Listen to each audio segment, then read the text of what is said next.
Chapter 1. Something is pulling us. In the grand cosmic ocean where galaxies drift like islands in an endless sea, we have always assumed a certain order. We believed we understood the rules. The universe expands, they told us. Galaxies move away from each other, carried by the tide of space-time itself, like boats drifting apart on a swelling ocean. This was the neat, predictable universe we thought we inhabited. But what if I told you that right now, at this very moment, as you listen to these words, you're moving through space at 600 kilometers per second, not because of Earth's orbit around the Sun, not because of our solar system's journey around the galactic center, not even because of the Milky Way's dance through the local group of galaxies.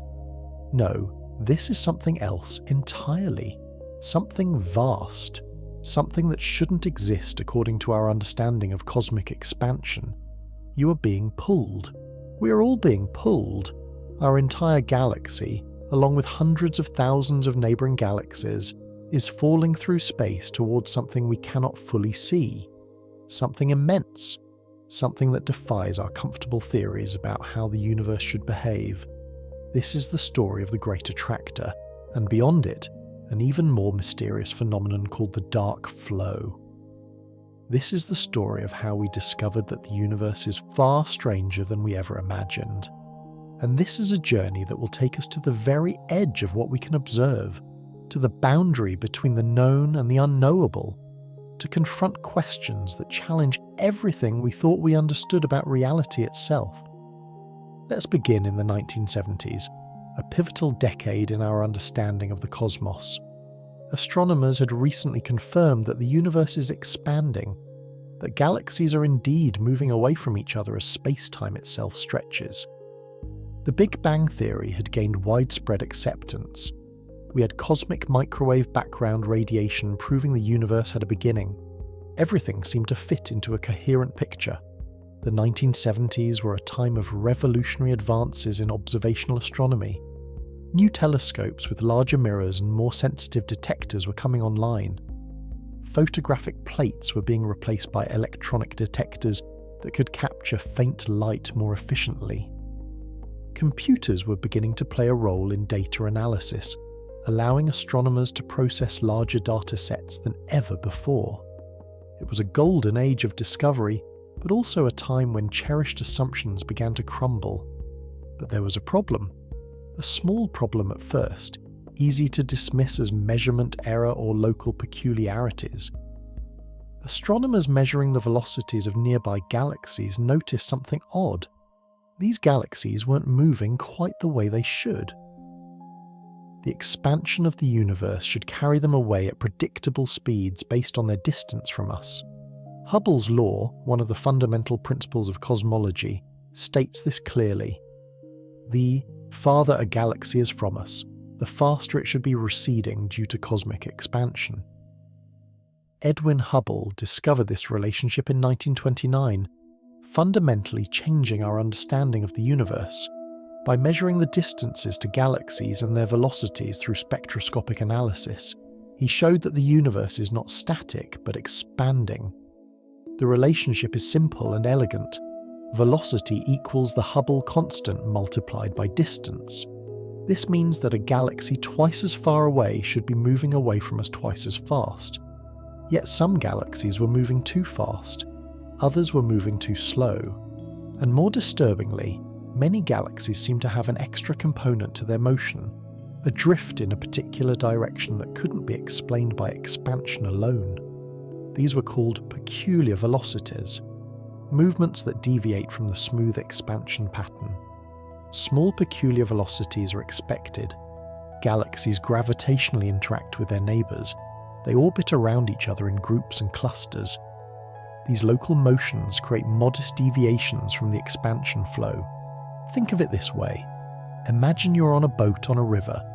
The river's current carries you downstream. That's like the cosmic expansion carrying galaxies apart. But you can also row your boat, creating motion relative to the water. That rowing motion is like the peculiar velocity. In nearby calm waters, you might create small ripples and movements. but what astronomers were finding was more like discovering that your boat, along with many others, was being swept toward a waterfall you couldn't see. But what astronomers were beginning to detect wasn't modest at all. Enter Vera Rubin, one of the most brilliant observational astronomers of the 20th century. Born in 1928 in Philadelphia, Rubin showed an early fascination with the stars. As a young girl, she would stay up late watching the night sky from her bedroom window, tracking the motion of stars across the heavens. This childhood wonder would grow into a scientific career that revolutionized our understanding of the universe.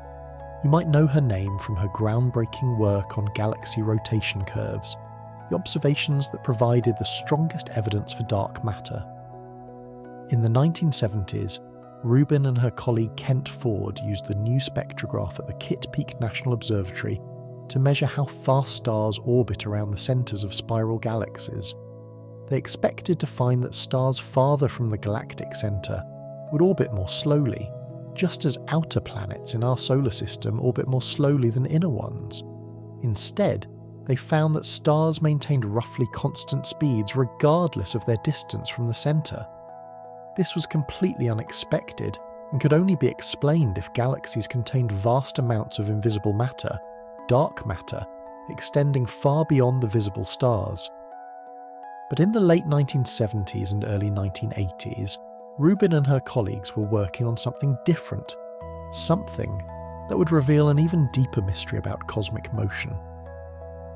They were part of a broader effort to map the velocities of galaxies in 3 dimensions, to understand not just how fast galaxies were receding due to cosmic expansion, but also how they were moving relative to that expansion. Rubin, along with astronomers including W. Kent Ford Jr., Sandra Faber, and Donald Lyndon Bell, was measuring the velocities of galaxies with unprecedented precision. They were looking at elliptical galaxies, the massive, smooth, spheroidal galaxies that make excellent cosmic laboratories because they're bright and their velocities can be measured accurately. Measuring galaxy velocities requires spectroscopy, spreading the light from a galaxy into its component colours, creating a spectrum. Within that spectrum are absorption and emission lines at specific wavelengths corresponding to particular elements. If a galaxy is moving toward or away from us, these lines shift in wavelength due to the Doppler effect, the same effect that makes an ambulance siren sound higher pitched as it approaches and lower pitched as it recedes. For galaxies, this manifests as redshift or blue shift. A galaxy moving away from us has its light stretched to longer, redder wavelengths. It's red-shifted. A galaxy moving toward us has its light compressed to shorter, bluer wavelengths. It's blue-shifted. By precisely measuring how much these spectral lines have shifted, astronomers can calculate the galaxy's velocity along our line of sight with remarkable accuracy. What they found was shocking. The local group of galaxies, which includes the Milky Way, Andromeda, and dozens of smaller galaxies, wasn't just drifting lazily through space with the expansion of the universe. It was moving, really moving, racing through the cosmos at approximately 600 kilometers per second toward a particular region of the sky. Let me put that speed in perspective because it's truly staggering. 600 kilometers per second. That's roughly 2 million kilometers per hour. That's about 1/5 of 1% of the speed of light. That's fast enough to travel from Earth to the Moon in less than 12 minutes. That's more than 700 times faster than a speeding bullet. That's roughly 50 times faster than Earth orbits the Sun. And we're not talking about a small asteroid or spacecraft achieving this speed.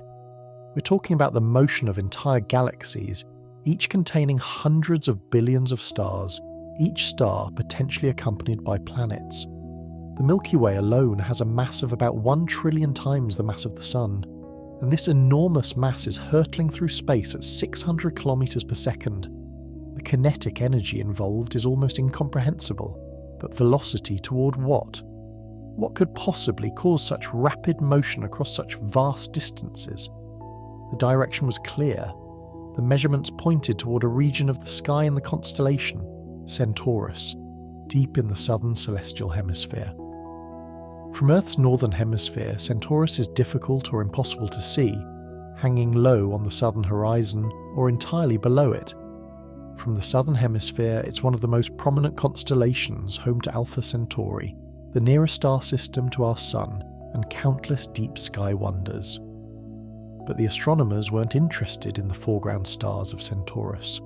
They were interested in what lay far beyond, in the depths of intergalactic space. Something in that direction was pulling us. Something massive. Something that must contain an enormous amount of mass to exert such a powerful gravitational influence across millions of light years of space. They called it the Great Attractor. The name was perfect.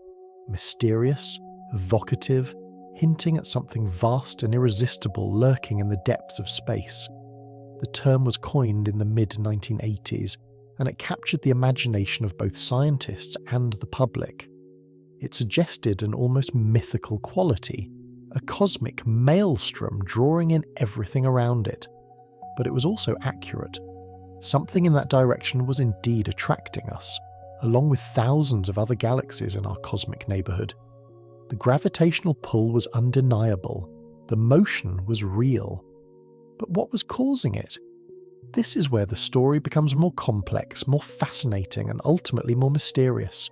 You see, the region toward which we're being pulled isn't easy to study. It lies in a particularly inconvenient location from our perspective here on Earth. It's in the direction of what astronomers call the zone of avoidance. The zone of avoidance sounds like something from a science fiction novel, doesn't it?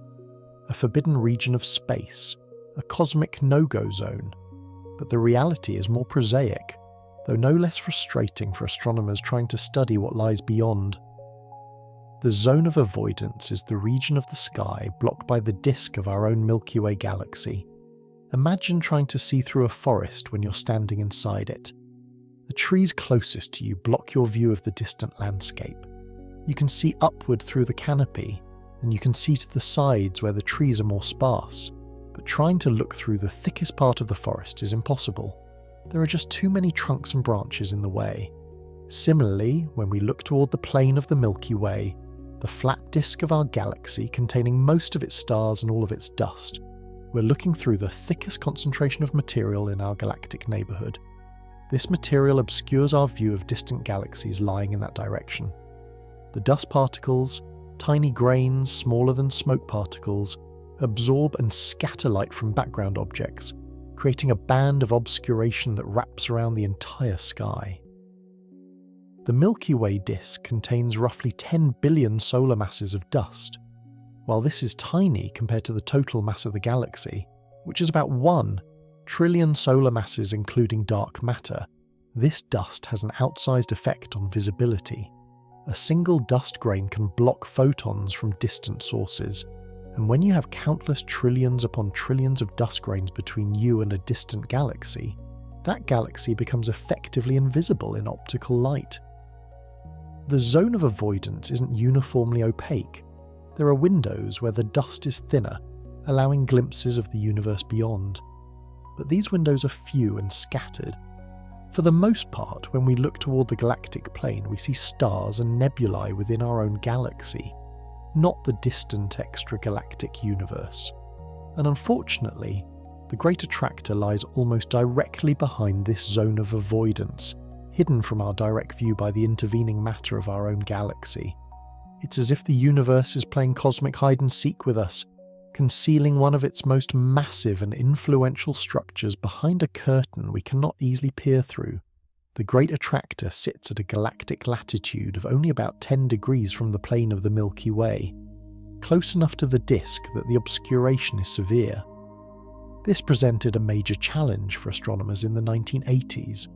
They could detect the gravitational effect of the Great Attractor by measuring galaxy velocities all around it, but they couldn't see directly into the region where the mass was concentrated. It was like trying to study a hurricane while standing inside a building with no windows. You could measure the wind speed and direction outside, you could see the effects on trees and debris, but you couldn't directly observe the storm's eye. Throughout the 1980s, astronomers worked to understand what was pulling us towards Centaurus. They mapped the motions of hundreds, then thousands of galaxies. they developed new techniques to peer through the zone of avoidance, using infrared light that can penetrate dust more effectively than visible light. They studied the distribution of galaxies around the obscured region, trying to infer what must lie hidden from view. Infrared astronomy became crucial to this effort. Dust that blocks visible light doesn't block infrared light nearly as effectively. This is because the dust grains are comparable in size to the wavelength of visible light, making them very efficient at scattering it. But infrared light has longer wavelengths, and dust grains are less effective at blocking longer wavelengths. It's similar to how fog, which is tiny water droplets, scatters visible light effectively, making driving dangerous, but radio waves pass through fog with ease. Infrared surveys began to reveal galaxies in the zone of avoidance. These surveys, conducted with specialized infrared telescopes both on the ground and in space, slowly filled in the missing pieces of the puzzle. Galaxy by galaxy, a picture began to emerge of what lay behind the dust. What emerged was a picture of a truly massive structure. In the direction of the Great Attractor, there appeared to be an enormous concentration of mass, a gravitational anomaly so large that it dominated the motions of galaxies across hundreds of millions of light years. The region contained numerous galaxy clusters, each containing hundreds or thousands of individual galaxies. The combined mass of all these clusters and the dark matter surrounding them created a gravitational well of immense proportions. One of the largest structures identified in this region was the Norma cluster, also called Hubble 3627. This massive galaxy cluster lies at a distance of about 200 million light-years from us, directly in the zone of avoidance. It wasn't discovered until 1996, relatively late in astronomical history, precisely because it lies behind so much dust. Special infrared and X-ray observations were required to reveal its presence. The Norma cluster is truly enormous. It contains hundreds of bright galaxies, each containing hundreds of billions of stars. The cluster is also a powerful source of X-rays, which is characteristic of massive galaxy clusters. These X-rays come from hot gas trapped in the cluster's gravitational well. The gas is heated to tens of millions of degrees by the energy of galaxies moving through it, and by gravitational compression. This hot gas emits X-rays that can be detected even through the dust of the Milky Way, providing another window into the hidden region.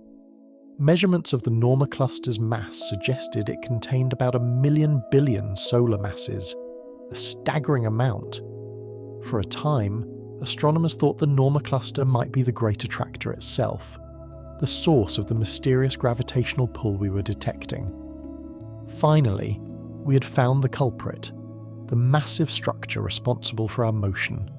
But as our measurements improved, as we mapped more galaxies and measured more velocities with greater precision, a more complex picture emerged. The Norma cluster was massive, yes, enormously so. But it wasn't massive enough. It couldn't account for all the motion we were observing. The velocity field showed a convergence pattern that extended beyond the Norma cluster, suggesting that even more mass lay in that direction, or that the mass was distributed over a larger region than the cluster alone. Something else was going on, something bigger. The Great Attractor wasn't just one cluster. It was a broader region containing multiple clusters, all contributing to a collective gravitational pull that affected galaxies across enormous distances. The motion of galaxies in the universe is governed by gravity, the same force that keeps your feet on the ground and the Earth in orbit around the Sun. But on cosmic scales, gravity works in ways that can be counterintuitive. The expansion of the universe is constantly stretching space itself, carrying galaxies apart, but gravity pulls them together. The result is a cosmic tug-of-war, with expansion trying to separate everything and gravity trying to pull matter into clumps. This interplay is described mathematically by Einstein's equations of general relativity, combined with equations describing the behavior of matter and energy in an expanding universe. The universe started with tiny density fluctuations. regions that were slightly denser or slightly less dense than average. These fluctuations were imprinted in the first fraction of a second after the Big Bang, amplified by inflation and then left to evolve under gravity. In regions that were slightly denser, gravity was slightly stronger. This stronger gravity pulled in more matter from the surroundings, making these regions even denser. This process, called gravitational instability, is a runaway feedback loop. Dense regions get denser, pulling in matter from less dense regions, which become voids. Over billions of years, this process transformed the nearly uniform early universe into the highly structured universe we see today. On small scales, gravity wins. That's why galaxies exist. That's why stars and planets exist. The matter in these objects is gravitationally bound, held together despite the expansion of the universe around them. If you and I are standing near each other, the expansion of space between us is completely negligible compared to all the other forces acting on us. Gravity, electromagnetic forces, the strength of the chemical bonds in our bodies. These all completely overwhelm any expansion effect. Even on galactic scales, gravity dominates. The Milky Way isn't expanding. Its stars aren't being carried apart by cosmic expansion. The galaxy is bound together by its own gravity. The same is true for galaxy groups and clusters. The local group, containing the Milky Way and Andromeda and dozens of dwarf galaxies, is gravitationally bound. We're not being carried apart by expansion. In fact, Andromeda and the Milky Way are falling toward each other and will collide in about 4 billion years. On the largest scales, expansion wins. Distant galaxies are being carried away from us faster than gravity can pull them back, which is why we see them receding. The most distant galaxies we can observe are receding from us at speeds approaching the speed of light, carried by the expansion of space itself. No local gravitational influence can overcome this expansion on such vast scales. But on intermediate scales, in regions spanning hundreds of millions of light years, the interplay between expansion and gravity creates complex patterns of motion. Galaxies don't just move with the expansion, they also fall toward concentrations of mass, pulled by gravity into the densest regions of the cosmic web. This creates a velocity field, a pattern of motion superimposed on the overall expansion that can be mapped and studied. The cosmic web is the large-scale structure of the universe, revealed through decades of galaxy surveys and computer simulations. It's called a web because of its appearance, long filaments of galaxies stretching across space, connecting at nodes where massive galaxy clusters form, with vast empty voids in between. This structure formed over billions of years as gravity amplified tiny density fluctuations in the early universe, pulling matter together into an intricate network. If you could zoom out and see the universe from far away, it would look like an enormous three-dimensional spider's web made of galaxies. The filaments, containing chains and sheets of galaxies, stretch across hundreds of millions of light years. Where filaments intersect, you find the largest structures, superclusters, and the richest galaxy clusters. Between the filaments lie voids, vast regions containing very few galaxies, where the universe is relatively empty. This web structure is predicted by our understanding of how structure forms through gravitational instability. Computer simulations starting from the tiny fluctuations observed in the cosmic microwave background can evolve forward in time, applying gravity and the expansion of the universe, and produce structures remarkably similar to what we observe. This agreement between prediction and observation is one of the triumphs of modern cosmology. In this cosmic web, galaxy clusters mark the nodes, the intersections where multiple filaments meet. These are the densest regions of the universe, containing thousands of galaxies and vast quantities of dark matter. Each cluster might contain 1,000 trillion solar masses or more. The gravity of these massive structures influences the motion of galaxies across enormous distances. Galaxies flow along the filaments, streaming toward the clusters, like water flowing downhill toward a valley. The Great Attractor represents one such convergence point, a particularly massive node in the cosmic web toward which many filaments flow. But as astronomers refined their measurements and extended their surveys to greater distances, they realized something profound. The Great Attractor itself was moving. It wasn't the ultimate source of gravitational influence.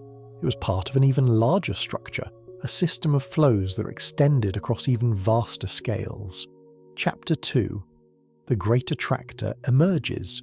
In 2014, a team of astronomers led by R. Brent Tully published a groundbreaking study that redefined our understanding of our cosmic neighbourhood. Using a new technique to map the three-dimensional positions and velocities of galaxies, they revealed the full extent of the supercluster to which the Milky Way belongs. They called it Laniakea, a Hawaiian word meaning immeasurable heaven. Laniakea is vast almost beyond comprehension. It's a supercluster containing about 100,000 galaxies, spanning approximately 500 million light-years across. The total mass is roughly 100 million billion times the mass of the Sun. Within Laniakea, all galaxies are flowing toward a central basin of attraction, like water flowing downhill toward the lowest point in a landscape. But before we dive into Laniakea and what it revealed about the Great Attractor, we need to understand how astronomers map the invisible. How do you chart the distribution of mass you cannot see? How do you measure distances to galaxies millions of light-years away? How do you distinguish between motion caused by cosmic expansion and motion caused by gravitational attraction? These questions are fundamental to understanding how we discovered the Great Attractor in the first place. The techniques astronomers developed to answer them represent some of the most ingenious applications of physics to observational astronomy. Let's start with the most basic question. How far away is a galaxy? For nearby stars within a few hundred light-years, we can use parallax. As Earth orbits the Sun, nearby stars appear to shift position relative to more distant background stars. By measuring this tiny shift and knowing Earth's orbital diameter, we can calculate the star's distance through simple trigonometry. This is the foundation of the cosmic distance ladder, the series of methods we use to measure progressively larger distances in the universe. But parallax only works for nearby stars. For more distant objects, we need different methods.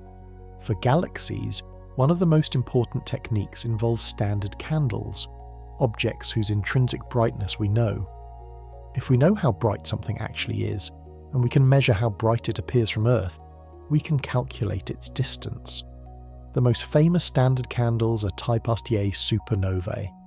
These are stellar explosions that occur when a white dwarf star accumulates matter from a companion star until it reaches a critical mass, about 1.4 times the mass of the Sun, known as the Chandrasekhar limit. At this point, the white dwarf can no longer support itself and collapses catastrophically, triggering a thermonuclear explosion that briefly outshines an entire galaxy. The key feature of Type Ia supernova is that they all reach approximately the same peak brightness, because they all involve white dwarfs exploding at the same critical mass. This makes them excellent standard candles. By measuring how bright a Type Ia supernova appears and comparing it to how bright it should be intrinsically, we can calculate how far away it is. This technique has been used to measure distances to galaxies billions of light-years away and was crucial in discovering that the universe's expansion is accelerating. But Type Ia supernovae are rare. They occur in a typical galaxy only a few times per millennium. For mapping the local universe, including the Great Attractor region, astronomers needed methods that could be applied to many galaxies consistently. One powerful technique uses the Tully-Fisher relation, named after astronomers Brent Tully and Richard Fisher, who discovered it in 1977. This relation connects a galaxy's rotation speed to its intrinsic luminosity.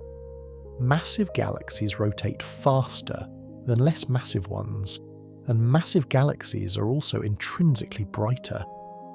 By measuring how fast a spiral galaxy is rotating, which can be determined from the width of its spectral lines, we can estimate its true brightness. Comparing this to its apparent brightness gives us the distance. For elliptical galaxies, a similar relation called the fundamental plane uses three observable properties: size, surface brightness, and velocity dispersion to estimate distances. These methods aren't perfect.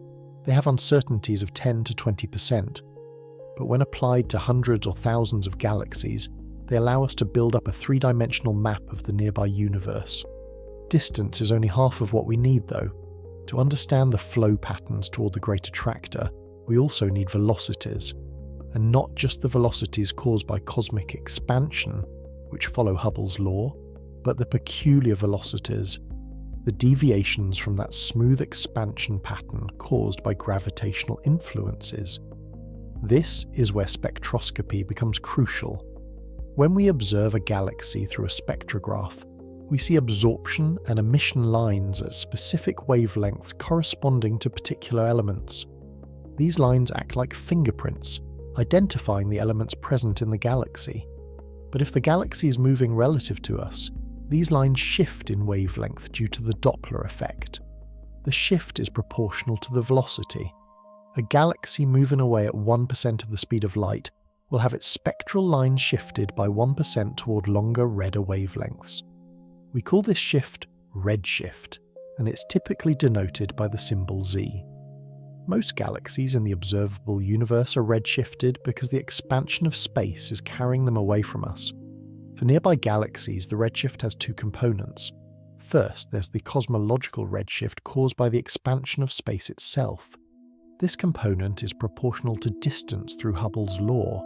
Second, there's the Doppler shift caused by the galaxy's peculiar velocity, its motion relative to the smooth expansion flow. Separating these two components requires careful measurement. First, we measure the galaxy's total redshift from its spectrum. Then, we estimate its distance using methods like Tully-Fisher. From the distance, we can calculate what the cosmological redshift should be using Hubble's law. The difference between the observed redshift and the expected cosmological redshift tells us the peculiar velocity. This process has uncertainties. Distance measurements have errors. Redshift measurements have errors.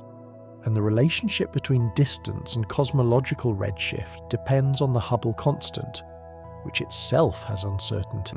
They were streaming toward a region in the constellation Centaurus. The flow was coherent across distances of hundreds of millions of light years, suggesting the presence of a massive gravitational source. But mapping this flow pattern was challenging because the Great Attractor region lies behind the zone of avoidance. Direct observations of galaxies in that direction were hindered by dust extinction. Astronomers had to work around the edges, measuring galaxies in regions adjacent to the zone of avoidance and inferring what must lie behind the obscuration. One approach was to use galaxies at different distances along the same line of sight. Even through the zone of avoidance, some galaxies are visible, particularly those at greater distances where the line of sight passes through less dust or through gaps in the dust distribution. By measuring velocities of galaxies at various distances in and around the obscured region, astronomers could reconstruct the mass distribution causing the observed flow patterns. Another crucial development was the advent of infrared astronomy. Infrared light, with wavelengths longer than visible light, penetrates dust much more effectively. Starting in the 1980s, infrared surveys of the sky began revealing galaxies hidden in the zone of avoidance.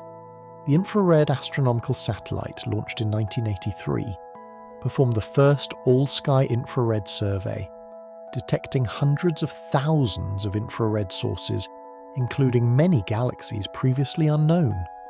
Later infrared surveys, including the 2-micron all-sky survey, completed in 2003, provided even more detailed maps of galaxies in the zone of avoidance. These surveys revealed the presence of numerous galaxy clusters in the direction of the Great Attractor, confirming that the region indeed contained substantial mass concentrations. X-ray astronomy also played a role. Galaxy clusters contain vast amounts of hot gas, heated to tens of millions of degrees. This gas emits X-rays that can penetrate dust, providing another window into the hidden regions. X-ray telescopes like the German Rosat satellite and later NASA's Chandra X-ray Observatory revealed powerful X-ray sources in the zone of avoidance, marking the locations of massive galaxy clusters. Piece by piece, the picture came together. The Great Attractor wasn't a single object. It was a complex region containing multiple massive structures. The Norma cluster, the Centaurus cluster, and several other significant galaxy concentrations. Each of these structures contained hundreds of galaxies and enormous amounts of dark matter.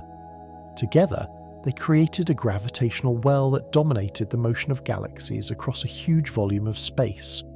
The Norma cluster, discovered in 1996 through careful infrared and X-ray observations, turned out to be one of the most massive galaxy clusters in the nearby universe.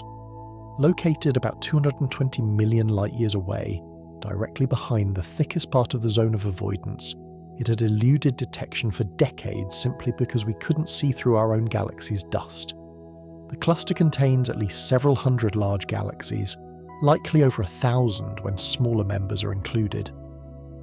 The brightest cluster galaxies are giant ellipticals, some of the largest galaxies known.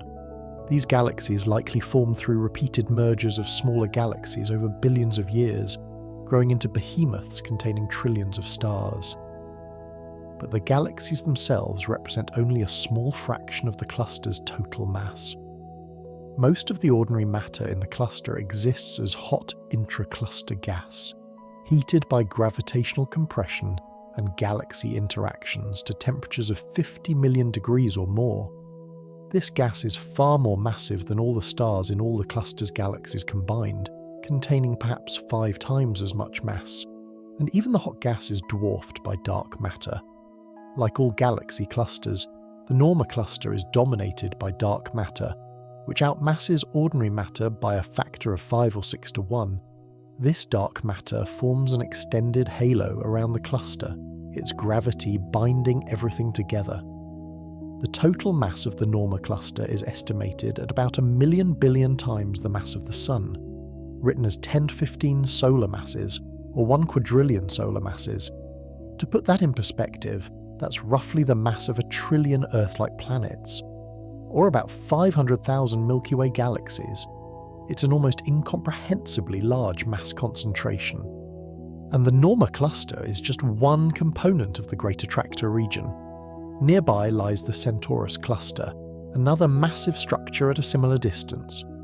The Centaurus cluster contains hundreds of galaxies, including some of the brightest elliptical galaxies known. Its mass is comparable to the Norma cluster, perhaps slightly less, but still enormous. Together, the Norma and Centaurus clusters form a supercluster, a bound group of galaxy clusters.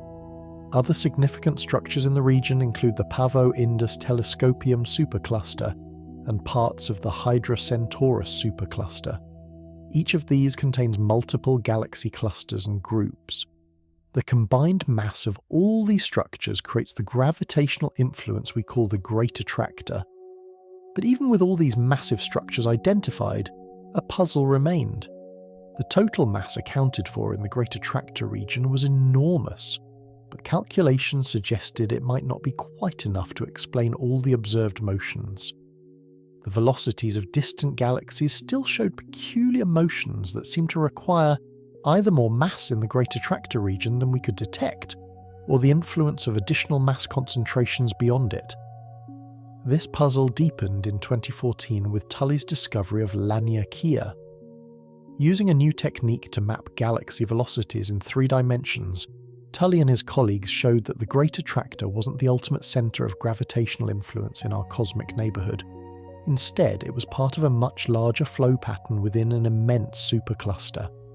Laniakea, meaning immeasurable heaven, in Hawaiian, spans about 520 million light-years across its longest dimension. It contains approximately 100,000 large galaxies, with a total mass around 100 million billion solar masses. The Milky Way lies in the outer regions of Laniakea, in a relatively small structure called the local sheet, which includes the local group and several nearby galaxy groups. The key insight from Tully's work was understanding the flow pattern within Laniakea. Rather than all galaxies simply being pulled toward the Great Attractor, they're flowing through a complex network of gravitational basins. The Great Attractor represents one important basin, but it's not the deepest or most central. The centre of Laniakea, the point toward which all matter within the supercluster is ultimately flowing, lies beyond the Great Attractor, in the direction of the Shapley supercluster. The Shapley supercluster, at a distance of about 650 million light-years, is one of the most massive structures in the nearby universe, containing over 8,000 galaxies and dozens of galaxy clusters with a combined mass exceeding 10 million billion solar masses. This realization dramatically changed our understanding. The motion we observe toward the Great Attractor isn't the end of the story. It's part of a larger cascade of motions within Laniakea. We're falling toward the Great Attractor, but the Great Attractor itself is falling toward the Shapley concentration, and all of Laniakea is participating in an even larger flow pattern. Understanding this required sophisticated analysis of velocity data from thousands of galaxies. Tully and his team used a method called the Wiener filter, a mathematical technique that takes noisy, incomplete data and reconstructs the most likely underlying velocity field. By applying this to distance and velocity measurements from the Cosmic Flows 2 catalogue, which contained data on over 8,000 galaxies, they could map the three-dimensional velocity field around the Milky Way. The result was a revelation. The map showed clear flow patterns, with galaxies streaming along filaments and converging toward density peaks. The boundaries between superclusters could be identified as regions where the flow direction changes, watershed boundaries in the cosmic landscape. Laniakea emerged as a coherent structure with a well-defined boundary where the flow reverses direction and begins heading toward adjacent superclusters. This work also clarified the relationship between different large-scale structures in our cosmic neighbourhood. Previously, there was confusion about which structures were distinct and which were parts of larger assemblages. For example, the Virgo supercluster, long thought to be our home, supercluster, turned out to be just one lobe of the much larger Laniakea. The Great Attractor region forms another major lobe. These lobes are connected by filaments and together comprise the Laniakea supercluster. The discovery of Laniakea had philosophical implications as well as scientific ones. It redefined our cosmic address. We don't just live on Earth, in the solar system, in the Milky Way galaxy, in the local group, in the former Virgo supercluster. We live in Laniakea, a structure containing about 100,000 large galaxies in a volume 520 million light-years across. This is our immediate cosmic neighbourhood, the region of space with which we share a common gravitational future. All galaxies within Laniakea are gravitationally bound in a sense. While the expansion of the universe is carrying distant parts of Laniakea apart, there's a net flow toward the centre. Over time, absent the acceleration of cosmic expansion discovered in the late 1990s, Laniakea would eventually collapse into a single massive structure. However, because the universe's expansion is accelerating, driven by dark energy, this collapse won't happen. Instead, Laniakea will gradually be torn apart as expansion overcomes gravity on these vast scales. But understanding Laniakea still doesn't complete the story, because even Laniakea itself isn't stationary. The entire supercluster is moving relative to the smooth expansion of the universe. And this brings us to the even deeper mystery that emerged from studying large-scale cosmic flows, the dark flow. Before we venture into that mystery in the next chapter, let's pause to appreciate the scale and complexity of what we've discovered so far. Through patient observation, clever analysis, and sophisticated theory, astronomers have mapped the invisible architecture of the universe around us. They've shown that we live in a vast cosmic web of galaxies, flowing along filaments, converging at nodes, participating in a gravitational dance that spans hundreds of millions of light-years. The Great Attractor, once a complete mystery, is now understood as a particularly massive convergence point in this web, a region where multiple structures come together to create a powerful gravitational influence. It's not a single object, but a complex system of galaxy clusters and superclusters, partially hidden behind the dust of our own galaxy, but revealed through clever observational techniques and patient data analysis. We are falling toward it at 600 kilometers per second. In the time it takes light to travel from the Sun to Earth, about 8 minutes, we move nearly 300,000 kilometers toward the Great Attractor. Every day, we travel about 50 million kilometers closer. Every year, about 18 billion kilometers. Over the entire history of human civilization, perhaps 10,000 years, we've traveled about 200 trillion kilometers toward the Great Attractor, covering about 20 light years. Yet despite this enormous motion, the Great Attractor remains impossibly distant. At our current velocity, it would take roughly 1 billion years to reach the region where the Norma cluster lies. And of course, the cluster isn't stationary either. It's participating in its own flow patterns within Laniakea and beyond. We're all dancers in a cosmic ballet choreographed by gravity, performing movements that span billions of years and billions of light years. This is the universe revealed by modern astronomy, not the static geometric cosmos of ancient imagination, not even the simply expanding universe of mid-20th century cosmology, but a dynamic, flowing, structured universe where motion and mass create intricate patterns on every scale. And as we're about to discover, even this complex picture doesn't capture everything. There are hints of even larger patterns, flows that extend beyond Laniakea, motions that challenge our understanding of what's possible in an expanding universe. The mystery of the dark flow awaits. Chapter 3. Something even bigger. The universe has a way of humbling us just when we think we understand our place in it. We discovered Earth isn't the center of the solar system. Then we found the solar system isn't the center of the Milky Way. Then we learned the Milky Way is just one of billions of galaxies. We thought we understood that we lived in the Virgo supercluster, a collection of galaxy groups and clusters bound together by gravity. But in 2014, that understanding shattered, replaced by something far grander. Laniakea emerged from data, from careful measurements of thousands of galaxies, from mathematical analysis that revealed hidden patterns in cosmic motion. But to truly appreciate what Brent Tully and his colleagues discovered, we need to understand the nature of large-scale structure in the universe, and why defining a supercluster is more subtle than it might seem. A galaxy cluster is relatively easy to define. It's a gravitationally bound system of galaxies, typically containing hundreds to thousands of members, all orbiting around a common center of mass. The galaxies in a cluster are close enough together that their mutual gravity binds them despite the expansion of the universe.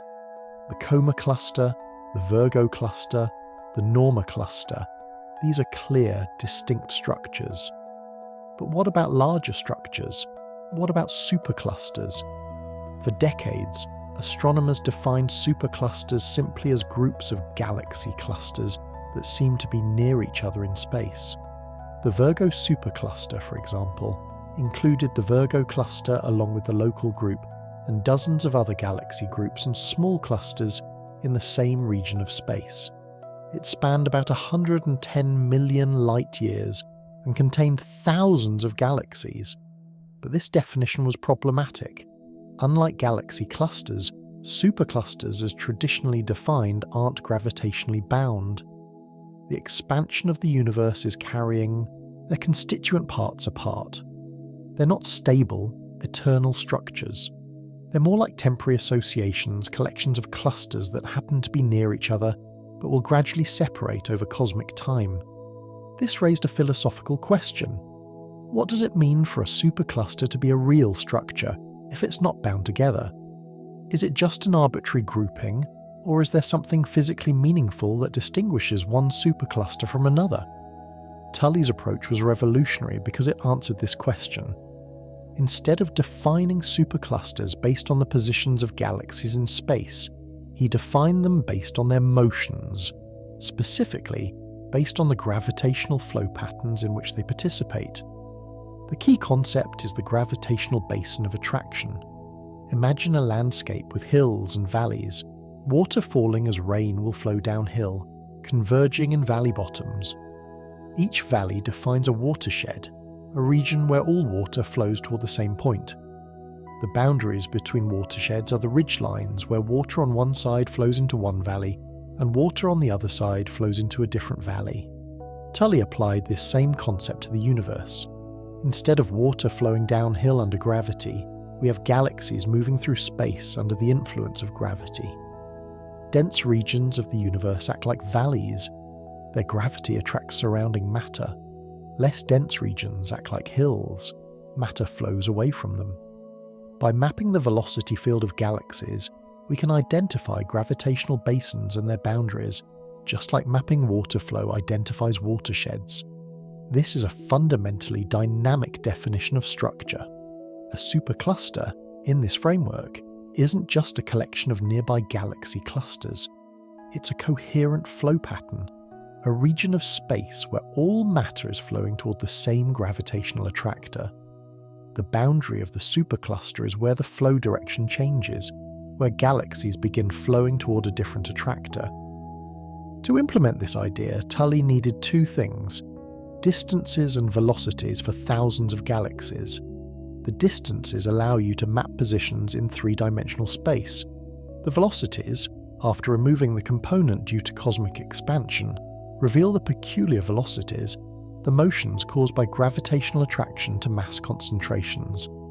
The Cosmic Flows 2 catalogue, published by Tully and colleagues in 2013, compiled this information for over 8,000 galaxies. It drew on decades of observations using various distance measurement techniques. Tully-Fisher for spiral galaxies, fundamental plane for ellipticals, surface brightness fluctuations, type Ia supernovae, and others. Each method has its uncertainties, but by combining many methods and many galaxies, a robust three-dimensional map emerged. The velocities came from redshift measurements. Every galaxy's redshift contains two components: the Hubble flow, cosmological expansion, and the peculiar velocity, gravitational motion. By comparing the observed redshift to the expected Hubble flow, based on the measured distance, Tully could extract the peculiar velocity. But here's where the analysis gets sophisticated. You can't just look at each galaxy in isolation. Peculiar velocities are noisy. Individual measurements have large uncertainties. To see the overall flow pattern, you need to apply statistical techniques that find the most likely underlying velocity field given all the noisy measurements. Tully used a method called the Wiener filter, borrowed from signal processing theory. This technique essentially asks, given all these noisy velocity measurements, what is the smoothest, most consistent velocity field that could have produced them? It finds patterns in the data that might not be obvious when looking at individual galaxies, but emerge when considering the whole ensemble. The result was a three-dimensional map showing how galaxies move relative to the smooth cosmic expansion. And this map revealed something spectacular. The galaxies in our cosmic neighbourhood weren't moving randomly. They showed clear, coherent flow patterns. Galaxies were streaming along filaments. They were converging toward dense nodes. And most remarkably, they were flowing toward a central basin of attraction that extended across 500 million light-years. This structure was Laniakea. Its boundaries were defined by the regions where galaxy flows reversed direction, where the gravitational pull of Laniakea gave way to the pull of neighbouring superclusters. Within these boundaries, every galaxy, including the Milky Way, is part of the same flow pattern, all ultimately heading toward the same gravitational centre. The centre of Laniakea lies in the direction of the constellation Centaurus, beyond the Great Attractor region, toward the Shapley concentration. This is the deepest point in the gravitational basin, the place toward which all matter in Laniakea is flowing. It's located approximately 250 million light-years from us, considerably farther than the Norma cluster, but in the same general direction. The Shapley concentration, also known as the Shapley supercluster, is one of the most massive structures in the nearby universe. It contains over 8,000 galaxies and more than 20 galaxy clusters, with a total mass exceeding 10 million billion solar masses. It's named after Harlow Shapley, the American astronomer who catalogued galaxy clusters in the 1930s and first noted the presence of an enormous concentration in this region of the sky. The Shapley concentration sits at a distance of about 650 million light-years from us. It's beyond Laniakea's boundaries. It's a separate supercluster in its own right. But its enormous mass influences the motion of matter even within Laniakea. The gravitational basin of Laniakea is essentially a drainage system flowing toward the edge of Laniakea, where the Shapley concentration lies beyond. This creates a cascade of flows. Small galaxy groups flow toward larger structures. Galaxy clusters act as intermediate attractors. The Great Attractor region represents a particularly massive convergence point, and all of this flows toward the edge of Laniakea, influenced by the massive Shapley concentration beyond. Understanding this flow pattern fundamentally changed our cosmic address. The Milky Way lies in the outer regions of Laniakea, in a relatively sparse area far from the main concentration of mass. We're in a structure called the local sheet, a thin planar concentration of galaxies that includes the local group and several nearby galaxy groups like the Mafic group and the IC342 group. The local sheet is like a suburban neighbourhood compared to the downtown metropolitan areas where galaxy clusters concentrate. We have neighbours, Andromeda, and the other local group galaxies, plus various nearby groups, but we're not in the thick of the action. The real density peaks, the places where thousands of galaxies crowd together in massive clusters, lie deeper in Laniakea toward the Great Attractor and beyond. This is actually fortunate for the development of complex life. Galaxy clusters are violent places. Galaxies move at high speeds through hot, dense intracluster gas. Close encounters between galaxies are common, triggering starbursts and disrupting spiral structures. Active galactic nuclei flare up as supermassive black holes feed on gas stirred up by interactions. The radiation environment is harsh. Out here in the suburbs of Laniakea, things are calmer. The Milky Way can maintain its elegant spiral structure. Star formation proceeds at a measured pace. The solar system orbits quietly in the galactic disk, far from disruptive influences. It's a good place for planets, and perhaps for life. But we're not isolated. We're connected to Laniakea through gravity, participating in its collective flow. Every second, we move about 600 kilometers toward the center of the supercluster. We're not just cosmic observers, but cosmic participants, caught in flows that span hundreds of millions of light-years. Laniakea isn't the only supercluster in the universe, of course. It's surrounded by other superclusters, each with their own gravitational basins and flow patterns. To one side lies the Perseus-Pisces supercluster. In another direction, the Coma supercluster. Beyond those, countless others extending to the limits of observation. These superclusters are separated by relatively empty regions called cosmic voids.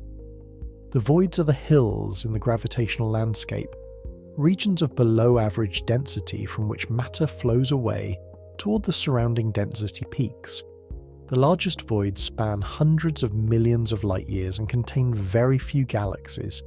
They're not completely empty. They contain some small galaxies and intergalactic gas, but compared to superclusters, they're remarkably underpopulated. The pattern of superclusters and voids forms the cosmic web, the largest scale structure in the universe. This web emerges from the initial conditions of the Big Bang, tiny quantum fluctuations in the very early universe, amplified by inflation, then gradually enhanced by billions of years of gravitational growth. Computer simulations of structure formation, starting from the density fluctuations observed in the cosmic microwave background, produce cosmic webs remarkably similar to what we observe. This agreement between theory and observation is one of the great successes of modern cosmology. We understand, at least in broad outline, how structure forms in an expanding universe. Tiny initial fluctuations grow through gravitational instability. Matter flows from underdense regions to overdense regions. The rich get richer. Dense regions attract more matter and become denser. Over billions of years, this process builds galaxies, galaxy groups, clusters and superclusters, arranged in the intricate web-like pattern we observe. But here's where things get interesting and mysterious again. The theory predicts that this structure formation should be somewhat limited in scale. The expansion of the universe works against gravity. On very large scales, expansion wins. Structures stop growing and eventually get pulled apart by acceleration. The largest coherent structures should be roughly the size of superclusters like Laniakea, spanning a few hundred million light-years. On larger scales, the universe should become increasingly smooth and uniform. The cosmic web should average out. If you could zoom out far enough, you should see no preferred directions, no large-scale asymmetries. The universe should look essentially the same in all directions, what cosmologists call isotropy. This expectation is built into the cosmological principle, a fundamental assumption in modern cosmology. The cosmological principle states that the universe, when averaged over sufficiently large scales, is homogeneous, the same everywhere, and isotropic, the same in all directions. There's no special location, no special direction, no large-scale pattern that breaks the symmetry. The cosmic microwave background supports this principle. When we measure the temperature of the CMB across the entire sky, it's astonishingly uniform. About 2.725 Kelvin in every direction, with variations of only 1 part in 100,000. This uniformity suggests the universe was very smooth and isotropic when the CMB was emitted, 380,000 years after the Big Bang. And if it was uniform then, it should remain uniform on average as structure grows.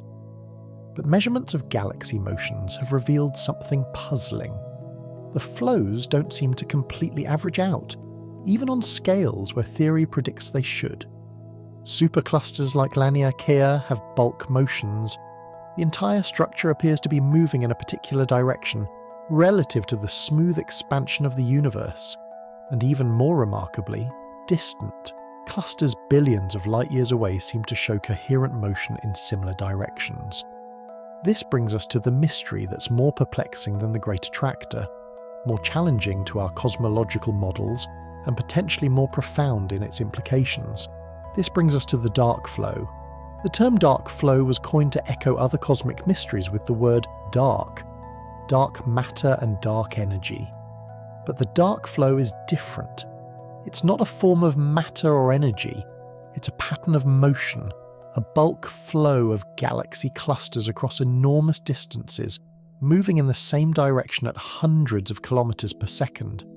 If it's real, the dark flow violates our expectations about how large the largest structures should be. It suggests coherent patterns on scales approaching a significant fraction of the observable universe. And this would require either enormous mass concentrations we haven't detected, or influences from beyond the cosmic horizon, or new physics we don't yet understand. The first hints of the dark flow emerged in the late 1990s and early 2000s as astronomers refined their measurements of galaxy cluster velocities. Various groups using different techniques noticed that clusters seemed to show non-random bulk motions. But the evidence was ambiguous. Systematic errors could potentially explain the observations. The astronomical community was skeptical. Then in 2008, Alexander Kashlinsky and colleagues at NASA's Goddard Space Flight Center published a paper that brought the dark flow into sharp focus. They had been studying the cosmic microwave background radiation, specifically the Sunyaev-Zeldovich effect, a subtle distortion of the CMB caused by hot gas in galaxy clusters. When CMB photons pass through a galaxy cluster, they scatter off the hot electrons in the cluster's intracluster gas. This scattering shifts the photons to slightly higher energies, creating a characteristic distortion in the CMB spectrum. The strength of this effect depends on the amount and temperature of the gas, which relates to the cluster's mass. But here's the key. If the cluster is moving relative to the CMB, the Sunyaev-Zeldovich effect gains an additional component called the kinetic Sunyaev-Zeldovich effect. This component depends on the cluster's velocity along our line of sight. Kashlinsky's team analysed hundreds of galaxy clusters, measuring their velocities through the kinetic Sunyaev-Zeldovich effect. What they found was astonishing. The clusters weren't moving randomly. They showed a coherent bulk flow, all moving in roughly the same direction at several hundred kilometers per second.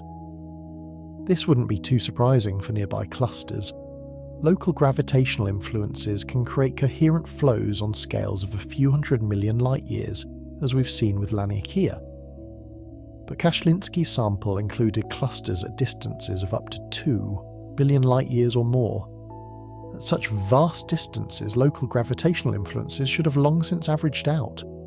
The flow should be random or negligible, yet it persisted. Clusters at all distances in the sample showed the same bulk flow direction.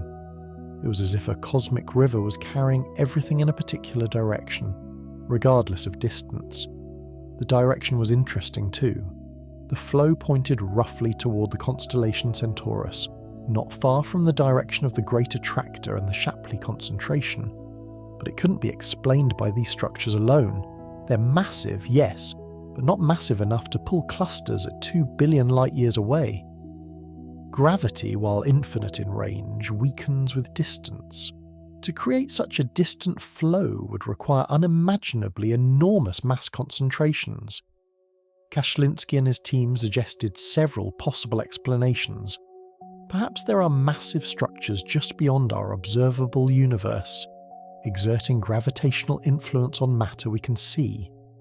Perhaps the universe isn't as isotropic as we thought, and there are large-scale asymmetries left over from the very early universe, or even from before the Big Bang. Or perhaps the measurements were wrong. Perhaps systematic errors in the analysis were creating an illusion of bulk flow where none existed. This was the skeptic's primary objection, and it was reasonable. Extraordinary claims require extraordinary evidence, and the dark flow was indeed extraordinary. The debate intensified over the following years. Other research groups conducted their own analyses, some finding evidence for bulk flows on large scales, others finding no significant effect. Different statistical methods gave different results. The question hinged on subtle technical issues. How do you properly account for foreground contamination? How do you handle the correlation structure in the data? What are the true uncertainties in the measurements? Kashlinsky and colleagues published several follow-up papers using larger data sets and refined analysis techniques. They continued to find evidence for the dark flow. The direction remained consistent, toward a region roughly opposite to the CMB dipole, the direction in which our local group is moving relative to the CMB rest frame. This raised an intriguing possibility. The CMB dipole has long been understood as a Doppler effect caused by our motion relative to the CMB rest frame. We're moving at about 630 kilometers per second toward the constellation Leo, which creates a pattern where the CMB appears slightly hotter in that direction, blue shifted, and slightly cooler in the opposite direction, red shifted. This motion is thought to be the sum of various components: Earth's motion around the Sun, the Sun's motion around the galactic centre, the Milky Way's motion through the local group, and the local group's motion through the universe. Most of this motion can be accounted for by the gravitational influence of known structures, particularly the Great Attractor region and the Shapley concentration. But what if there's more to it? What if part of our motion, and the motion of surrounding clusters, is caused by something we haven't identified? This would connect the dark flow to the CMB dipole in a fundamental way. Some researchers have suggested that the dark flow represents the gravitational influence of structure beyond our cosmic horizon. The observable universe has a finite size because light from beyond a certain distance hasn't had time to reach us yet. But gravity has no such light speed limit in its effects. Massive structures beyond the horizon could still exert gravitational pull on matter within the observable universe. This idea sounds exotic, but it's worth examining carefully. The observable universe extends about 46 billion light-years from us in all directions, giving a diameter of about 92 billion light-years. This is larger than you might expect from the 13.8 billion year age of the universe, because space has been expanding. Light from the most distant objects we can see has been travelling for nearly 13.8 billion years, but those objects have been carried away by expansion during that time and now lie at much greater distances. But the universe as a whole could be much larger than the observable portion. It might be infinite. Even if finite, it's almost certainly much larger than what we can see. If the distribution of matter beyond our cosmic horizon differs from the distribution within it, that could create large-scale asymmetries and flows. In standard inflation theory, the universe underwent exponential expansion in the first tiny fraction of a second after the Big Bang. This inflation smoothed out initial irregularities and made the universe highly uniform. But it also expanded the universe far beyond what we can observe. We see only a small patch of the total inflated volume. Different patches might have slightly different properties. Some versions of inflation theory, particularly models involving eternal inflation, predict a multiverse where different regions have different physical properties. Our observable universe would be one bubble in a vast foam of bubble universes. Variations in the larger structure could potentially create flows within our bubble. These ideas venture far into speculative territory. We have no direct evidence for anything beyond our observable universe. By definition, if we could observe it, it wouldn't be beyond the horizon. But the dark flow, if real, might be indirect evidence. It might be our first hint that the universe beyond what we can see differs from what we observe within our cosmic neighbourhood. Another possibility involves pre-Big Bang structure. Some cosmological models suggest the Big Bang wasn't the absolute beginning, but rather a transition from a previous state. Cyclical models, bouncing cosmologies, and ekpyrotic scenarios all propose that something existed before our universe's hot, dense beginning. If large-scale structure existed before and somehow survived through the transition, it could leave imprints on the post-Big Bang universe, including asymmetries and flows. Or perhaps the explanation involves cosmic defects, exotic structures predicted by some theories but never observed. Cosmic strings, for instance, are hypothetical one-dimensional flaws in space-time that might have formed during phase transitions in the very early universe. A cosmic string would have enormous linear mass density, and a network of such strings could potentially create large-scale velocity patterns. All these explanations are speculative.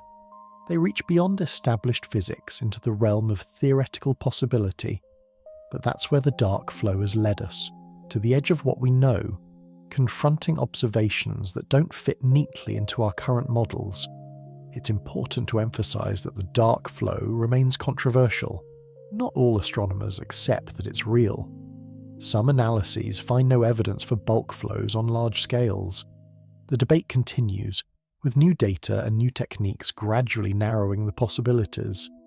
Recent results from the Planck satellite, which measured the cosmic microwave background with unprecedented precision, have added new dimensions to the debate. Planck's measurements of the kinetic Sunyaev-Zeldovich effect in galaxy clusters have been used to test for bulk flows. Some analyses find hints of flows consistent with Kashlinsky's results. Others find no significant effect. Part of the difficulty is that the effect is subtle. We're trying to detect velocity patterns of a few hundred kilometers per second in objects billions of light-years away. The signal is faint, easily obscured by noise and systematic errors. Distinguishing a real cosmic flow from artifacts in the data requires careful analysis and independent confirmation. But whether the dark flow is ultimately confirmed or refuted, the questions it raises are profound. How large are the largest structures in the universe? How uniform is the cosmos on the very largest scales? What lies beyond our cosmic horizon?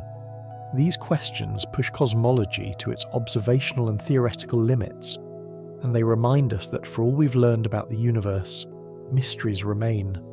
The cosmos continues to surprise us, to reveal complexity where we expected simplicity, to show patterns we didn't anticipate.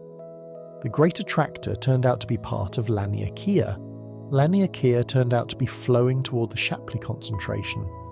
And perhaps everything is caught in an even larger flow, a dark flow extending to the edge of what we can observe and possibly beyond.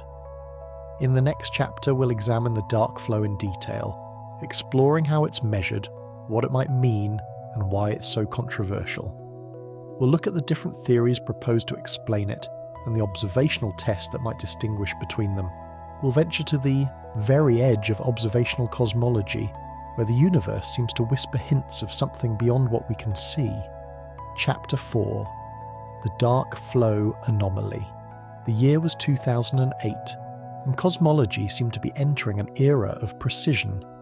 The universe was 13.7 billion years old. It was composed of roughly 4% ordinary matter, 23% dark matter, and 73% dark energy. It was expanding, accelerating, and cooling. The cosmic microwave background had been mapped with exquisite detail. The distribution of galaxies had been surveyed across billions of light years. The standard cosmological model, lambda CDM, named for dark energy, lambda, and cold dark matter, CDM, could explain a vast array of observations with remarkable accuracy.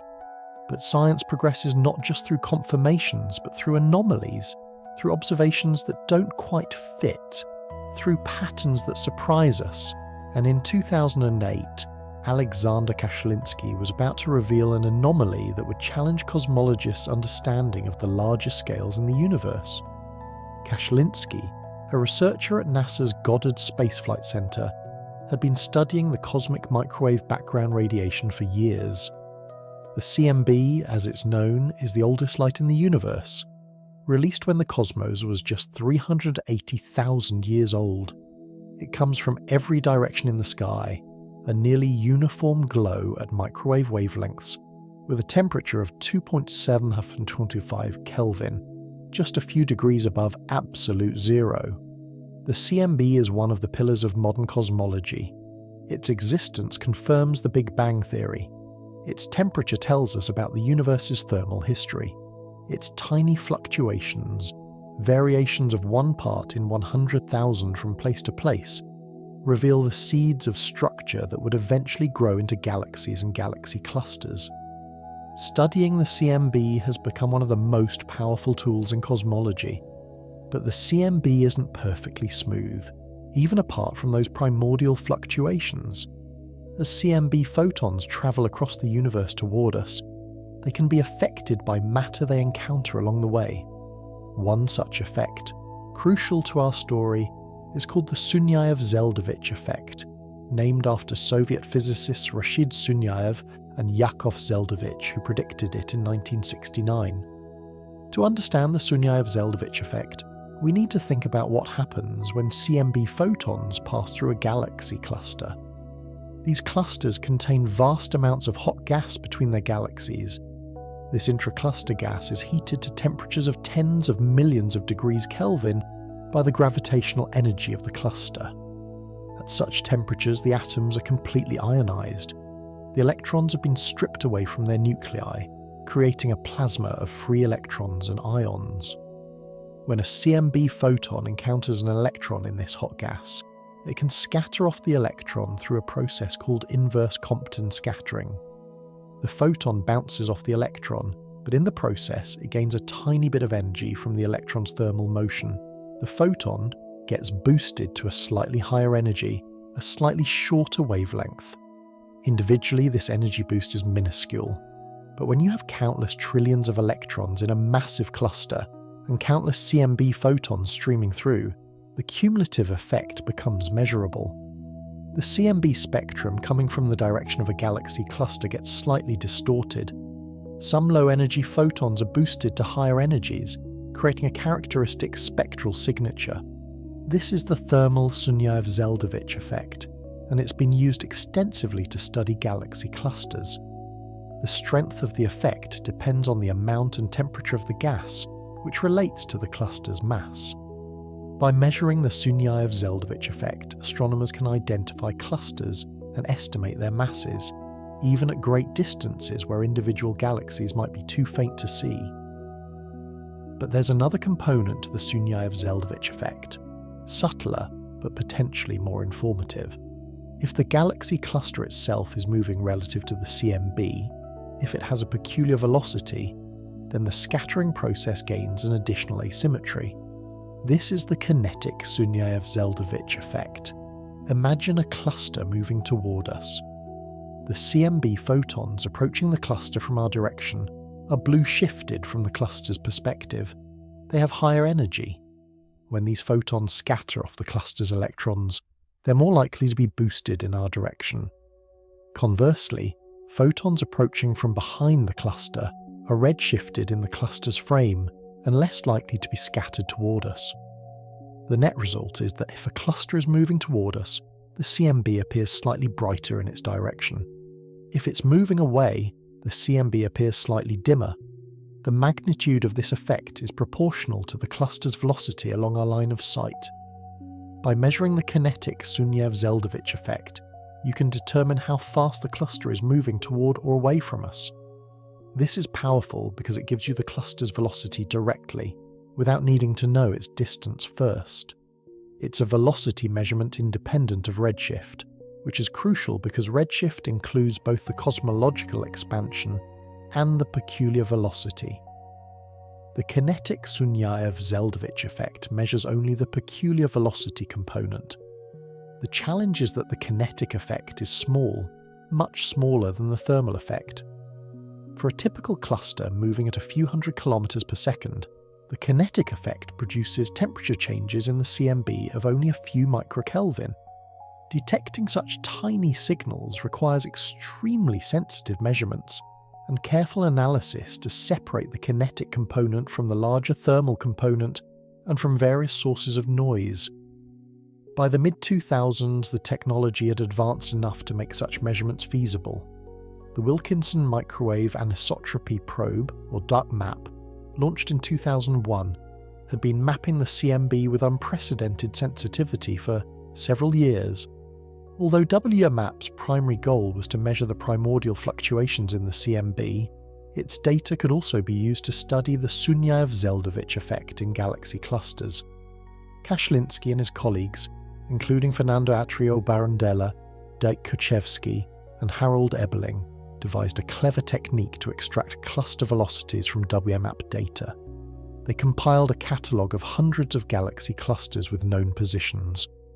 Then they looked at the WMAP temperature maps in the directions of these clusters, searching for the subtle temperature asymmetries characteristic of the kinetic Sunyaev-Zeldovich effect. The analysis was complex.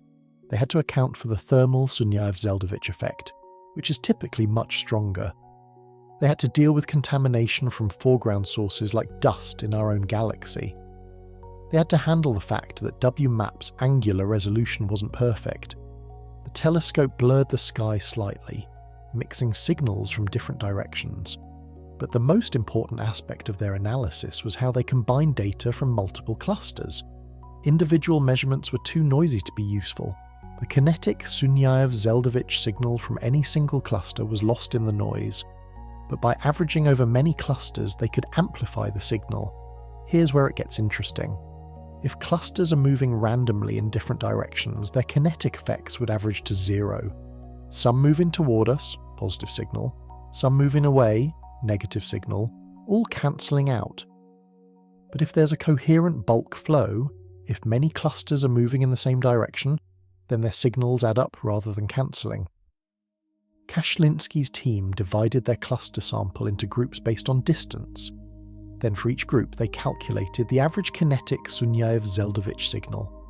If clusters at a given distance had no coherent motion, the average would be 0. But if they had a bulk flow, the average would be non-zero, with a magnitude proportional to the flow speed and a direction indicating the flow direction. What they found was stunning. clusters out to distances of about 800 million light-years showed a clear, coherent bulk flow. The average velocity was several hundred kilometers per second, pointing toward a region of the sky roughly in the direction of the constellations Centaurus and Hydra. This was surprising, but not necessarily shocking. We already knew about the Great Attractor and the flow toward it. Coherent motions on scales of a few hundred million light-years were expected. But then Kashlinski's team pushed their analysis further, looking at clusters at even greater distances. The standard cosmological models predicted that bulk flows should diminish at larger distances. The farther you look, the larger the volume you're sampling, and local gravitational influences should average out. By the time you're looking at clusters a billion light-years away, encompassing a truly enormous volume of space, the bulk flow should be negligible, just a few tens of kilometers per second at most. But that's not what they found. Clusters at distances out to 2 billion light-years or more showed the same bulk flow. The direction was consistent across all distance ranges. The magnitude didn't diminish as expected. It was as if a cosmic current was carrying everything in the same direction, regardless of distance. They published their results in 2008 in the astrophysical journal Letters under the title "A Measurement of Large-Scale Peculiar Velocities of Clusters of Galaxies, Results and Cosmological Implications." The paper was carefully written, acknowledging uncertainties and potential systematic effects, but the conclusion was clear. They had detected what they called a dark flow, a large-scale bulk motion that shouldn't exist according to standard cosmological models. The name dark flow was deliberate, echoing the terminology of dark matter and dark energy. It suggested something mysterious, something not yet understood, and like those other dark phenomena, it hinted at gaps in our knowledge, at pieces of the cosmic puzzle we hadn't yet put together. The reaction from the astronomical community was mixed. Some researchers were intrigued, seeing the dark flow as a potentially revolutionary discovery that could reshape our understanding of a large-scale structure. Others were skeptical, suspecting systematic errors or misinterpretation of the data. The debate that followed would continue for years. The skeptics had good reasons for doubt. Measuring the kinetic Sunyaev-Zeldovich effect is incredibly difficult. The signal is tiny, and many things can create false positives.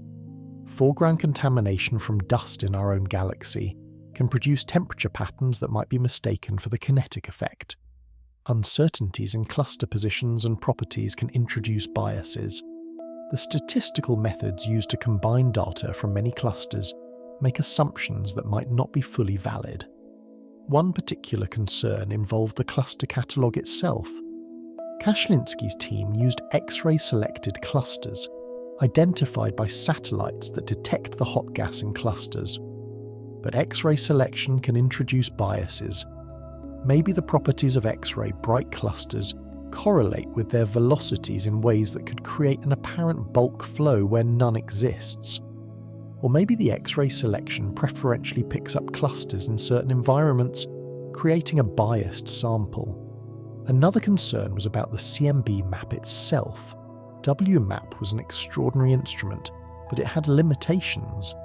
Its angular resolution was about 15 arc minutes at the frequencies most sensitive to the Sunyaev-Zeldovich effect. This means it couldn't sharply resolve individual clusters. Instead, it saw them as blurred patches. The process of extracting cluster signals from a blurred map introduces uncertainties and potential systematic errors. Critics also pointed out that the claimed detection of bulk flow at very large distances pushed the boundaries of what should be possible with the data. The signal-to-noise ratio was not overwhelming. Small changes in the analysis method, different ways of handling foreground contamination, different statistical weightings, could potentially change the results significantly. Kashlinski and his colleagues took these criticisms seriously and conducted follow-up studies to address them. In 2009, they published a second paper using an expanded cluster sample and refined analysis techniques. The dark flow persisted. In 2010, they published another study using 3 years of WMAP data instead of 1, improving statistics. The dark flow was still there, with similar magnitude and direction. They also tested for potential systematic effects. They divided their cluster sample in different ways, by X-ray brightness, by richness, by position on the sky, checking if the bulk flow signal depended on these properties in ways that might suggest contamination. The signal remained robust across different subsamples, suggesting it wasn't an artifact of selection effects.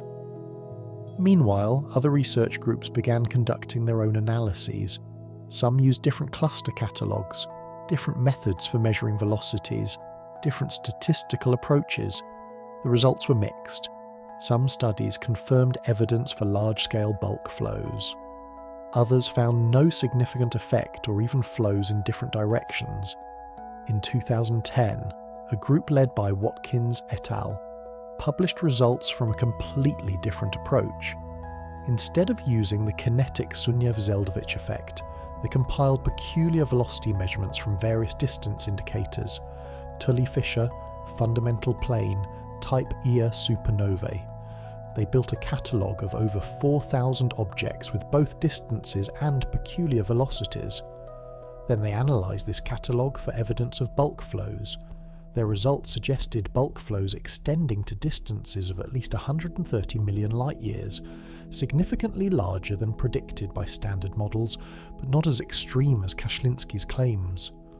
The flow magnitude was several hundred kilometers per second, and while the direction was somewhat consistent with Kashlinsky's results, there were differences that made direct comparison difficult. Another study by Turnbull et al. In 2012 used yet another method, analysing the fundamental plane relation for elliptical galaxies. They found evidence for flows extending to at least 250 million light-years, intermediate between standard predictions and Kashlinsky's claims. The cosmic web of bulk flows seemed real, but its exact extent and magnitude remained debated. Part of the difficulty in comparing these studies is that they probe different distance ranges and use different selection criteria. The kinetic Sunyaev-Zeldovich effect works well for massive galaxy clusters at large distances. Tully-Fisher and fundamental plane work better for individual galaxies at moderate distances. Type Ia supernovae can probe the largest distances but are rare. Each method has its own systematic uncertainties and biases. There's also a fundamental challenge in defining what we mean by bulk flow. If you measure the velocities of galaxies in a particular volume of space and calculate their average, you get some vector representing the bulk motion of that volume. But this average depends on how you define the volume. If you choose a sphere centered on the Milky Way, you get one answer. If you choose a different center or a different shape, you might get a different answer. Moreover, the bulk flow you measure depends on the scale. On small scales, say, within the local group, there's a clear bulk motion as we fall toward Andromeda. On larger scales, within Laniakea, there's a flow toward the Great Attractor region. On even larger scales, Laniakea itself appears to be moving. The question is how far this hierarchy of flows extends and whether at some scale it finally averages to zero, as theory predicts. The standard lambda CDM cosmological model makes specific predictions about bulk flows. According to this model, the universe started with tiny density fluctuations imprinted by quantum effects in the very early universe. These fluctuations evolved under gravity, growing into the structures we see today. The model predicts the statistical properties of these structures, including how large the bulk flow should be on different scales. For scales of a few hundred million light-years, this size of superclusters like Laniakea, the model predicts bulk flows of several hundred kilometers per second. This matches what we observe locally, but the model also predicts that flows should diminish rapidly as you go to larger scales. On scales of 1 billion light-years or more, bulk flows should be less than 100 kilometers per second. On scales approaching the size of the observable universe, they should be essentially zero. This prediction follows from the cosmological principle, the assumption that the universe is homogeneous and isotropic on large scales. If there were persistent bulk flows extending across significant fractions of the observable universe, that would indicate large-scale anisotropy, a preferred direction, a breaking of the symmetry that underlies modern cosmology. So the dark flow, if confirmed at the distances Kashlinski claimed, would be more than just an interesting observation. It would be a fundamental challenge to the cosmological principle.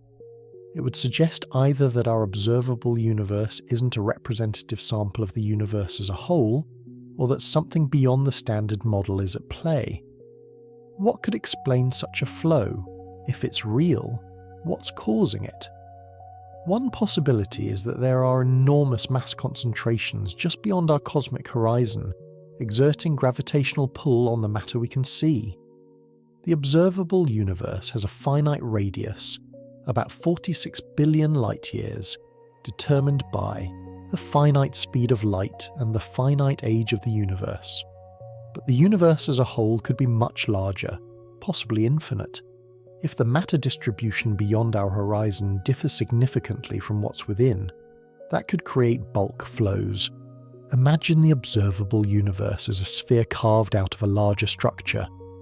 If that larger structure has asymmetries, maybe a giant supercluster just beyond the horizon in one direction, its gravity could create flows within our observable patch. We couldn't see the structure directly because its light hasn't reached us yet, but we could feel its gravitational influence. This scenario requires truly enormous structures, mass concentrations far exceeding anything we've. This expansion made the universe vastly larger than the currently observable portion. We see only a small patch of the total inflated volume. In principle, there could be enormous structures in the unobservable universe beyond our horizon. But standard inflation models predict that fluctuations should have roughly the same statistical properties everywhere. There shouldn't be vastly larger structures just beyond the horizon than within it. If such structures exist, it would suggest something unusual about either inflation or the initial conditions. Another possibility involves what came before the Big Bang. Some cosmological models propose that the Big Bang wasn't the absolute beginning, but a transition from a previous state.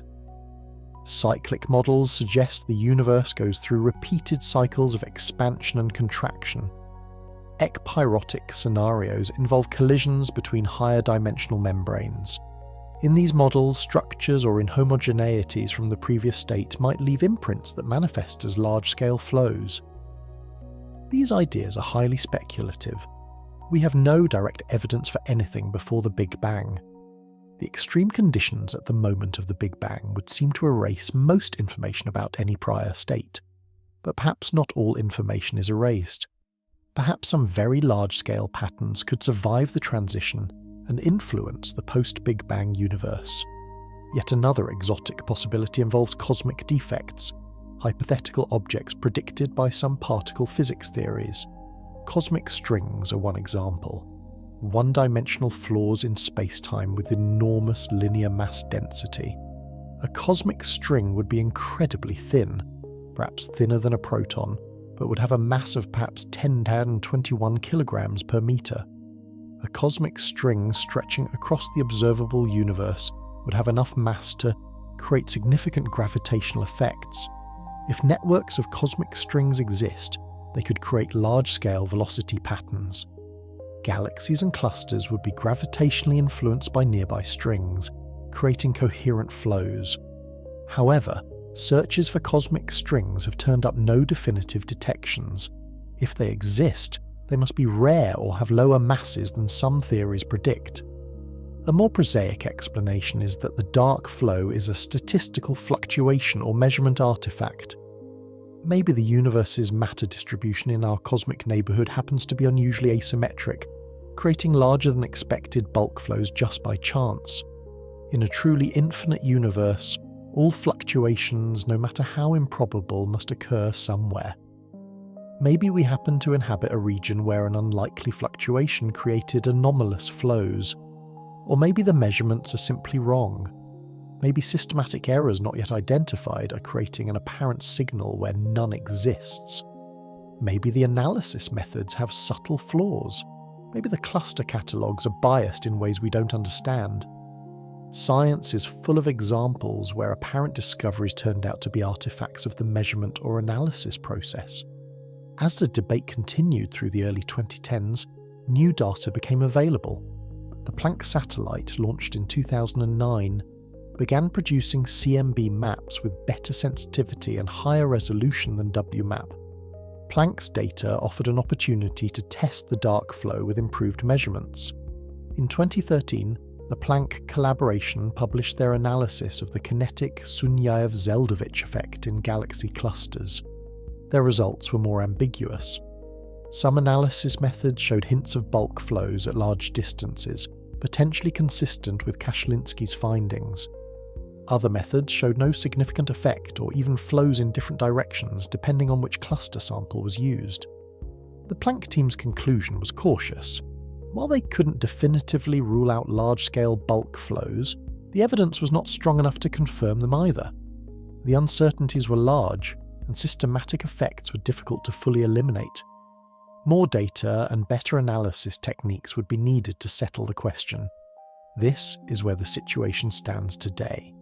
The dark flow remains one of cosmology's most intriguing mysteries. A decade and a half after its initial detection, we still don't know for certain whether it's real or an artifact. Different studies using different methods continue to produce conflicting results. What we can say is this: there's strong evidence for bulk flows on scales of a few 100 million light-years. The flow patterns within Laniakea are real and well established. The motion toward the Great Attractor and the Shapley concentration is confirmed by multiple independent measurements. On these scales, observations agree with theoretical predictions. But whether coherent flows extend to much larger scales, to billions of light-years approaching the size of the observable universe, remains uncertain. Kashlinsky and his colleagues continue to argue that such flows exist, based on their analysis of the Sunyaev-Zeldovich effect. Other researchers remain skeptical, pointing to the lack of confirmation from independent methods and the difficulty of eliminating systematic errors. The truth is, we're pushing the boundaries of what's observable. We're trying to detect tiny signals across vast cosmic distances, signals that are easily obscured by noise and contamination. We're working at the edge of our instrumental capabilities and our analytical techniques. In such circumstances, uncertainty is natural. The universe doesn't easily give up its secrets. But this is also why the dark flow is so fascinating. Whether it's ultimately confirmed or refuted, pursuing the question pushes cosmology forward. New instruments are developed, new analysis methods are invented, new theoretical frameworks are explored. The process of investigating the anomaly advances our understanding, regardless of the final answer. And there's something profound about the questions the dark flow raises. If it exists, it tells us that the universe has surprises even on its largest scales, that the cosmos is more complex and structured than our simplest models predict. It suggests influences from beyond what we can directly observe, whispers from the unobservable universe reaching across the cosmic horizon to affect the matter we can see. If it doesn't exist, if it's an artifact or a statistical fluctuation, that's also meaningful. It teaches us about the limits of our measurements, about the care needed in analysing subtle effects, about the importance of skepticism and verification in science. It reminds us that extraordinary claims require extraordinary evidence. In the next chapter, we'll dive deeper into the techniques used to map the invisible universe. We'll explore how astronomers measure distances to galaxies, how they determine velocities, how they construct three-dimensional maps of cosmic structure. We'll see how these techniques reveal the gravitational architecture of the universe, the hidden scaffolding of dark matter that shapes the visible distribution of galaxies. We'll also examine the cosmic microwave background in more detail, this ancient light that carries information about the universe's earliest moments and its subsequent evolution. We'll see how tiny temperature fluctuations in the CMB encode information about structure formation, and how distortions of the CMB as it passes through matter reveal the properties and motions of galaxies and clusters. Understanding these techniques is crucial because the entire debate about the dark flow hinges on them. The observations are subtle, the signals are faint, and the interpretation requires sophisticated analysis. To evaluate the claims and counterclaims, we need to understand what's actually being measured and how, but for. Now let's sit with the mystery. Somewhere out there, perhaps extending across billions of light years, there may or may not be a cosmic current carrying galaxies and clusters in a coherent flow. This flow might be influenced by structures beyond our cosmic horizon, or by remnants of pre-Big Bang conditions, or by exotic objects we've never detected. Or it might be an illusion, a mirage created by the limitations of our measurements and the statistical fluctuations inherent in any finite sample. We don't know yet, and that uncertainty, that standing at the edge of knowledge peering into the unknown, is part of what makes cosmology so compelling. We're not just studying the universe, we're pushing against the boundaries of what can be known, using the tools of physics and mathematics to probe questions that once belonged solely to philosophy and speculation. The dark flow may be real, or it may be illusion. But the quest to understand it is real, and that quest continues to drive discovery, to expand our understanding, to reveal the cosmos in ever greater depth and detail. Chapter 5: Mapping the Invisible. In the grand challenge of understanding cosmic structure, astronomers face a fundamental problem. Most of the universe is invisible, not just far away or faint, but fundamentally invisible, either because it emits no light, like dark matter, or because it's hidden behind obscuring material, like galaxies in the zone of avoidance. Yet to understand the Great Attractor, the dark flow, and the large-scale structure of the cosmos, we must map this invisible universe. How do you map what you cannot see? How do you weigh what emits no light? How do you trace the distribution of dark matter that outmasses ordinary matter by a factor of 5 to 1? These questions have driven some of the most ingenious techniques in modern astronomy, methods that allow us to infer the presence and properties of invisible matter through its gravitational effects on visible objects. Let's start with the most basic challenge: mapping the three-dimensional distribution of galaxies across cosmic distances. When you look at the night sky, you see a two-dimensional projection. You can measure a galaxy's position on the celestial sphere, its right ascension and declination, but you can't directly perceive its distance. Yet distance is the crucial third dimension that transforms a flat map into a three-dimensional picture of cosmic structure. The cosmic distance ladder is the series of overlapping measurement techniques that allow us to determine distances to ever more remote objects. Each rung of the ladder builds on the previous one, extending our reach deeper into space. The foundation is parallax, the apparent shift in position of a nearby object when viewed from different locations. As Earth orbits the Sun, nearby stars appear to shift position relative to more distant background stars. By measuring this tiny angular shift and knowing Earth's orbital diameter, we can calculate the star's distance through simple trigonometry. This technique works for stars within a few hundred light years, forming the base of the distance ladder. For more distant stars within our galaxy, we use standard candles, objects whose intrinsic brightness we know. Cepheid variable stars are classic examples.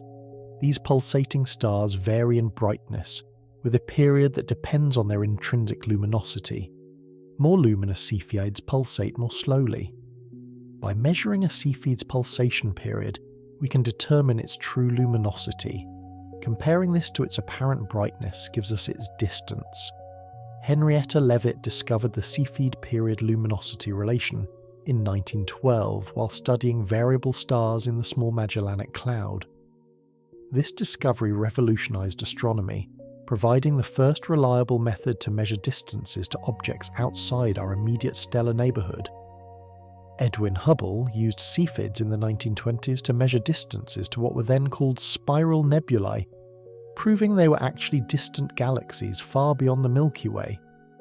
But Cepheids, while bright, can only be seen out to distances of a few tens of millions of light-years with current telescopes.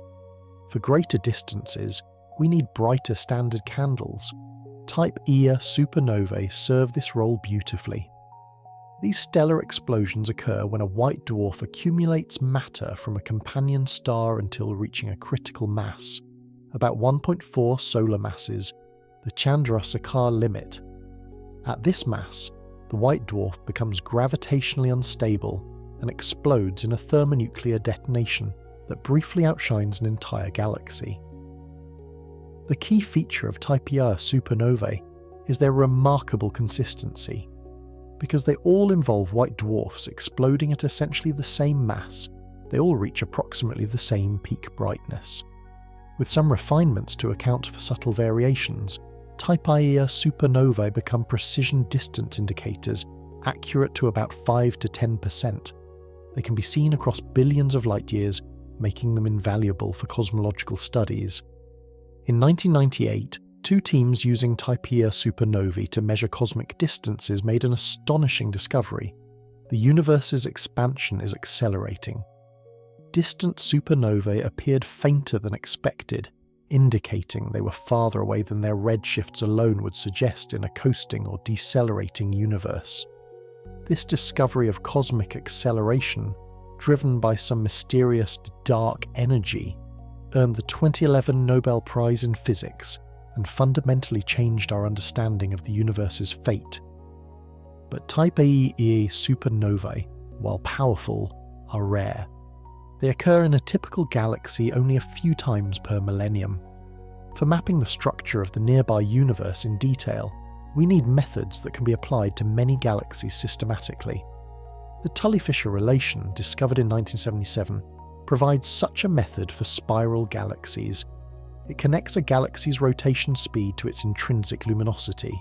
More massive, galaxies rotate faster due to their stronger gravity, and more massive galaxies also tend to be intrinsically brighter because they contain more stars.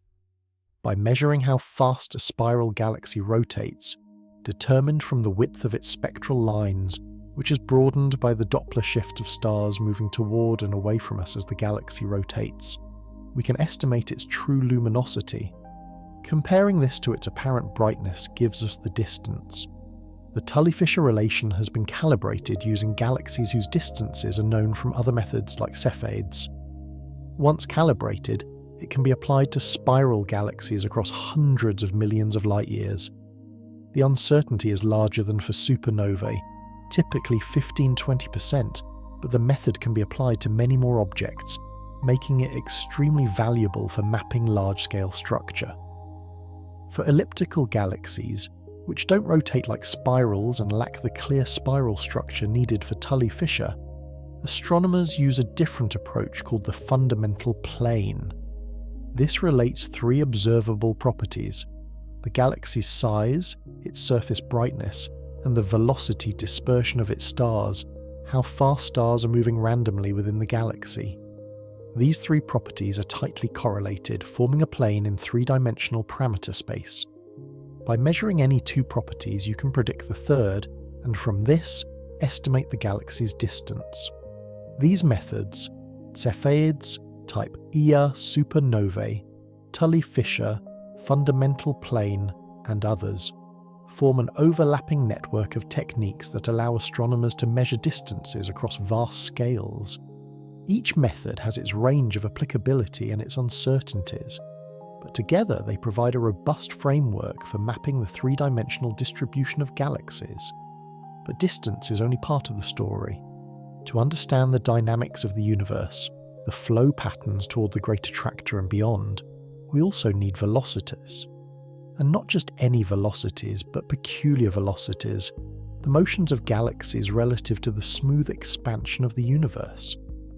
Every galaxy's observed redshift contains two components. First, there's the cosmological redshift caused by the expansion of space itself. This component follows Hubble's law. Velocity equals the Hubble constant times distance. It's the smooth, predictable component that would exist in a perfectly uniform universe with no gravitational clustering. Second, there's the Doppler shift caused by the galaxy's peculiar velocity, its motion through space relative to the expansion flow. This component is what interests us because it reveals gravitational effects. Galaxies fall toward mass concentrations, creating peculiar velocities that deviate from pure Hubble flow. Separating these two components requires knowing both the galaxy's redshift, easy to measure spectroscopically, and its distance, harder to measure, requiring the methods discussed above. The cosmological redshift can be calculated from the distance using Hubble's law. The difference between observed and predicted redshift gives the Doppler component, revealing the peculiar velocity. This process accumulates uncertainties.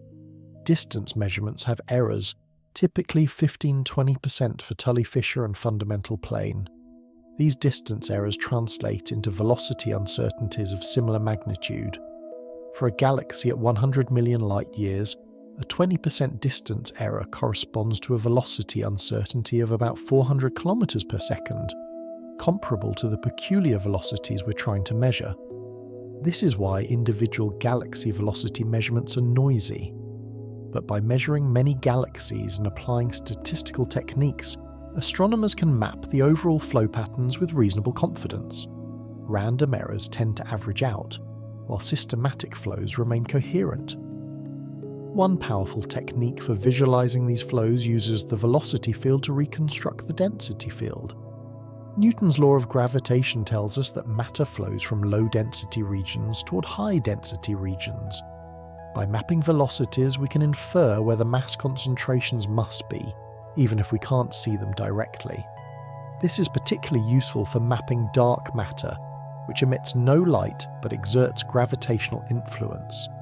Imagine dropping dye into flowing water.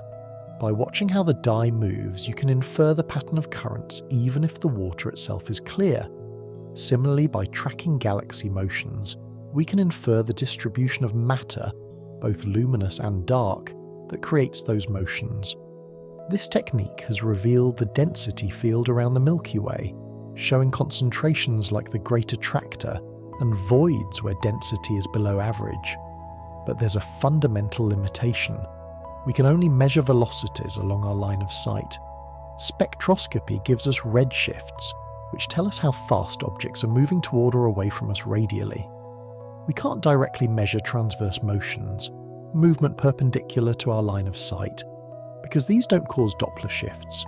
For nearby objects like stars in our galaxy, we can measure transverse motion through proper motion, the apparent angular movement across the sky over years or decades. But galaxies are so distant that their angular motions are infinitesimally small, unmeasurable even over human lifetimes, so we're limited to radial velocities. This creates ambiguity in reconstructing three-dimensional velocity fields from observations. A galaxy might have a large peculiar velocity, but if that velocity is mostly transverse to our line of sight, we'll measure very little redshift deviation. Conversely, a galaxy moving radially, but with small transverse velocity, will show a large measured peculiar velocity. Disentangling these effects requires assumptions and statistical modelling. Despite these challenges, the velocity mapping of the nearby universe has been remarkably successful. The Cosmic Flows, project led by Brent Tully, has compiled distance and velocity measurements for thousands of galaxies. The resulting maps reveal the gravitational architecture of our cosmic neighbourhood. Filaments of galaxies, dense nodes where filaments intersect, and vast voids relatively empty of galaxies. These maps show clearly how galaxies flow along filaments toward nodes. Within Laniakea, the flow pattern converges toward the Great Attractor region, and beyond toward the Shapley concentration. The boundaries of Laniakea are visible as surfaces where the flow direction reverses, watersheds in the gravitational landscape where the pull of one supercluster gives way to the pull of another. But what about dark matter? Galaxies trace the luminous matter in the universe, but they're embedded in much more massive halos of dark matter. How do we map dark matter's distribution? One technique uses gravitational lensing. the bending of light by gravity predicted by Einstein's general relativity. When light from a distant galaxy passes near a massive foreground object like a galaxy cluster, the object's gravity bends the light's path, distorting the background galaxy's image. The degree of distortion depends on the foreground mass, including dark matter. Weak gravitational lensing produces subtle distortions, stretching background galaxies by just a few percent. But by measuring the shapes of thousands of background galaxies, astronomers can map the foreground mass distribution statistically. This technique has produced stunning maps of dark matter in galaxy clusters, showing that dark matter dominates the mass and that its distribution is smoother than the distribution of galaxies, as expected from theory. Strong gravitational lensing occurs when a background object aligns almost perfectly with a very massive foreground object. The background object's light is dramatically distorted, sometimes producing multiple images or even complete rings called Einstein rings. By analysing these distortions, astronomers can precisely measure the foreground mass distribution. Some of the most detailed maps of dark matter in galaxy clusters come from strong lensing analysis. The cosmic microwave background also provides a way to map dark matter through gravitational lensing. CMB photons travelling across the universe from the surface of last scattering pass through the intervening structure. Their paths are deflected by the gravity of dark matter concentrations, creating subtle distortions in the CMB temperature pattern. By analysing these distortions, we can map the integrated dark matter distribution along our line of sight across the entire observable universe. This CMB lensing technique has been used to create maps of dark matter on the largest scales, showing the cosmic web extending billions of light years. These maps confirm that structure exists on vast scales, and that its properties match theoretical predictions from the Lambda CDM model, another window into other. The invisible universe comes from X-ray astronomy. Galaxy clusters contain vast amounts of hot gas between their galaxies, heated to tens of millions of degrees by gravitational compression. This gas emits X-rays that can be detected by space-based X-ray telescopes. The X-ray emission traces the gas distribution, which in turn traces the gravitational potential well created by the cluster's total mass. By measuring the X-ray emission's intensity and spectrum, astronomers can determine the gas's temperature and density. Using the assumption that the gas is in hydrostatic equilibrium, balance between gravity pulling it in and pressure pushing it out, they can calculate the total mass, including dark matter. This technique has been used to measure masses of thousands of galaxy clusters, confirming that they're dominated by dark matter. The combination of all these techniques, distance measurements, velocity measurements, gravitational lensing, X-ray observations, allows astronomers to build comprehensive three-dimensional maps of both luminous and dark matter. These maps reveal a universe structured on multiple scales: galaxies within groups, groups within clusters, clusters within superclusters, all connected by filaments and separated by voids. The cosmic web that emerges is remarkably intricate. Filaments can stretch for hundreds of millions of light years, containing chains of galaxy groups and clusters. Where multiple filaments intersect, massive nodes form, rich galaxy clusters containing thousands of galaxies and enormous amounts of dark matter.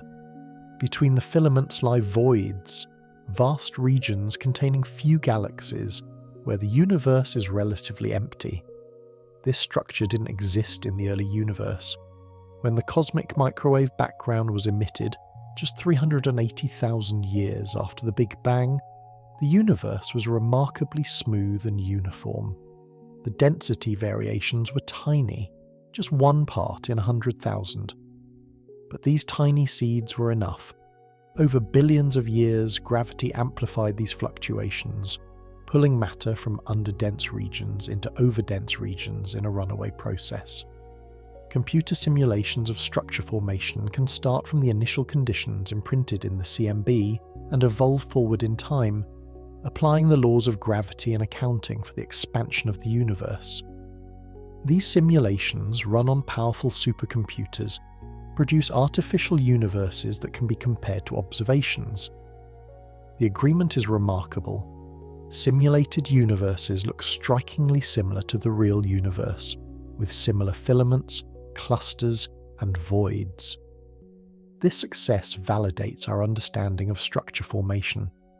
We can explain how gravity, working over billions of years on initially tiny fluctuations, builds the cosmic web we observe. The simulations confirm that dark matter is essential. Without it, gravity would be too weak to build structure as quickly as observed. They also show that dark energy, causing the universe's accelerating expansion, limits structure growth on the larger scales. But simulations also make predictions that can be tested. They predict how large the larger structures should be, how strong the bulk flows should be on different scales, how uniform the universe should appear when averaged over large volumes. These predictions can be compared to observations like the dark flow measurements. According to standard simulations, bulk flow should diminish rapidly on scales larger than a few 100 million light-years. By the time you're sampling volumes a billion light-years across, flow should be negligible. Tens of kilometers per second at most, not hundreds. This is why the claimed detection of dark flow extending to billions of light-years is so surprising and controversial. If confirmed, it would suggest either that our simulations are missing something, or that we live in an unusual region of the universe. Understanding the invisible universe also requires understanding the cosmic microwave background in detail. The CMB is our earliest baby picture of the universe, showing conditions when the cosmos was just 380,000 years old. At that time, the universe had cooled enough for electrons and protons to combine into neutral hydrogen atoms. Before this moment, free electrons scattered photons efficiently, making the universe opaque. After recombination, photons could travel freely. The universe became transparent. The CMB photons we observe today have been travelling across the universe for 13.8 billion years. They come from a spherical surface called the surface of last scattering, located at a distance of about 46 billion light-years, accounting for expansion. This surface surrounds us completely, making the CMB one of the few truly all-sky phenomena in astronomy. The CMB temperature is remarkably uniform, 2.725 Kelvin in every direction, to within 1 part in 100,000. This uniformity tells us the early universe was extraordinarily smooth and homogeneous. But the tiny variations that do exist, hotter and cooler spots varying by about 100 microkelvin, are crucial. These temperature fluctuations reflect density fluctuations in the early universe, the seeds from which all structure grew. By analysing the pattern of temperature fluctuations across the sky, cosmologists can extract information about the universe's properties, its age, its composition, its geometry, the physics of inflation. The CMB has become arguably the most important single dataset in cosmology. Constraining models with unprecedented modify the CMB, imprinting secondary signals on top of the primordial fluctuations. By carefully analysing these secondary effects, we can learn about the distribution and motion of matter between us and the surface of last scattering. This is the principle behind using the Sunyaev-Zeldovich effect to detect galaxy clusters and measure their velocities, as discussed in relation to the dark flow. The kinetic Sunyaev-Zeldovich effect is particularly subtle. Remember, it arises when CMB photons scatter off electrons in a galaxy cluster that's moving relative to the CMB rest frame. If the cluster is moving toward us, we see a slight brightening in the CMB direction. If away, a slight dimming. The effect is proportional to the cluster's velocity, making it a direct velocity probe, but the kinetic effect is tiny. Temperature changes of just a few microkelvin for typical cluster velocities. Detecting it requires extremely sensitive measurements and careful analysis to separate it from the much larger thermal Sunyaev-Zeldovich effect, caused by photons gaining energy from the hot gas, and from primordial CMB fluctuations and foreground contamination. This is why the dark flow measurements are so challenging and controversial. We're trying to detect a signal of microkelvin magnitude in individual clusters, then average over hundreds of clusters to amplify coherent flows while averaging out random noise. The entire analysis rests on assumptions about how to model various effects and how to handle uncertainties. Small changes in methodology can significantly affect the results. Different research teams have analysed the same datasets using different techniques and reached different conclusions. Some find evidence for large-scale bulk flows. Others find no significant effect or even flows in different directions, depending on methodology. This disagreement doesn't mean anyone is wrong or incompetent. It reflects the genuine difficulty of extracting subtle signals from noisy data at the limits of current instrumental capabilities. As technology advances, these measurements will improve. Next-generation CMB experiments with better sensitivity and resolution will provide cleaner measurements of the Sunyaev-Zeldovich effect. Larger galaxy surveys with better distance indicators will improve peculiar velocity measurements through other methods. Eventually, the question of whether large-scale bulk flows exist will be settled definitively. But even now, with current uncertainties, we can say with confidence that the universe has rich structure extending to the largest observable scales. The cosmic web is real. Galaxy clusters and superclusters mark the densest nodes in this web. Galaxies flow along filaments toward these nodes. On scales of hundreds of millions of light-years, the universe is far from smooth. It's a complex tapestry of matter and void, of flow and structure. This structure is the result of billions of years of gravitational evolution. It started with quantum fluctuations in the first fraction of a second after the Big Bang. Inflation amplified these fluctuations to cosmic scales. Gravity gradually enhanced them over billions of years, pulling matter together into increasingly complex patterns. The result is the universe we observe, a cosmos rich in structure on every scale, from planets to galaxies to superclusters, all embedded in a dark matter, scaffolding we can detect but not see. Mapping this invisible universe is one of astronomy's greatest achievements.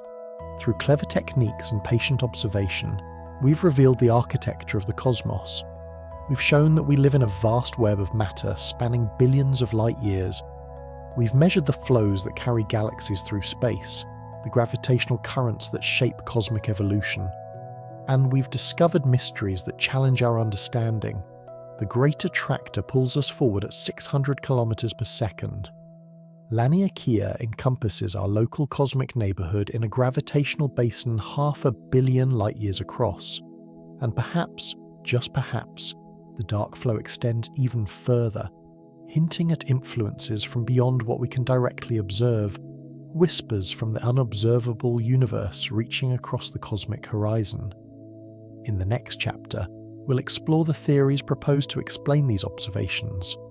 We'll examine what the Great Attractor and dark flow might tell us about the universe beyond our horizon, about conditions before the Big Bang, about exotic structures predicted by theory but never observed. We'll venture into the realm where established science meets speculation, where observations push us toward new ideas about the cosmos and our place within it. Chapter 6: Theories and Explanations. Science advances through a dance between observation and theory. Observations reveal patterns in nature, unexpected phenomena, mysteries that demand explanation. Theories attempt to explain these observations, to find the underlying principles that make sense of what we see. When observations and theory agree, we gain confidence in our understanding.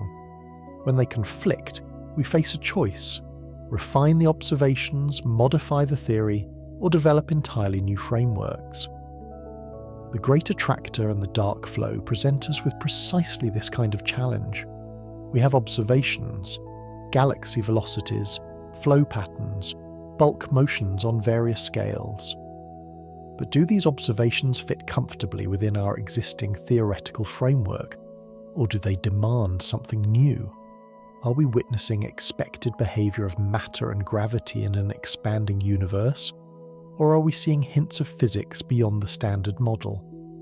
Let's begin with what we understand well, the gravitational explanation for the Great Attractor. This is the least controversial part of the story, well established through multiple independent observations, and consistent with our theoretical understanding of structure, formation.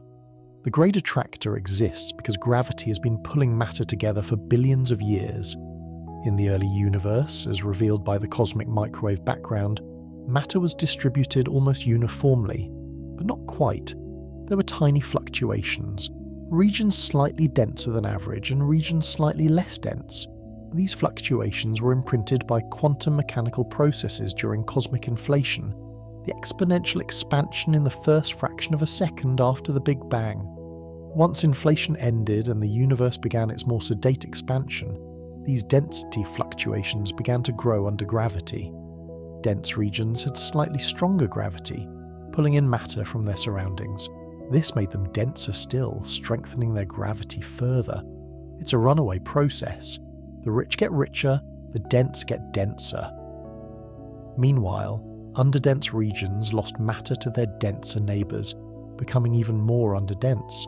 These would become cosmic voids, the vast relatively empty regions that separate the filaments and clusters of the cosmic web. Over billions of years, this process built structure on all scales. Small fluctuations grew into dark matter halos, which attracted ordinary matter that eventually formed galaxies. Galaxies clustered into groups. Groups merged into clusters. Clusters aligned along filaments.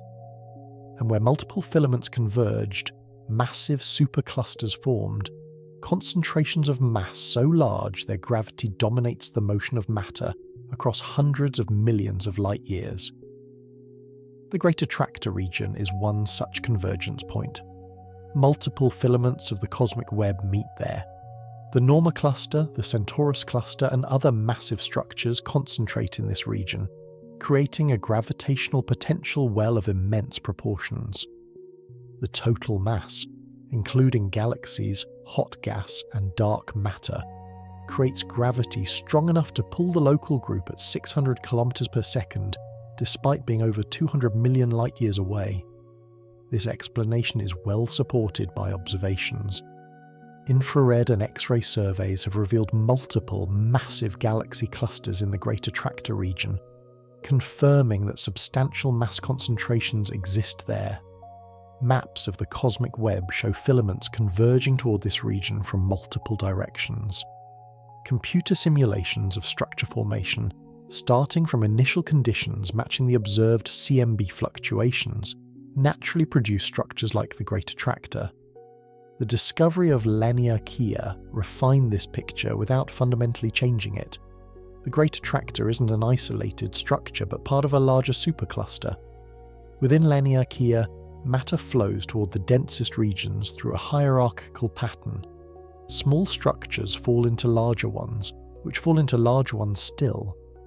The Great Attractor represents one important node in this hierarchy, but not the ultimate destination. Matter flows through it toward the edge of Laniakea, where the massive Shapley concentration lies beyond. This nested structure of flows, the local group falling toward Virgo, Virgo falling toward the Great Attractor region flowing toward Shapley, is exactly what we expect from hierarchical structure formation. It's gravity doing what gravity does, pulling matter from less dense regions to more dense regions, creating an increasingly lumpy universe over time. So the Great Attractor itself is not mysterious, at least not fundamentally. It challenges our observational capabilities because it lies behind the zone of avoidance, making direct study difficult. It required developing new techniques, infrared astronomy, X-ray observations, velocity field mapping, to reveal its nature. But once revealed, it fits comfortably within standard cosmological theory. The dark flow is another matter entirely. If it exists at the scales and magnitudes claimed by Kashlinsky and colleagues, coherent bulk flows extending to billions of light-years, it poses a genuine puzzle for cosmology. Standard theory predicts bulk flows should diminish on scales much smaller than this. Finding large flows at such vast distances would indicate either that our understanding is incomplete, or that we inhabit an unusual region of the universe. Let's explore the possible explanations, starting with the most conservative and moving toward the more speculative. Explanation 1. Measurement error or statistical fluctuation. The most prosaic explanation is that the dark flow isn't real. Perhaps it's an artifact of systematic errors in the measurements, or perhaps it's a statistical fluctuation that will disappear with more data. Measuring the kinetic Sunyaev-Zeldovich effect is extraordinarily difficult. The signal is tiny, temperature changes of microkelvin magnitude in the cosmic microwave background. Many sources of contamination can create false positives. Dust in our own galaxy emits microwave radiation that must be carefully subtracted. The thermal Sunyaev-Zeldovich effect, much stronger than the kinetic effect, must be separated out. Uncertainties in cluster positions, masses and properties can introduce biases. The statistical analysis is also complex. To detect coherent flows, one must average over hundreds of clusters, weighted by their properties. Different weighting schemes can give different results.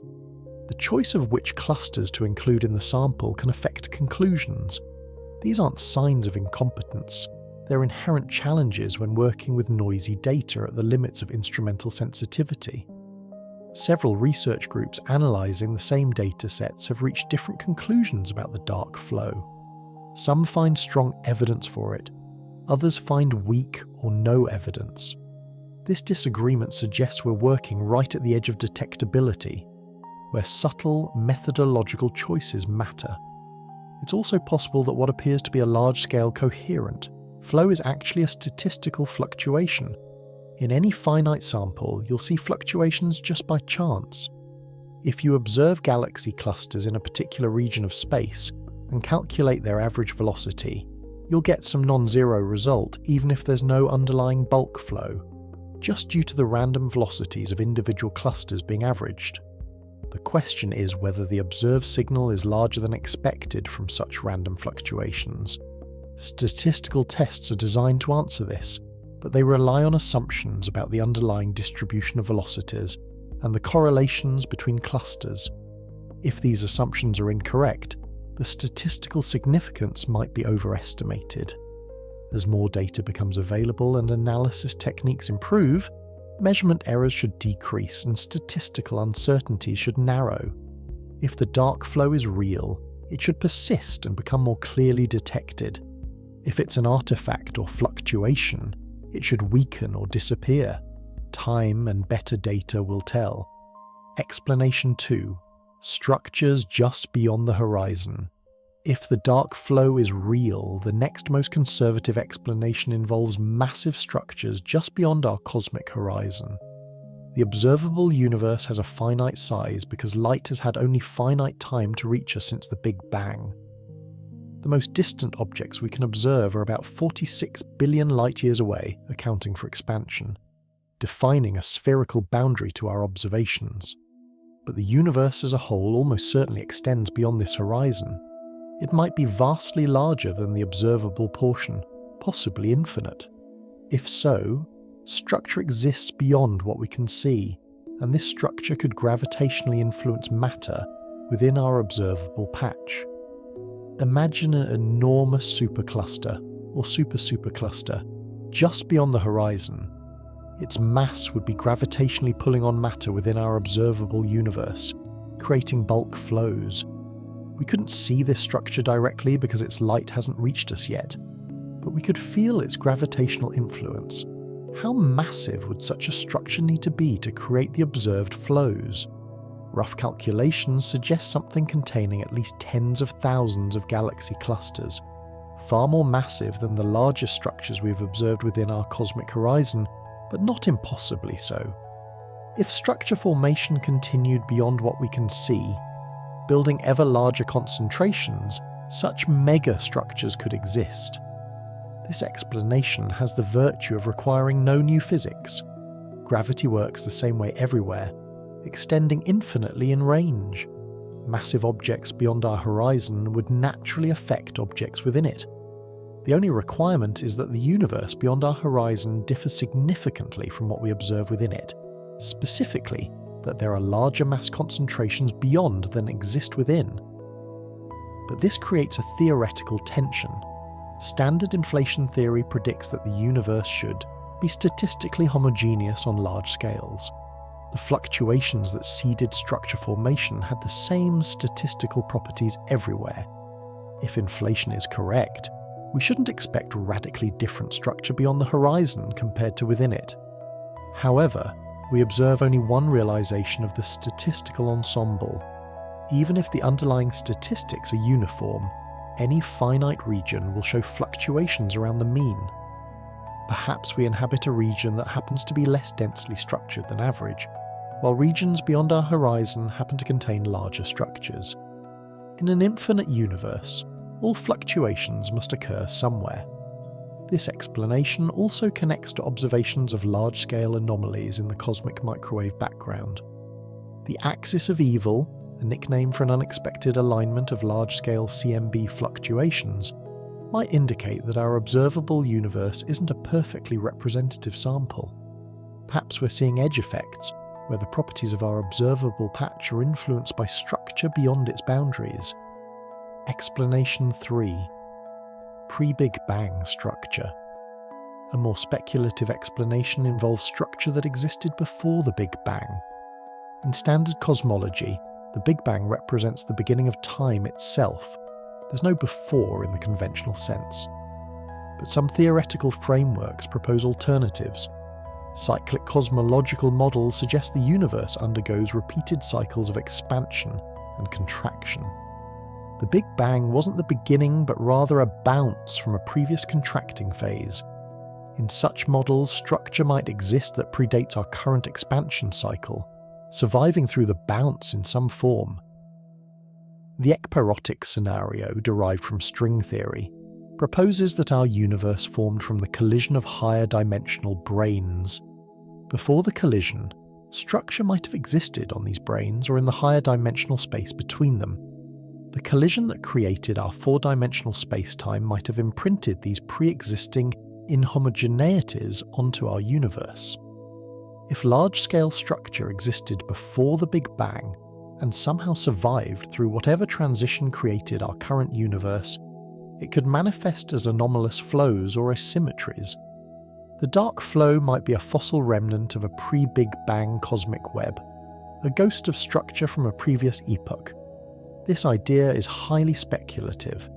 We have no direct evidence for anything before the Big Bang, and it's unclear how structure could survive through the extreme conditions of the Big Bang transition.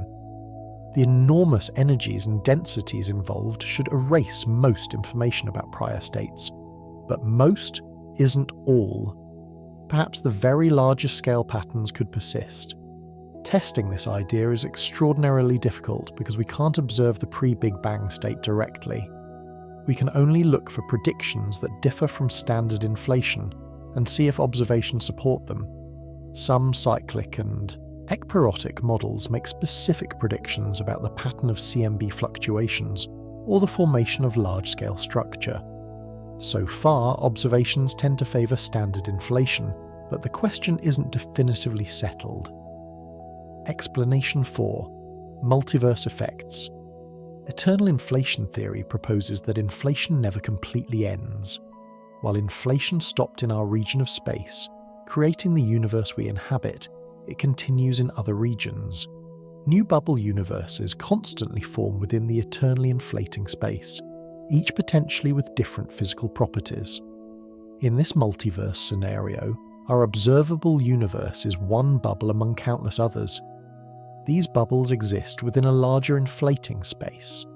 If the properties of this larger space or the distribution of other bubbles nearby creates asymmetries, we might detect their influence as anomalous flows within our bubble. For instance, if there's another bubble universe relatively nearby in the higher dimensional space, its presence might create a preferred direction, a gradient in the vacuum energy or other properties. This could manifest as bulk flows or other asymmetries in our observable universe. This explanation ventures far into speculative territory. We have no direct evidence for other bubble universes, and by definition, they should be largely causally disconnected from ours. Otherwise, they'd be part of the same universe. But some multiverse models predict possible observable effects, particularly if bubble collisions occurred in the distant past. If our bubble universe collided with another bubble in the early stages of its expansion, the collision would leave an imprint, a disc-shaped region of different properties. Depending on when and where the collision occurred, it might create the kind of large-scale asymmetries that could drive bulk flows. Searches for collision signatures in the CMB have been conducted. So far, no definitive detections, but some claimed marginal signals. These searches look for disc-shaped cold or hot spots, or other patterns, inconsistent with standard single-universe predictions. The lack of strong detections constrains how common and recent bubble collisions could be, but doesn't rule them out entirely. Explanation 5. Cosmic defects. Particle physics theories predict that the universe underwent phase transitions as it cooled after the Big Bang, similar to how water transitions from gas to liquid to ice as it cools.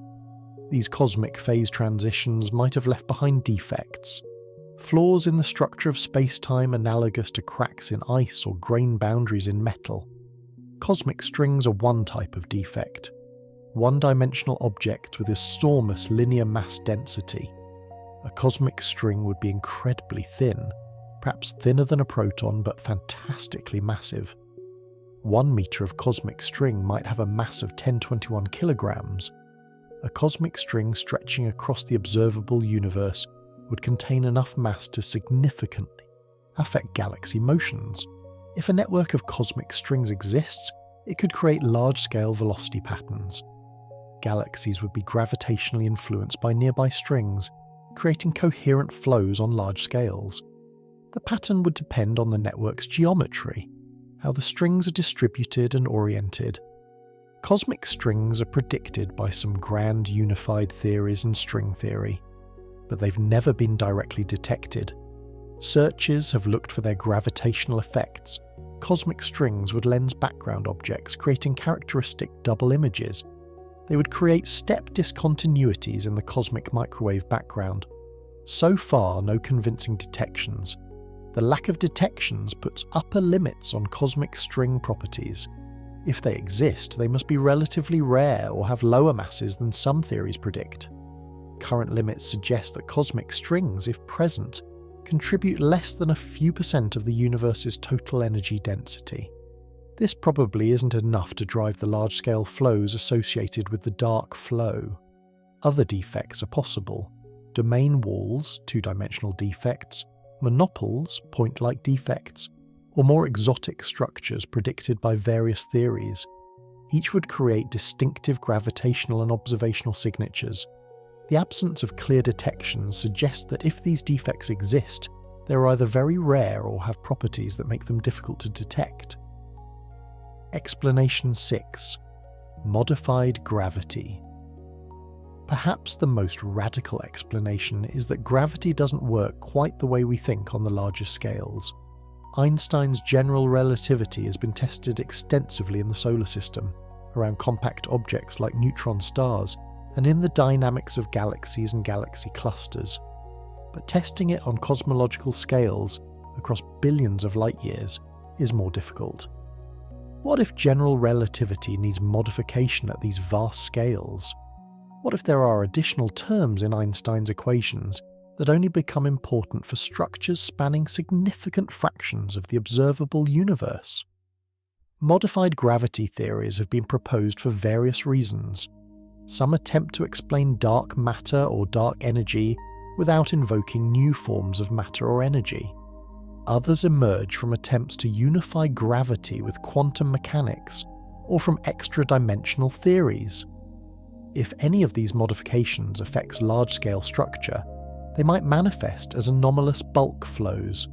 For instance, if gravity's strength varies slightly with direction on cosmological scales, a breakdown of isotropy, it could create preferred directions for structure formation and matter flows.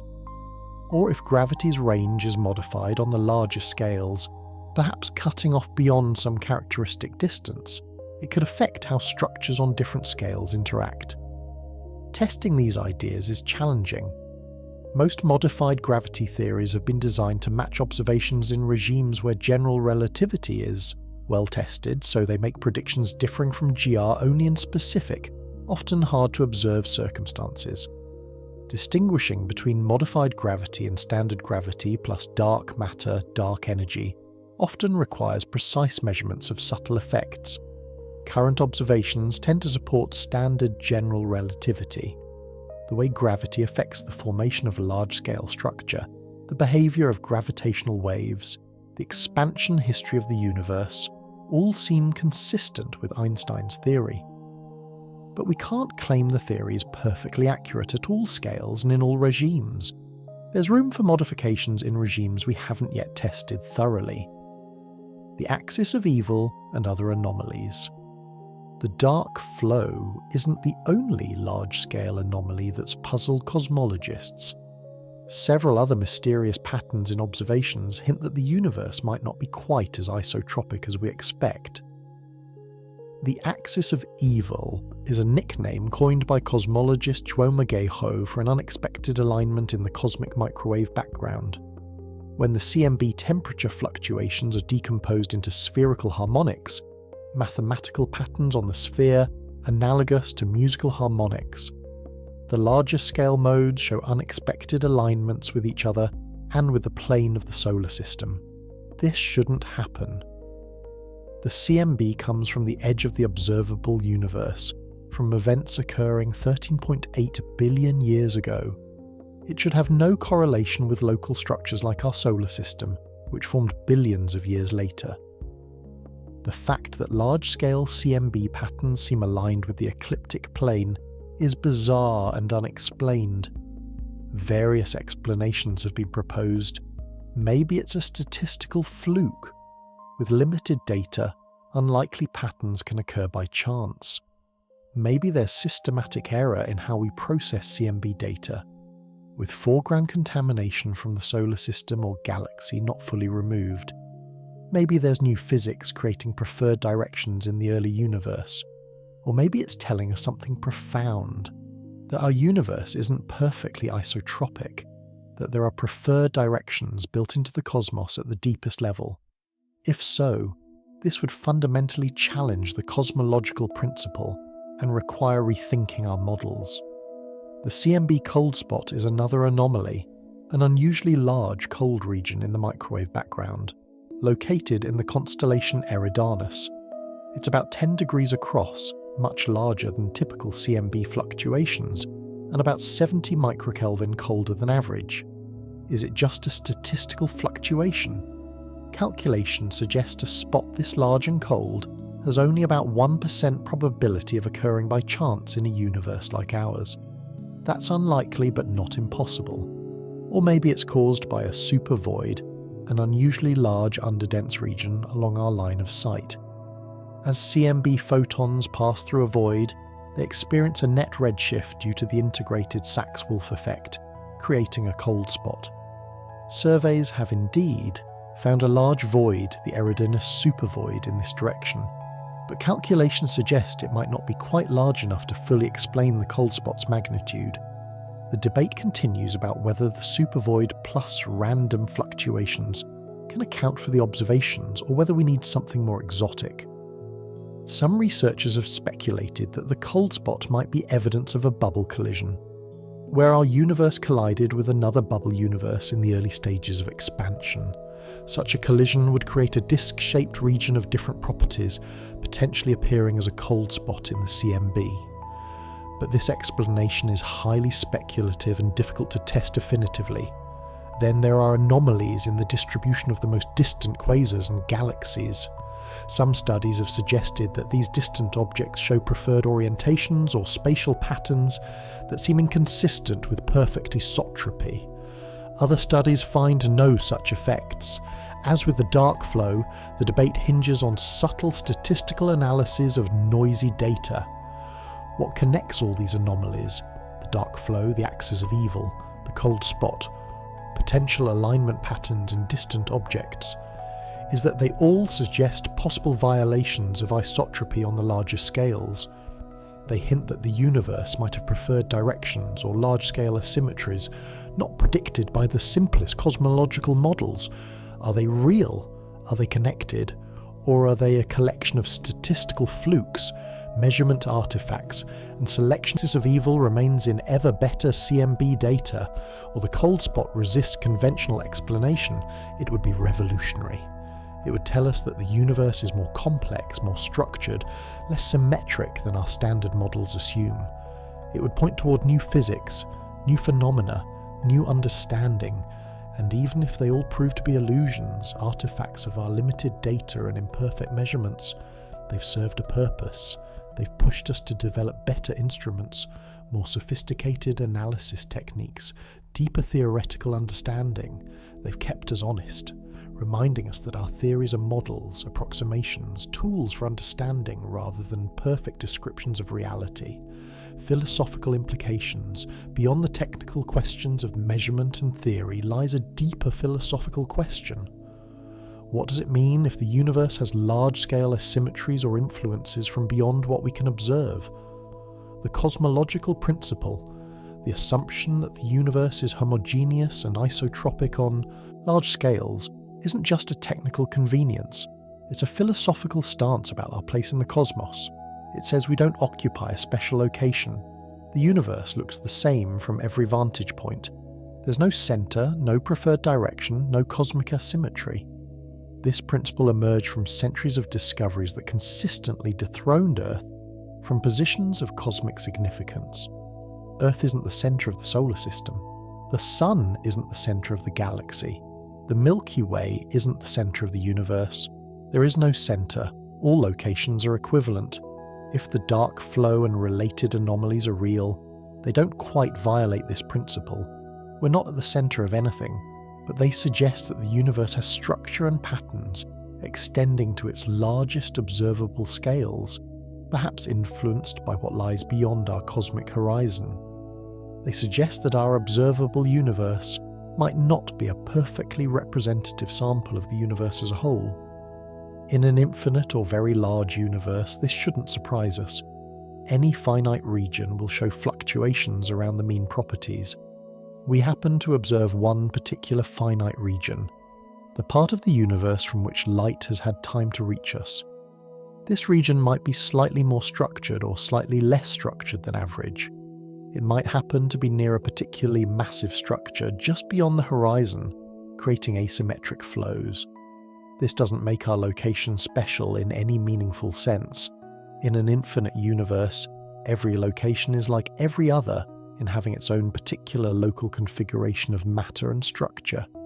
But it does mean we need to be careful about extrapolating from what we observe to conclusions about the universe as a whole.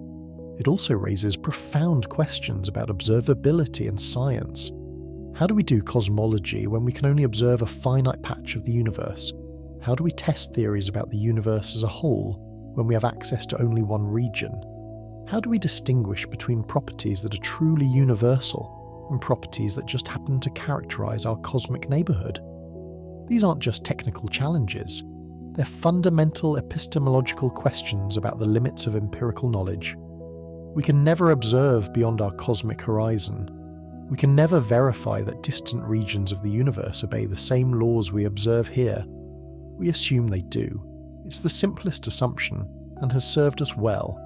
But it's ultimately an assumption. If structures beyond our horizon influence what we observe within it, as the dark flow might suggest, we face an interesting situation. We'd be detecting effects from truly unobservable causes. We could map these effects, study their patterns, perhaps even infer properties of the structures causing them. But we could never verify these inferences through direct observation. This is both frustrating and fascinating.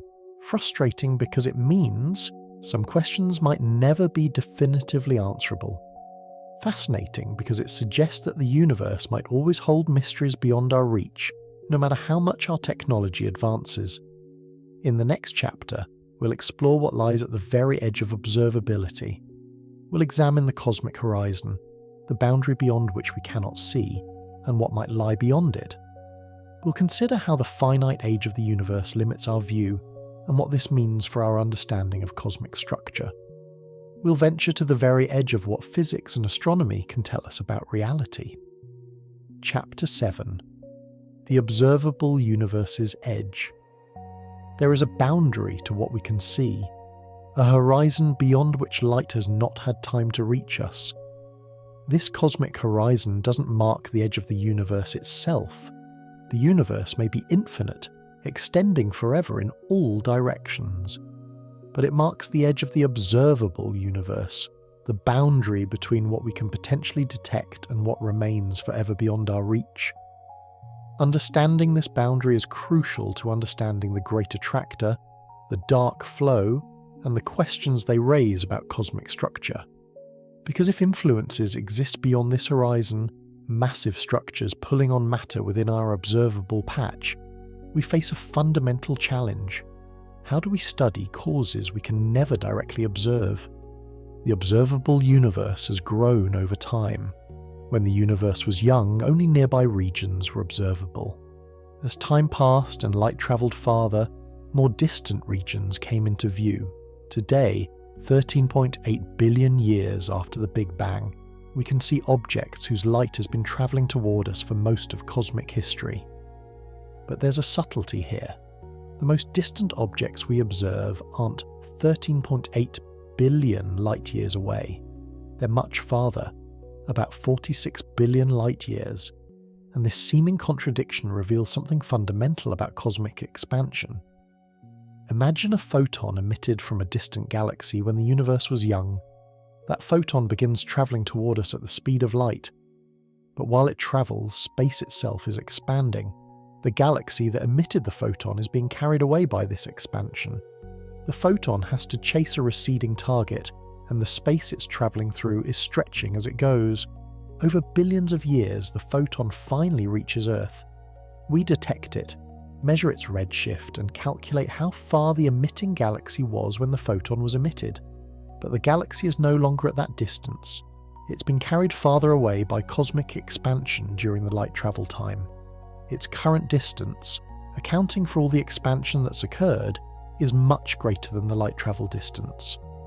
For the most distant objects observable in principle, those whose light was emitted shortly after the Big Bang, the current distance is about 46 billion light-years.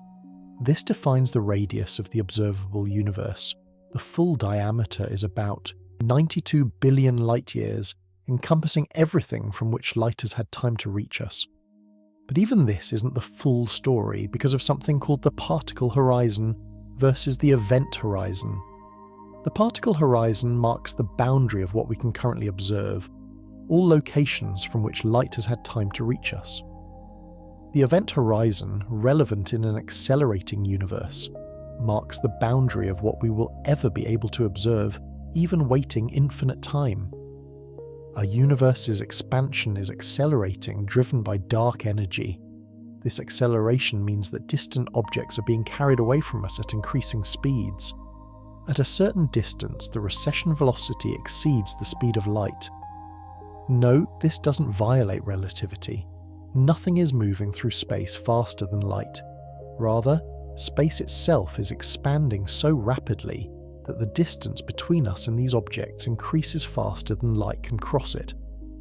Objects beyond the event horizon, currently about 16 billion light-years away, are receding so fast that light emitted from them now will never reach us, no matter how long we wait.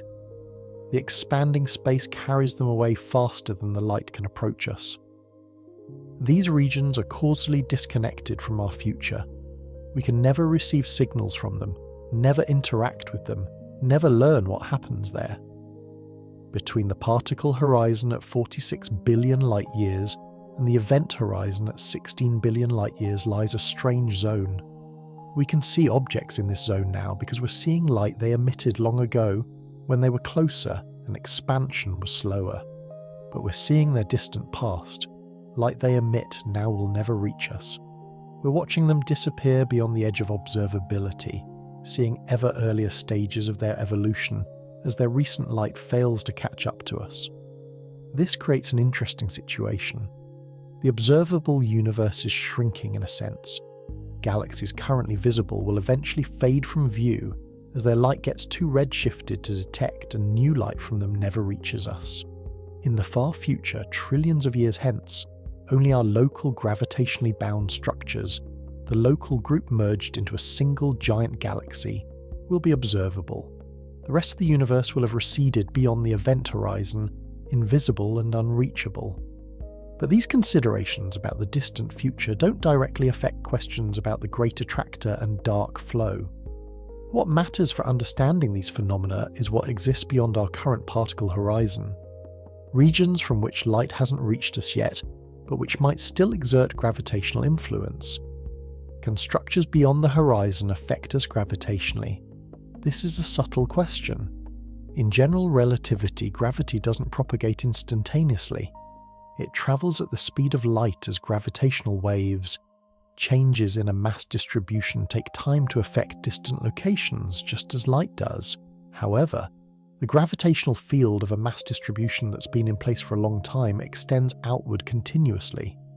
If a massive structure exists just beyond our horizon and has been there since early cosmic times, its gravitational field permeates the region around it, including parts of our observable universe. We don't see the structure itself, but we feel its gravity. Think of it this way: the structure emitted gravitational light billions of years ago. That gravitational influence has been propagating outward at the speed of light. Some of it has reached our region of space, affecting the motion of matter here, even though the structure itself remains beyond our visual horizon. This is the principle behind the hypothesis that structures beyond the horizon might cause the dark flow. If the matter distribution beyond our observable patch differs significantly from what's within it, if there are especially massive concentrations or especially large voids just beyond the boundary, their gravitational influence could create asymmetric flows within the observable universe. But how different could the distribution beyond the horizon be from what we observe within it? This depends on the physics of the very early universe, particularly cosmic inflation. Inflation theory proposes that the universe underwent exponential expansion in the first tiny fraction of a second after the Big Bang. During inflation, a region much smaller than a proton expanded to a size vastly larger than the observable universe today. This explains several puzzling features of the cosmos: why it's so uniform on large scales, why it's so flat geometrically, and why we don't see exotic relics like magnetic monopoles that should have been produced in the Big Bang. Inflation also generated the seeds for structure formation. Quantum fluctuations during inflation were stretched to cosmic scales, creating the density variations that eventually grew into galaxies and clusters.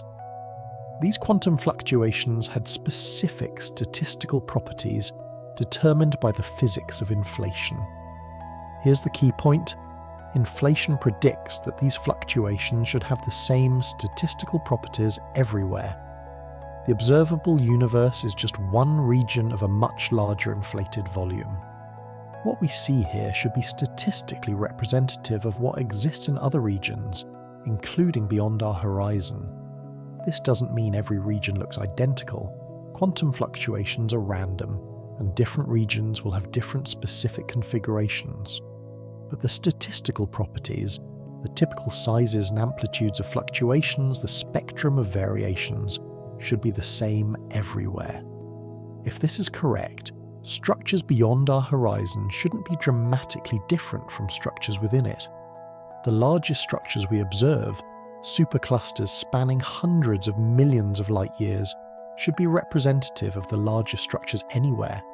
There shouldn't be superclusters just beyond the horizon, vastly larger than anything we've seen, pulling everything asymmetrically. But there are loopholes. Maybe inflation wasn't perfectly uniform.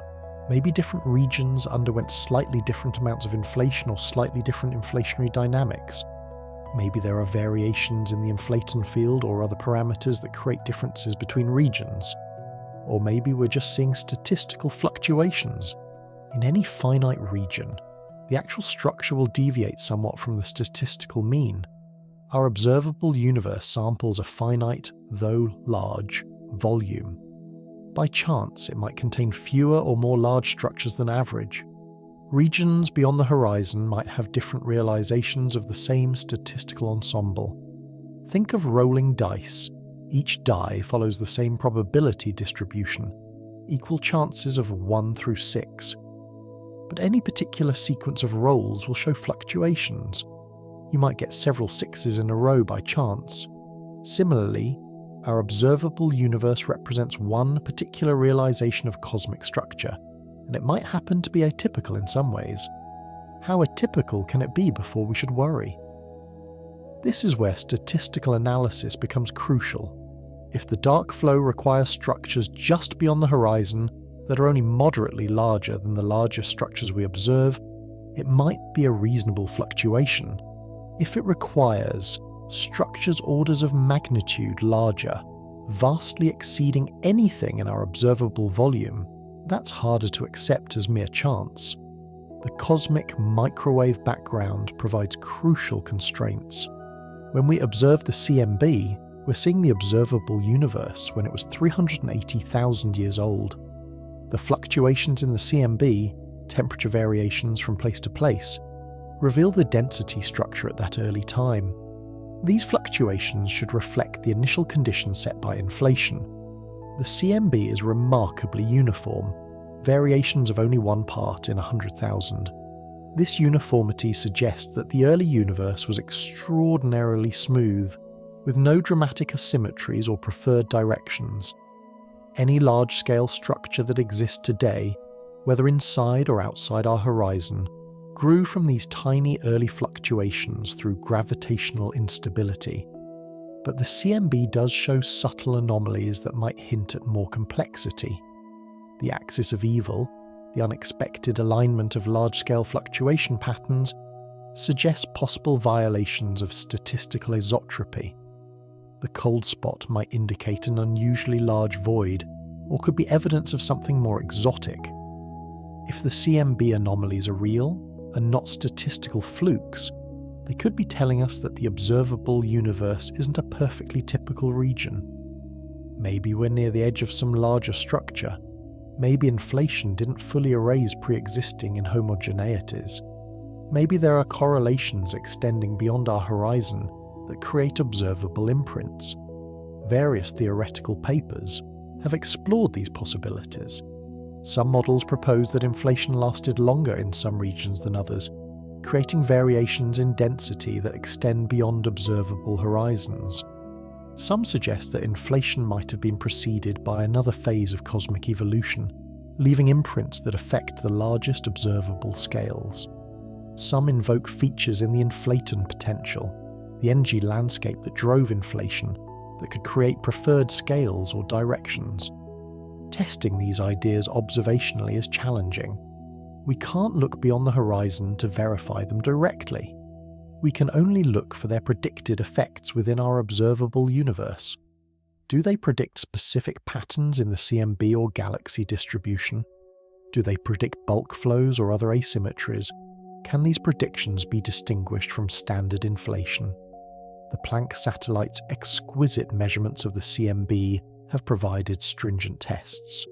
Planck confirmed that the universe is geometrically flat to high precision. It measured the spectral index of primordial fluctuations, finding values consistent with simple inflation models. It searched for departures from a simple scale-invariant spectrum, finding at most small deviations. It looked for features or anomalies that might indicate exotic physics. The overall picture from Planck supports relatively simple inflation models. The universe appears consistent with standard predictions on most scales, but those lingering anomalies, the axis alignment, the cold spot, potential evidence for bulk flows, haven't been definitively explained away. They remain at the margins of detection, tantalizing but uncertain. One particularly intriguing question involves the geometry of the universe on scales larger than we can observe. The observable universe appears geometrically flat. Parallel lines remain parallel. The angles of triangles sum to 180 degrees, and the familiar rules of Euclidean geometry apply. But this flatness has been measured only within our observable horizon. What about the universe as a whole? If the universe is finite but larger than the observable region, it might have non-trivial global topology. Imagine living on the surface of a sphere, but being able to see only a small patch. That patch would appear flat even though the global surface is curved. Similarly, our universe might have complex global topology even though it appears flat locally. It might wrap around on itself like a three-dimensional version of a video game, where moving off one edge brings you back on the opposite side. Or it might have more exotic topologies, like a three-dimensional donut or other multiply-connected spaces. If the universe has non-trivial topology on scales comparable to, or slightly larger than the observable universe, we might detect subtle signatures. The CMB might show correlating patterns in opposite directions on the sky, indicating that we're seeing the same structures from multiple angles as light wraps around the universe. Galaxy distributions might show periodicities or unusual correlations. Searches for such topological signatures in CMB data have been conducted. So far, no convincing detections, which places lower limits on the universe's size if it's finite. If the universe wraps around, it must do so on scales larger than the observable universe, making the signatures very subtle or undetectable. But again, we're pushing against the boundaries of observability. We're trying to infer the properties of a possibly infinite or vastly larger universe from observations of our finite cosmic neighbourhood. It's like trying to deduce the shape of Earth while confined to a small island, possible in principle through careful measurements, but challenging and always somewhat uncertain. The event horizon raises even more profound questions. Objects beyond it are not just currently unobservable, but permanently so. No matter how long we wait, no matter how advanced our technology becomes, we will never receive light or any other signal from beyond the event horizon. These regions are fundamentally and forever beyond our empirical reach. This creates a strange epistemological situation. There almost certainly exists, we have every reason to believe, vast regions of space beyond our event horizon. These regions presumably contain galaxies, stars, possibly life. The laws of physics presumably operate there just as here, but we can never verify any of this. We can never receive messages from other civilizations that might exist there, never learn their discoveries, never compare their observations to ours. In effect, there are infinitely many other observable universes overlapping ours, each centered on a different location in space. Each observer anywhere in the universe has their own cosmic horizon, their own finite patch of observability. For observers very far away, beyond our event horizon, our location lies beyond theirs. We're invisible to each other, living in causally disconnected regions of the same universe. This might seem like pure philosophy, irrelevant to practical astronomy, but it has implications for how we do cosmology. When we formulate theories about the universe, do we mean our observable universe, or the universe as a whole? When we talk about average properties or statistical predictions, are we averaging over our observable patch or over all of space? Most cosmological theories implicitly assume that our observable universe is representative of the universe as a whole. This is a reasonable working assumption. Why would our particular location be special? But it's ultimately unprovable.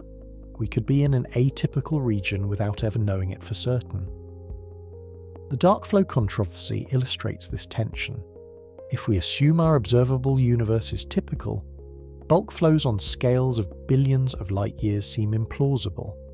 But if we allow that our region might be influenced by atypical structure just beyond the horizon, such flows become more conceivable.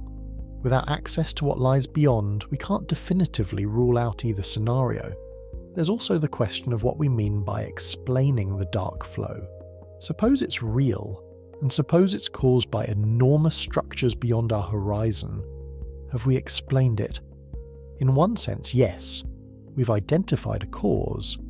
But in another sense, no. We can never verify that cause directly, never see those structures, never confirm they have the properties we've inferred. This is a different kind of scientific explanation than we're used to. Usually we can test our explanations by making predictions and checking them.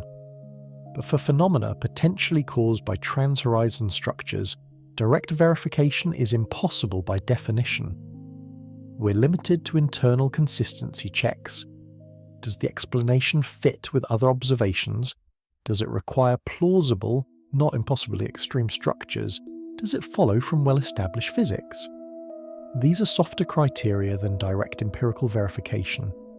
They leave more room for debate and disagreement. Different scientists might reasonably disagree about whether an explanation invoking trans-horizon effects is parsimonious and plausible versus ad hoc and unnecessarily complex. This touches on deep questions in philosophy of science about underdetermination. The idea that observational data might be consistent with multiple theoretical interpretations, leaving us uncertain which is correct. When we're dealing with fundamentally unobservable causes, underdetermination becomes especially acute. Yet we shouldn't be too pessimistic. Even if we can't observe beyond the horizon directly, we can test theories about what lies there through their predictions, about what's within the horizon. A theory that invokes trans-horizon structures to explain the dark flow might make other testable predictions, specific patterns in the CMB, particular correlations in galaxy distributions, predictions about other potential asymmetries. If these predictions are confirmed, the theory gains credibility. If they're refuted, we rule it out. This indirect approach isn't as satisfying as direct observation, but it's how science often works when studying inaccessible regimes, the interior of stars, the early universe, black hole interiors. We build theoretical models, derive predictions, and test what we can test. The cosmic horizon also raises questions about cosmic beginnings and endings. We observe the universe within our horizon at various cosmic times by looking to different distances. Nearby galaxies show us the recent universe. Distant galaxies show us earlier epochs. The CMB shows us the universe at 380,000 years old. We're literally looking back in time when we look outward in space. But there's a limit to how far back we can see with a light. Before the universe was 380,000 years old, it was opaque. Free electrons scattered photons efficiently, preventing light from travelling far. The CMB marks the edge of the visible universe in time, the earliest moment we can observe using electromagnetic radiation. What about before recombination?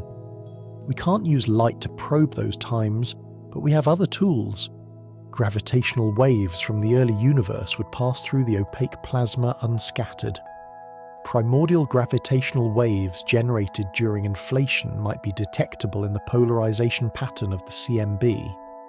Relic neutrinos from even earlier times could in principle be detected, though this remains technologically far beyond current capabilities. And theoretically, we can extrapolate backward using the laws of physics. We understand how matter and radiation behave at high temperatures and densities. We can calculate what conditions must have been like at earlier times, back to fractions of a second after the Big Bang. Eventually we reach the Planck time, about 10 trillion or 43 seconds after the Big Bang, where quantum gravity effects become important and our current theories break down. Before the Planck time lies terra incognita. We don't have a theory of quantum gravity that could tell us what happens under such extreme conditions. This is another kind of horizon, not in space but in time, a boundary beyond which our current physics cannot see. Did time itself begin at the Big Bang, or was there something before? Standard Big Bang cosmology says time began with the bang, but alternatives exist. Some quantum cosmology models propose that the universe emerged from a quantum fluctuation, with time having no meaning before. Some cyclic models suggest an infinite past with repeated cycles. Some string theory scenarios involve extra dimensions where our four-dimensional space-time emerged from a higher dimensional structure. These questions connect to the dark flow mystery in an interesting way. If the dark flow is caused by structure predating the Big Bang, remnants of a previous cycle or imprints from a higher dimensional space, then understanding it requires grappling with trans-Big Bang physics. We'd need to understand not just what lies beyond our spatial horizon, but what lies beyond our temporal horizon at the universe's beginning. This might seem hopelessly speculative, but it's where observations at the edge of detectability lead us. When we push our instruments to their limits, when we detect subtle effects that standard models don't predict, we're driven to consider possibilities that would otherwise remain abstract philosophical speculations. Maybe the dark flow will turn out to be a measurement artifact or statistical fluke, and these speculations will prove unnecessary. But maybe it's real, a genuine clue about cosmic structure extending beyond what we can directly observe. In that case, decoding its message will require thinking carefully about horizons, about what can and cannot be known, about the limits of empirical science. We're approaching the end of the interesting part of our journey, the part where we've explored the observational evidence and theoretical explanations for the Great Attractor and dark flow. In the next chapter, we'll begin a transition toward more contemplative territory, considering deep time and deep space, the vast scales and long durations that characterize cosmic evolution. We'll think about how the universe changes over billions of years, how structures form and evolve and eventually disperse. We'll consider the perspective from which galaxies and even superclusters are temporary patterns, ephemeral structures in an ever-changing cosmos. We'll zoom out in both space and time, taking an increasingly broad view that gradually shifts from scientific detail toward philosophical reflection. This will mark a change in pace and tone. The information will still be there, we'll still be learning about the cosmos, but the presentation will become more measured, more meditative. We'll be starting the long, gentle descent from active exploration toward peaceful contemplation, setting the stage for the journey's final chapters, where wonder and understanding merge into restful awareness. Chapter 8. Deep Time, Deep Space. There is a perspective from which our entire lives, our civilizations, even the existence of our species, become vanishingly brief moments in cosmic history. From this perspective, the changes we see from day to day or year to year dissolve into insignificance. What matters are the vast, slow transformations that occur over billions of years, the deep rhythms of cosmic evolution that shape the structure of the universe itself. This is the perspective of deep time, thinking in billions of years rather than seconds or centuries. And it's the perspective of deep space, contemplating structures so vast that light takes hundreds of millions of years to cross them. From this vantage point, even the Great Attractor and the dark flow become parts of a larger, slower story about how matter organizes itself across cosmic scales and epochs. Let us step back and consider the full sweep of cosmic history, from the Big Bang to the present and beyond into the distant future.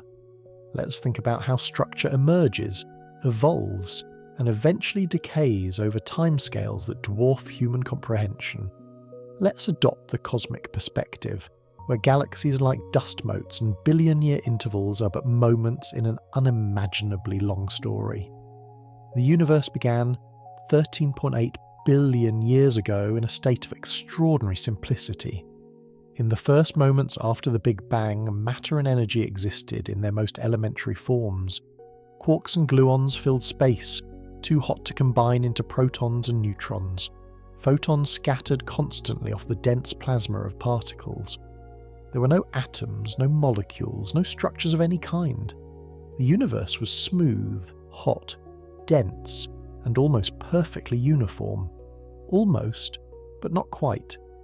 Tiny quantum fluctuations, random variations arising from the inherent uncertainty of quantum mechanics created minuscule density differences from place to place.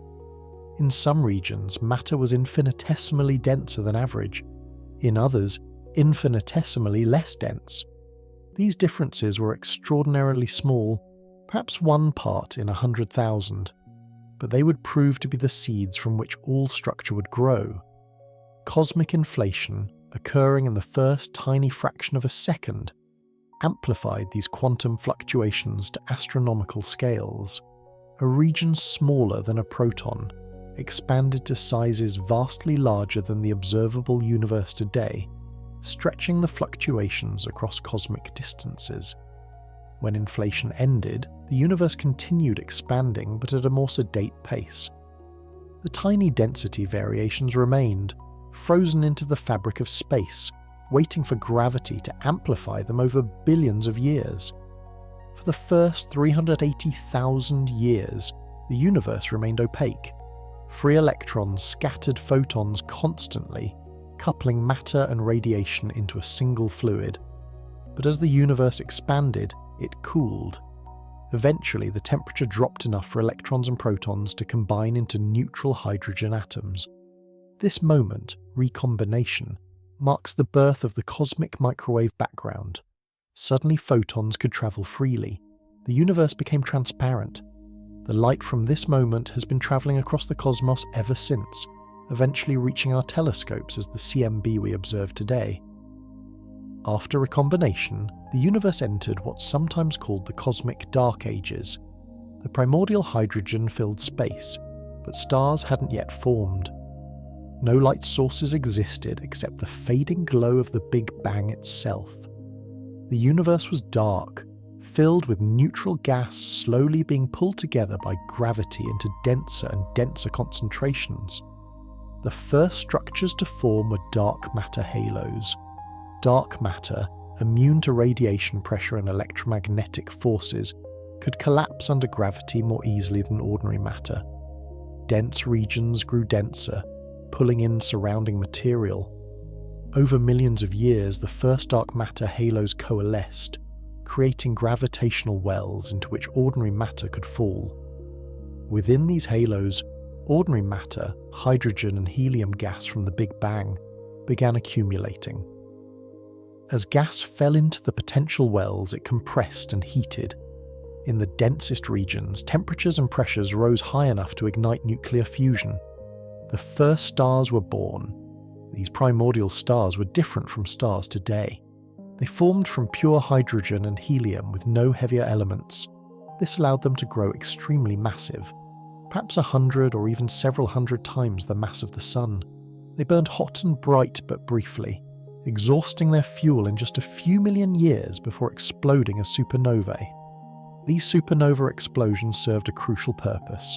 They synthesized heavy elements, carbon, oxygen, iron and others, and scattered them into space. Subsequent generations of stars would form from gas enriched with these heavy elements. With each generation, the universe became chemically richer, creating the diverse elements necessary for planets and eventually life. The first stars ended the cosmic dark ages, rionizing the universe. Their ultraviolet radiation split neutral hydrogen atoms back into protons and electrons, making the universe transparent in new ways. The epoch of rionization, occurring roughly 100 to 500 million years after the Big Bang, transformed the universe's character fundamentally. Meanwhile, gravity continued its patient work of building larger structures. Dark matter halos merged, forming larger halos. Stars clustered into the first galaxies. These early galaxies were small and irregular compared to the majestic spirals and ellipticals we see today. They collided and merged frequently, growing larger through countless interactions. By about 1 billion years after the Big Bang, the universe had begun to take on recognizable structure. Galaxies existed in abundance, though they looked different from modern galaxies. Smaller, bluer, more chaotic. They weren't yet organized into the elaborate cosmic web we observe today, but the web was beginning to form. Dark matter was accumulating along filaments, creating gravitational pathways along which galaxies would flow. Over the next several billion years, structure continued building hierarchically. Small galaxies merged into larger ones. Galaxy groups formed. Some groups merged into clusters. Clusters aligned along filaments. Where filaments intersected, massive superclusters began to take shape. The cosmic web gradually emerged from the initially smoother distribution, growing more pronounced and defined with each passing billion years. This process didn't happen uniformly everywhere. Some regions happened to start slightly denser than others. These regions collapsed first, forming the earliest and most massive structures. Other regions, starting slightly less dense, took longer to collapse. The most underdense regions, the cosmic voids, expelled their matter to surrounding filaments and never developed significant structure. The Great Attractor region represents one of these early forming dense concentrations. The matter that would eventually constitute the Norma cluster, the Centaurus cluster, and other structures in that region started collapsing into increasingly concentrated forms billions of years ago. Galaxy after galaxy fell into the growing gravitational wells. Hot gas accumulated between the galaxies, heated by gravitational compression to tens of millions of degrees. Dark matter halos merged into ever larger halos encompassing the entire region. This process continues today. The Great Attractor isn't a static structure, it's still growing, still pulling in matter from its surroundings. Galaxies are still falling into it, some on their first approach, others having orbited through the region multiple times over billions of years. The structure is dynamic, evolving, changing over cosmic timescales. But here's something to contemplate. From the perspective of deep time, even the Great Attractor is temporary. Structures grow and evolve, but they don't last forever. On the longest timescales, nothing in the universe is permanent except perhaps the laws of physics themselves.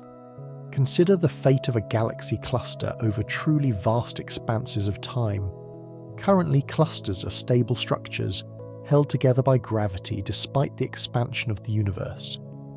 Galaxies orbit within them, occasionally colliding and merging, but the cluster as a whole remains bound. The hot intra-cluster gas radiates X-rays, slowly cooling, but new heat is continuously injected by galaxy motions and mergers. The structure maintains itself, but the universe's expansion is accelerating, driven by dark energy. This acceleration means that more distant objects are being carried away from us at increasing speeds. Eventually, over timescales of tens or hundreds of billions of years, even structures currently bound could be torn apart. The Milky Way and Andromeda will merge in about 4 billion years, forming a giant elliptical galaxy. The other members of the local group will also merge, creating a single supergalaxy containing all the mass of our local collection. This merged galaxy will be gravitationally bound tightly enough that dark energy's acceleration won't tear it apart. It will remain a coherent structure. But more distant structures, galaxies not gravitationally bound to our local group, will gradually disappear beyond the cosmic event horizon. Their light will become so redshifted as to be undetectable. They will fade from view, not because they've been destroyed, but because the space between us and them is expanding faster than light can cross it. In perhaps 100 billion years, an observer in our merged local group supergalaxy will see only darkness beyond. No other galaxies will be visible. The cosmic microwave background will have cooled to nearly absolute zero and been redshifted to undetectable wavelengths.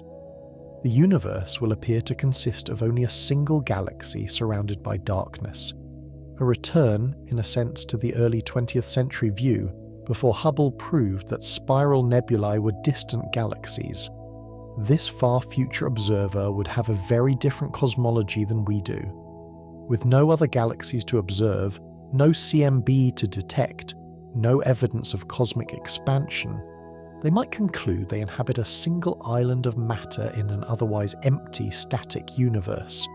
They would be wrong, but they'd have no way to discover their error. the evidence of the larger universe would have literally receded beyond observation. This thought should give us pause. It suggests that our ability to understand cosmology might be a temporary accident of cosmic timing. We exist at an epoch when the universe is old enough to have interesting structure, but young enough that we can still see evidence of the Big Bang and cosmic expansion. In the far future, these clues will have faded. In the far past, they didn't yet exist. We're in a special time, not special in any anthropocentric sense, but special in the sense that the universe is maximally observable right now in this cosmic era. But let's return to the longer story of structure evolution. Even within the era when structures are observable, they're constantly changing. Galaxies aren't static islands. They evolve, transforming from one type to another over cosmic time. Spiral galaxies like the Milky Way have distinct structures: a flat disk of stars and gas, spiral arms where star formation concentrates, a central bulge of older stars, and a spheroidal halo of ancient stars. These structures form through specific processes. The disk forms from gas that retained angular momentum as it collapsed, settling into a rotating plane. The bulge forms from gas that lost angular momentum and fell to the centre. The halo contains the oldest stars, formed before the disk assembled, but spiral galaxies can transform into elliptical galaxies through mergers. When two spirals collide, their ordered disk structures are disrupted by gravitational interactions. Stars are flung into chaotic orbits. Gas is shock-heated or consumed in bursts of star formation. After multiple collisions over billions of years, a galaxy can lose all signs of spiral structure, becoming a smooth elliptical galaxy with stars on random orbits. Elliptical galaxies dominate in dense environments like galaxy cluster cores. This isn't coincidental. In clusters, galaxies move at high speeds and encounter each other frequently. Over billions of years, hundreds or thousands of collisions gradually transform the population from mostly spirals to mostly ellipticals. The environment shapes the galaxies within it. Giant elliptical galaxies, the brightest cluster galaxies or BCGs, often sit at cluster centres. These behemoths contain trillions of stars, far more than typical galaxies. They're formed through hierarchical merging. Smaller galaxies fall into the cluster centre, merge together, and gradually build up the central giant. This process is ongoing. When we observe galaxy clusters today, we're seeing snapshots in this long evolutionary process.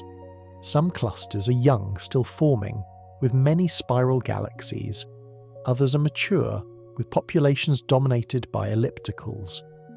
The Great Attractor region likely contains clusters at various evolutionary stages, each following the same fundamental process, but at different rates depending on when they formed. Star formation also evolves over cosmic time. The early universe had vigorous star formation. The cosmic star formation rate peaked roughly 10 billion years ago, when the universe was about 3.8 billion years old. At that epoch, galaxies were forming stars at rates 10 times higher than today. Why has star formation declined? Partly because much of the available gas has already been converted into stars. Partly because feedback processes, supernova explosions, outflows from active galactic nuclei eject gas from galaxies, making it unavailable for star formation. Partly because the universe's expansion dilutes the gas that remains, making it harder to accumulate enough material to form new stars. This decline will continue. In tens of billions of years, most gas will be locked up in stars, stellar remnants, or ejected from galaxies entirely. Star formation will gradually cease. The universe will become progressively darker as massive stars, the bright ones, burn out and aren't replaced. Eventually, perhaps 100 trillion years from now, star formation will end completely. The last stars will be red dwarfs, small cool stars that burn their fuel so slowly they can shine for trillions of years. As these last stars eventually burn out, galaxies will fade to darkness. containing only stellar remnants, white dwarfs, neutron stars, black holes, and brown dwarfs too small to ever ignite fusion. On even longer timescales, structures will continue evolving through gravitational interactions. Stars within galaxies will occasionally pass close enough to scatter each other, with some being ejected from the galaxy entirely while others sink toward the centre. Over 10 to 20 years or so, many stars will be ejected while others accumulate around the central supermassive black hole. Those stars falling to the centre will eventually be consumed by the black hole, adding to its mass. Over timescales of 10 just to 30 years, most of a galaxy's stellar remnants will either be ejected into intergalactic space or consumed by the central black hole, leaving a galaxy as little more than a supermassive black hole surrounded by a diffuse halo of ejected remnants. Even black holes aren't eternal. Stephen Hawking showed that black holes emit radiation through quantum effects at their event horizons. This Hawking radiation is incredibly faint for stellar mass or larger black holes, so faint as to be utterly negligible on any timescale we'd consider significant. But given enough time, black holes will evaporate completely. A solar mass black hole will evaporate in about 1067 years. A supermassive black hole like the one at the Milky Way centre, with 4 million solar masses, will take about 1090 years. The supermassive black holes that might eventually contain most of a galaxy cluster's matter, perhaps 1 trillion solar masses, will last 100 years or more, but even these unimaginably long timescales are finite. Eventually, even the largest black holes will evaporate, releasing their mass energy as Hawking radiation spread across vast distances. What remains after all black holes have evaporated is a universe of isolated elementary particles, photons, electrons, positrons, neutrinos, spread across exponentially expanding space at incredibly low densities. This ultimate fate of the universe, the heat death, represents maximum entropy. All structure has decayed. All energy gradients have dissipated. Nothing changes because nothing can change. There are no remaining energy differences to drive any process. The universe reaches thermal equilibrium at a temperature infinitesimally close to absolute zero. From this perspective of ultimate deep time, all the structure we observe today, galaxies, clusters, superclusters, the cosmic web itself, are temporary patterns. They arise from initial conditions set by quantum fluctuations in the first moments after the Big Bang. They grow through gravitational instability over billions of years. They reach maximum complexity around the current cosmic epoch. Then they gradually decay through various processes over timescales so vast they beggar comprehension. We exist during the brief interval, brief on cosmic timescales, when the universe contains interesting structure. Before the first stars, the universe was too simple to support complexity. After the last black holes evaporate, it will again be too simple, too dilute, too cold. We live in what might be called the universe's mature era, when it's maximally structured and complex. This realization can be humbling or exhilarating depending on your perspective. Humbling because it emphasizes how tiny and brief our existence is against the vast backdrop of cosmic time. A human lifetime of 80 years is roughly 10^17 of the current age of the universe, a trillionth of a percent. Recorded human history, perhaps 5,000 years, is still less than 1/1,000,000th of a percent of cosmic age. Against the timescales of structure formation and decay we've been discussing, human existence is infinitesimally brief. All of human civilization, from the first cities to potential far future spacefaring descendants, might span at most a few million years. This is about 0.02% of the universe's current age, and utterly negligible compared to the trillions upon trillions of years over which cosmic structures will slowly decay. But it can also be exhilarating. We exist precisely when the universe is most interesting, most structured, most full of phenomena to observe and understand. We've emerged at a cosmic moment when evidence of the universe's history is still observable, when galaxies still shine, when the cosmic web is at its most elaborate. More than that, we're capable of understanding this. Through physics and mathematics, observation and theory, we've pieced together the story of cosmic evolution from the Big Bang to the present and beyond into the far future. We understand, at least in broad outline, how structure forms and evolves, how the universe transforms over deep time. This understanding itself is remarkable, perhaps unique in cosmic history. Think about it. For most of the universe's past, no observers existed. Consciousness, at least of the sort capable of doing cosmology, only emerged within the last few billion years, probably much more recently. For the first 10 billion years or so, the universe contained only unconscious matter, following physical laws but not understanding them. We don't know how rare conscious observers are in the universe. Are there countless other civilizations across the cosmos, or are we alone or nearly so? The question remains open, one of the deepest mysteries in science. But however common or rare observers might be, the total era during which observation is possible is limited.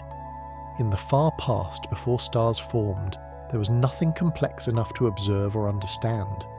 In the far future, after stars die and galaxies fade, the universe will again be too simple to support complex structures like living beings. The window of cosmic habitability, the era when complex life can exist, is finite, bounded by structure formation in the past and structure decay in the future. We exist within this window during its most productive era. We've emerged just when the universe is rich enough in structure to be interesting, but simple enough in its laws to be comprehensible. This is sometimes called the anthropic perspective, the observation that we necessarily find ourselves in a time and place capable of supporting observers. But it's more than that. It's the realization that observation and understanding have their own timescales in cosmic history, their own rise and eventual fall. Against this backdrop of deep time, the Great Attractor and dark flow take on different significance. They're not just spatial structures, but temporal phenomena, snapshots of structure during its growth phase. The Great Attractor is still forming, still pulling in matter, still evolving. Billions of years from now it will look different, more massive, more concentrated, having accreted more galaxies from its surroundings. But billions of years ago it also looked different, less massive, less concentrated, earlier in its growth. If we could observe the universe at various epochs, we'd see the Great Attractor region growing over time, becoming more prominent in each snapshot. We'd see the cosmic web itself becoming more defined, more filamentary, more structured. The velocity flows toward the Great Attractor, our 600 kilometers per second motion, a part of this ongoing collapse. We're witnessing structure formation in action. Our galaxy is falling into a gravitational well that's been developing for billions of years and will continue developing for billions more. We're participants in deep time, caught in currents that began before Earth existed and will continue long after it's gone. The dark flow, if real, represents structure on even larger scales, influenced by even more massive concentrations. These two are evolving, growing, changing over cosmic time. The patterns of flow we observe today are snapshots of an ongoing process, frames in an enormously long movie depicting the gradual organization of matter across the universe. From the perspective of deep time, even asking what is the Great Attractor or is the dark flow real becomes slightly odd. These structures and flows are not static things but processes unfolding over billions of years. Asking what they are is like asking what a wave is. A wave isn't a thing but a pattern of motion through a medium. Similarly, the Great Attractor isn't a thing but a pattern of gravitational collapse, a convergence of matter flows playing out over deep time. This perspective invites a different way of thinking about cosmic structure. Rather than viewing galaxies and clusters as objects, view them as temporary concentrations in the matter field, density fluctuations that grow, peak, and eventually dissipate. Rather than viewing the cosmic web as a static architecture, view it as a dynamic flow pattern, matter streaming through space along gravitational gradients that themselves evolve. Nothing is permanent, everything flows. The universe is not a collection of objects but a field of matter and energy in constant transformation, temporarily organizing into structures that inevitably decay. This is not nihilistic but liberating. It places us and our observations within a larger context of cosmic becoming. And yet, despite this constant change, there's continuity. The laws of physics appear unchanging, governing the universe's evolution from past to future. The conservation laws of energy, momentum, angular momentum, electric charge hold throughout all transformations. Symmetries underlying these conservation laws appear fundamental, built into the deep structure of reality itself. So while structures are temporary, the principles governing their behavior are eternal, or at least as eternal as anything can be in a universe with a beginning and possibly an ending. We observe temporary patterns, but through them we glimpse timeless laws. We see changing configurations, but behind them we perceive unchanging mathematical relationships. This interplay between permanence and change, between timeless laws and temporary structures, between the eternal and the ephemeral, is part of what makes cosmology so philosophically rich. We're not just cataloguing celestial objects, but contemplating the nature of existence itself, the relationship between form and process, being and becoming. In contemplating deep time, we're also confronting our cognitive limitations. Our brains evolved to deal with timescales of seconds to years, the scales relevant to survival and reproduction. We're not naturally equipped to grasp billions of years, or to think clearly about timescales like 10 or 100 years. These durations are so far beyond our intuitive understanding that we can only approach them abstractly, mathematically, struggling to translate numbers into any meaningful intuition. Yet, we try. We construct analogies and metaphors. If the universe's current age were compressed into a single year, human civilization would occupy the last few seconds before midnight on December 31st. The formation of Earth would occur in early September. The Big Bang would be the first moment of January 1st. If we extend this analogy to include the universe's far future, the calendar becomes absurd. The last stars burn out after about 1 trillion years. That would be roughly 72,000 years into our year-long analogy. Black hole evaporation occurs 10 or 90 years later. That's 10 or 83 years in our compressed timescale, still incomprehensibly long. These analogies barely help.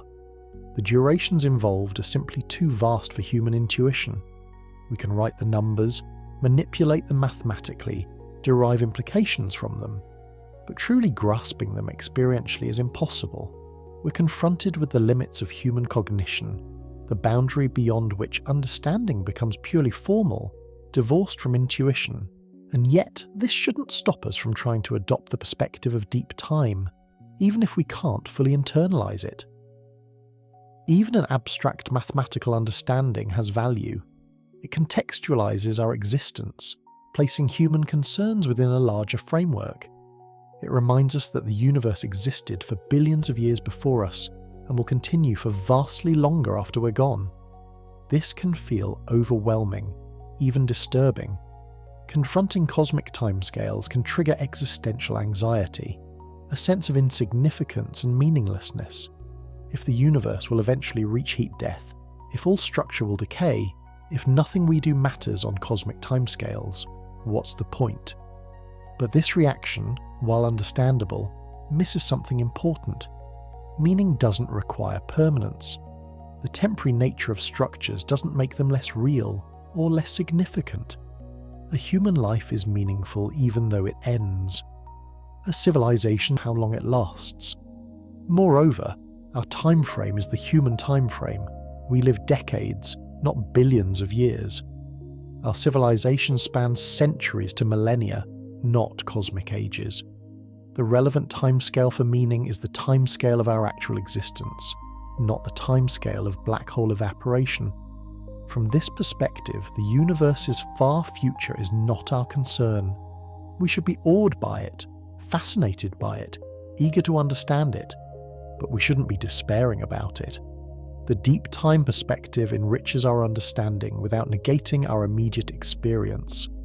Let's now turn our attention to deep space, the vast distances that separate cosmic structures.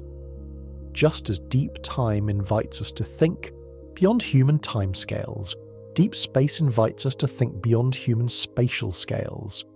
The distance from Earth to the Sun is about 150 million kilometers. We call this an astronomical unit. It takes light about 8 minutes to cross 1 AU. The nearest star, Proxima Centauri, is 4.2 light-years away. Light takes 4.2 years to reach us from there. The Milky Way galaxy is about 100,000 light-years across. Light from the far side of our galaxy takes 100,000 years to reach us. The nearest large galaxy, Andromeda, is 2.5 million light-years away. Light from Andromeda that we see tonight left that galaxy 2.5 million years ago, before modern humans evolved on Earth. When we observe Andromeda, we're seeing its distant past. The Great Attractor region lies about 200 million light-years away. Light from there takes 200 million years to reach us. We're seeing those galaxies as they were in the Jurassic period on Earth, when dinosaurs roamed. The galaxies we observe there have evolved substantially since then, but we have no way to see their current state. The information about their present condition won't reach us for another 200 million years. Laniakea, our supercluster, spans about 520 million light-years. Even travelling at the speed of light, it would take over 500 million years to cross. The volume it encompasses is almost incomprehensibly large. If we could shrink Laniakea down so that Earth fit in the palm of your hand, the Sun would be microscopic, the solar system would fit on your fingertip, and the Milky Way would span a few meters. Even at this scale, Laniakea would still be thousands of kilometers across. The observable universe extends to about 46 billion light-years in all directions, encompassing a sphere with a diameter of about 92 billion light-years. This volume contains at least 2 trillion galaxies by current estimates, possibly many more. Each galaxy contains hundreds of billions of stars on average. Each star might have planets. The numbers rapidly become meaningless. We can write them down but not comprehend them. The average separation between galaxies in the cosmic web's filaments is a few million light-years. In voids, galaxies are separated by tens of millions of light-years or more. These distances are so vast that travelling at speeds typical of galaxies within clusters, about 1,000 kilometers, it would take billions of years to cross them. This is why the universe seems so empty. Despite containing trillions of galaxies, space is so vast that galaxies occupy only a tiny fraction of the total volume. The universe is mostly empty space, with matter concentrated in tiny points separated by enormous voids. Even within galaxies, space is mostly empty. The average distance between stars in the Milky Way's disk is about 5 light-years. If the Sun were the size of a grain of sand, the nearest star would be another grain of sand about 10 kilometers away. A galaxy is mostly vacuum with occasional specks of matter. At smaller scales, this emptiness persists. An atom is mostly empty space. If you scaled up an atom so its nucleus were the size of a grain of sand, the electrons would be orbiting hundreds of meters away.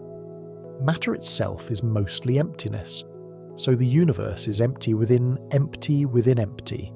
Vast voids between galactic superclusters, enormous distances between galaxies, huge gaps between stars, empty space between atoms, and empty space within atoms.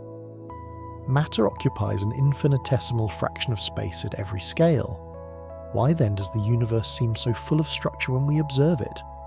Because we observe light, and light traces matter, no matter how dilute. A galaxy, billions of light-years away, appears as a point of light in our telescopes. We detect the photons emitted by its stars and conclude there's a galaxy. But the light represents a vanishingly small fraction of the space along our line of sight. Most of the space between us and that galaxy is utterly empty, crossed by no light, containing no matter, just vacuum. The cosmic web looks intricate and complex in our maps, with filaments and nodes creating a rich tapestry. But remember, these maps show matter density relative to average.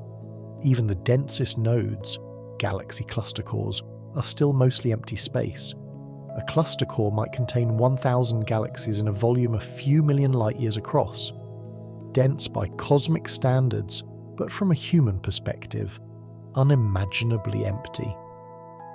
This emptiness has implications for our question about influences from beyond the cosmic horizon. If the universe is mostly empty, and if structures are separated by vast distances, how effectively can distant structures influence our local motion? Gravity extends infinitely, but it weakens with distance. Newton's law of gravity says the force decreases as the inverse square of distance. Double the distance, and the force becomes 1/4 as strong. For the enormous distances we're discussing, gravitational influences become very weak indeed. A galaxy cluster 100 million light-years away exerts some gravitational pull on the Milky Way, but it's tiny compared to local influences. The Andromeda Galaxy, just 2.5 million light-years away, exerts far more force on us than any distant cluster. Local structures dominate the gravitational landscape. For the dark flow to be caused by structures beyond our horizon, roughly 46 billion light-years away, those structures would need to be extraordinarily massive to create detectable effects across such vast distances. We're talking about mass concentrations far exceeding anything observed within our horizon. This is part of why the dark flow remains controversial. The distances and masses involved seem implausibly extreme. For comparison, the Great Attractor at 200 million light-years creates a 600-kilometre flow. To create similar flows from 46 billion light-years away would require a structure roughly 46,200, 50,000 times more massive, assuming simple, inverse square scaling. That's an almost incomprehensible mass concentration. Of course, the universe might not scale simply. There could be multiple structures beyond the horizon whose influences combine. There could be large-scale modes in the matter distribution that don't average out even over horizon distances. The cosmological principle might not hold exactly, with our observable patch being atypical. But these explanations require increasingly special circumstances. The more we must assume about the unobservable universe to explain the dark flow, the less confident we can be that the explanation is correct. This is why many astronomers remain skeptical.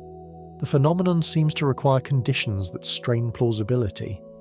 Yet we shouldn't dismiss the possibility entirely. The universe is vast, and our observable portion might genuinely be just one small piece of a much larger, more complex whole. We must balance skepticism against openness, demanding good evidence while remaining receptive to genuine anomalies. This balance is delicate and lies at the heart of scientific practice. Too much skepticism, and we miss real discoveries, dismissing anomalies as errors when they're actually clues to new physics. Too little skepticism, and we chase phantom effects, wasting resources on artifacts and flukes. The dark flow sits exactly in this uncertain zone, where evidence exists but isn't overwhelming, where explanations are possible but require special assumptions. Time and better data will eventually settle the question. Until then, we must live with uncertainty, continuing to observe, analyze, and debate. As we contemplate deep space, we're also contemplating our isolation. The vast distances separating structures create a kind of cosmic loneliness. Even if other civilizations exist in distant galaxies, communication would be extraordinarily difficult. At light speed, a message to a civilization in Andromeda would take 2.5 million years to arrive, and their reply would take another 2.5 million years to return. A conversation would span millions of years, making meaningful exchange impossible. For civilizations in distant superclusters, Separated by hundreds of millions of light years, communication becomes even more hopeless. And for any civilizations beyond our event horizon, communication is literally impossible. Signals from them will never reach us, and our signals will never reach them. This cosmic isolation means that whatever understanding we achieve largely alone. We can't check our results with other observers at vastly different cosmic locations. We can't compare our view of the universe to theirs to identify perspective-dependent effects. We're fundamentally limited to our single vantage point.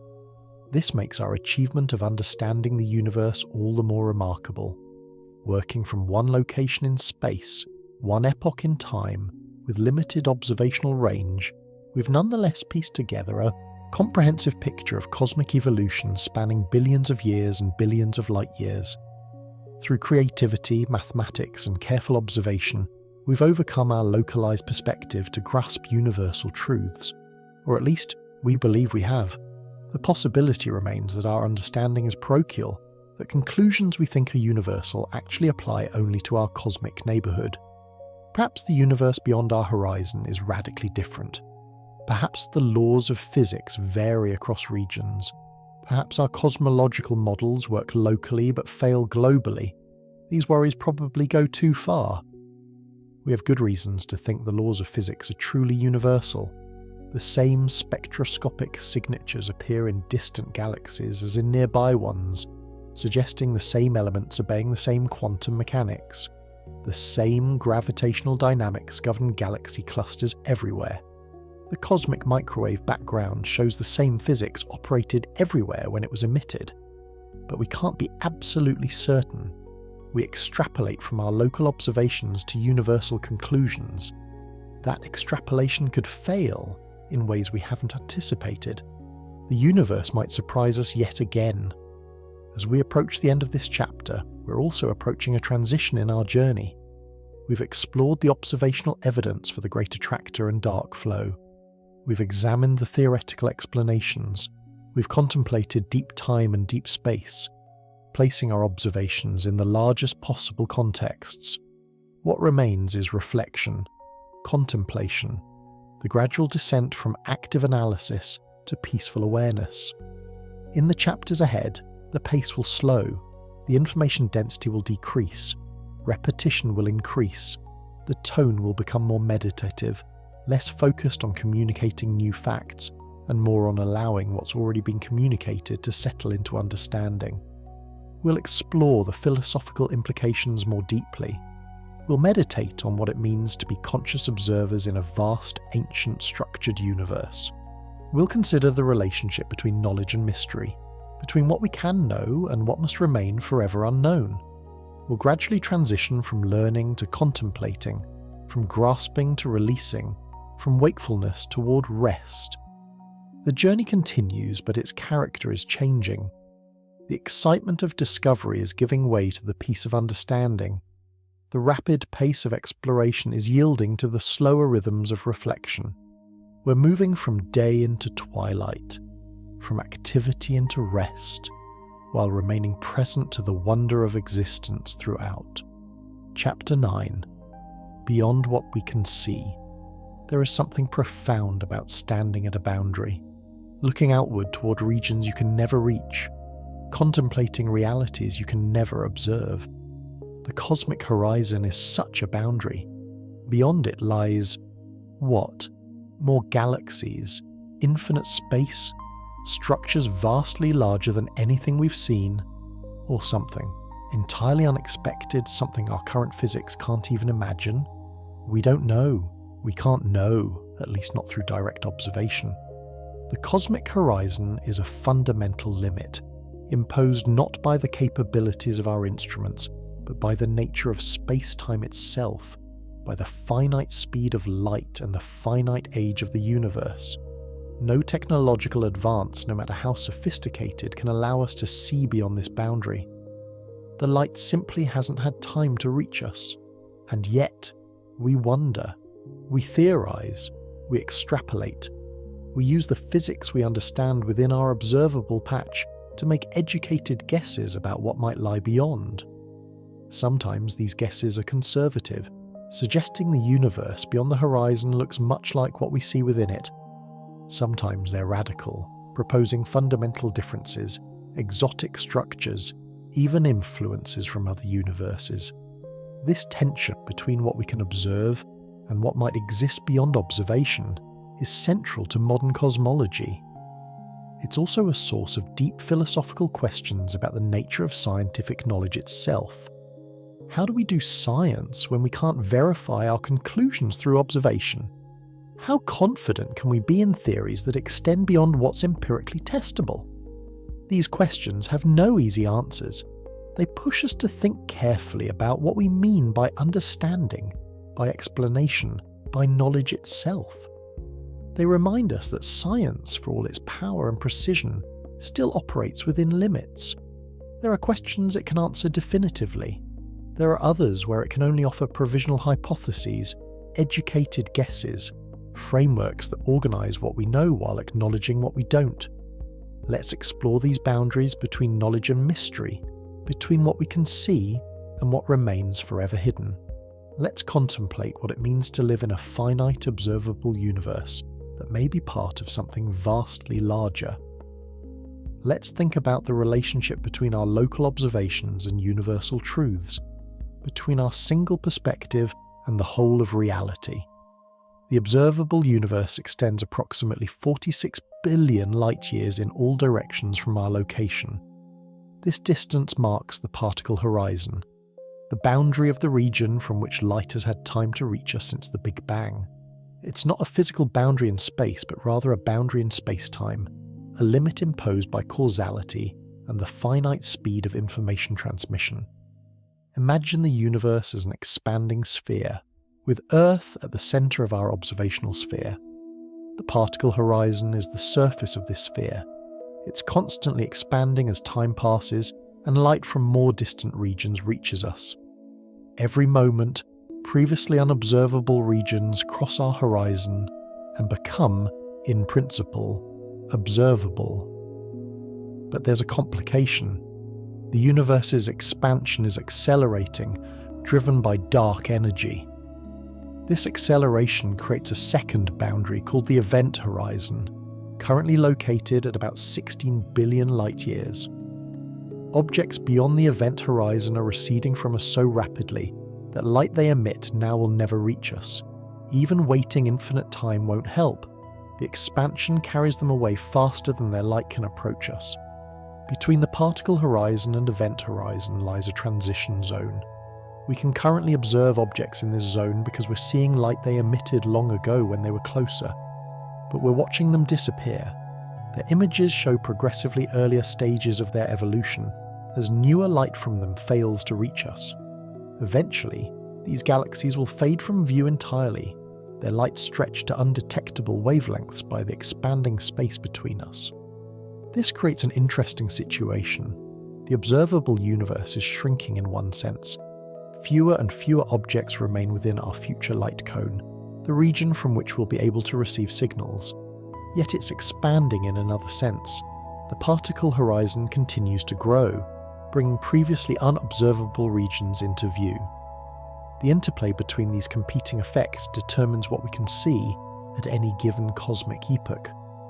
Currently, we're in a privileged era for observational cosmology.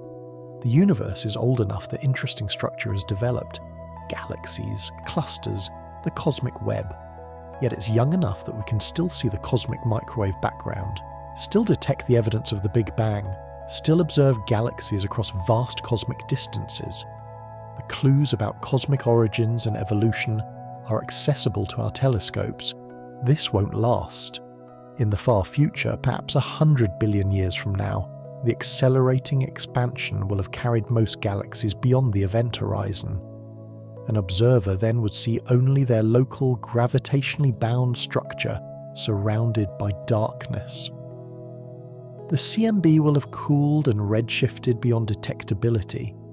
The evidence for cosmic expansion, for the Big Bang, for anything beyond the local galaxy group will have vanished. Such future observers would face a profound challenge. With no visible external galaxies, no detectable CMB, no obvious expansion, how would they discover cosmology? They might conclude they inhabit a single island of matter in an otherwise empty, eternal, static universe. They'd be wrong, but they'd have no way to discover their error. The universe would have hidden its own history, erased the evidence of its dramatic past. This should give us pause. It suggests that cosmology, the science of the universe as a whole, is possible only during a limited window of cosmic time. Before structure formed, there was nothing interesting to observe. After expansion carries everything beyond detectability, there will again be nothing to observe beyond local structures. We exist during the interval when cosmology is possible. Is this a coincidence, or is there a deeper connection between the existence of observers and the observability of the universe? The anthropic principle suggests that observers necessarily find themselves in times and places capable of supporting observation. But this raises as many questions as it answers. Why is the universe structured such that an era of observability exists at all? Why do the timescales of structure formation, stellar evolution, and cosmic expansion align to create this window? These questions touch on deep issues in physics and philosophy.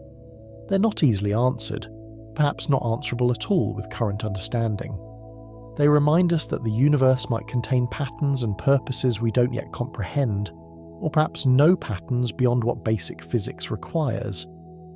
We stand at the boundary between knowledge and speculation, between what we can investigate and what we can only wonder about. Let's return to the question of what lies beyond our cosmic horizon. If we can't observe it, how can we think about it at all?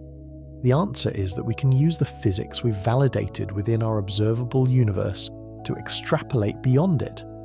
We can assume the laws of physics are universal, that gravity works the same way everywhere, that quantum mechanics and thermodynamics apply equally beyond the horizon as within it. This assumption that physics is universal is fundamental to science. Without it, we'd be paralyzed, unable to make any statements about regions or eras we can't directly observe. We couldn't study the core of the Sun, the interior of Earth, the first moments after the Big Bang, or the far future of the universe. All these investigations require extrapolating physical laws beyond where we can directly verify them. But this assumption, while necessary and probably correct, remains an assumption. We believe physics is universal because it's worked well so far, because no observations have contradicted it, because theoretical frameworks like general relativity and quantum field theory seem to describe fundamental aspects of reality, rather than local contingencies. But we can't prove it with absolute certainty. If physics is universal, then the universe beyond our horizon should look roughly like the universe within it, at least statistically.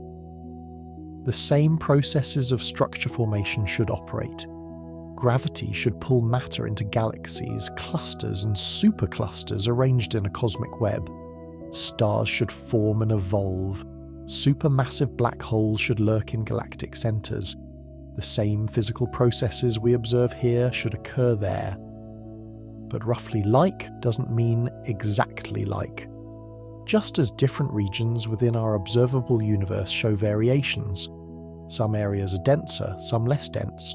Some contain massive galaxy clusters, while others are relatively empty voids.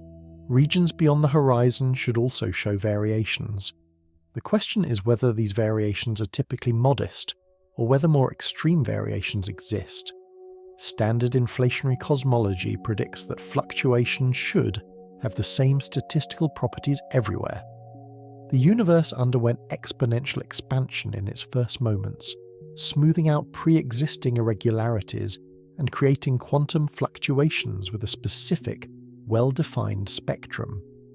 These fluctuations had the same characteristics everywhere in the inflated volume, which is vastly larger than our observable universe.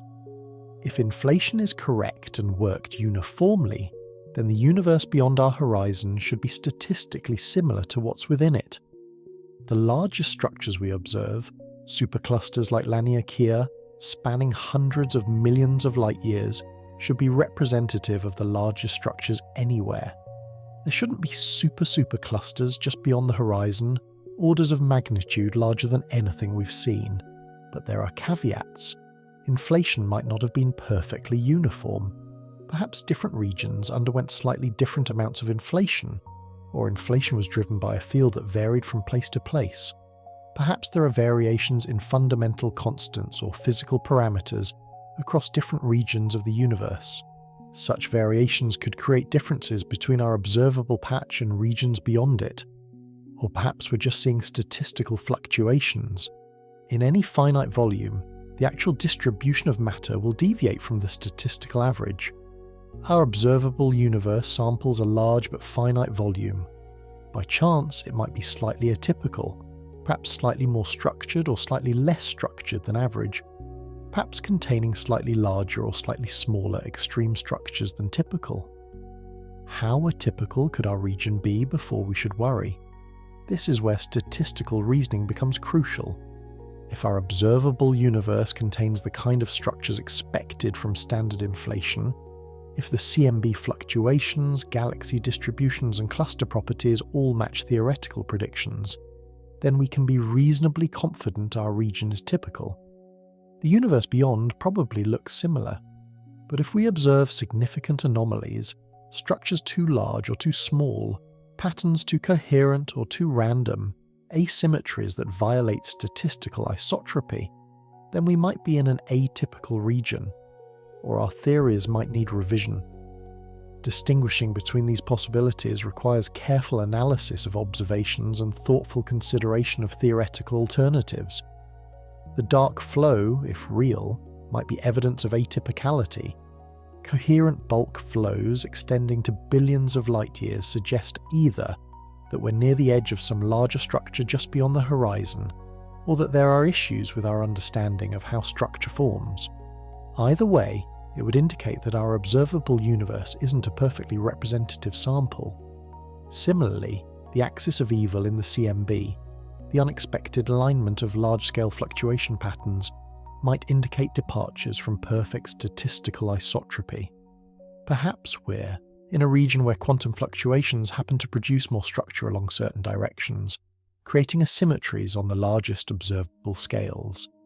These anomalies, if confirmed, wouldn't necessarily mean physics varies beyond the horizon.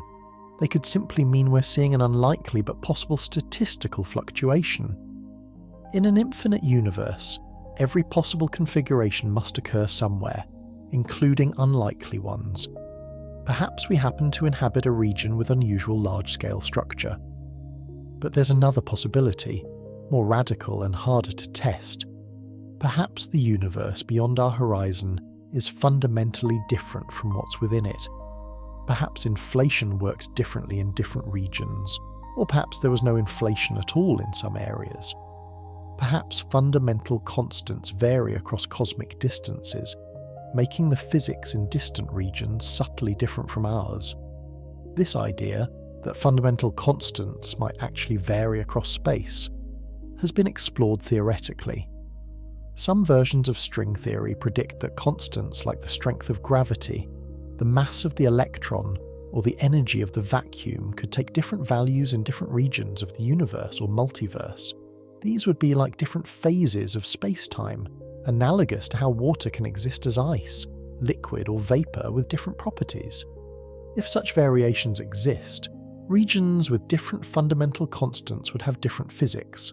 Stars might form differently or not at all. The cosmic web might have different characteristic scales.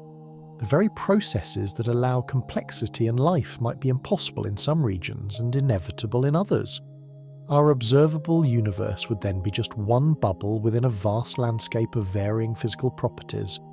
The constants we measure, the ones that appear in our equations, would be local values, not universal truths. Other regions would have other values, perhaps dramatically different ones. This scenario is sometimes called the multiverse or landscape picture. It's highly speculative and controversial. Critics argue it's not really science because it makes no testable predictions. If anything is possible somewhere in the multiverse, how can we ever falsify the theory?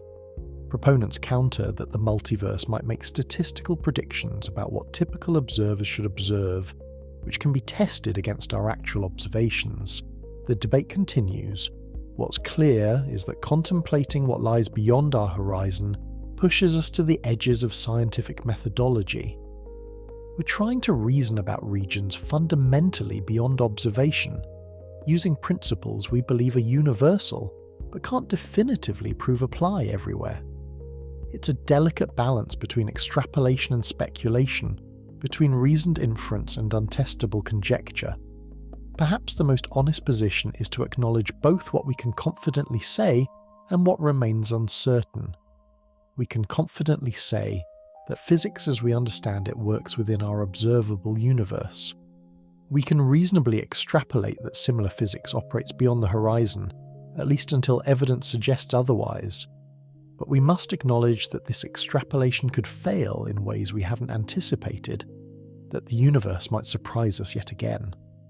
This attitude, confidence in what we know combined with humility about what we don't, characterizes good science. It allows us to use current understanding to explore and make predictions while remaining open to revision when new evidence appears. The horizon universe is metaphysics rather than physics, philosophy rather than science. It might be interesting, even illuminating, but it's not scientific in the strict sense. Another perspective is more lenient. It argues that theories can be scientific even if not all their predictions are directly testable, provided they're based on empirically validated principles and make some testable predictions. By this standard, extrapolating physical laws beyond the horizon is legitimate science because those laws have been validated within our observable universe and make testable predictions about what we can observe. The truth probably lies between these extremes. Speculation about the trans-horizon universe occupies a grey area between science and philosophy. It's grounded in scientific principles, but extends beyond empirical verification. It's more than pure speculation, but less than fully established knowledge. It's a frontier area where science pushes against the limits of what can be known. Such frontier areas have always existed in science. Before space travel, theories about the far side of the moon were partly scientific, partly speculative. Before plate tectonics was accepted, theories about Earth's interior were uncertain and debated. Before cosmic expansion was discovered, cosmology was largely philosophical speculation. In each case, advances in observation and theory gradually move questions from the uncertain frontier into established knowledge. Perhaps the same will happen with questions about the trans-horizon universe. Perhaps future observations, more detailed CMB measurements, better catalogues of galaxy positions and velocities, gravitational wave detections, will constrain theories enough that we can be confident about what lies beyond direct observation. Or perhaps some questions will remain permanently in the frontier zone, forever beyond definitive answer. Perhaps the ultimate nature of reality beyond our cosmic horizon is something we must accept we cannot know, at least not with certainty. This would be a kind of fundamental ignorance, imposed not by our instruments or ingenuity, but by the structure of space-time itself. There's something both frustrating and beautiful about this possibility. Frustrating because we're curious creatures who want to understand everything, who chafe at boundaries and limitations. Beautiful because it means the universe retains mystery, that no matter how much we learn, there remains more to wonder about, territories of the unknown that will never be fully mapped. Perhaps this is as it should be. Perhaps a universe completely transparent to understanding, where every question has a definite answer and every mystery can be solved, would be less interesting than one that preserves pockets of unknowability. Perhaps the boundary between knowledge and mystery is not a failing but a feature, not something to overcome but something to appreciate. This perspective doesn't mean abandoning the quest for understanding. We should push as far as we can, learn as much as possible, test theories rigorously against observation. But we should also recognize that some questions might not have accessible answers. and this recognition itself can be a kind of wisdom. The observable universe, after all, is not small. It contains trillions of galaxies across billions of light years and billions of years of history.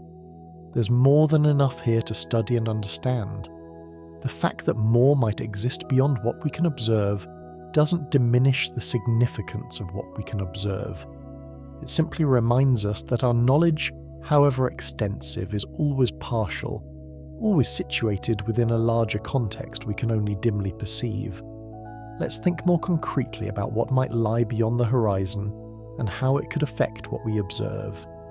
The Great Attractor and dark flow provide specific examples where trans-horizon structures might be relevant. The Great Attractor, as we've discussed, is a convergence region in Laniakea where matter flows together under gravity.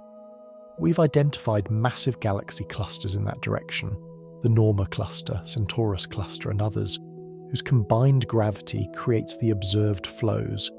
This seems well explained by structures within our observable universe. But there's a wrinkle. The flow pattern within Laniakea isn't centered on the Great Attractor itself, but extends beyond it, toward the Shapley concentration at about 650 million light-years distance. And the Shapley concentration might itself be part of a still larger structure, the Shapley Attractor, whose full extent might reach beyond what we've mapped. Could part of this larger structure extend beyond our horizon? Almost certainly not. 650 million light-years is well within our observable range of 46 billion light-years. But could there be even more distant structures, perhaps tens of billions of light-years away, whose gravity influences the Shapley region and thereby indirectly affects us? This becomes harder to rule out. Gravity extends infinitely after all. A massive structure at, say, 40 billion light-years, close to but still within our horizon, would exert some gravitational pull on everything closer to us, including the Shapley concentration, which in turn pulls on Laniakea, which pulls on the local group. The chain of influence could extend across most of the observable universe. But here's the key question. Is such influence strong enough to matter? Gravity weakens with distance proportional to 1 over distance squared. A structure at 40 billion light-years would need to be extraordinarily massive to significantly affect our motion, especially given that there are many nearer massive structures whose gravity dominates our local environment. Simple calculations suggest that to create flows comparable to what we observe toward the Great Attractor, several hundred kilometers per second, from distances of tens of billions of light-years would require mass concentrations far exceeding anything observed within our universe. We're talking about structures containing perhaps tens of thousands of galaxy clusters, orders of magnitude larger than the largest known structures. Do such superstructures exist? Standard inflation theory says they shouldn't. The spectrum of primordial fluctuations predicted by inflation has a characteristic scale, roughly the size of superclusters like Laniakea, and structures much larger than this should be exponentially rare. We might expect to find 1 or 2 structures somewhat larger than Laniakea within our observable volume, but not structures orders of magnitude larger. Yet absence of evidence isn't evidence of absence. We've mapped only a fraction of the observable universe in detail. Most of our knowledge comes from relatively nearby regions within a few billion light-years. More distant regions are observed primarily through large surveys that detect galaxies statistically, rather than measuring each one individually. It's conceivable that larger structures exist in poorly surveyed regions and we simply haven't detected them yet. The dark flow, if confirmed, might be evidence for such structures. The claimed bulk flow extends to billions of light-years, large enough that local structures like Laniakea shouldn't be the primary cause. Either there are much larger structures within our observable universe that we haven't fully mapped, or structures beyond the horizon are influencing what we see. Structures just beyond the horizon, say at 50 or 60 billion light-years, would be causally connected to our region. Their gravitational influence, propagating at light speed for billions of years, could have reached us. We couldn't see the structures themselves because their light hasn't. arrived, but we could feel their gravity through its effects on matter within our observable patch. This scenario is possible in principle. Whether it's plausible depends on whether such structures are likely to exist, and whether their influence would create the specific patterns we observe. This requires detailed modelling, comparing predictions from various structure distributions to actual observations. Some researchers have attempted such modelling. They simulate universes with different assumptions about trans-horizon structures and calculate what flows these would create within an observable patch like ours. The results are mixed. Some models can reproduce aspects of the observed flows, but they generally require quite specific and somewhat contrived arrangements of matter beyond the horizon. Critics argue this makes the explanation unsatisfying. Science prefers explanations that are simple and natural rather than complex and fine-tuned. An explanation requiring carefully arranged superstructures just beyond the horizon feels somewhat ad hoc, invoked specifically to save the phenomenon rather than emerging naturally from general principles. But this criticism has limits. Sometimes nature is complex. Sometimes coincidences occur. Just because an explanation seems unlikely doesn't mean it's wrong. If observations genuinely require it, we must take it seriously, even if it seems contrived. The question is whether the observations are solid enough to demand such explanations. This brings us back to measurement uncertainty. The dark flow, remember, remains controversial. Different analyses of even the same datasets yield different conclusions. Some find strong evidence, others weak or none. This uncertainty makes it difficult to know whether we're dealing with a real phenomenon requiring radical explanation, or an artifact of analysis requiring no explanation at all. As better data becomes available and methods improve, this uncertainty should decrease. If the dark flow is real and robust, it will persist in better data and become more clearly detected. If it's an artifact, it will diminish or disappear. Time will tell. Meanwhile, we're left in an interesting epistemological state. We have a possibly real phenomenon that might require structures beyond our observable universe to explain. We can neither confirm nor rule out this explanation definitively. We must live with uncertainty, continuing to observe and analyse while acknowledging that some questions may not have clear answers, at least not yet. This experience of uncertainty isn't comfortable, especially in science where we seek definite knowledge. But it's important to acknowledge that not all questions are equally answerable, not all observations equally certain. Some phenomena sit right at the edge of detectability, where signal and noise are comparable, where different analysis methods give different answers, where reasonable people can disagree about interpretation. The dark flow exists in this borderland. So do several other large-scale cosmological anomalies, the axis of evil, the CMB cold spot, potential evidence for variation in fundamental constants across cosmic distances. All these sit at the margins of detection, tantalizing but uncertain, hinting at possible departures from standard models but not conclusively demonstrating them. Perhaps this is where the most interesting science happens, not in the core of well-established knowledge where everything is clear and agreed upon, but at the fuzzy boundaries where observation pushes against theory's limits, where anomalies might be real or might be artifacts, where new discoveries wait to be confirmed or explained away. Working in this borderland requires a particular mindset. You must take observations seriously without over-interpreting them. You must propose explanations without becoming wedded to them. You must remain open to being wrong while still pursuing what you think is right. It's a balance between skepticism and enthusiasm, caution and boldness, humility and confidence. This balance is hard to maintain. It's easy to become either too skeptical, dismissing all anomalies as artifacts, or too credulous, accepting every unusual observation as genuine and revolutionary. The former leads to missed discoveries, the latter to wasted effort chasing phantoms. The art of science lies partly in navigating between these extremes. The history of cosmology shows both dangers. There have been claims of discoveries that turned out to be artifacts, faster than light neutrinos for instance, which turned out to be due to a loose cable in the experimental apparatus. There have also been real discoveries that were initially dismissed as artifacts, cosmic acceleration for instance, which initially seemed too surprising to be true, but has been confirmed by multiple independent observations. Which category will the dark flow fall into? Only time and better data will tell.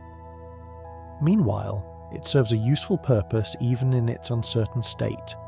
It pushes us to think carefully about what large-scale structures might exist, how we detect them, what assumptions underlie our cosmological models.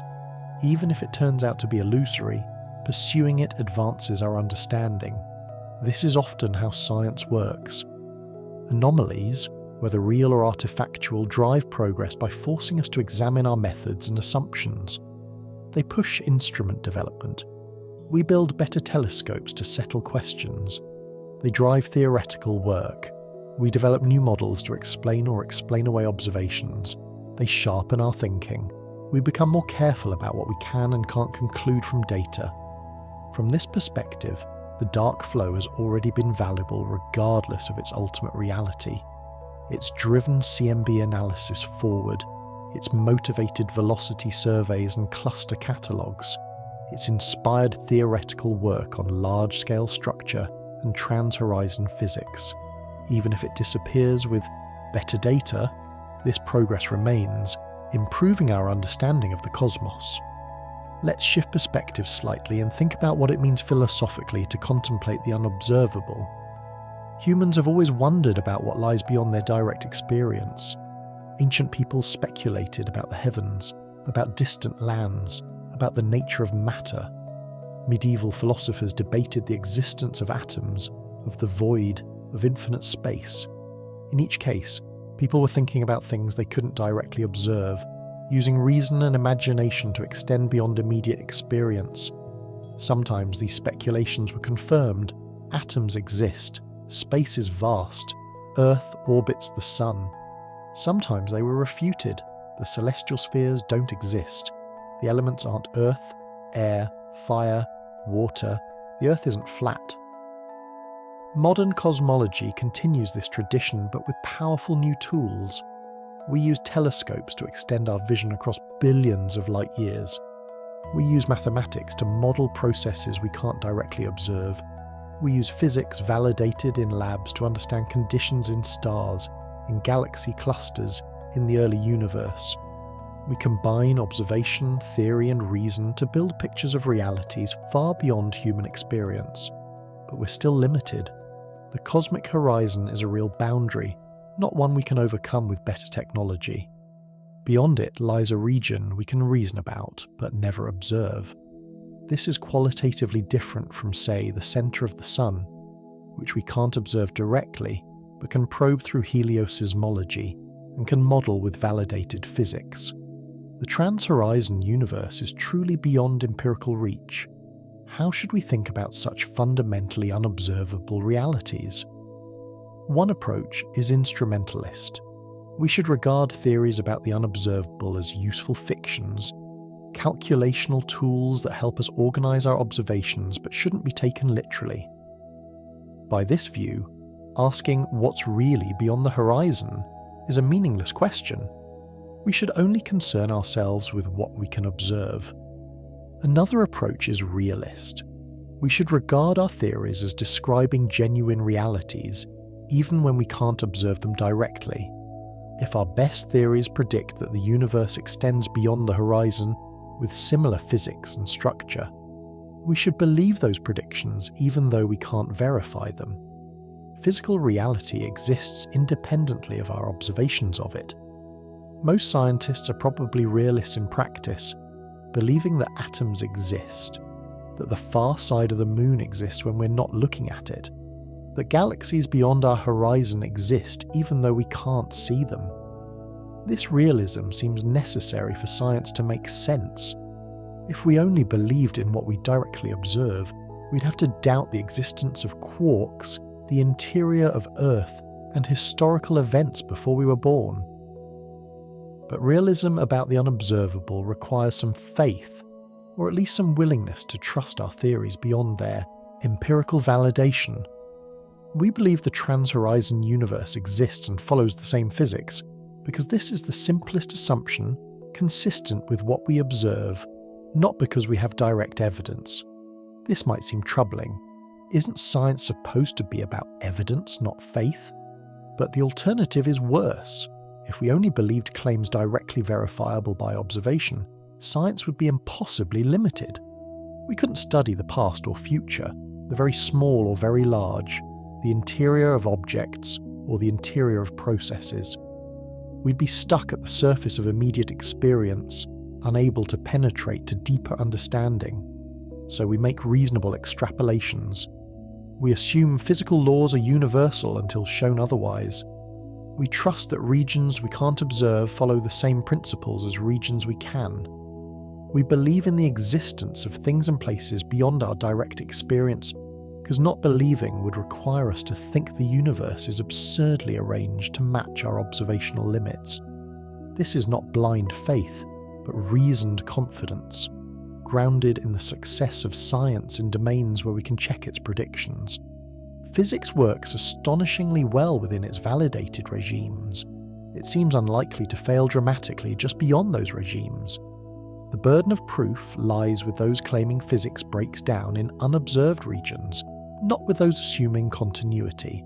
Still, we should maintain some epistemic humility. Our theories might be wrong. Physics might break down in ways we haven't anticipated. The trans-horizon universe might be radically different from what we imagine. We should hold our beliefs about the unobservable more tentatively than our beliefs about the observed, acknowledging greater uncertainty as we extrapolate further from empirical validation. This attitude, confidence tempered by humility, seems appropriate for cosmic questions at the edge of knowledge. We can reasonably believe certain things about the trans-horizon universe based on well-validated physics. But we should acknowledge that these beliefs are more provisional than beliefs about what we directly observe, that surprises remain possible, that the universe might yet reveal itself to be stranger than we imagine. As we think about these deep questions, about what lies beyond observation, about the limits of knowledge, about the relationship between our theories and reality, we're not just doing cosmology, we're doing philosophy. We're grappling with questions that have occupied thinkers for millennia. What can we know? How can we know it? What exists beyond human experience? These philosophical questions can't be separated from the scientific ones. Science and philosophy intertwine at the boundaries of knowledge, where empirical investigation shades into conceptual analysis, where observations require interpretation through theoretical frameworks, where facts and meanings become difficult to disentangle. This shouldn't trouble us. The separation between science and philosophy is somewhat artificial anyway, a historical accident of academic specialization. Natural philosophy, what we now call science, was once unified with metaphysics and epistemology. Newton and Einstein were philosophers as much as physicists, thinking deeply about space, time, causation, and reality. Modern cosmology returns us to this unity. When we ask what lies beyond the cosmic horizon, we're asking both a scientific question, what do our theories predict, and a philosophical one, how should we regard predictions about the fundamentally unobservable? When we contemplate the universe's origin or ultimate fate, we're doing both physics and metaphysics. When we wonder whether the laws of physics are truly universal, we're addressing both an empirical question and a question about the nature of natural law. Perhaps this return to philosophical cosmology is appropriate given the questions we're tackling. The universe's largest scales and earliest moments push us beyond what can be fully explored empirically. We enter realms where reason and imagination must supplement observation, where theoretical extrapolation becomes as important as empirical measurement, where philosophical clarity about what we're doing becomes essential. This doesn't mean abandoning scientific rigor. We should still demand that theories be consistent with observations, that claims be supported by evidence, that speculation be clearly distinguished from established knowledge. but it does mean acknowledging that some questions sit at the boundary between science and philosophy, requiring both empirical investigation and conceptual analysis. The Great Attractor and dark flow are scientific questions amenable to observational resolution. Better data will eventually tell us whether these phenomena are real and what causes them. But they also raise philosophical questions. How do we study structure on scales approaching our observable limits? What counts as a good explanation when we can't verify all its elements? How confident should we be in theories about regions we can't observe? These philosophical questions don't have simple answers. They require us to think carefully about scientific methodology, about the relationship between observation and theory, about the limits and possibilities of knowledge. They remind us that cosmology is not just about gathering data, but about interpreting it, not just about calculation, but about understanding what our calculations mean. As we continue exploring these questions in the chapters ahead, the pace will slow further. We'll revisit themes already introduced, examining them from different angles, allowing ideas to settle and resonate. We'll gradually transition from active learning to contemplative awareness, from grasping new information to sitting with what we already know. The journey continues, but its character is changing. We're moving from the excitement of discovery to the peace of reflection, from the rapid accumulation of facts to the slow digestion of meaning. The universe remains as vast and mysterious as ever, but our approach to it is becoming more meditative, more receptive, more willing to simply observe without immediately grasping for explanation. There is value in this slower mode of engagement. Not everything needs to be understood immediately. Some insights come only with patience, with sitting quietly in the presence of mystery, allowing understanding to emerge gradually rather than forcing it. Some truths are better approached obliquely, through contemplation rather than analysis, through wonder rather than dissection. The cosmos rewards both modes of engagement, the active inquiry that maps galaxies and measures redshifts, and the quiet awareness that simply beholds the vastness without needing to categorize it. Both are necessary. Both are valuable. Both reveal different aspects of reality.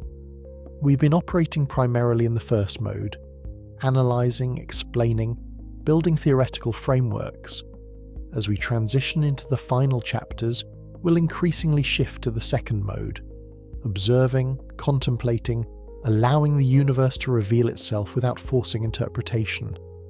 The information will still be there, the descriptions and explanations, but delivered more gently, with more space between thoughts, with more invitation to simply rest in awareness of cosmic vastness. This is the transition from waking study to restful contemplation, from day into twilight, from active engagement to receptive presence. It's not a retreat from knowledge but a different way of knowing, not less rigorous but differently focused. It's letting go of the need to grasp and explain everything, allowing some things to remain mysterious, some questions to stay open. The universe is patient. It has existed for nearly 14 billion years and will exist for trillions more. It doesn't hurry. It unfolds at its own pace, following physical laws that operate on timescales from fractions of seconds to epochs longer than human comprehension can properly hold. We can match this patience, slowing our inquiry to match the stately rhythms of cosmic evolution, letting our understanding develop at its own natural pace rather than forcing it. As we prepare to move deeper into this contemplative mode in the chapters that follow, let's pause for a moment. Let's simply acknowledge where we are. Observers in a vast universe, conscious beings capable of understanding our cosmic context, participants in the universe's ongoing self-observation. This itself is remarkable. Perhaps the most remarkable thing about existence, that matter and energy, organized in particular ways, can know about matter and energy, can understand the laws governing their organization, can appreciate the beauty and mystery of it all. We are the universe observing itself. The atoms in our bodies were forged in ancient stars. The photons entering our eyes have traveled billions of years across space. The thoughts we think emerge from neural processes that are ultimately quantum mechanical phenomena, the same quantum mechanics that operates in the hearts of stars and in the first moments after the Big Bang. We are not separate from the cosmos, but part of it, temporally organised into forms capable of consciousness and curiosity.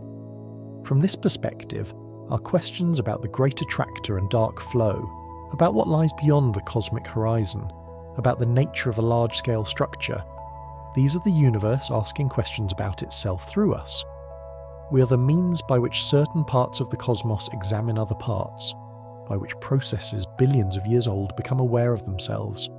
This realization can shift how we relate to cosmological mysteries. They're not problems to be solved so we can move on, puzzles to be cleared away to reveal simple underlying truth. They're invitations to deepen engagement with reality, opportunities for the universe to know itself more fully. Each question answered reveals new questions. Each mystery solved exposes deeper mysteries. Understanding doesn't eliminate wonder but transforms it, making it more informed but no less profound. The Great Attractor pulls us forward at 600 kilometers per second. In the time it takes to read this sentence, we've travelled thousands of kilometers toward that distant convergence of mass and gravity. Every breath we take carries us further on this vast journey, this cosmic pilgrimage toward destinations we'll never personally reach, but can understand through theory and observation. We're always in motion, always falling through space under gravity's influence, always participating in flows that span hundreds of millions of light years and billions of years. This motion is our birthright as material beings in an expanding, structured universe. We share this motion with countless other galaxies, all of us together surfing gravitational currents across the cosmos. And perhaps beyond what we can see, beyond our horizon, other regions of space contain other galaxies on their own journeys, following their own flow patterns, pulled by their own great attractors. Perhaps the universe extends forever, an infinite expanse of structure and motion, of which our observable patch is an infinitesimal sample. Or perhaps it's finite but unbounded, wrapping around on itself in ways we haven't yet detected. Or perhaps it's something else entirely, something our current concepts can't capture. We don't know, we may never know, and that's all right. The mystery doesn't diminish the value of what we do know. The uncertainty doesn't make our observations less real or our theories less useful. We work with what we have to understand the global picture. We do our best with what we have, finding meaning in the striving itself as much as in the achievements, in the questioning as much as in the answers. As we move forward into deeper contemplation, carry with you this sense of our cosmic situation.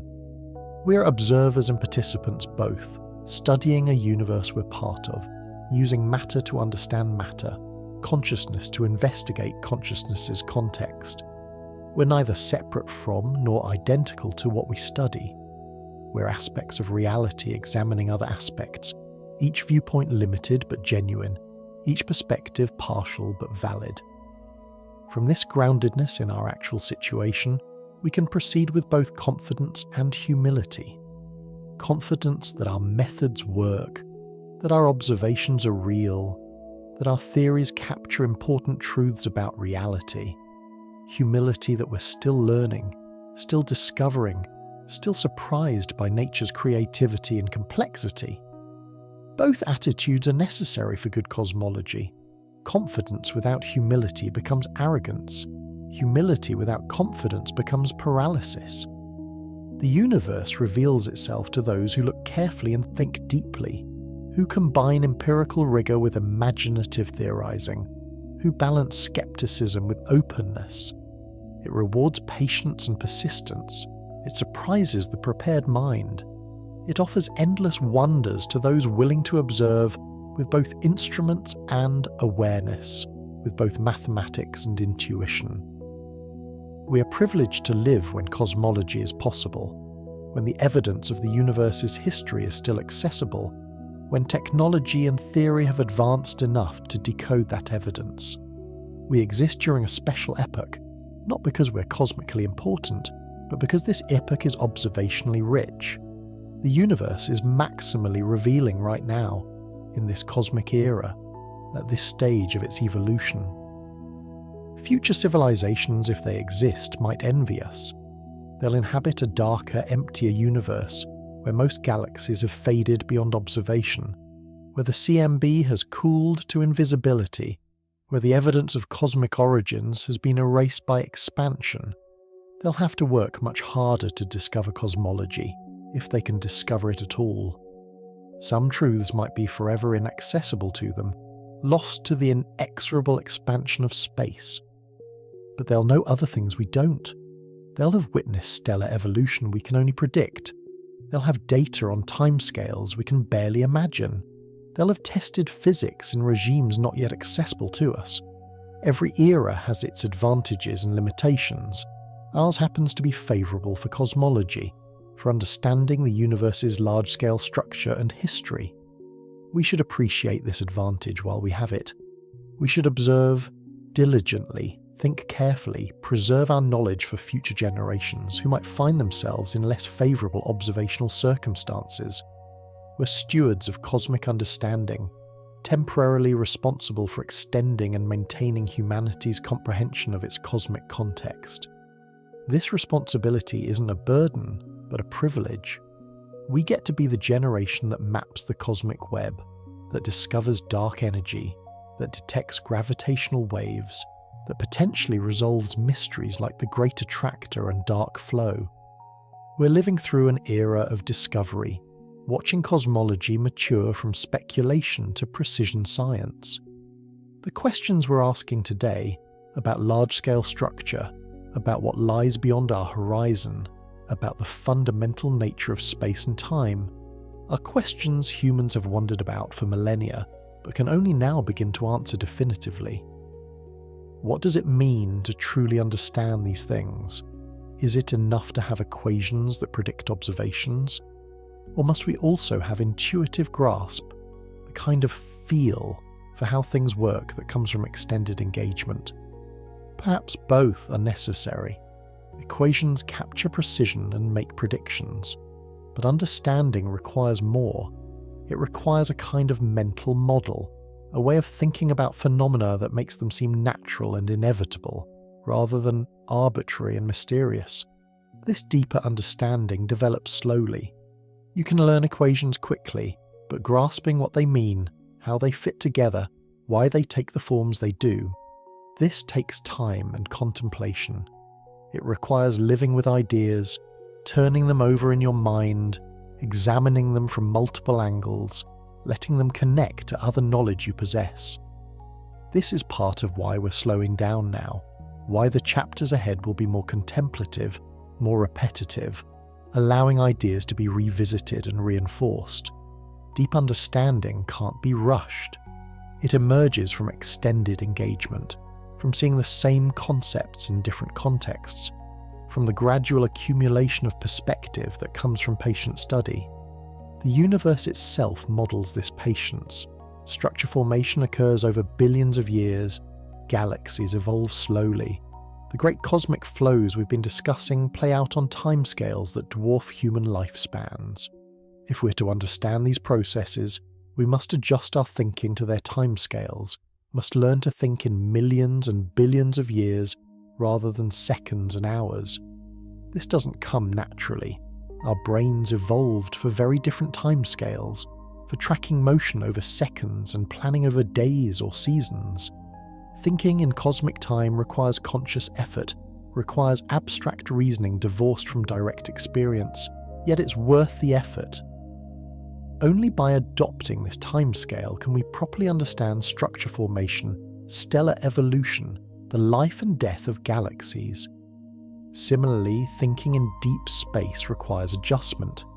Our natural spatial intuitions work well, at human scales, meters to kilometers. But light years, megaparsecs, these distances are abstract, knowable mathematically but not graspable intuitively. We can calculate how long light takes to travel such distances, but we can't really imagine crossing them, can't viscerally feel their vastness. Yet we must try. We must stretch our minds to encompass these scales, must develop new intuitions appropriate to cosmic distances. This is part of what cosmology teaches: how to think beyond natural human scales, how to reason about realities far removed from direct experience, how to make the vast and ancient familiar enough to understand. As we've explored the Great Attractor and dark flow, we've been practicing this kind of thinking. We've contemplated structures hundreds of millions of light years away, flows extending across significant fractions of the observable universe, influences that might reach from beyond the cosmic horizon. We've stretched our minds to encompass timescales of billions of years and distances measured in billions of light years. This mental stretching is itself valuable, independent of specific conclusions about particular phenomena. It expands our conception of what's possible, of what exists, of the scale and complexity of reality. It reminds us that human experience is parochial, limited to tiny regions of space and time, and that the broader universe operates according to patterns far grander than anything we encounter in daily life. This expansion of perspective can be humbling, even overwhelming, but it can also be exhilarating, liberating, to know that we're part of something so vast, so ancient, so structured. This connects us to a reality much larger than our individual concerns. It provides context and meaning, not by making our lives cosmically significant, but by showing us that significance doesn't require cosmic scale. We are small, but not insignificant. Brief, but not meaningless. Local, but not isolated. We participate in cosmic processes even as we go about ordinary activities. The atoms we're made of have been on journeys across space and time, formed in stars, scattered by supernovae, assembled into planets, and eventually into living beings. We are literally made of stardust, quite literally part of the cosmos experiencing itself. This isn't metaphor or poetic exaggeration, it's literal physical truth. The carbon in our bodies was synthesized in dying stars through nuclear fusion. The oxygen we breathe was created in massive stars that exploded billions of years ago. The iron in our blood was forged in supernova explosions. We are assemblages of stellar ash, complex organizations of elements created in cosmic furnaces, and the matter we're made of participates in cosmic flows. The Great Attractor pulls not just galaxies, but everything they contain, all their stars, all their planets, all the matter they comprise. When we say we're moving 600 kilometers per second toward the Great Attractor, this isn't metaphorical motion, it's real physical motion. The same motion that carries galaxies and galaxy clusters, the same flow pattern that extends across hundreds of millions of light years. We are cosmic beings, whether we acknowledge it or not. Our participation in the universe isn't optional or abstract, it's fundamental and unavoidable. Understanding cosmology doesn't add this cosmic dimension to our existence. It reveals the cosmic dimension that was always there but unrecognized. This recognition can change how we relate to existence. Rather than seeing ourselves as separate observers studying an external universe, we can recognize ourselves as internal to the universe, as parts of the whole examining other parts. This shift from external to internal perspective is subtle, but significant. It changes the flavor of inquiry from detached analysis to engaged participation, from objectification to communion. None of this means abandoning scientific rigor or slipping into mysticism. We can remain committed to empirical observation and mathematical analysis, while also recognizing our embeddedness in what we study. Science doesn't require pretending we're separate from nature. It only requires being honest about our observations and careful about our reasoning. In fact, recognizing our participation might enhance scientific understanding by reminding us that observation is itself a physical process, that our instruments interact with what they measure, that knowledge is constructed through physical exchanges of energy and information. This recognition is central to quantum mechanics, where observer and observed can't be cleanly separated. Perhaps it's also relevant to cosmology, though in subtler ways. But these are deep waters, and we needn't plunge into them immediately. The point for now is simply to acknowledge the interrelation between observer and cosmos, to recognise that cosmology is not just about external galaxies, but about us in relation to those galaxies, about conscious beings understanding their context. From this acknowledgement we can proceed with appropriate humility and appropriate confidence. Humility because we're one tiny part of something vastly larger. Confidence because we're genuinely capable of understanding our context, of mapping the cosmic web, of decoding the universe's history from present observations. This balance, humility and confidence, recognition of limits and appreciation of capabilities, characterizes mature cosmology.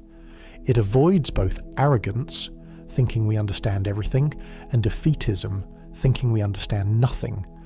It accepts that knowledge is partial yet real, limited yet valuable, provisional yet meaningful. As we continue this journey into deeper contemplation, carry this balanced perspective with you. We're explorers of the cosmos, yes, but we're also part of what we explore. We're questioners and answers both, observers and observed, temporary patterns of matter studying other, temporary patterns in the long cosmic story. The story continues. It continued long before we arrived and will continue long after we're gone. But for this brief moment, we're here to witness it, to study it, to understand it as best we can. This is our cosmic moment, our chance to participate consciously in the universe's self-awareness. Let's make the most of it, with both rigour and wonder, with both analysis and appreciation, with both seeking and finding. The observable universe, vast as it is, represents only what light has had time to reach us. But time itself is a curious thing at cosmic scales. When we observe distant galaxies, we're not seeing them as they are now, but as they were when their light began its journey toward us. A galaxy at 1 billion light-years distance appears to us as it was 1 billion years ago. A galaxy at 10 billion light-years shows us its state from 10 billion years in the past. This means our observations span not just space, but time. When we look outward, we look backward. The observable universe isn't a snapshot of the present, but a compilation of many different epochs, a panorama of cosmic history stretching from the recent past nearby to the distant past far away. We see the universe's timeline laid out spatially before us, each distance corresponding to a different era. This temporal dimension of observation adds richness and complexity to cosmology. We're not just mapping where things are, but when they were in various states. We can watch galaxies evolve by observing similar galaxies at different distances, hence different cosmic times. We can see structure formation in progress by comparing nearby mature structures to distant younger ones. But this temporal aspect also complicates questions about the universe beyond our horizon. When we ask what lies beyond, we must specify beyond at what time. The horizon itself is moving. Regions previously unobservable are constantly entering our view as their light finally reaches us. Meanwhile, the universe they're part of continues evolving. By the time we see them, they've changed from what we observe them to be. Consider a galaxy currently at the particle horizon, 46 billion light-years away. If we could suddenly observe it, we'd see it as it was roughly 13.7 billion years ago, shortly after the Big Bang. But the galaxy itself has been evolving all that time. Its current state, which we can't observe, is vastly different from what we see, assuming it even still exists as a distinct entity and hasn't merged with other galaxies or been disrupted by interactions. So when we theorize about what's beyond the horizon, are we theorizing about those regions as they were in the distant past or as they are now? The distinction matters. A region beyond our current horizon might have been quite ordinary 13 billion years ago, but could have evolved into something remarkable by now. Or vice versa. a region that formed unusual structures early might have become quite typical by the present. This temporal ambiguity in discussing transhorizon regions adds another layer of complexity to already difficult questions. Not only can we not observe these regions, but the notion of their current state is itself problematic. In a universe with expansion and light speed limits, simultaneity across vast distances becomes poorly defined. Different observers moving relative to each other will disagree about which events are simultaneous, which are past, which are future. General relativity tells us that simultaneity is relative, that there's no absolute now extending across the universe. This is manageable in local contexts. Differences in simultaneity between Earth and Mars are negligible for most purposes. But across cosmic distances, the ambiguity becomes significant. When we talk about what's happening now in a galaxy a billion light-years away, we're making an arbitrary choice about how to slice space-time into spatial and temporal dimensions. This doesn't prevent us from doing cosmology, but it does require care in how we phrase questions and interpret answers. When we theorize about transhorizon regions, we're necessarily working within some particular reference frame, some specific way of defining simultaneity. Different choices could lead to different predictions, different apparent structures, different conclusions. These technical subtleties might seem like arcane physics, irrelevant to the bigger questions about cosmic structure, but they're symptomatic of a deeper issue, the difficulty of reasoning about regions fundamentally beyond observation. Every question about such regions turns out to involve complications and ambiguities that don't arise when discussing observable regions. This is part of why speculation about transhorizon structures remains controversial. It's not just that we can't check the theories, it's that the theories themselves become less well defined, more dependent on arbitrary choices and assumptions, harder to formulate precisely. We're pushing physics into regimes where even asking clear questions becomes challenging. Yet we persist. We continue trying to understand what might lie beyond observation, to extrapolate our physics into regions we can't directly probe, to imagine structures and processes beyond our cosmic horizon. Why? Partly because we're curious. Humans naturally wonder about what lies beyond any boundary. Partly because understanding transhorizon regions might help explain observations within our horizon, like the dark flow.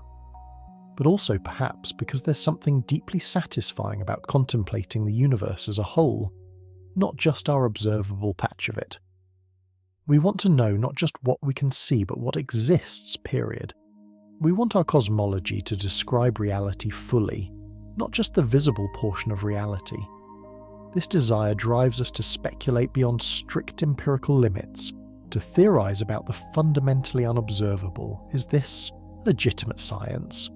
The question has no easy answer. By strict empiricist standards, theories about the unobservable are metaphysics rather than physics. But by broader standards that allow inference and extrapolation, such theories count as science provided they're grounded in validated principles and make some testable predictions. Perhaps the distinction between science and metaphysics isn't as sharp as we sometimes pretend. Perhaps there's a gradation from firmly established knowledge through progressively more speculative theories to pure philosophical speculation. Transhorizon cosmology occupies middle ground in this gradation. More than philosophy, less than fully established science, a frontier region where empirical investigation and conceptual analysis blend together. This frontier character makes transhorizon cosmology simultaneously frustrating and fascinating. Frustrating because conclusions remain uncertain, debates unresolved, questions unanswered. Fascinating because we're working at the very edge of what can be known, pushing against fundamental limits, exploring the boundary between knowledge and mystery. Perhaps this is where cosmology ultimately leads, not to complete understanding, but to clearer appreciation of what we can and cannot know. Perhaps the goal isn't to answer all questions, but to understand which questions have answers and which don't. Perhaps wisdom lies not in accumulating facts, but in grasping the structure of knowledge itself, knowing what we know, what we don't know, and what we cannot know. The cosmic horizon marks one such boundary, not just a limit to observation, but a limit to certain kinds of knowledge. We cannot know the current state of trans-horizon regions through observation.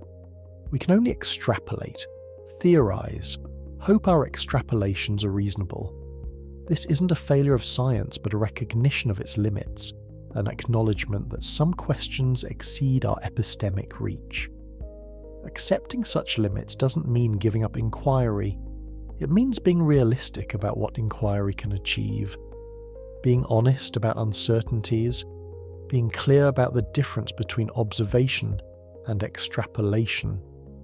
It means continuing to push boundaries while acknowledging they exist, continuing to speculate while recognizing speculation for what it is. From this grounded position, we can proceed thoughtfully. We can theorize about trans-horizon structures without pretending we're certain about them. We can use such theories to interpret observations like the dark flow without overcommitting to unverifiable claims. We can remain open to surprises while building on what we do know. The universe, after all, has surprised us repeatedly. Few predicted cosmic acceleration before it was observed. Few expected the CMB to show the specific patterns it does. Few anticipated many of the phenomena now central to cosmology. History suggests humility.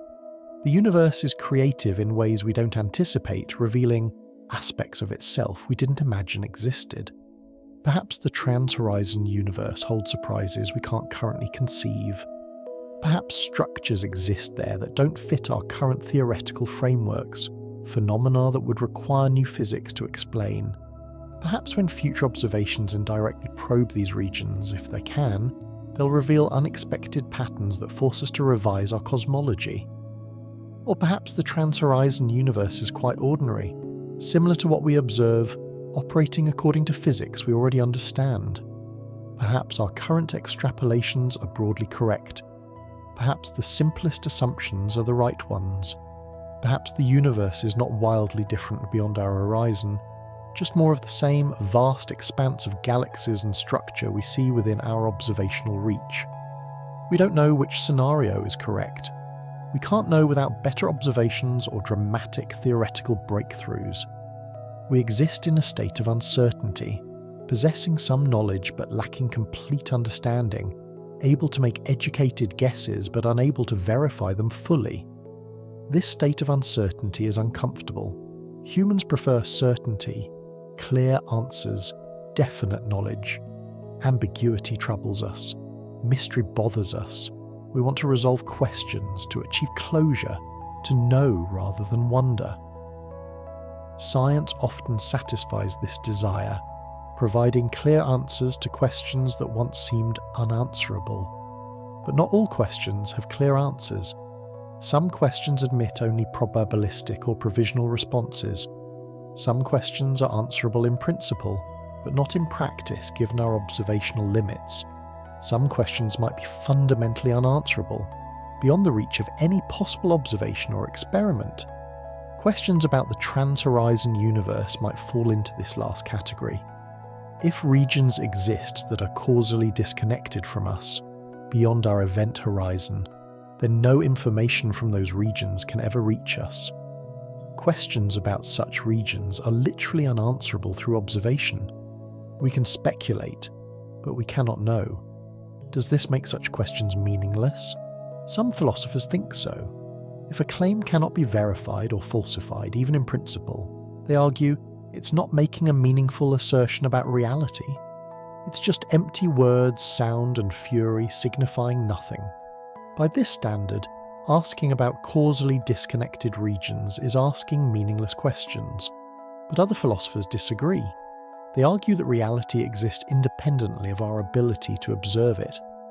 Claims about unobservable regions can be true or false, even if we can never determine which.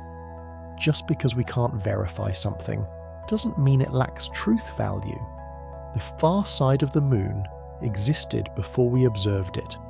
Other galaxies existed before we built telescopes.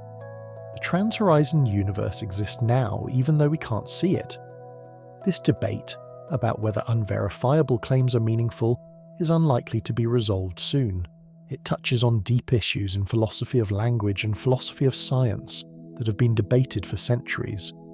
Different people with different philosophical intuitions will reach different conclusions. For our purposes, perhaps we needn't resolve the debate definitively. We can acknowledge both perspectives. From one view, trans-horizon cosmology ventures into meaninglessness. From another, it remains meaningful even if unverifiable. Both views have merit. Both capture something important about the nature of knowledge and reality. What we can say clearly is that trans-horizon cosmology is different from ordinary empirical science. It's more speculative, less certain, more dependent on untestable assumptions. This doesn't necessarily make it worthless, but it does mean treating its conclusions more tentatively, holding them more lightly, acknowledging greater uncertainty. This careful, tentative approach seems appropriate for frontier science generally. At the edges of knowledge, where observations are difficult and theories uncertain, caution is warranted. Bold speculation has its place. New ideas often come from thinking beyond current limits, but bold speculation should be clearly marked as such, distinguished from well-established knowledge. The Great Attractor and dark flow sits somewhere in this spectrum. The Great Attractor itself is well established. We've identified the massive structures in that region, measured their properties, understood their gravitational influence. But questions about what lies beyond those structures, what drives the larger flow patterns, what might exist beyond our horizon, these remain speculative, uncertain, open. The dark flow, if real, pushes us further into speculation. If coherent bulk flows extend to billions of light years, we need explanations that go beyond conventional structure formation. We might need to invoke trans-horizon structures, or pre-Big Bang physics, or exotic phenomena we haven't yet identified. Any such explanation ventures into uncertain territory. This is where we are, standing at the boundary between knowledge and mystery, between what we've observed and what we infer, between what's certain and what's possible. This boundary is where the most interesting work happens, where new discoveries wait, where understanding advances into previously unknown territory. But it's also where patience is required. Frontier questions aren't answered quickly. They require time to gather better data, to develop better theories, to test predictions and rule out alternatives. They require tolerance for ambiguity, acceptance of uncertainty, willingness to say, "We don't know yet," when that's the honest answer. Cosmology is progressing steadily. Telescopes improve, surveys expand, theoretical tools sharpen.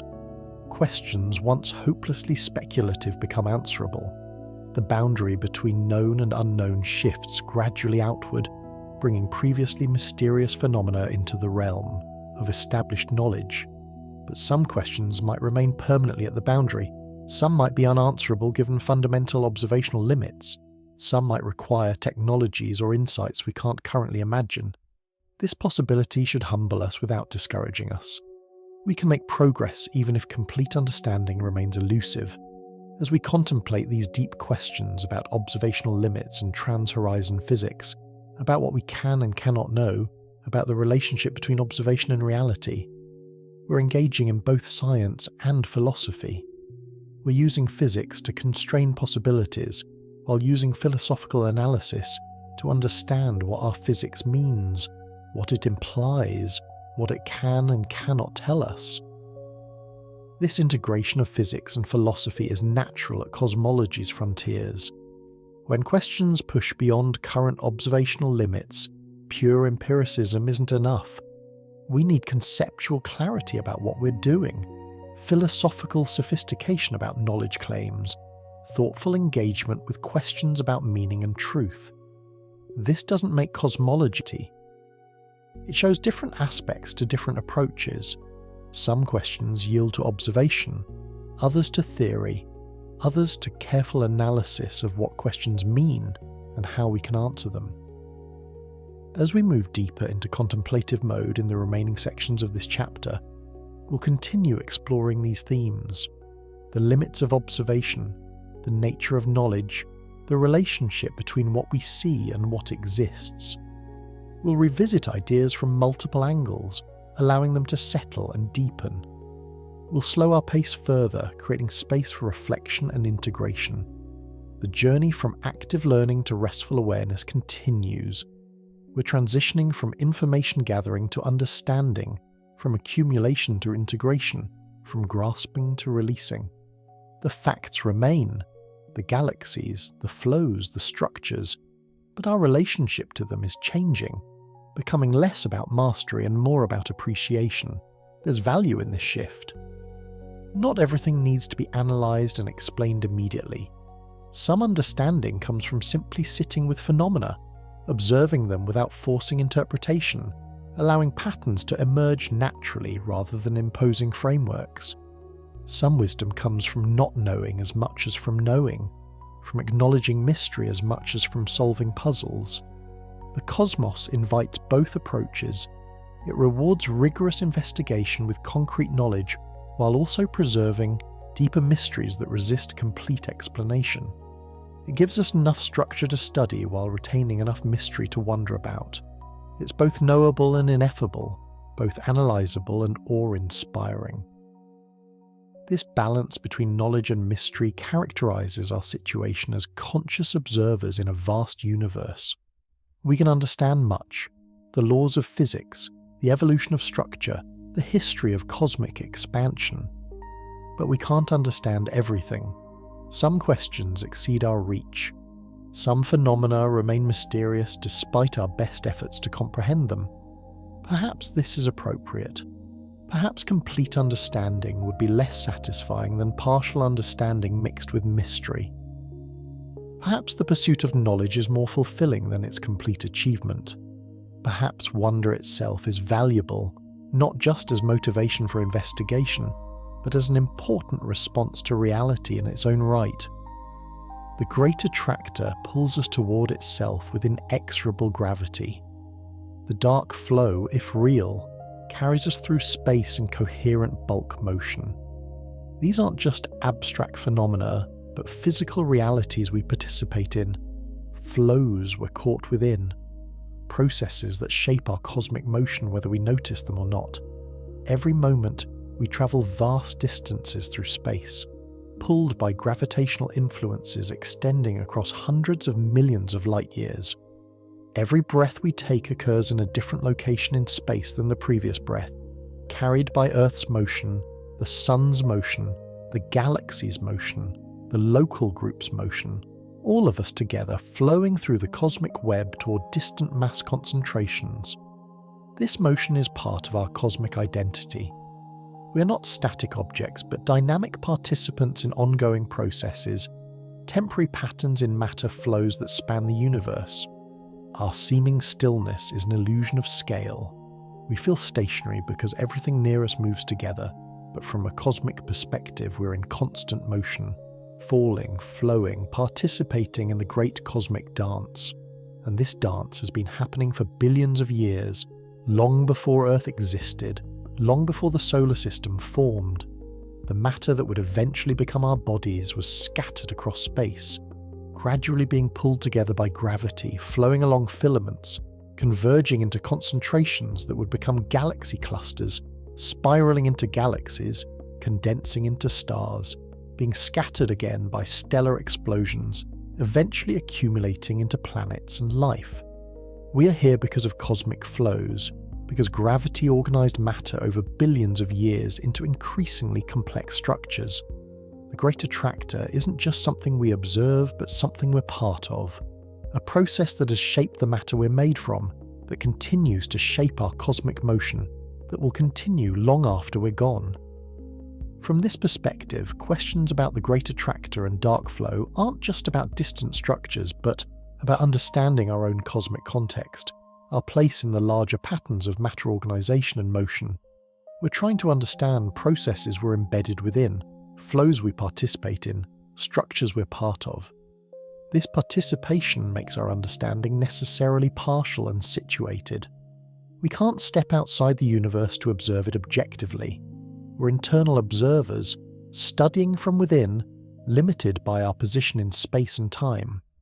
Our observations are always from one particular location, one particular era, one particular perspective. Yet from this limited position, we've achieved remarkable understanding. We've mapped the cosmic web. We've measured expansion's history. We've identified the Great Attractor region and characterized its mass and structure. We've detected possible bulk flows extending to great distances. We've developed theories connecting observations to physical processes operating across billions of years and billions of light years. This achievement is worth acknowledging and celebrating. Despite our limitations, limited lifespans, limited observational range, limited position in space, we've grasped cosmic patterns far exceeding human scales. We've extended our understanding from local Earth to distant galaxies, from present moment to cosmic history, from immediate observations to universal laws.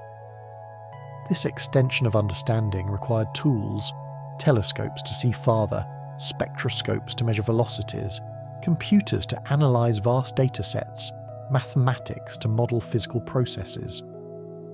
But it also required imagination, creativity, willingness to think beyond immediate experience. It required building abstract frameworks that organize observations into coherent pictures, theoretical models that predict phenomena before they are observed. Cosmology is thus both empirical and theoretical, both observational and conceptual. It combines data from telescopes with ideas from physics, measurements of galaxies with mathematical models of space-time. Neither alone would suffice. We need both observation and theory, both data and interpretation, both measurement and meaning. And increasingly, as we push into frontier regions where observations are difficult and uncertain, we need philosophical clarity as well. We need to understand what our theories mean, what claims they make, what evidence would support or refute them.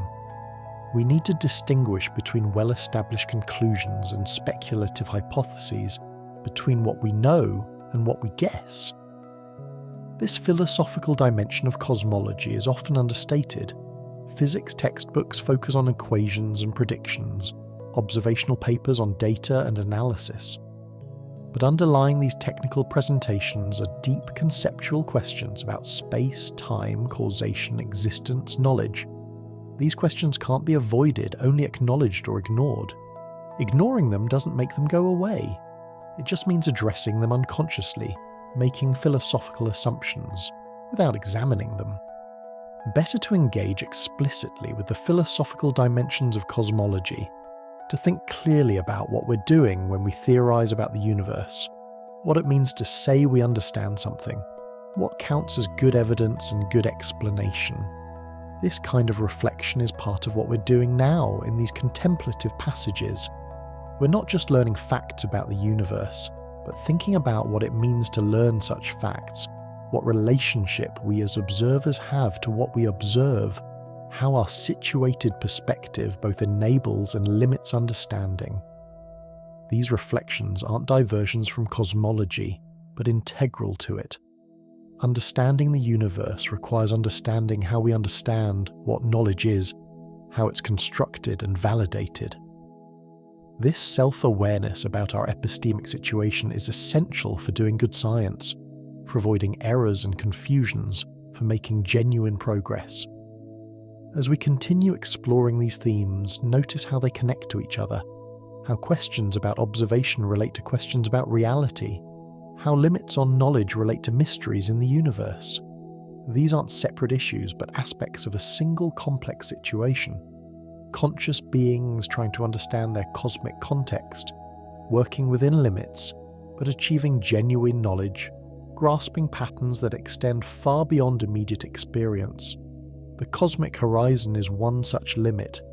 It marks a boundary to what we can directly observe, but it doesn't mark a boundary to what exists. Reality extends beyond observation, beyond our epistemic reach, beyond our cosmic horizon.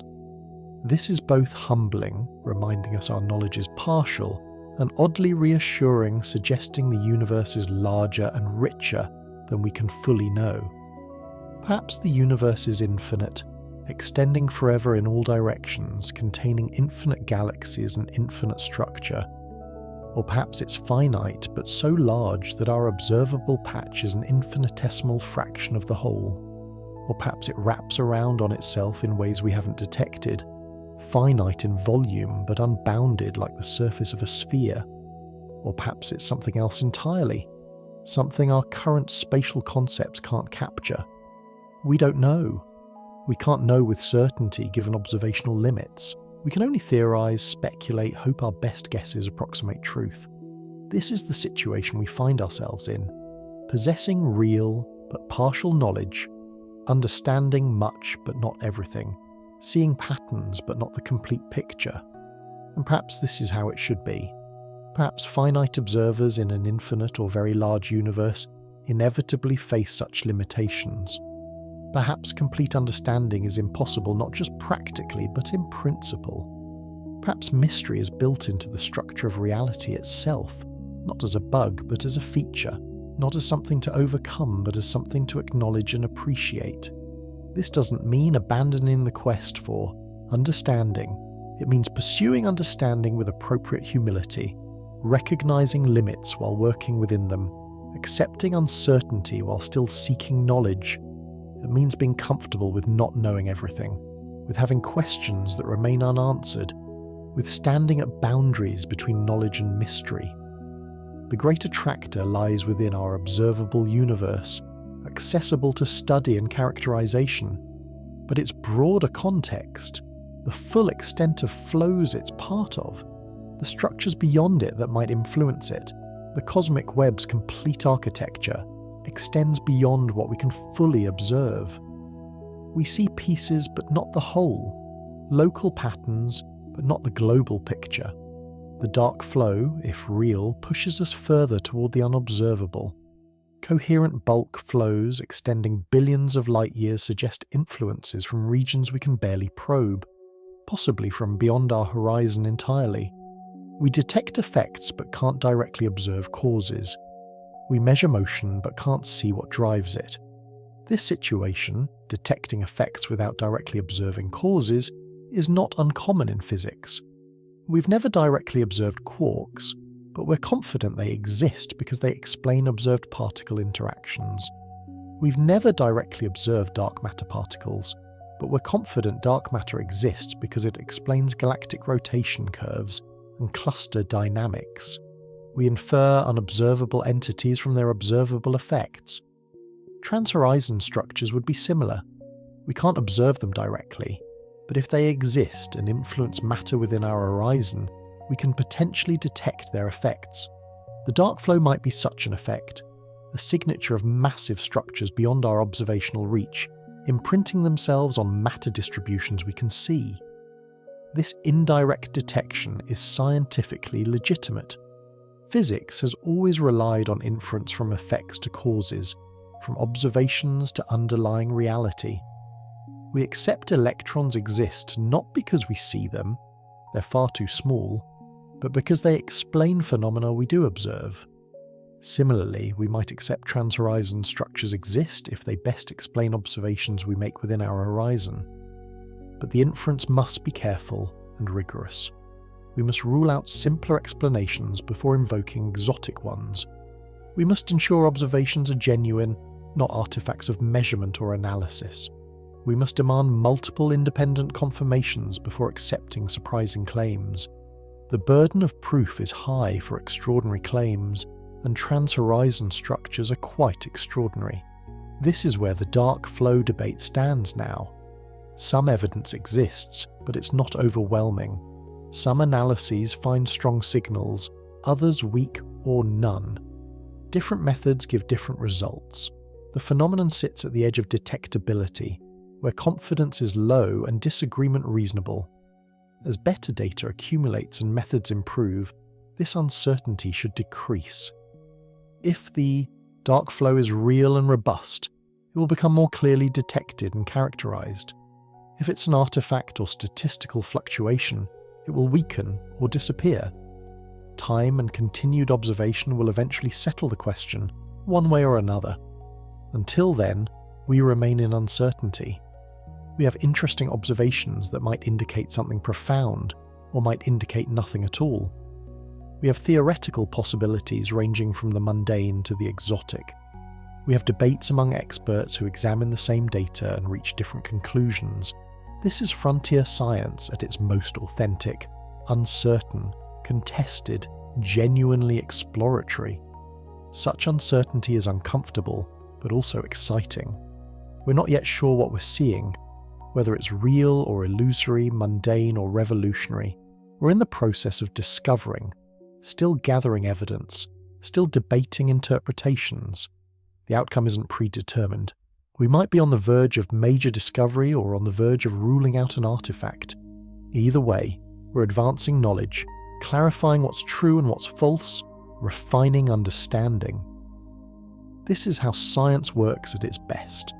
Proposing hypotheses, gathering data, testing predictions, debating interpretations, gradually converging on truth through repeated cycles of observation and analysis.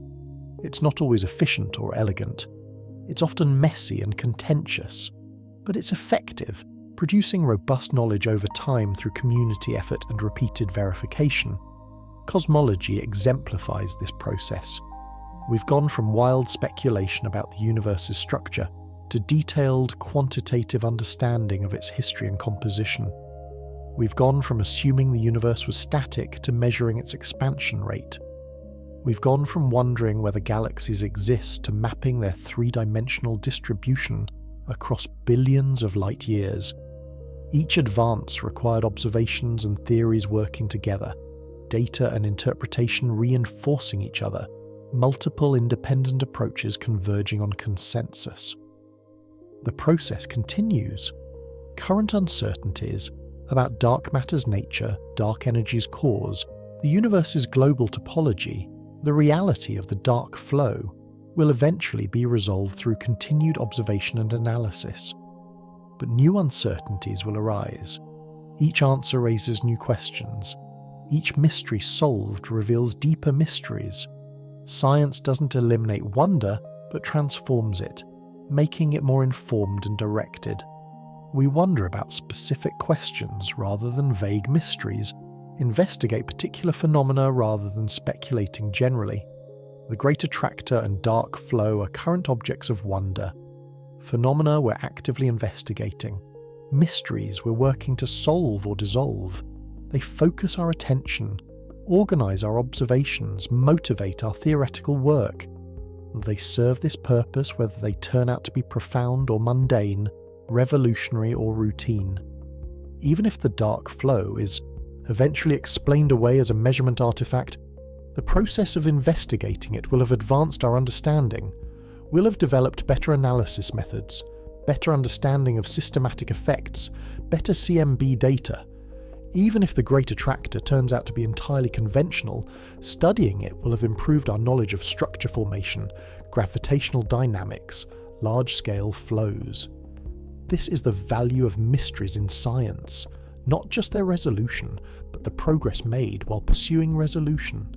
The journey matters as much as the destination, perhaps more.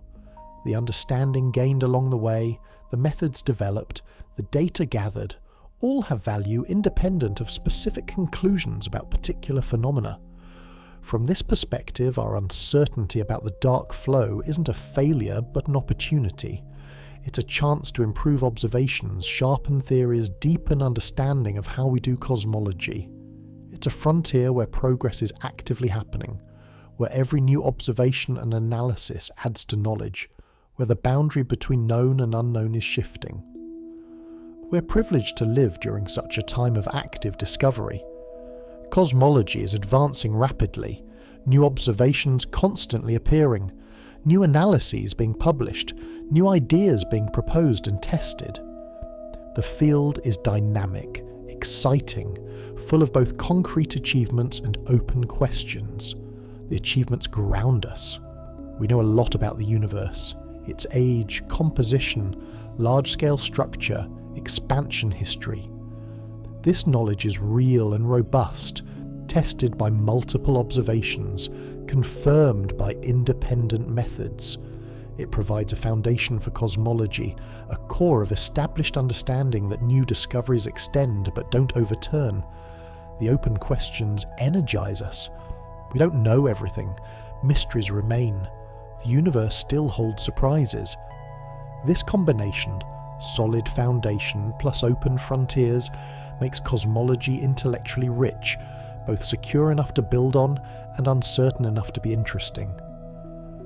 As we transition further into contemplative mode, we'll continue exploring this territory between knowledge and mystery, between what's established and what's uncertain, between what we observe and what we infer. We'll revisit themes already introduced, examining them more slowly, allowing time for reflection and integration. The information will still be there, the facts about galaxies, clusters, flows, structures, but the presentation will become more meditative, more spacious, more focused on understanding than on accumulating new facts. We're shifting from learning mode to contemplation mode, from active engagement to receptive awareness. This shift mirrors a natural rhythm in inquiry.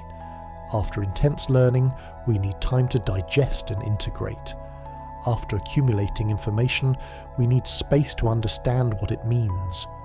After active investigation, we benefit from quiet reflection. Both phases are necessary. Both contribute to deep understanding. The universe itself models this rhythm. Periods of rapid change, star formation, galaxy mergers, structure collapse, alternate with periods of slow evolution. Dramatic events, supernovae, galaxy collisions, punctuate long intervals of gradual change. The cosmos combines dynamism with patience, activity with stillness. We can match this rhythm in our inquiry. We can alternate between intensive data gathering and reflective contemplation, between active analysis and receptive observation, between striving to understand and simply witnessing what is. Both modes access truth. Both contribute to wisdom. As we enter this more contemplative phase, relax your need to grasp and retain every detail. Allow information to flow through awareness without clutching at it. Trust that understanding will develop naturally from exposure to ideas, from seeing patterns emerge, from the gradual accumulation of perspective that comes with patient attention. The Great Attractor continues pulling us forward at 600 kilometers per second. With each passing moment, we move thousands of kilometers closer to that distant concentration of mass. In the time it takes to read the sentence, perhaps 10 seconds, we've traveled 6,000 kilometers toward the Great Attractor. In a minute, 36,000 kilometers. In an hour, over 2 million kilometers. These are vast distances by human standards. 6,000 kilometers is farther than most people travel in a year. 2 million kilometers is 5 times the distance to the moon. Yet by cosmic standards, these distances are infinitesimal. The Great Attractor lies 200 million light-years away. At our current velocity, we won't reach it for roughly 1 billion years, long after Earth has become uninhabitable, long after the Sun has evolved into a red giant, long after our solar system as we know it has ceased to exist. This disparity between human and cosmic timescales is worth contemplating. We live fast, brief lives measured in decades. The universe operates on timescales of millions and billions of years. Our entire species has existed for perhaps 300,000 years, a blink in cosmic time. Recorded history spans maybe 5,000 years, an instant. An individual human life is infinitesimal against these vast durations, yet we're capable of understanding processes spanning these enormous timescales. We can comprehend structure formation over billions of years, stellar evolution over millions of years, the history of cosmic expansion across all of time since the Big Bang. We transcend our temporal limitations through abstract thought, mathematical modelling, theoretical reasoning. This is one of consciousness's remarkable features. the ability to grasp patterns far exceeding the timescale of conscious experience itself. A mayfly living one day can't comprehend seasons. A human living decades can't directly experience geological ages. Yet we can understand both seasons and geological ages through abstract reasoning, through building models and testing them against observations. This capacity for abstract temporal reasoning allows cosmology to exist. Without it, we'd be trapped in immediate experience, unable to think meaningfully about the past before our birth or the future after our death. But we can think about these things. We can reason about cosmic history, about the universe's evolution from Big Bang to present, about its future trajectory toward heat-death trillions of years hence. We can even to some degree imaginatively inhabit these timescales. We can picture the early universe, hot, dense, smooth. We can envision structure formation, gravity gradually pulling matter into increasingly complex patterns over billions of years. We can contemplate the far future, stars dying out, galaxies dispersing, black holes evaporating, the universe approaching maximum entropy. These mental pictures aren't complete or perfect. We can't truly grasp such vast durations in any visceral sense, but we can reason about them, map their progression, understand their logic. This is enough for cosmology, enough to make progress, enough to develop genuine understanding. Similarly, we can reason about spatial scales far exceeding human experience. We can't viscerally grasp distances of millions of light years, but we can think about them, calculate with them, understand relationships between structures separated by such distances. We can map the cosmic web despite its vastness, trace flows spanning hundreds of millions of light years, detect patterns in structure extending across significant fractions of the observable universe. This ability to reason about scales far exceeding direct experience is what makes us cosmic beings, capable of understanding our place in a universe vastly larger and older than ourselves. We're not just local creatures, but cosmic citizens, participants in processes extending far beyond our individual existence. The Great Attractor is one such process. It's not just something happening out there, but something we're part of, a flow we participate in, a structure we're embedded within. When we study it, we're studying ourselves in cosmic context, understanding the larger patterns that shape our location and motion through space. This self-understanding is valuable for its own sake, but it's also humbling, contextualizing human concerns within cosmic vastness. Our daily worries, our conflicts, our ambitions, all of these occur on a tiny planet in a galaxy among trillions, during a brief interval in cosmic history. This perspective doesn't make human life meaningless, but places it in proper proportion. We matter on human scales, to ourselves, to each other, in our communities and civilizations. But we don't matter cosmically. The universe doesn't care about our concerns. The Great Attractor pulls us forward regardless of our hopes and fears. Galaxies form and evolve without regard to human wishes. The laws of physics operate indifferently to our existence. This indifference could feel cold, alienating, but it could also feel liberating. We're released from cosmic significance, freed to find meaning on human scales, to care about what matters to us without needing cosmic validation. The universe's indifference isn't personal. It's simply operating according to physical law, following patterns set by initial conditions and evolutionary dynamics. And within this vast, indifferent cosmos, we've emerged, conscious beings capable of understanding the very processes that produced us. Matter has organized itself into forms capable of studying matter.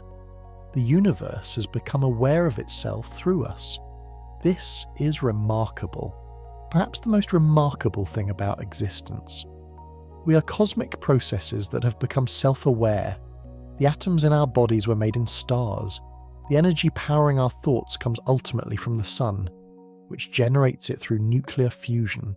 which operates according to quantum mechanics and relativity. Our existence is enabled by the same physics that governs galaxies and black holes, stars and planets. The expansion of space and the evolution of structure. We're not separate from the cosmos, but expressions of it, temporary configurations through which matter experiences and understands itself. This perspective dissolves the boundary between observer and observed, between self and universe. We're aspects of the universe observing other aspects, moments of self-awareness in ongoing cosmic evolution. From this perspective, cosmology isn't just academic study but self-exploration. When we study galaxies, we're studying the environment that produced us. When we investigate the Big Bang, we're investigating our ultimate origins. When we contemplate the cosmos, we're contemplating ourselves in largest context. This is why cosmology matters, why these questions about the Great Attractor and dark flow are worth pursuing. They're not just about distant objects and abstract flows. They're about understanding our place in the whole, our role in cosmic processes, our participation in patterns extending across space and time far beyond individual human scale. Understanding this placement, our cosmic context, changes how we relate to existence. Rather than seeing ourselves as isolated individuals separate from nature, we can write metaphors but literal truths about our nature and origins. We are stardust contemplating stars, matter studying matter, universe understanding universe. This self-referential quality, universe studying itself through us, gives cosmology special character. It's not just empirical investigation of external phenomena, but something more reflexive, more participatory. We're not detached observers but engaged participants. Not outside the system, but inside it, not separate from what we study, but continuous with it. This doesn't compromise objectivity. We can still observe carefully, measure precisely, reason rigorously. But it adds dimension, enriching dry technical work with awareness of its deeper significance. We're not just cataloguing galaxies, but mapping our home. We're not just measuring flows, but understanding currents we swim within. We're not just building cosmological models, but comprehending our cosmic story. And what a story it is. Universe emerging from singularity, expanding and cooling, forming structure, building complexity, eventually producing stars, planets, life, consciousness. From simplicity to complexity, from uniformity to structure, from unconsciousness to awareness. This is the great cosmic narrative, the story we're part of, the context within which human existence unfolds. The Great Attractor is one chapter in this story. It represents structure formation, the gravitational organization of matter into increasingly complex patterns. It shows gravity doing what gravity does, pulling things together, building hierarchy, creating nodes and filaments, organizing the cosmic web. Understanding the Great Attractor means understanding these processes, seeing how matter arranges itself under gravity's influence over billions of years. The dark flow, if real, might represent something more unusual, influences from beyond our horizon, effects from regions we can't observe, patterns that challenge standard models. It would be a different kind of chapter, less routine, more mysterious, potentially revealing physics we don't yet understand. This possibility makes it worth investigating, worth the effort to determine if it's real. Whether routine or revolutionary, these phenomena reward study. They extend our knowledge, deepen our understanding, reveal new aspects of cosmic structure and evolution. Each observation, each analysis, each theoretical model adds to humanity's growing comprehension of its cosmic context. And this comprehension itself is remarkable. Think about where we started. Early humans wondering about lights in the sky, creating myths to explain celestial phenomena, having no idea of true cosmic scale or complexity. Think about where we are now, mapping structure across billions of light years, measuring the universe's age to high precision, understanding physical processes from the first moments after the Big Bang to the present. This is an achievement of consciousness, of intelligence, of culture accumulating knowledge across generations. No individual could discover all this alone. It required centuries of observation, experimentation, theorizing, debate, thousands of people contributing insights, building on each other's work, gradually constructing the edifice of modern cosmology. We inherit this accumulated wisdom. We benefit from the discoveries of Copernicus, Galileo, Newton, Einstein, Hubble, and countless others who expanded human understanding of the cosmos. We stand on their shoulders, seeing farther because they prepared the way, built the tools, developed the concepts we now use, and we contribute our own generation's discoveries. We add to the accumulation, we extend knowledge further, we pass understanding forward to those who come after. This is how science progresses. Through cumulative effort across time, each generation building on the last, knowledge growing through collective endeavour. Cosmology exemplifies this cumulative process. Ancient people noted celestial patterns, tracking stars and planets. Medieval astronomers refined observations, developing better instruments. Renaissance thinkers challenged geocentric models, proposing heliocentric alternatives. Modern astronomers discovered cosmic expansion, detected the CMB, mapped large-scale structure. Each advance built on previous ones. Each new insight required foundations laid by earlier work. Current cosmology couldn't exist without this entire history, this long chain of observation and theory extending back centuries or millennia. We're heirs to this tradition, beneficiaries of ancestral wisdom, participants in ongoing collective inquiry. And future generations will inherit what we discover. They'll benefit from our telescopes, our surveys, our theoretical insights. They'll build on our work just as we built on our predecessors. They'll extend understanding further, answering questions we can't yet resolve, discovering phenomena we haven't yet imagined. This long view, seeing cosmology as a multi-generational project, contextualizes current uncertainties. We don't need to answer all questions now. Some questions may require decades or centuries more observation and theory. Future astronomers with better instruments and deeper understanding will resolve issues we can't. Our role is to contribute what we can, advancing knowledge where possible, preparing ground for future progress. The dark flow might be resolved in our lifetime, or might require future generations to settle. The complete structure of the cosmic web might be mapped soon, or might take centuries to fully characterize. The ultimate fate of our galaxy as it falls toward distant mass concentrations will unfold over billions of years, far beyond any possible human witness. But all of this is part of the continuing story, the ongoing exploration of cosmic reality, the gradual expansion of understanding that characterizes consciousness engaging with cosmos. We're one moment in this long process, one generation in the multi-generational project, one chapter in the unfolding story of universe understanding itself. This long-term perspective encourages patience. We don't need complete answers now. We can live with uncertainty, can work on problems without requiring immediate resolution, can contribute partial insights knowing others will build on them. Science is fundamentally collaborative and cumulative, depending on many people over long periods, rather than individual breakthroughs by isolated geniuses. Even Einstein built on previous work, on Lorentz transformations, on Riemann geometry, on Maxwell's electromagnetism. Even Newton acknowledged standing on shoulders of giants. No one creates from nothing. Everyone contributes to collective enterprise, adding pieces to growing puzzle, advancing frontier where possible. Current cosmologists are doing exactly this, adding pieces, advancing frontiers, contributing to collective understanding. Some work on observations, gathering data from telescopes. Others work on theory, developing models and predictions. Still others work on interpretation, connecting observations to theoretical frameworks, arguing about what data means and how theories should be applied. All these roles are necessary, all contribute to progress.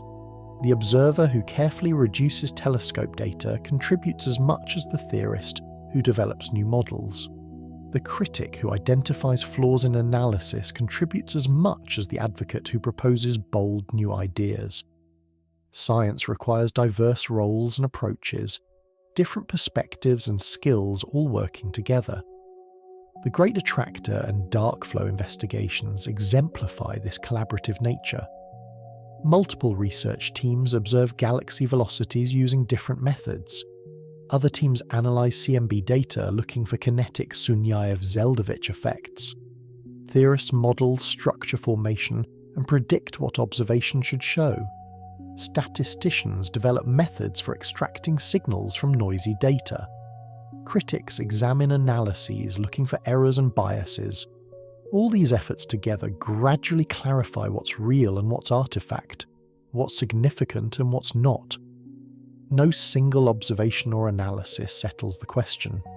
Progress comes from multiple independent approaches converging, from repeated verification using different methods, from careful examination of systematic errors and alternative explanations. This is science at its best: rigorous, collaborative, self-correcting. Mistakes get identified and corrected. Biases get exposed and eliminated. Gradually, through repeated cycles of observation and analysis, truth emerges. Not instantly, not with certainty, but progressively, with increasing confidence. We're in the middle of this process regarding the dark flow. The question isn't settled, the evidence isn't overwhelming, but work continues, new data appears, better methods are developed, the community debates and analyzes. Slowly, understanding advances. Eventually, we'll know whether the dark flow is real or artifact, whether large-scale bulk flows exist, or whether observations resulted from errors and misinterpretations.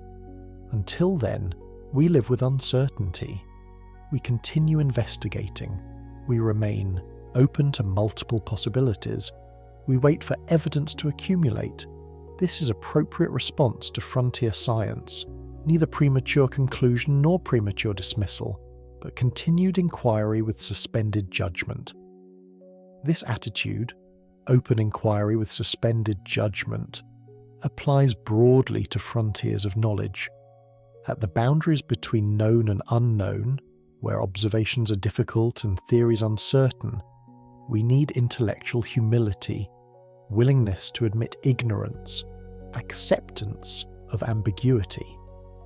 We need to be comfortable saying, "We don't know yet," when that's honest answer. Modern culture often resists this admission. We prefer confident answers to uncertain ones, certainty to ambiguity, closure to open questions. But science at its frontiers requires embracing uncertainty, living with questions that lack definite answers, being patient while evidence accumulates. This comfort with uncertainty is itself a kind of wisdom. It recognizes limits while respecting them. It acknowledges ignorance without being paralyzed by it. It continues inquiry despite absence of immediate answers. It trusts process, that continued observation and thought will eventually clarify what's currently unclear. The cosmic horizon exemplifies permanent limits to knowledge. Regardless of technological advances, some regions remain forever beyond observation. We must accept this limit, must acknowledge that some questions about trans-horizon universe might never have definite answers. This is humbling but also oddly freeing.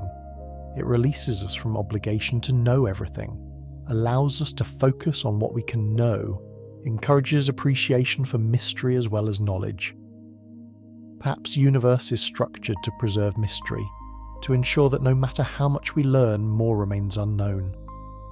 Perhaps complete transparency to understanding would be less interesting than partial transparency mixed with opacity. Perhaps boundaries between knowledge and mystery are features, not bugs, aspects of reality to appreciate rather than overcome. This doesn't mean abandoning pursuit of knowledge, it means pursuing knowledge with appropriate humility, recognizing that understanding will always be partial, that questions will always exceed answers, that mystery will persist alongside knowledge. It means being content with honest inquiry, even when inquiry doesn't yield definite conclusions, with genuine questions even when questions remain open. The Great Attractor and Dark Flow serve this purpose for contemporary cosmology.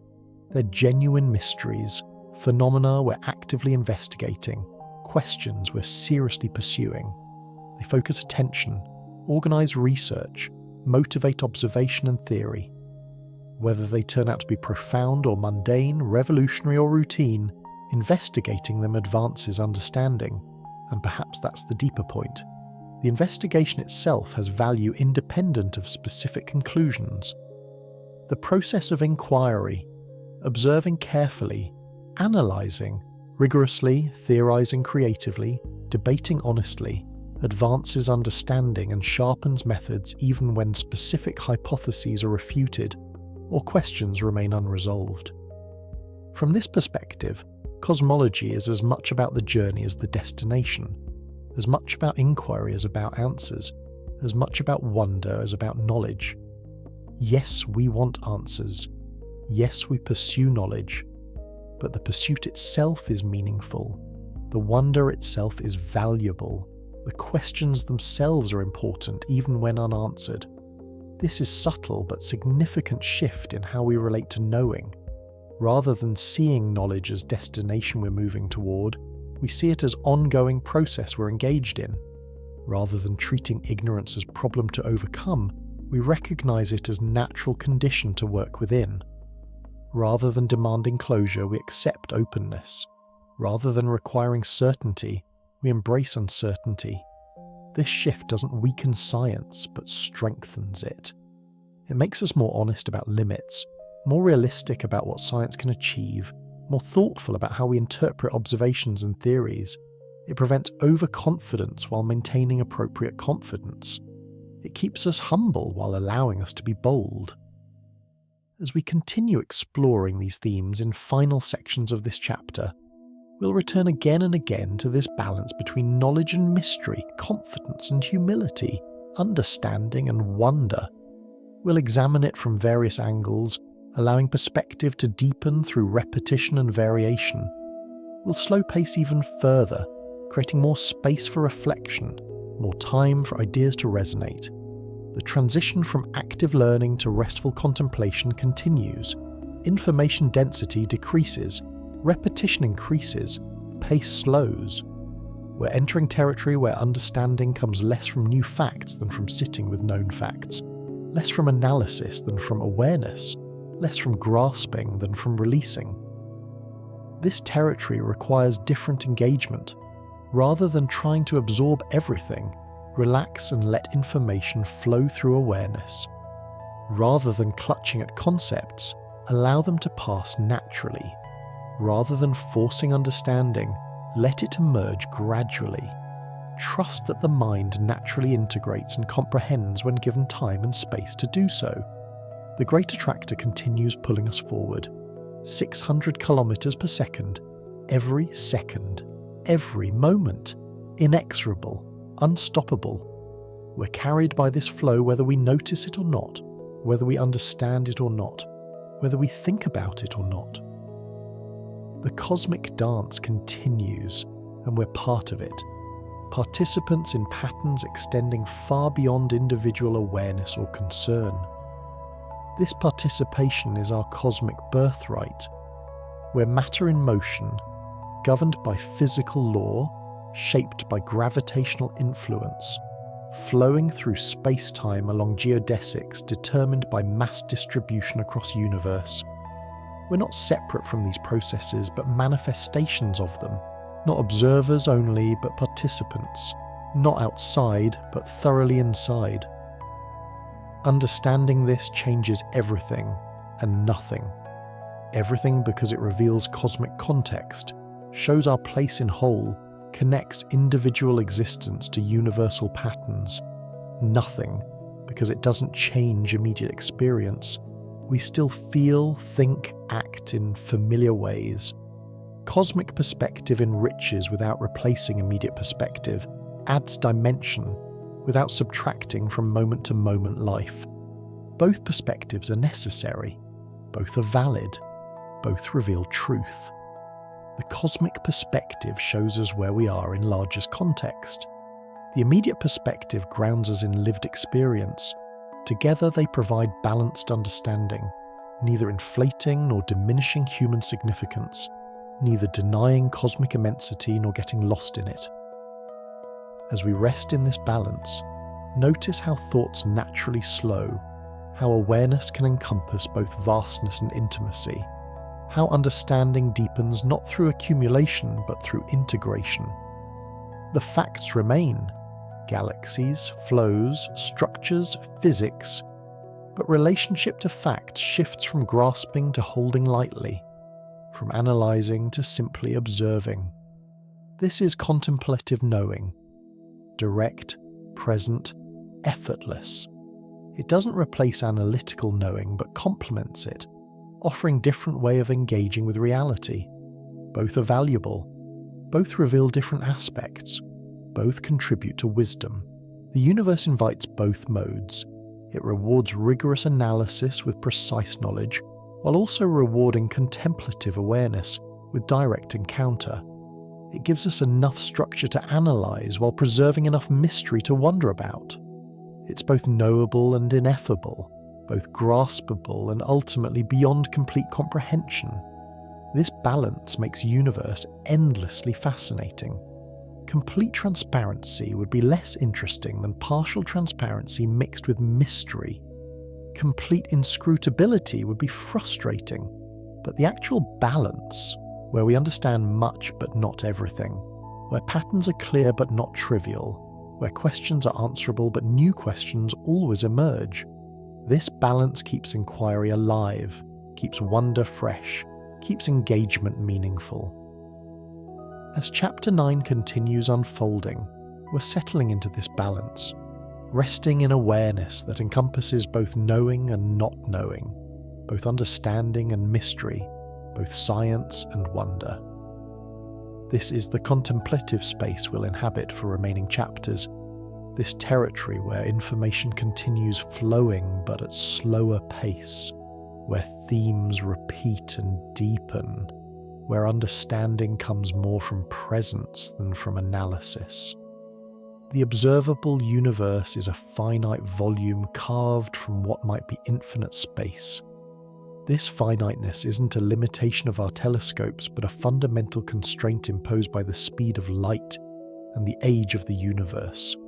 Light can only travel so far in finite time, and thus there exists a boundary, a horizon beyond which we cannot see, beyond which information has not had time to reach us. This boundary shifts outward with time. Every moment, light from previously unobservable regions crosses our horizon and becomes, in principle, detectable. The observable universe grows, revealing regions that were once beyond reach. Yet simultaneously, the universe's accelerating expansion creates another boundary, the event horizon, beyond which we will never be able to see, no matter how long we wait. These two horizons, the particle horizon marking what we can currently observe, and the event horizon marking what we will ever observe, bracket our cosmic knowledge. Between them lies a zone we're watching disappear, observing objects whose recent light will never reach us because expansion carries them away too quickly.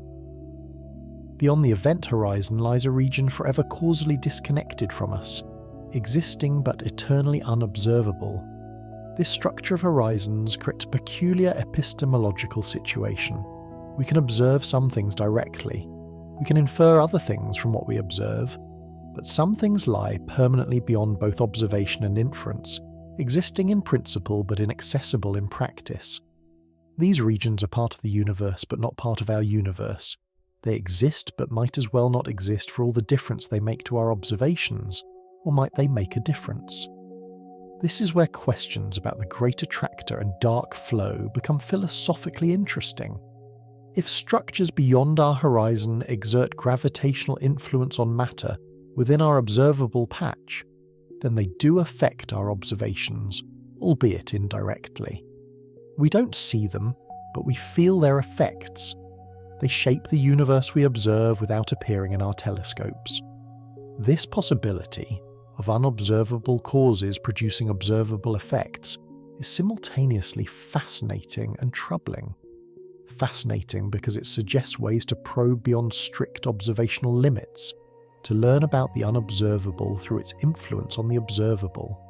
Troubling because it ventures into territory where verification becomes difficult or impossible, where multiple explanations might account for the same observations. How do we navigate this territory?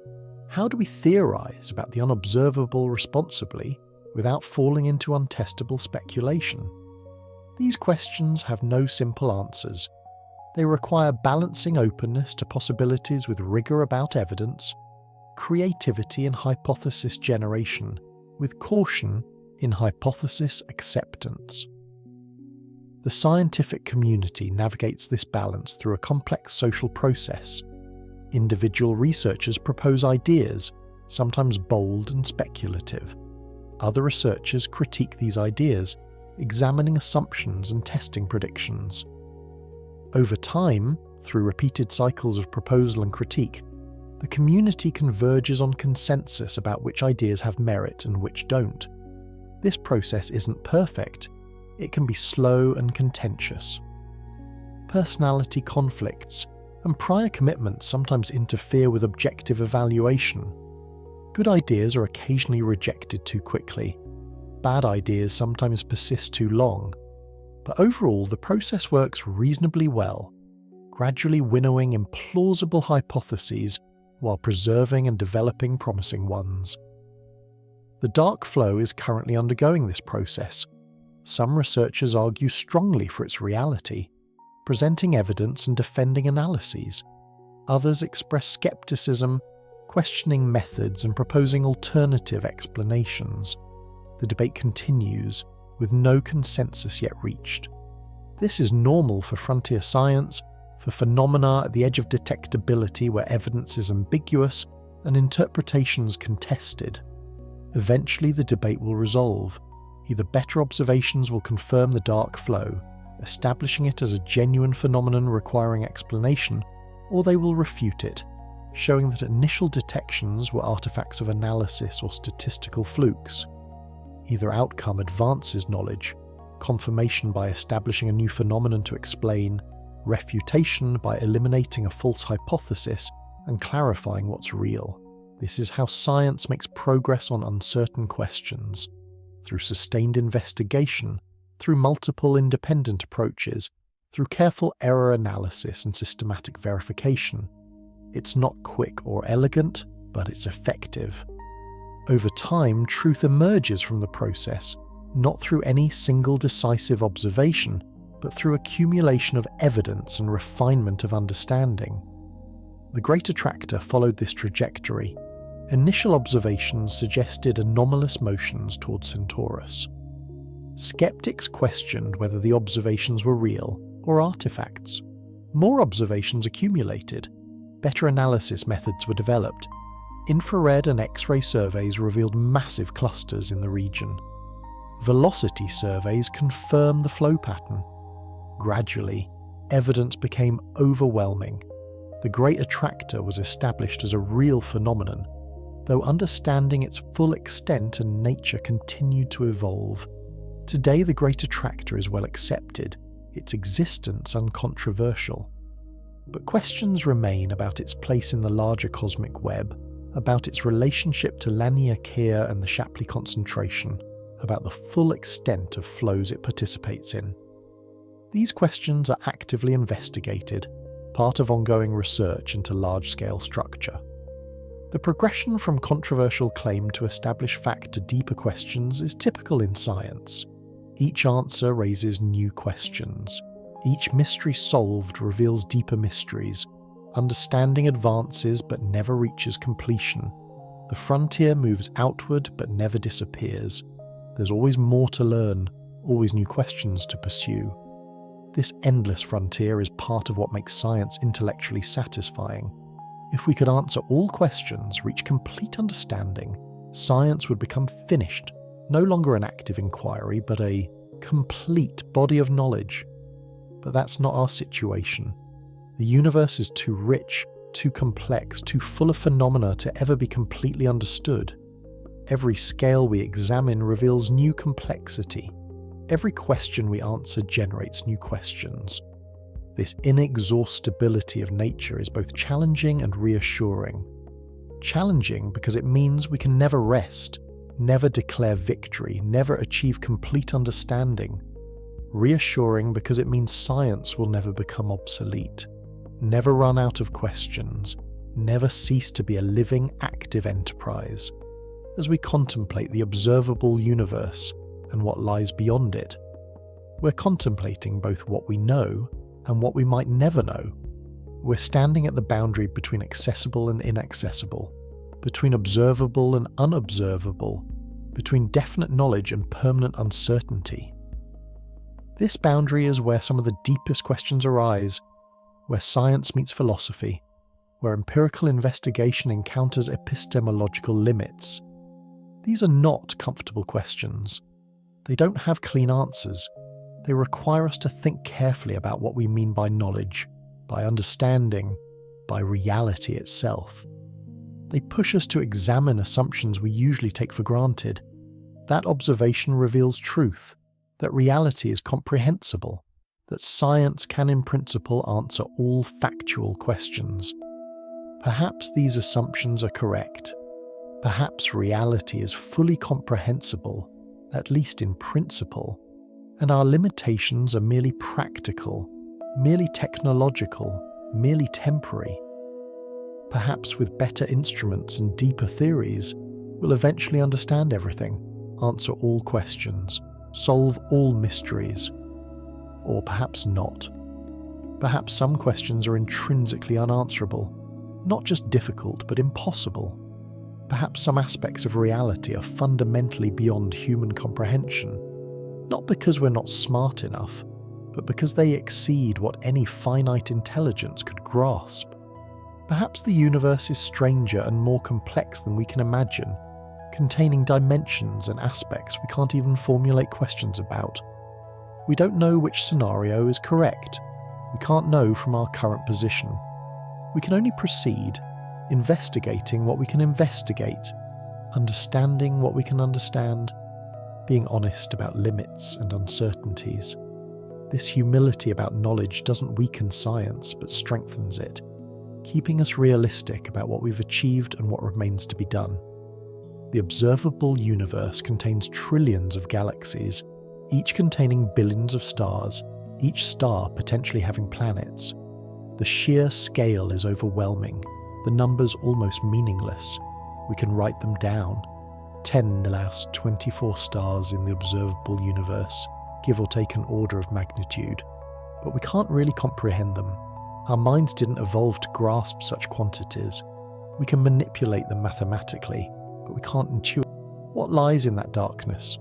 More ocean, presumably, more galaxies, more structure, more of the same fundamental physics we observe within our illuminated patch. This is the simplest assumption, the one requiring fewest additional hypotheses. Occam's razor suggests we should accept it unless evidence indicates otherwise. But simplest isn't always correct. Nature has surprised us before by being more complex than simplest assumptions suggested. Dark matter and dark energy, for instance, weren't predicted by simple extrapolation from visible matter. They were discovered through observations that couldn't be explained otherwise. Perhaps the trans-horizon universe holds similar surprises, departures from simplicity, phenomena we haven't imagined. Or perhaps not. Perhaps our illuminated patch is representative, our observations typical, our physics universal. Perhaps the universe is relatively uniform on the larger scales, with no dramatic differences between what we see and what lies beyond. Perhaps the simplest assumption is correct. We can't know with certainty. We can only work with what we have, testing assumptions where possible, being clear about what's established and what's speculative. This is the honest position, the one that neither overreaches nor underreaches, that claims what can be claimed while acknowledging what remains uncertain. As we think about these questions, about what lies beyond observation, about whether our region is typical, about how much we can know, we're engaging in both science and philosophy. The questions are empirical in principle, but philosophical in practice, because empirical investigation reaches limits beyond which philosophy must take over. This blending of science and philosophy is natural at knowledge's frontiers. Pure empiricism isn't sufficient when we're reasoning about the unobservable. Pure philosophy isn't sufficient when we want our theories grounded in actual physics. We need both.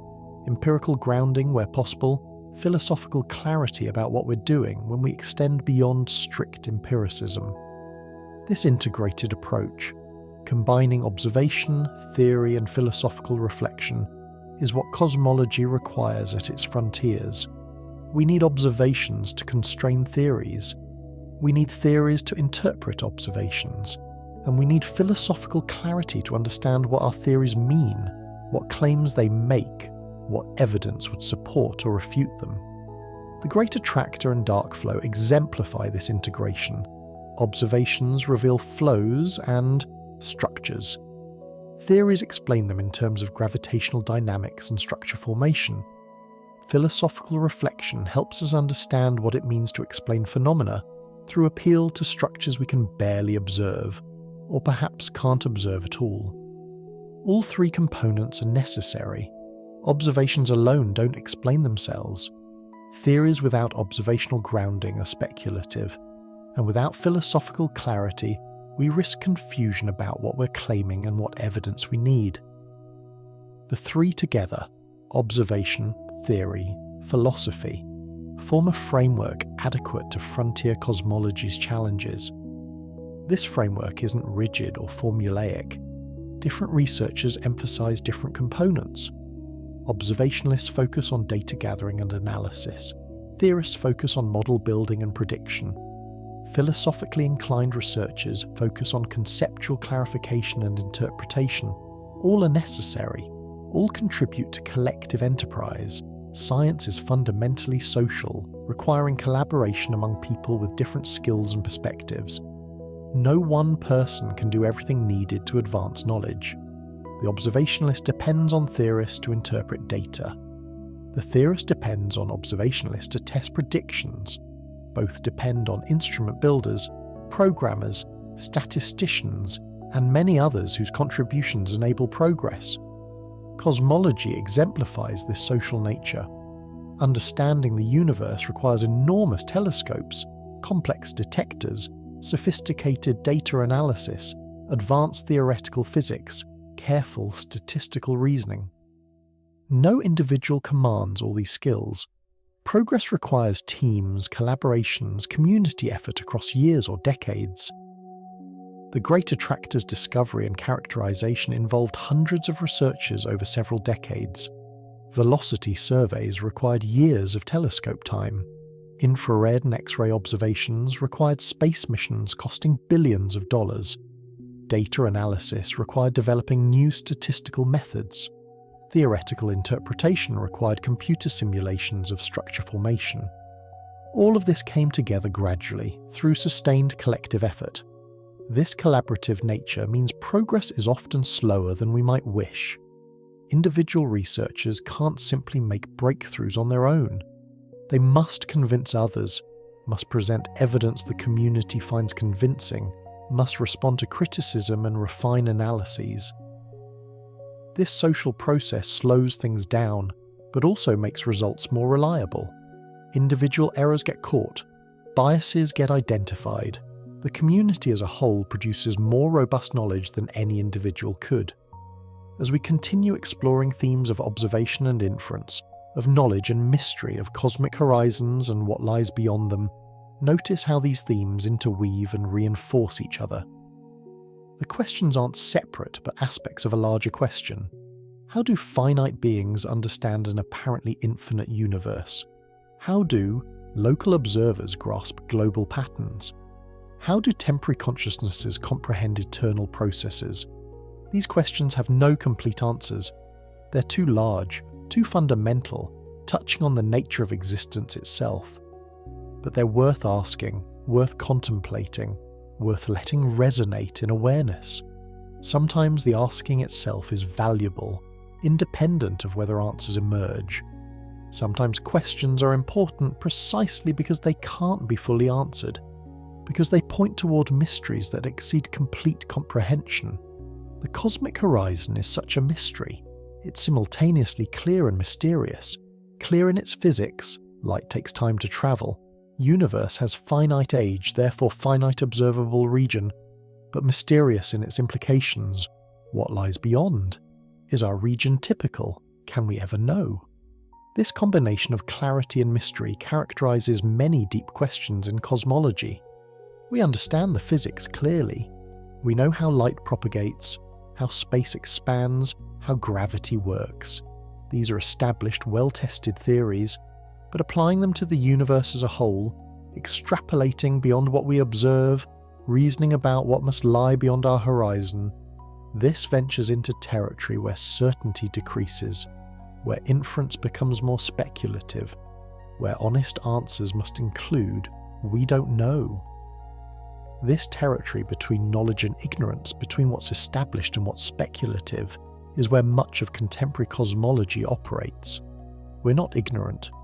We know a great deal about the universe, far more than previous generations. But we're not omniscient either. Vast areas remain unclear, uncertain, unknown. We work within this space, advancing knowledge where we can, being honest about limits, remaining open to revision. This openness to revision is crucial. Science progresses by being willing to change its mind when evidence warrants. Theories that once seemed solid sometimes get overturned. Observations once accepted as genuine sometimes prove to be artifacts. Understanding evolves as new evidence appears and new perspectives develop. Cosmology has seen dramatic revisions in living memory. The steady-state theory, once popular, was abandoned when CMB was discovered. The cosmological constant, once introduced and then removed by Einstein, returned as dark energy. The age of the universe has been revised multiple times as measurements improved. These revisions aren't failures but successes. They're science working as it should, updating beliefs to match evidence. Future revisions seem inevitable. Our current understanding, good as it is, almost certainly contains errors and oversimplifications. Future observations will reveal new phenomena. Future theories will provide deeper explanations. Future cosmologists will look back on our era's understanding as we look back on previous eras, appreciating achievements while recognizing limitations. This historical perspective encourages humility. We shouldn't be too confident in current understanding, shouldn't assume we've finally gotten everything right. Previous generations thought they understood the cosmos. They were wrong in many ways. We're probably wrong in ways we don't yet recognize. This isn't pessimism, but realism. Acknowledgement that science is an ongoing process, that understanding continually evolves. Yet this humility shouldn't become skepticism about everything. We do know things. The universe is expanding. This is established beyond reasonable doubt. The CMB exists. We've detected it and measured its properties precisely. Galaxies cluster gravitationally. We observe this and understand why. These and many other facts are solidly established, unlikely to be overturned by future observations. The challenge is distinguishing between what's well established and what's uncertain, between core knowledge and frontier speculation, between facts we're confident about and hypotheses we're testing. This distinction isn't always sharp. Some claims fall clearly in established territory, others clearly in speculative, but many occupy middle ground where evidence exists but isn't overwhelming, where conclusions are probable but not certain. The Great Attractor is established. The dark flow is uncertain. The existence of trans-horizon structures is speculative but plausible. These gradations of certainty are normal in science. Not all knowledge is equally certain. Not all claims deserve equal confidence. Part of scientific literacy is understanding these gradations, knowing what's solid and what's shaky, what's proven and what's possible. As we think about the observable universe and what lies beyond it, as we contemplate horizons both observational and conceptual, we're exploring these gradations of certainty. We're learning to distinguish between different kinds of claims, different levels of confidence, different degrees of speculation. This discrimination is itself a form of understanding, a kind of meta-knowledge about knowledge itself. This meta-knowledge, knowing what we know and how well we know it, is valuable for both practitioners and observers of science. Practitioners need it to guide research, to know where effort should be directed, where questions are ripe for investigation, versus where more groundwork is needed. Observers need it to evaluate scientific claims, to know which pronouncements deserve trust and which should be held provisionally. Media reporting on science often obscures these distinctions. Headlines announce discoveries without clarifying their certainty. Press releases present tentative findings as established facts. The public gets confused about what's actually known versus what's being investigated. This confusion can undermine trust in science, making it seem like scientists constantly contradict themselves when actually they're simply updating beliefs as evidence accumulates. Better communication about uncertainty would help. Scientists should be clearer about confidence levels. Media should report not just findings but their epistemic status. The public should learn that uncertainty isn't weakness but honesty, that changing one's mind isn't failure but appropriate response to new evidence. This cultural shift would support better science communication and more informed public discourse. But achieving this shift is challenging. Humans naturally crave certainty. Ambiguity makes us uncomfortable. We want clear answers, not qualified statements filled with caveats.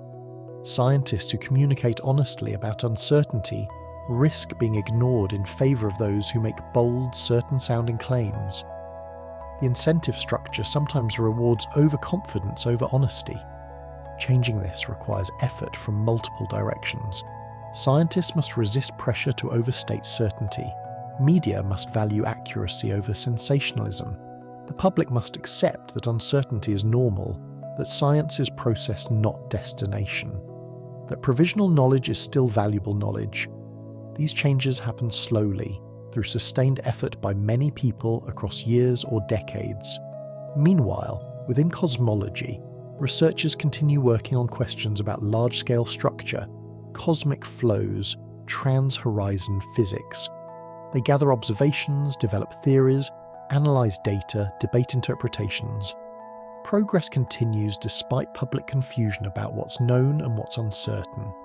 The scientific process works even when communication about it is imperfect. As we move deeper into this chapter's contemplative sections, as pace continues slowing and themes continue repeating, allow these ideas about knowledge and uncertainty, observation and inference, horizons and what lies beyond them.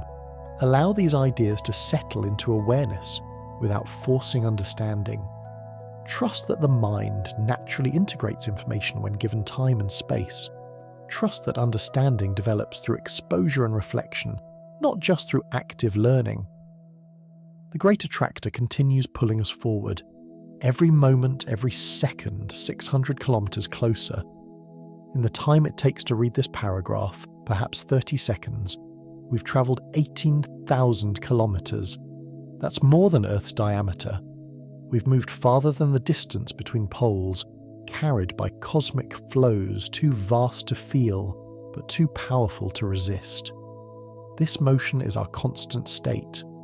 We're never still. Even when sitting quietly, we're rushing through space at hundreds of kilometers per second, participating in multiple overlapping motions.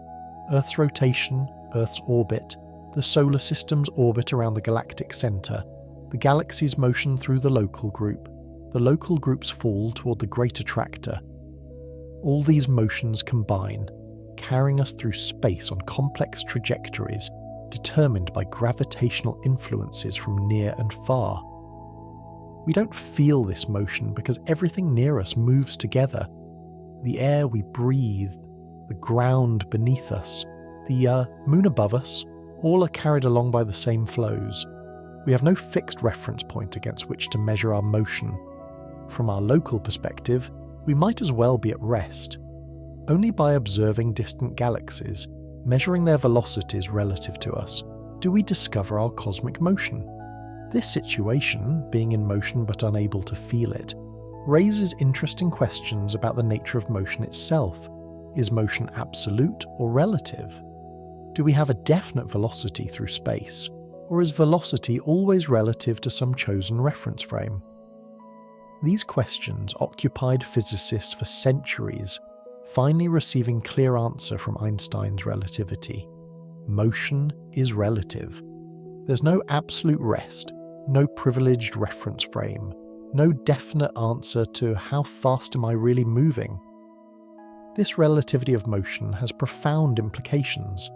It means our 600 km motion toward the Great Attractor isn't absolutely true, but only true relative to a particular reference frame, specifically the frame defined by the cosmic microwave background. In other frames, we'd have different velocities, different directions of motion. All these descriptions are equally valid, each true in its own reference frame. This relativity might seem to make motion arbitrary or meaningless. If velocity depends on a reference frame, if there's no fact of the matter about how fast we're moving, then in what sense are we moving at all? But this worry is misplaced. Motion is real even if relative. Relationships between objects, how fast they're approaching or separating, are physical facts independent of reference frame choice. The Great Attractor and Milky Way are approaching each other. This is true in all reference frames, even though specific velocities vary by frame. So our motion toward the Great Attractor is real, not arbitrary, even though it's frame dependent. We're genuinely falling through space under gravity's influence, genuinely participating in large-scale flows, genuinely being pulled toward distant mass concentrations. The relativity of velocity descriptions doesn't undermine the reality of gravitational dynamics. These subtleties about motion, reference frames, and relativity illustrate how apparently simple questions, how fast are we moving, can become surprisingly complex when examined carefully. Physics isn't just about calculating numbers, but about understanding what those numbers mean, what physical reality they correspond to, what claims they justify. This conceptual dimension of physics is often understated in technical presentations. Equations and calculations dominate, but underlying the mathematics are conceptual frameworks, ways of thinking about space and time and motion, philosophical commitments about what exists and how we know it. These frameworks aren't arbitrary, they're constrained by observation and by requirements of mathematical consistency. But they're not uniquely determined either. Different frameworks can organise the same observations differently, emphasising different aspects, making different things clear. Relativity exemplifies this. Newtonian physics and Einsteinian physics organise motion differently. Newtonian physics assumes absolute space and time, with motion defined relative to absolute rest. Einsteinian physics makes space and time relative, with only space-time structure being absolute. Both frameworks can describe many phenomena adequately, but for high velocity or strong gravity situations, only Einstein's framework works. Observation favours Einstein over Newton.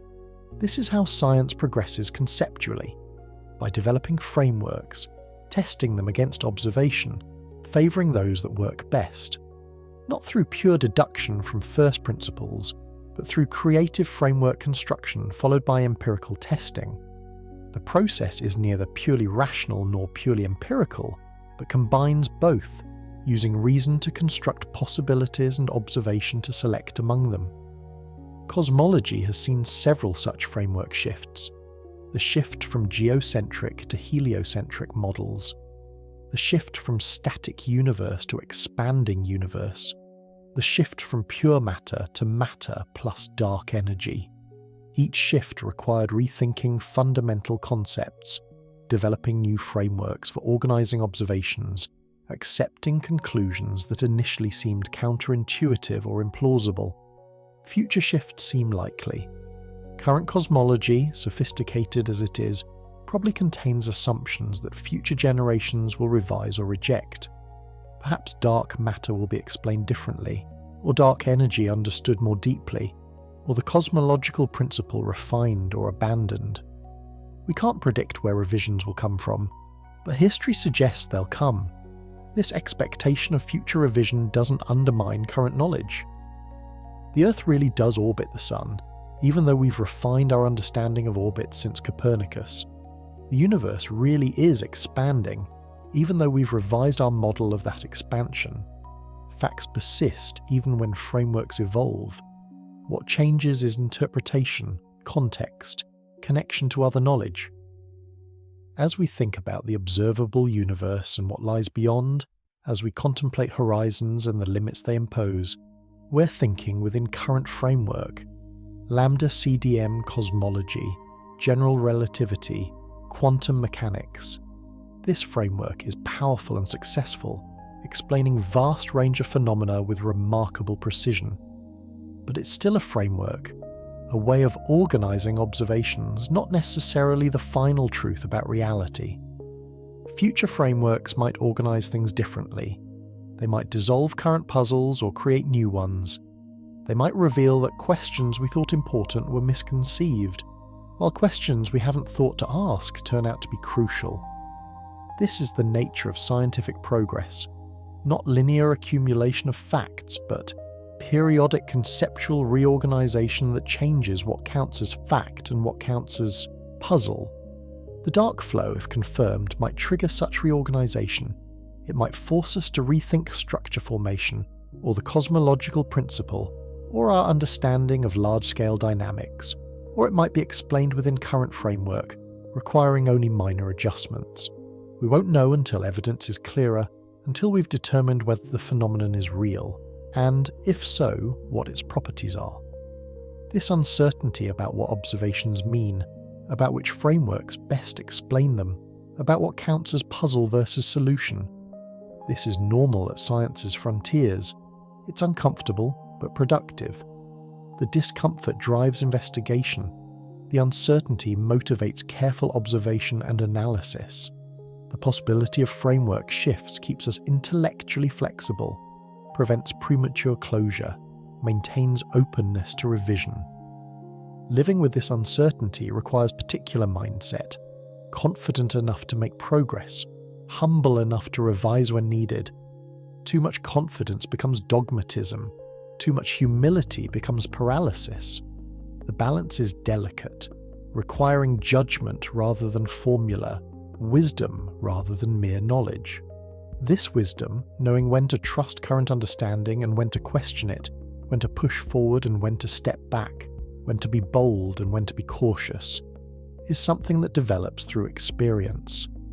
Young researchers tend toward extremes, either accepting everything or questioning everything. Experienced researchers learn the middle path, discriminating between what's solid and what's shaky, what's worth defending and what's worth revising. This discriminating wisdom is valuable not just for research, but for life generally.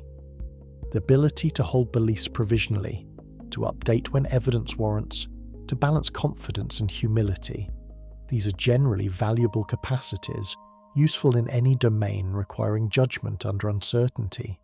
Science cultivates these capacities through practice, teaching them implicitly through research experience.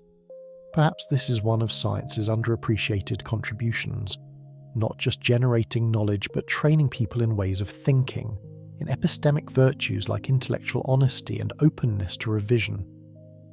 These virtues have value beyond science, supporting good judgment in any domain where truth matters and evidence is relevant.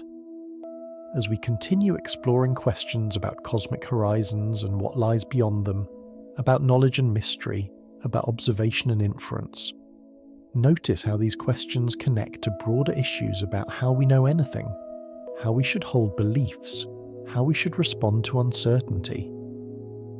The specific questions are cosmological, but the underlying issues are general, relevant to any inquiry into any subject. This connection between specific and general, between particular questions and underlying principles, is part of what makes cosmology philosophically rich. We're not just learning facts about galaxies, but thinking about knowledge itself, about how finite beings understand infinite reality, about what it means to say we understand something. These are deep questions touching on epistemology and metaphysics, requiring philosophical as well as scientific thought. This philosophical dimension doesn't make cosmology less scientific. If anything, it makes it more rigorous, forcing explicit attention to assumptions usually left implicit, to conceptual foundations usually taken for granted.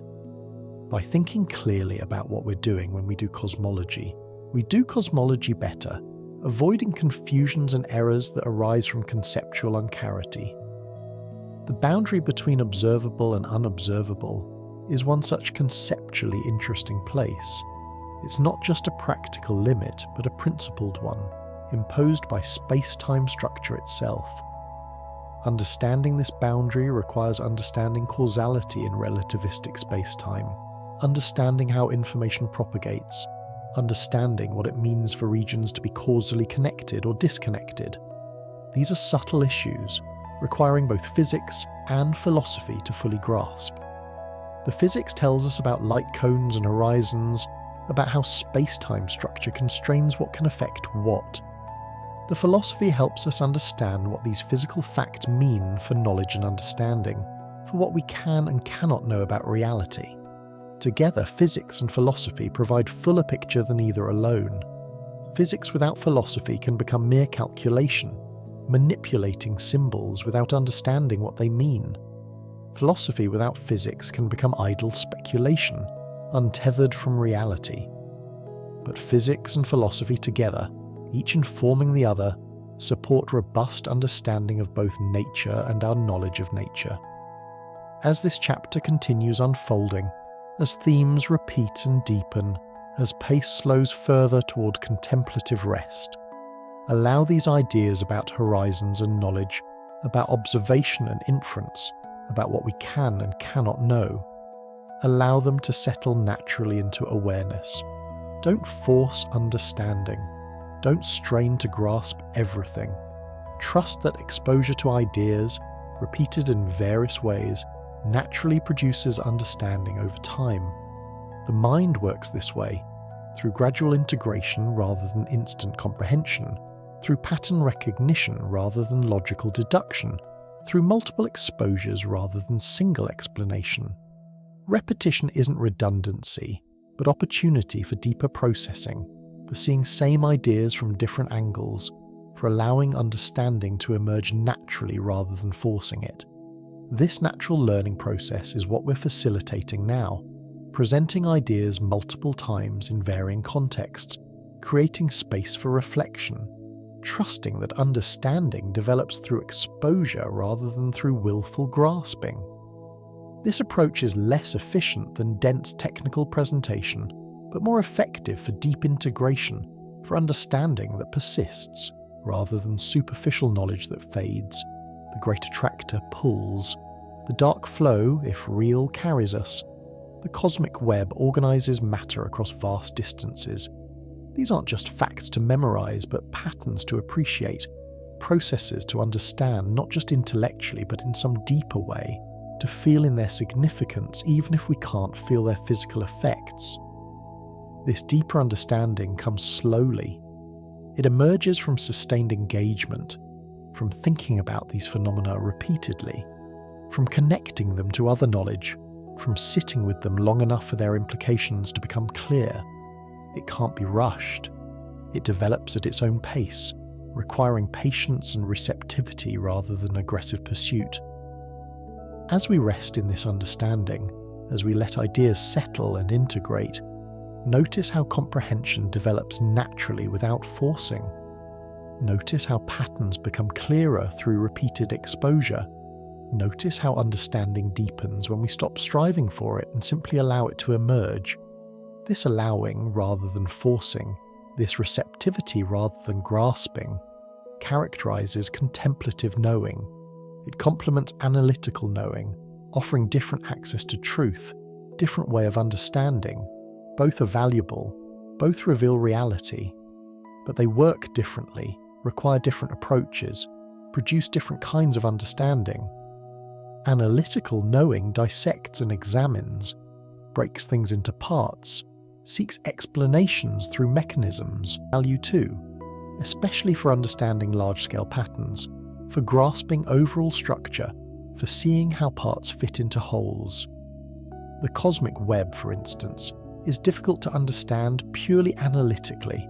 Too many parts, too many interactions, too much complexity. But contemplatively, seeing it as a whole, patterns become clear that analysis might miss. Both approaches together provide richer understanding than either alone. Analysis reveals mechanisms, contemplation reveals patterns, analysis explains details, contemplation grasps significance, analysis is precise, contemplation is holistic, both are needed. As we move through remaining sections of this chapter, we'll continue blending both approaches, analytical when examining specific phenomena, contemplative when considering overall patterns and significance. This blending produces understanding that is both precise and meaningful, both detailed and significant. The observable universe contains incomprehensible vastness, yet we comprehend it, at least partially. We've measured its size and age, we've mapped its structure, we've understood key processes shaping its evolution. This is remarkable achievement of human consciousness, of intelligence applying itself to cosmic questions, of finite minds grasping infinite scales through abstract thought. And yet the cosmos retains mystery. We don't understand everything. Questions remain open. Some phenomena puzzle us. Some aspects of reality remain beyond current understanding, perhaps beyond possible understanding. Mystery persists alongside knowledge, not as something to eliminate, but as something to acknowledge and even appreciate. This coexistence of knowledge and mystery, of understanding and wonder, characterizes our situation as conscious beings in vast universe. We're neither omniscient nor entirely ignorant. We know enough to appreciate what we don't know. We understand enough to realize how much more there is to understand. This position, between complete ignorance and complete knowledge, is precisely where wonder lives, where curiosity thrives, where inquiry remains meaningful. If we knew everything, wonder would fade. If we knew nothing, curiosity couldn't focus. But in between, with partial knowledge and partial ignorance, wonder and curiosity flourish. We wonder about what we don't yet understand. We're curious about questions we can formulate but not yet answer. This position sustains engagement with reality, keeps inquiry alive, maintains vitality of scientific and philosophical investigation. The Great Attractor and Dark Flow exemplify this fruitful middle ground. We understand enough to frame clear questions, we've observed enough to constrain possibilities, but we haven't answered all questions definitively. Mystery remains, driving continued investigation, motivating further observation and analysis. This is a good position to be in. It's productive, generative, full of possibility. Complete understanding would be less interesting than partial understanding plus mystery. Complete mystery would be frustrating. But the actual situation, substantial understanding plus remaining questions, is optimal for sustained inquiry. As we contemplate this situation, as we rest in awareness of what we know and what we don't, notice how both knowledge and mystery have value. Notice how understanding enriches without eliminating wonder. Notice how questions can be satisfying even when unanswered, how inquiry itself has meaning independent of conclusions reached. This shift in how we relate to knowing, valuing process alongside results, appreciating questions alongside answers, finding meaning in inquiry itself, this shift is part of deepening wisdom. It's not abandoning desire for knowledge but contextualizing it, seeing it as part of larger engagement with reality rather than sole purpose of inquiry. From this wiser perspective, cosmology isn't just about accumulating facts about universe, but about conscious engagement with cosmic reality, about minds encountering vastness, about awareness meeting mystery. The facts matter, but so does the encounter itself, the relationship between knower and known, the moment of understanding when pattern suddenly becomes clear. These moments of insight, when something clicks, when pattern emerges from data, when understanding dawns, these are part of what makes inquiry worthwhile. They're not just means to knowledge, but valuable experiences in themselves, moments when consciousness meets reality directly, when veil lifts and truth reveals itself. Such moments can't be forced or predicted. They arrive when they arrive, often after periods of sustained engagement, of thinking about problem repeatedly, of letting it work in background awareness. The conscious striving stops, and understanding emerges naturally, as if it was there all along waiting to be recognized. This is how insight often works, not through linear deduction but through pattern recognition, not through deliberate effort but through receptive awareness. The mind works on problems unconsciously, processing information, seeking patterns, making connections. When patterns form sufficiently, they surface into consciousness as insights, a sudden understanding that feels like revelation. Science depends on these moments. Not every discovery comes through systematic investigation. Some arise through serendipity, through noticing unexpected patterns, through sudden recognition of what data means. These intuitive leaps complement systematic analysis, providing creative hypotheses that analysis can then test. The interplay between intuition and analysis, between creative hypothesis generation and rigorous testing, characterizes productive science. Neither alone suffices. Pure intuition without testing leads to speculation. Pure analysis without creative ideas leads to sterile data collection. Together they form powerful combination, intuition generating possibilities that analysis evaluates. This creative analytical cycle applies to cosmological questions about large-scale structure, about what lies beyond observation, about how to interpret phenomena like the dark flow. Creative theorists propose explanations, trans-horizon structures, pre-Big Bang influences, modifications to gravity. Analytical researchers test these proposals against data, checking predictions, examining alternative explanations through repeated cycles, understanding advances. As we rest in awareness of this process, of how science actually works, not through pure logic or pure observation, but through creative intuition guided by systematic analysis, we appreciate science as human endeavor, as activity of minds engaging with reality, not as impersonal machinery grinding out truths. This human dimension of science is often understated. Papers present conclusions without showing struggle, final results without revealing process.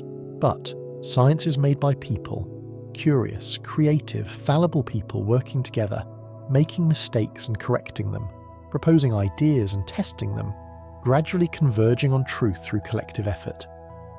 Understanding this human dimension makes science more accessible, less intimidating. Science isn't perfect rationality, but sustained attempt at rationality by imperfect beings. It succeeds not through perfection, but through systematic error correction, through community verification, through openness to revision when evidence warrants. This more realistic understanding of science, as human endeavor rather than perfect rationality, actually strengthens appreciation for scientific achievements. That imperfect humans, working collectively, have understood so much about cosmos. This is remarkable. That we've mapped universe to edges of observation, comprehended processes spanning billions of years, grasped patterns across billions of light years. This testifies to power of sustained rational inquiry, of community working together towards shared understanding. The Great Attractor was discovered by humans using human-built instruments, analysing data with human-developed methods, interpreting results through human-created frameworks. Every step involved human judgment, human creativity, human collaboration, And yet the result is genuine knowledge about cosmos, real understanding of gravitational flows spanning hundreds of millions of light years. This achievement, finite humans understanding cosmic scales through sustained inquiry, deserves appreciation. It's not inevitable or automatic. It required centuries of effort, development of mathematics and physics, construction of telescopes and detectors, training of researchers, creation of institutions supporting long-term investigation. All this human effort accumulated across generations makes modern cosmology possible. We inherit this accumulated achievement. We stand on foundation built by ancestors, using tools they created, thinking with concepts they developed. Our contribution is small compared to total edifice, but it's real. We add to accumulation, extend knowledge where we can, pass understanding forward to those who follow. This transgenerational nature of science, each generation building on previous, means no individual sees complete picture. We each contribute piece, work on fragment, advance understanding incrementally. The complete story emerges from collective effort across time, from many people contributing different pieces that gradually fit together. The Great Attractor's story spans decades.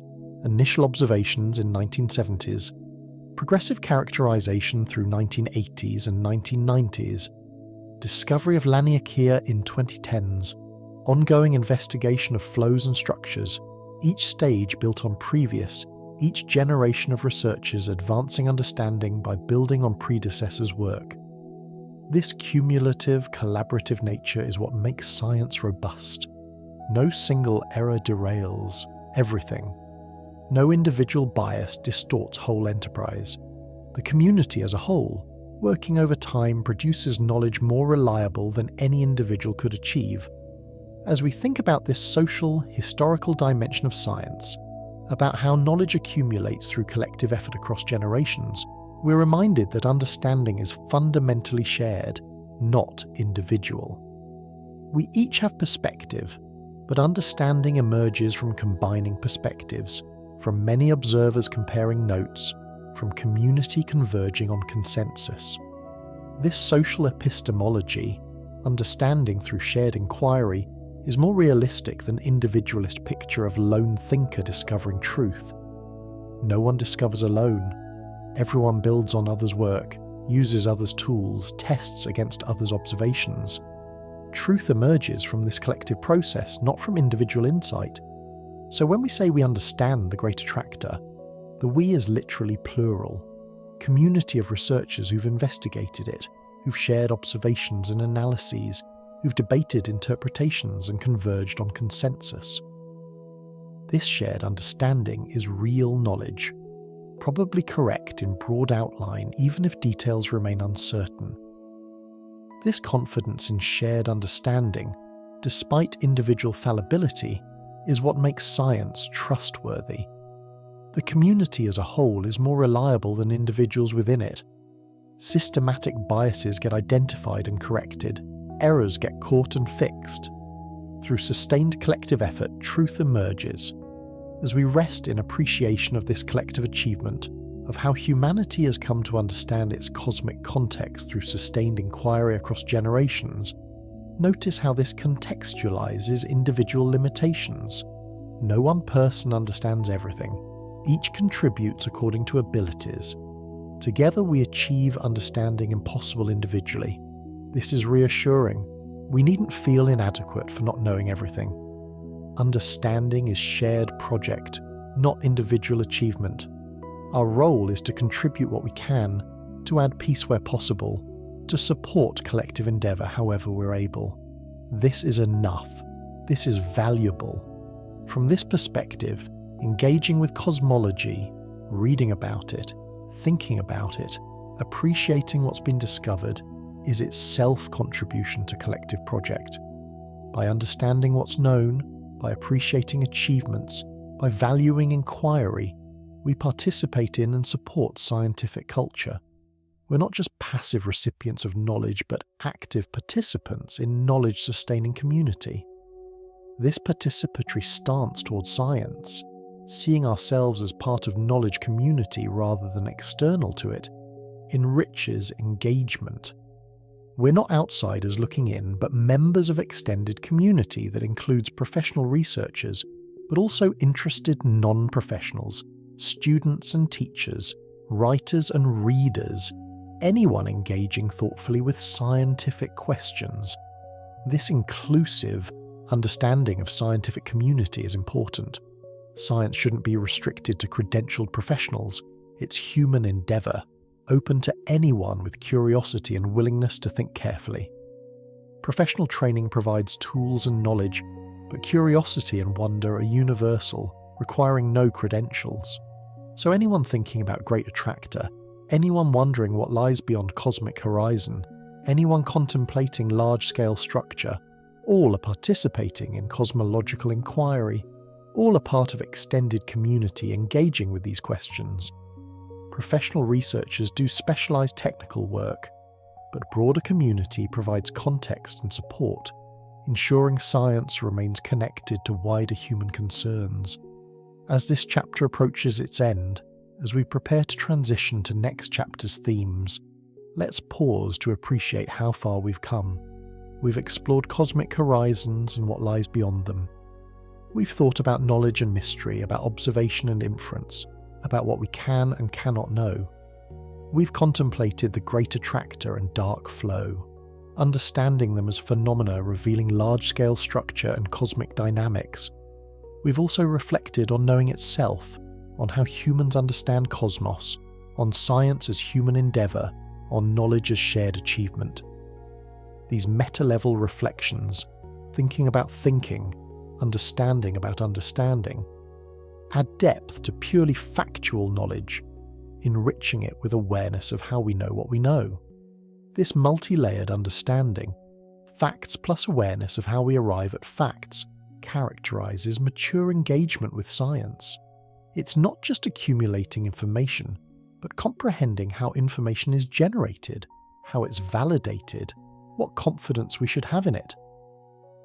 This is scientifically literate understanding, going beyond memorising facts to grasping scientific process itself. As we move toward next chapter, we'll continue this contemplative approach, this blending of fact and reflection, of knowledge and awareness of knowing.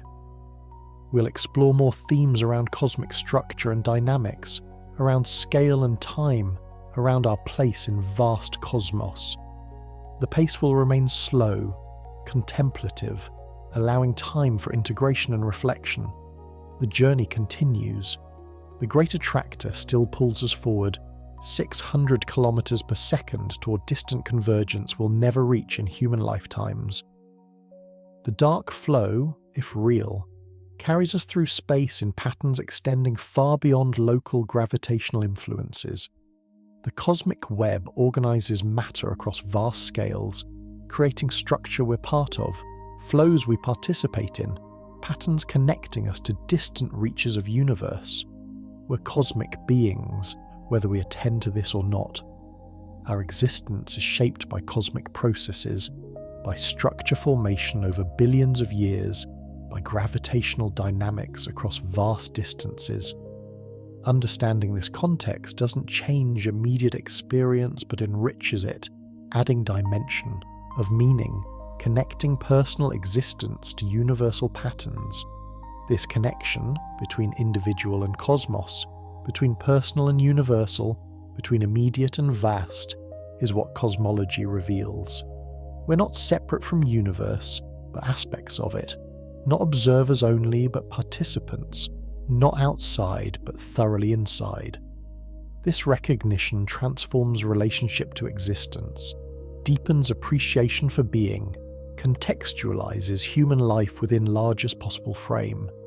From this cosmic perspective, our questions about Great Attractor and dark flow, about horizons and what lies beyond them, about structure and dynamics across vast scales, these questions are universe questioning itself, cosmos exploring cosmos, existence investigating existence. We're the means by which this self-exploration occurs, the instruments through which universe becomes aware of itself. This is not metaphor but literal truth. Consciousness emerged from matter organized in particular ways. That consciousness now investigates matter's organization, discovers patterns, comprehends dynamics.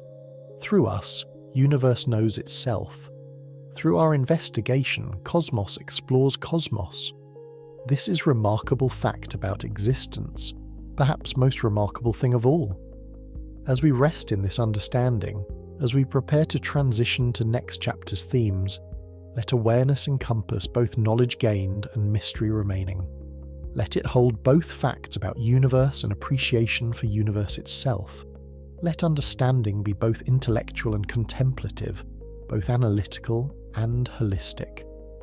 The universe is both knowable and mysterious, both comprehensible and ultimately beyond complete comprehension. This is as it should be. This is good. This keeps inquiry alive, wonder fresh, engagement meaningful. Complete knowledge would be less satisfying than partial knowledge plus mystery. Complete mystery would be frustrating. But actual situation, substantial understanding plus remaining questions, is perfect for sustained meaningful engagement. Let this chapter end then, not with closure, but with opening toward what follows, not with final answers but with deeper questions, not with conclusion but with continuation.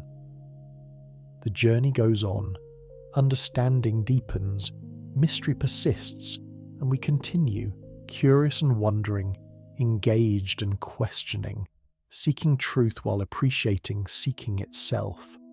Chapter 10. The Cosmic Flow. Everything moves.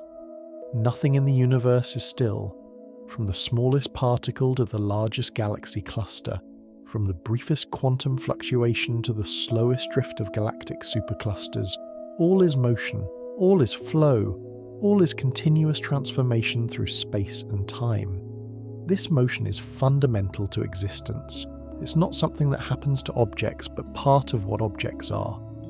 A particle is not a static thing that moves, but a pattern of movement itself, a wave in quantum fields, a disturbance propagating through space-time. A galaxy is not a fixed collection of stars, but a dynamic flow of matter, stars orbiting, gas condensing, structure constantly evolving.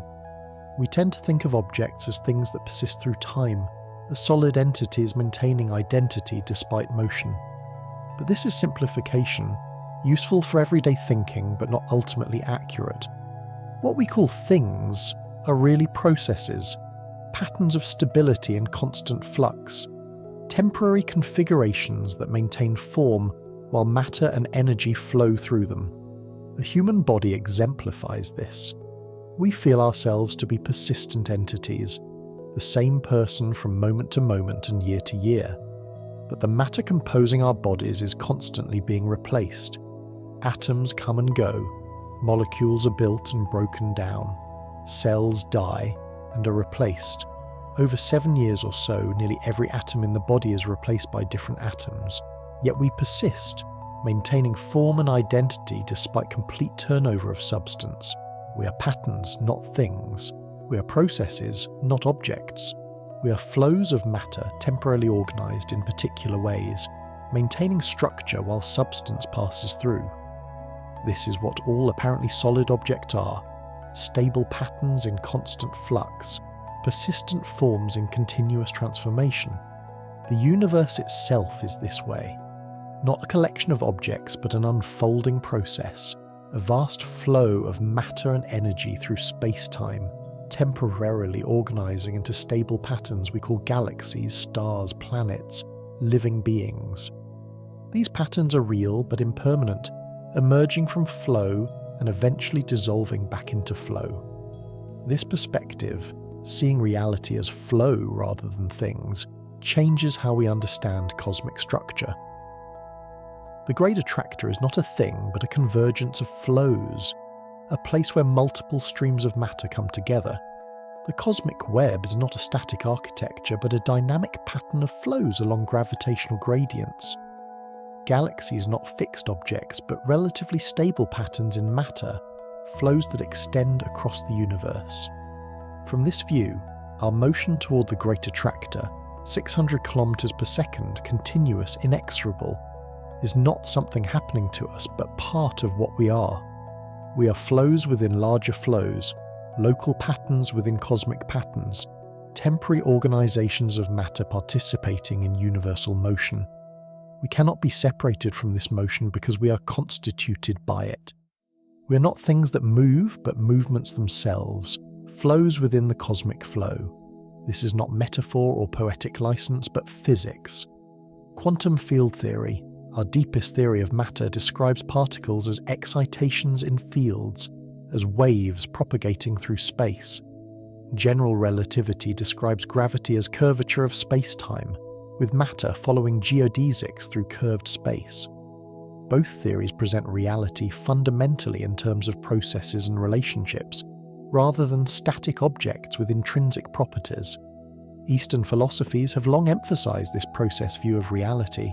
Buddhism speaks of everything being in constant change, of no fixed self, of reality as continuous transformation. Taoism speaks of the Tao as eternal flow, as the source and pattern of all change. These ancient intuitions find confirmation in modern physics, which similarly portrays reality as dynamic process rather than static substance. This convergence between ancient wisdom and modern physics is noteworthy. Different paths of inquiry, contemplative introspection, and mathematical physics arrive at similar conclusions about reality's nature. Both emphasize impermanence, interconnection, continuous transformation. Both see apparent solidity as surface phenomenon, with deeper reality being dynamic and flowing. Perhaps this convergence isn't coincidental. Perhaps contemplation and scientific investigation, when pursued deeply enough, necessarily reveal same fundamental truths about existence. Perhaps reality's nature is such that different valid approaches to understanding must eventually converge on consistent picture, even if they use different languages and frameworks. Or perhaps human cognition naturally tends towards certain conceptual schemes when pushed to its limits, whether through meditation or mathematics. Perhaps we're seeing not reality itself, but how human minds necessarily organize experience when thinking about ultimate questions. This epistemological humility, acknowledging that our understanding might reflect cognitive structures as much as reality structure, is always appropriate when dealing with metaphysical questions. But regardless of whether we're describing reality itself or our best available model of reality, the process view is illuminating. It helps us understand cosmic structure and dynamics. It makes sense of our observations. It integrates findings from different domains of physics into a coherent picture. And it connects to direct experience when we attend carefully to the flowing, changing nature of immediate experience. Let us contemplate this flow, this continuous motion and transformation that characterizes existence at every scale. Let us think about galaxies streaming through space, stars orbiting within galaxies, planets circling stars, atoms vibrating in matter, quantum fields fluctuating in vacuum. All levels, all scales, all aspects of reality. Nothing is still, nothing is fixed, everything flows. The Great Attractor pulls matter toward itself through gravitational influence. This influence propagates at the speed of light, the fastest possible speed, creating a field that permeates surrounding space. Matter responds to this field by accelerating, falling along geodesics in curved space-time, flowing toward the source of gravitational attraction.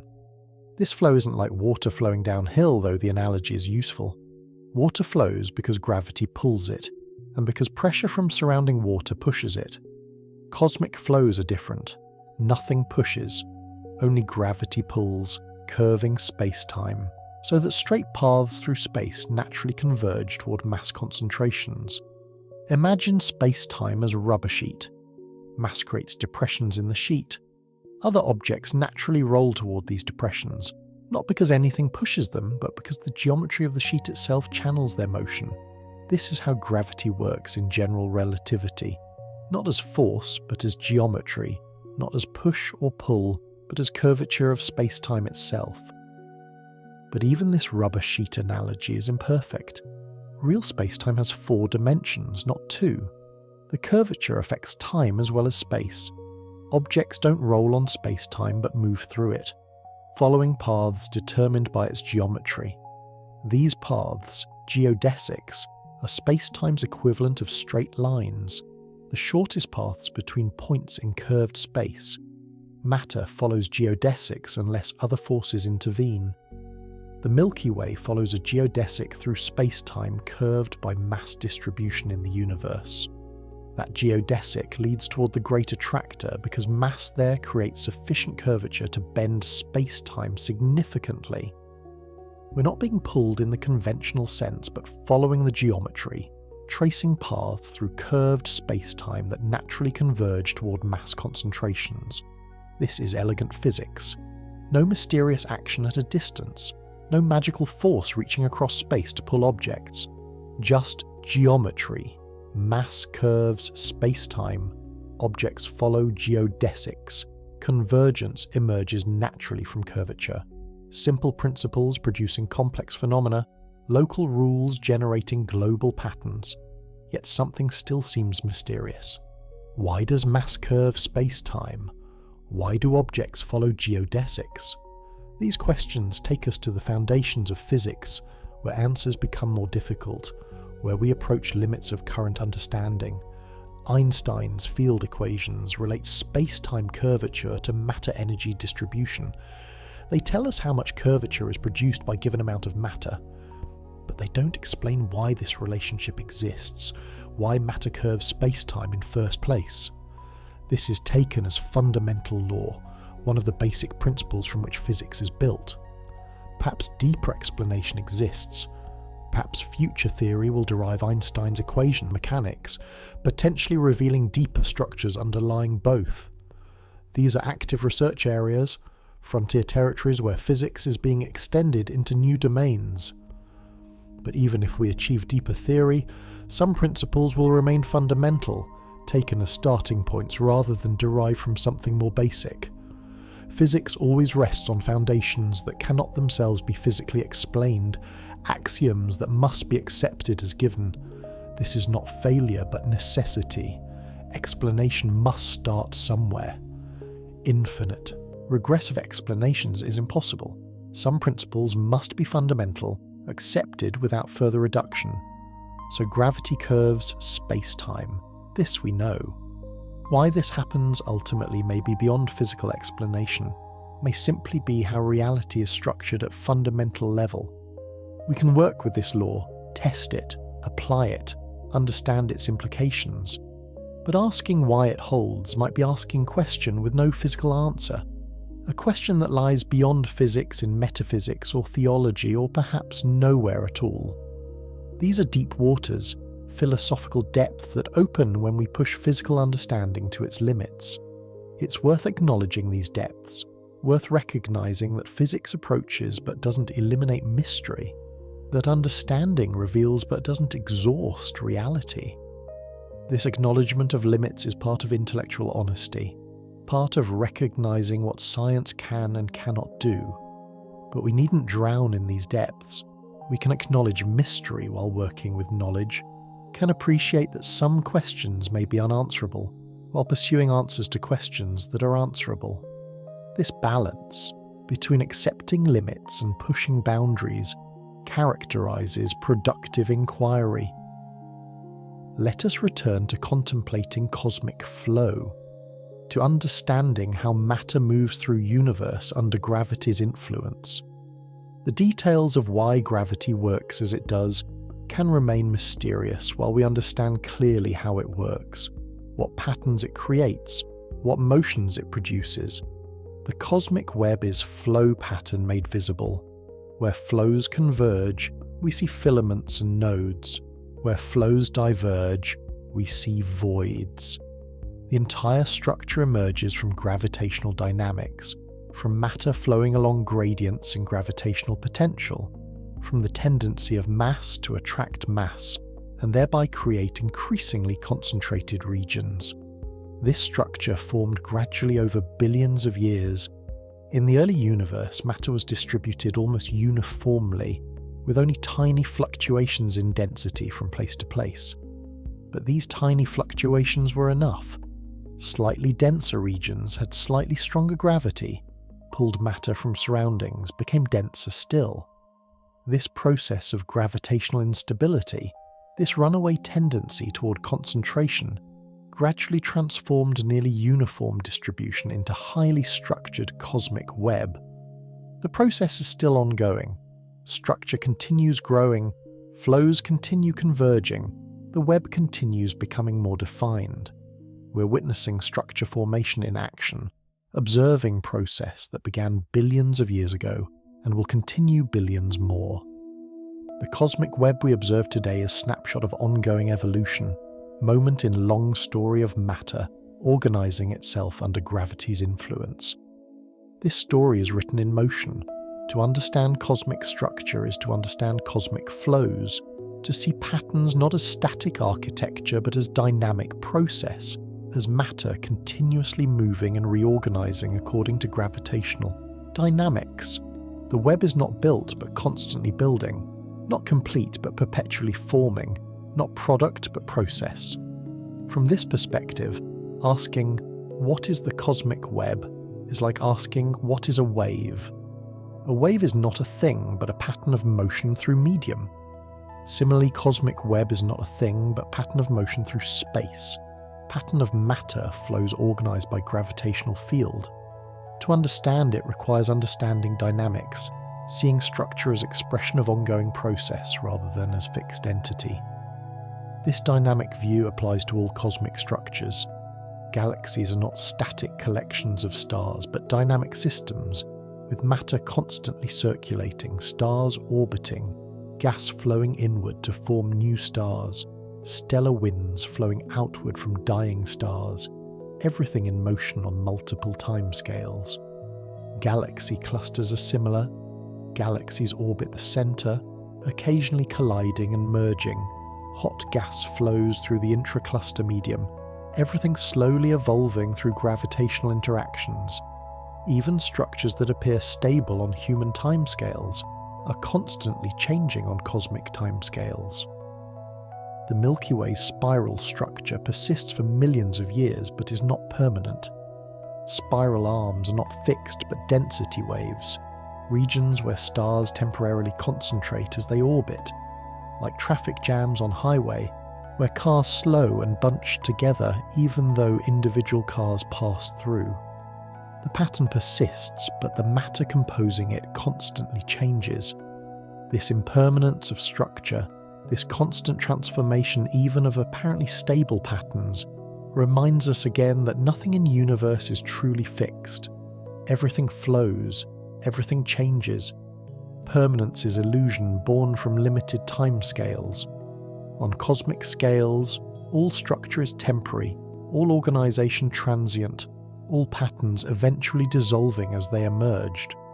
From flow, through brief stability, back to flow. This might seem pessimistic or nihilistic. If nothing lasts, if all structure eventually dissolves, if everything returns to undifferentiated flow, what meaning can structure have? Why does temporary organization matter if it's ultimately impermanent? But this reaction misses something important. Impermanence doesn't negate meaning. Temporary doesn't mean meaningless. A human life is meaningful even though it ends. A civilization's achievements matter even though civilizations rise and fall. Beauty is valuable even though beautiful things decay. Meaning exists in the present, in the actual experience of structure and organization, not in permanence or eternity. The cosmic web has meaning now, in its current configuration, regardless of its eventual dissolution. Galaxies and stars have meaning in their present existence, not because they'll last forever, they won't, but because they exist now, because they're remarkable organizations of matter, because they enable complexity, including life and consciousness. We participate in this temporary organization. We're part of pattern that emerged from flow and will return to flow, Our existence is no less meaningful for being impermanent. If anything, impermanence adds poignancy, makes existence more precious because it's finite, makes each moment valuable because moments don't last forever. This appreciation of impermanence, this ability to find meaning in the temporary, is part of wisdom. It's accepting reality as it is, flowing, changing, impermanent, rather than wishing it were different. It's finding beauty in transience, significance in process, value in becoming rather than demanding permanence, fixity, eternal being.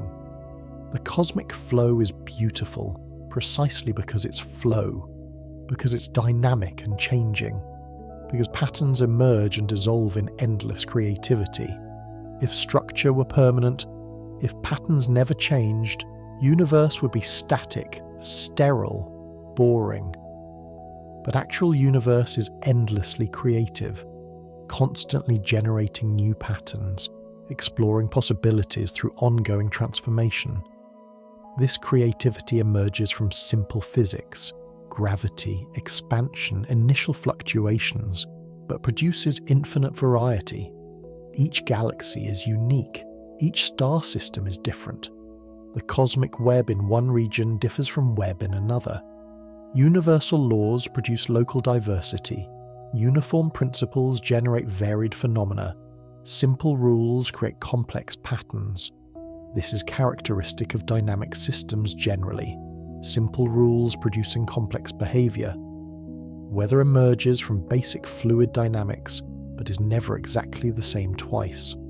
Biological evolution follows simple principles, variation, selection, inheritance, but produces incredible diversity of life forms.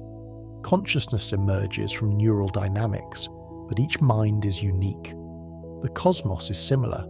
Simple, fundamental laws producing vast complexity through dynamic interaction over time. Structure emerges not from complex blueprint, but from simple principles, operating in many places over long periods, allowing local variations to accumulate into global diversity. This emergence of complexity from simplicity, this generation of diversity from uniform principles, is one of nature's deep patterns. It appears at every scale, in every domain. It's how reality works, how richness emerges from fundamental unity, how the many arise from the one. Understanding this pattern helps us appreciate cosmic structure. We don't need to invoke design or purpose to explain complexity. It emerges naturally from dynamics, from processes playing out over time, from simple rules applied repeatedly in varying contexts. The web's beauty is not imposed but intrinsic, not designed but emergent, not external but arising from matter's own dynamics under natural law. This naturalistic understanding doesn't diminish cosmic beauty but enhances it. The web is more remarkable for emerging through natural process than it would be if designed by external intelligence. That matter, following simple laws, organizes itself into such elaborate patterns. This is genuinely astonishing, perhaps more astonishing than any design structure could be. So as we contemplate cosmic flow, as we think about matter streaming through space under gravity's influence, let us appreciate both the simplicity of underlying principles and the complexity of resulting patterns. Let us see the cosmic web as expression of nature's creativity, as demonstration of how much richness can emerge from simple foundations, as manifestation of reality's deep tendency toward organization and structure. We are part of this flow. Our bodies are matter temporally organized in particular patterns, participating in cosmic motion, subject to same forces that move galaxies and clusters. We're not separate from flow, but expressions of it, not outside, but thoroughly inside, not observers only, but participants.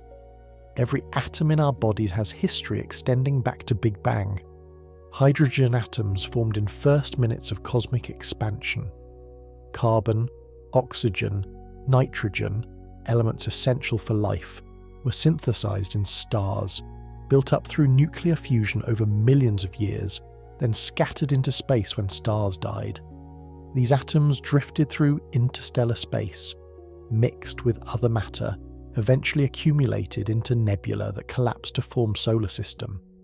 Our atoms have been on cosmic journey, travelling through space for billions of years, incorporated into various structures, stars, planetary bodies, living organisms, before coming together in particular configurations that are us. We are stardust literally, collections of stellar ash, temporarily organised into complex patterns capable of contemplating their own origins. This cosmic history is part of what we are. We cannot be separated from it.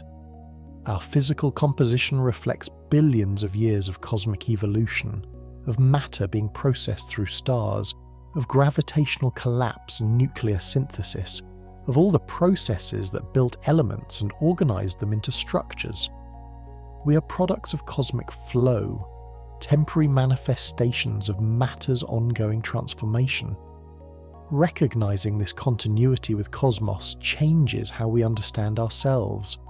We're not aliens in universe, not foreign presences in indifferent void, but native expressions of cosmic process, natural outcomes of matter's tendency to organise, inevitable, or at least plausible, results of sufficient time and suitable conditions. The universe is not hostile to life, but contains conditions that make life possible, perhaps even likely given enough time and space. This doesn't mean universe was designed for life or that we're cosmically important. It just means we're compatible with universe, that cosmic processes include among their possibilities the emergence of complex organised structures like living beings and consciousness. We fit here because we emerged here, shaped by conditions we emerged from, adapted to reality that produced us. This sense of belonging, of being at home, in cosmos, despite its vastness and apparent indifference, is philosophically and psychologically important. We need not feel alienated or cosmically homeless. We have place here, not through any special privilege but through natural emergence, not by design but by dynamic process. We are cosmos expressing itself in particular form, universe becoming aware of itself through us. This self-referential quality, universe knowing itself through human consciousness, is remarkable but not paradoxical. Matter organised appropriately becomes capable of consciousness. Conscious matter can investigate matter's organisation. Through this investigation, matter learns about matter. Cosmos explores cosmos. Existence studies existence. This is strange but coherent, surprising but comprehensible. We should appreciate this without overstating it. We're not uniquely important. Consciousness probably exists elsewhere in universe, perhaps commonly, perhaps rarely, but almost certainly somewhere given universe's size and age. Other beings on other worlds likely also wonder about cosmos, investigate their surroundings, develop understanding of reality. We're part of larger pattern, perhaps common outcome of cosmic evolution, not unique but representative. This is humbling but also reassuring. We're not alone, not unique, not specially privileged or burdened. We're one expression among likely many of cosmos's capacity for self-awareness, one instance of matter organising itself into conscious form. This connects us to broader pattern while acknowledging our limitations and locality. From this grounded perspective, we can appreciate both our participation in cosmic flow and our insignificance in cosmic scale. We're part of vast process, participating in motions that dwarf us, subject to forces we didn't choose and can't control. Yet we're aware of this, we understand our situation, we grasp our place in whole. This understanding itself is achievement, perhaps remarkable one, certainly valuable one. So as we think about cosmic flow, about matter streaming through space under gravity's influence, let us remember we're part of this flow, carried by it, shaped by it, constituted by it. Our motion toward Great Attractor is not something happening to us, but something we're doing, not external imposition, but internal necessity. We are flows within cosmic flow, patterns within larger patterns, temporary organisations participating in universal transformation. Motion is relative, but flow is real. This paradox is worth contemplating. Einstein taught us motion is relative, that there's no absolute rest or absolute velocity, that all motion is motion relative to chosen reference frame. Yet flows are real physical patterns, mass distributions actually changing over time, structures genuinely evolving. How can both be true? How can motion be relative while flows are absolute? The answer lies in distinguishing between velocity, which is relative, and patterns of motion, which can be frame independent. Velocity describes how fast something is moving relative to something else. Flow describes pattern of relative motions within system, relationships between parts that don't depend on external reference. Consider river flowing. Water at different points has different velocities relative to shore, but the flow pattern itself, where flow is fast or slow, where it converges or diverges, is real pattern that doesn't depend on choosing particular reference frame. Similarly, cosmic flows are patterns of relative motion between galaxies, structures in velocity field that exist regardless of what reference frame we use to describe them. The Great Attractor flow is real in this sense. Galaxies throughout large region are moving toward common center. This convergence is real pattern, observable fact, genuine feature of velocity field. We can describe it in different reference frames, assign different specific velocities, but underlying pattern, the convergence, is frame-independent reality. This distinction between relative velocities and real flow patterns is subtle but important. It allows us to say both that motion is relative, true in kinematics, in describing motion, and that flows are real, true in dynamics, in describing patterns. Both statements are correct in their proper domains, no contradiction between them. Physics is full of such subtle distinctions, cases where apparent paradoxes dissolve when we're careful about what we're claiming. Quantum mechanics seems paradoxical until we understand what measurements mean. Relativity seems paradoxical until we understand space-time geometry. Many apparent contradictions in physics are really confusions about concepts, failures to distinguish properly between different kinds of claims. Careful conceptual analysis resolves these confusions. This is why philosophy of physics matters, why physicists benefit from thinking clearly about concepts they use, about what their equations mean, and what claims they justify. Technical mastery isn't enough. We need conceptual clarity too, understanding what we're talking about, what questions make sense and what questions are confused. This applies to questions about cosmic flow. Asking, how fast are we moving, is ambiguous. Moving relative to what? But asking, are galaxies in our region flowing toward common center, is well defined, with clear observational answer. The first question assumes absolute motion, which doesn't exist. The second asks about flow pattern, which does exist. Being clear about questions helps us avoid confusions, helps us recognize when we're asking meaningful questions versus when we're confused about concepts. This conceptual hygiene is essential for good physics, for avoiding errors that come from conceptual unclarity rather than factual mistakes. As we contemplate cosmic flow, as we think about matter moving through space, let us maintain this conceptual clarity. Let us distinguish velocity from flow, relative motion from pattern, kinematic description from dynamic reality. Let us think precisely about what we mean, about what claims we're making, about what observations support or refute our claims. This precision of thought might seem pedantic, but it's actually liberating. When we're clear about concepts, we can think more freely, can explore ideas without getting tangled in confusions, can make progress without being derailed by pseudo-problems. Clarity enables creativity. Precision supports insight. Careful thinking produces better understanding than sloppy thinking, even though, perhaps especially though, careful thinking is harder work. So let us think carefully about cosmic flow, about what it means, about what's relative and what's absolute, about patterns that are real versus descriptions that are frame-dependent. This careful thinking is itself participation in cosmic flow of ideas, in evolution of human understanding, in ongoing process by which consciousness investigates reality and refines its grasp of truth. The dark flow, if real, would be larger pattern, bulk motion, on scales exceeding what local structures should produce. This is why it's controversial. It suggests either unusually large structures within observable universe, or influences from beyond observation's reach. Either way, it challenges standard models, suggests Cosmos is more structured or more complex than we thought.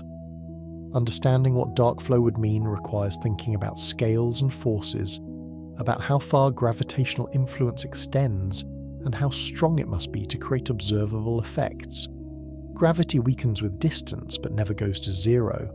Sufficiently massive structure at great distance can still influence nearby matter, though weakly. Question is whether structures massive enough and distant enough could produce observed bulk flows without requiring implausibly special configurations. This is where different researchers reach different conclusions. Some calculations suggest trans-horizon structures could produce observed flows if configured appropriately. Others suggest required configurations are implausibly special, requiring too many assumptions about unobservable regions. The debate hinges on technical details, how flows are measured, what systematic errors might exist, what assumptions go into calculations. But underlying question is philosophical. What counts as reasonable explanation versus what counts as ad hoc hypothesis? Science has no formula for answering such questions. Judgment is required. Different scientists with different background knowledge and different epistemic values will judge differently. This is normal at research frontiers, where evidence is ambiguous and interpretations contested. Community consensus eventually emerges but takes time, requires repeated testing, needs multiple independent approaches converging. Meanwhile, we live with uncertainty. Dark flow might be real or might be artifact. Trans-horizon structures might influence our motion or might be irrelevant. The universe might be more structured on larger scales than standard models predict, or might be quite ordinary. We don't know yet. We're in the middle of scientific process, gathering evidence, testing hypotheses, gradually clarifying what's real and what's not. This uncertainty is uncomfortable but productive. It drives investigation, motivates careful observation, inspires theoretical work. Without mysteries to pursue, without uncertainties to resolve, science would stagnate. The presence of unanswered questions is what keeps inquiry alive, what makes cosmology ongoing enterprise rather than finished project. So we should appreciate uncertainty rather than lamenting it. It's opportunity for discovery, for advancing knowledge, for finding out something genuinely new about cosmos. Whether dark flow proves real or illusory, investigating it advances understanding. Either way we learn. If real, we discover new phenomena. If illusory, we improve methods and eliminate false hypotheses. This is how science progresses, not through instant revelation, but through sustained investigation. Not through eliminating uncertainty, but through gradually reducing it. Not through achieving complete knowledge, but through making partial knowledge more complete. Process is slow but effective, producing robust understanding through repeated verification and community scrutiny. As we think about dark flow and what it might mean, let us appreciate both the mystery and the method. Mystery is exciting, represents unknown territory to explore. Method is reliable, provides systematic way to investigate mystery. Together they constitute scientific approach to cosmic questions. Genuine puzzles investigated through rigorous means, mysteries engaged through disciplined inquiry. This combination of wonder and rigor characterizes good science. Wonder without rigor becomes mere speculation. Rigor without wonder becomes dry technical exercise. But wonder and rigor together, curious questions pursued through careful methods, produce genuine understanding, reliable knowledge won through sustained effort. Let us maintain both: wonder at cosmic flows, at matter streaming through space on scales we can barely grasp, at patterns extending across observable universe and possibly beyond, and rigor in investigating these flows, in measuring them carefully, in analysing data rigorously, in testing hypotheses systematically. Both are necessary. Both contribute to advancing knowledge. Time slows as we contemplate these vast flows, these motions on cosmic scales, these patterns extending across billions of light years and billions of years. The pace of our thinking can match the pace of what we're thinking about, slowing to cosmic rhythms, adopting timescales appropriate to phenomena under consideration. This slowing is natural and appropriate. We cannot think quickly about slow processes. We cannot maintain rapid pace while contemplating phenomena unfolding over billions of years. The mind naturally decelerates, matching its rhythm to subject matter, allowing thought to settle into pace, appropriate for considering deep time and deep space. Let this deceleration happen. Don't fight it. Allow thinking to slow. Allow attention to soften. Allow awareness to spread across vast scales without straining to grasp everything at once. Cosmic understanding comes not through intense concentration, but through relaxed awareness, not through aggressive grasping, but through patient receptivity. The Great Attractor pulls us forward, 600 kilometers per second, continuously, inexorably. This motion has been ongoing for billions of years, will continue for billions more. It is not hurried, it's not urgent, it simply is, persistent and patient, drawing matter together over timescales that make human urgency seem absurd. We can match this patience in our contemplation. We needn't hurry understanding. We can allow it to develop at its own pace, unforced, natural. The facts are there: flows, structures, motions, patterns. They're not going anywhere. They'll be there when we return attention to them. We can rest in awareness of them without straining to memorize or analyze. This restful awareness is different from active learning, but complementary to it. Active learning grasps facts, builds knowledge, accumulates information. Restful awareness allows facts to settle, lets knowledge integrate, permits information to organize itself naturally. Both are needed for deep understanding that persists rather than superficial knowledge that fades. As we rest in awareness of cosmic flow, notice how understanding naturally deepens without effort. Notice how patterns become clearer through repeated exposure rather than through intensive study. Notice how the mind organizes and integrates when given space to do so, when not driven by agenda or timeline. This is contemplative learning, different from academic learning, but equally valid, perhaps more sustainable for certain kinds of understanding. It doesn't replace study, but supplements it, adding dimension of intuitive grasp to analytical knowledge, enabling felt sense of significance alongside factual comprehension. The cosmos invites this contemplative approach. Its scales are too vast for ordinary thinking. Its patterns are too complex for simple analysis. This deeper understanding emerges from sustained engagement, from returning repeatedly to cosmic themes, from allowing them to work on consciousness over time. It cannot be forced or rushed. It develops through exposure and reflection, through seeing same patterns from different angles, through gradual integration of information into coherent worldview. We're in midst of this process now. Facts about cosmic flow are accumulating. Patterns are becoming clearer. Understanding is developing. But rather than pushing for completion, rather than demanding closure, we can remain open, patient, allowing understanding to develop at its own pace. The Great Attractor will keep pulling. The cosmic web will keep organizing. Flows will keep flowing. These processes don't need our understanding to continue. They operated for billions of years before humans existed, will operate for billions more after we're gone. Our understanding is gift. For us, not for cosmos. Opportunity to participate consciously in patterns that would exist regardless. This recognition of our dispensability, of cosmos's indifference to our understanding, paradoxically makes understanding more valuable. It's not necessity but luxury, not obligation but privilege. We get to understand, to investigate, to wonder, to appreciate. This is remarkable opportunity, one we should value rather than taking for granted.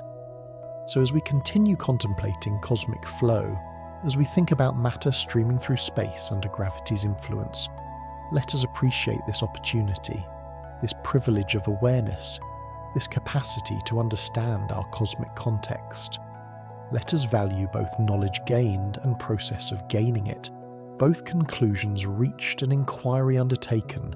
The journey continues, understanding deepens, flows keep flowing, and we remain present to all of it, aware and wondering, knowing and questioning, grasping and releasing. Flow is continuous. This is perhaps its most fundamental characteristic. There are no breaks in cosmic motion, no moments when everything stops, no pauses in the universal transformation. From the beginning of time, if there was such a beginning, until now, motion has been constant. Matter has been streaming through space. Patterns have been forming and dissolving in endless succession.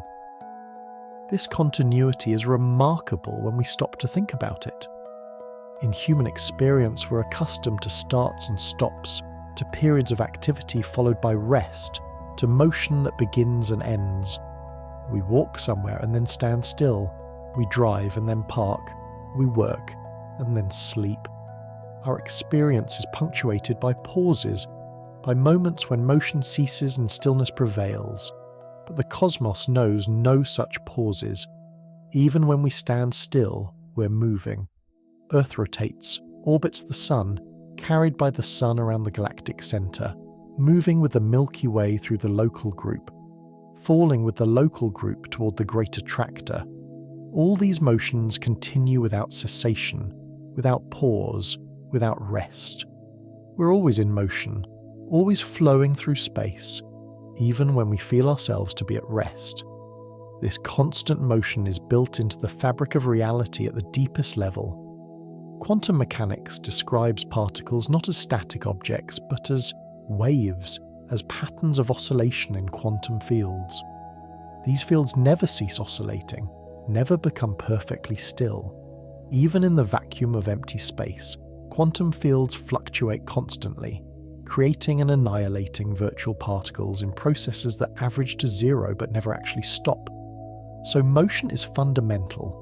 Stillness is emergent, apparent, relative. What seems still is actually in motion when viewed from different scale or perspective. The table that appears solid and motionless is actually composed of atoms vibrating rapidly, of electrons orbiting nuclei, of quantum fields fluctuating. Nothing is truly at rest. Everything flows, everything moves, everything changes continuously. This insight, that motion is fundamental and stillness is illusion, reverses our intuitive understanding. We naturally think of objects as basically static, with motion being something that happens to them occasionally. But physics reveals the opposite. Motion is the ground state, stillness is the exception, flow is primary, and fixity is derivative. Understanding this changes how we think about reality. If flow is fundamental, then processes are more basic than things, verbs are more fundamental than nouns, becoming is prior to being. Reality is not a collection of objects that occasionally move, but a continuous process that occasionally stabilizes into patterns we call objects. This process philosophy, this emphasis on becoming over being, has ancient roots. Heraclitus famously said, "You cannot step into the same river twice. The river changes and you change. Everything flows, Pantarei." The Buddha taught that all phenomena are in constant flux. that attachment to permanence causes suffering. Process thought appears across cultures and eras, an intuition that deeper reality is dynamic rather than static. Modern physics confirms this intuition while making it precise. We can write equations describing flows, can predict patterns quantitatively, can test predictions against observations. The philosophical insight becomes rigorous science without losing its philosophical significance. We gain both precision and meaning, both mathematical description and conceptual understanding.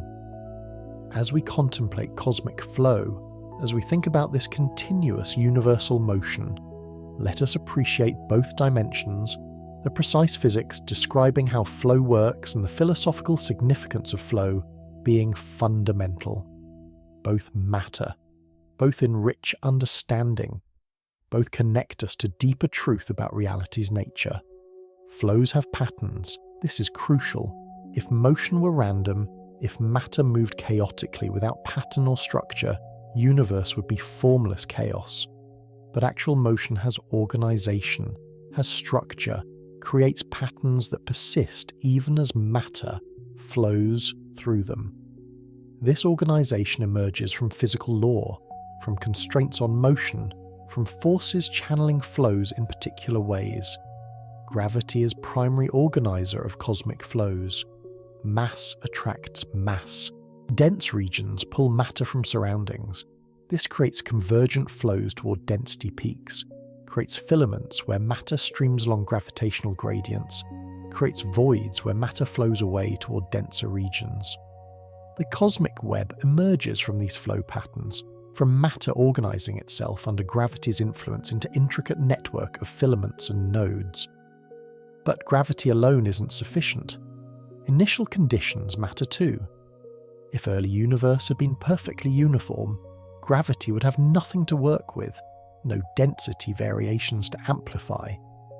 But quantum fluctuations in very early universe created tiny variations, infinitesimal differences in density from place to place. Gravity amplified these variations over billions of years, transforming tiny fluctuations into vast structures. So cosmic flow patterns result from interplay between physical law, gravity, and initial conditions, quantum fluctuations. Neither alone suffices. Law without variations would produce uniform universe. Variations without law to amplify them would remain insignificant. Together they produce structured cosmos we observe, with patterns emerging from combination of chance and necessity, randomness and law. This combination characterizes pattern formation generally. Pure law produces monotonous uniformity. Pure chance produces formless chaos. But law operating on chance variations produces structured complexity, produces patterns that are neither completely regular nor completely random, but something in between, something more interesting than either extreme. Evolution works this way. Random variations plus natural selection produce complex adaptations. Weather works this way. Random molecular motions plus physical laws produce organized storms. Consciousness might work this way. Random neural fluctuations plus learning rules produce organized thought. The cosmos exhibits same pattern at larger scales. Quantum fluctuations plus gravitational dynamics produce cosmic web. Flows organize because physical law constrains them, while variations ensure diversity. The result is universe rich in structure, full of patterns, organized yet diverse. As we contemplate these patterns in cosmic flow, notice how order and disorder coexist, how structure emerges from randomness, how pattern arises from combination of chance and necessity. This is creative tension at heart of reality, dialectic between form and formlessness that produces actual richness of existence. Pure order would be sterile, pure chaos would be meaningless, but actual reality balances between extremes, combining enough order to be comprehensible with enough disorder to be interesting, enough pattern to be beautiful with enough randomness to be surprising.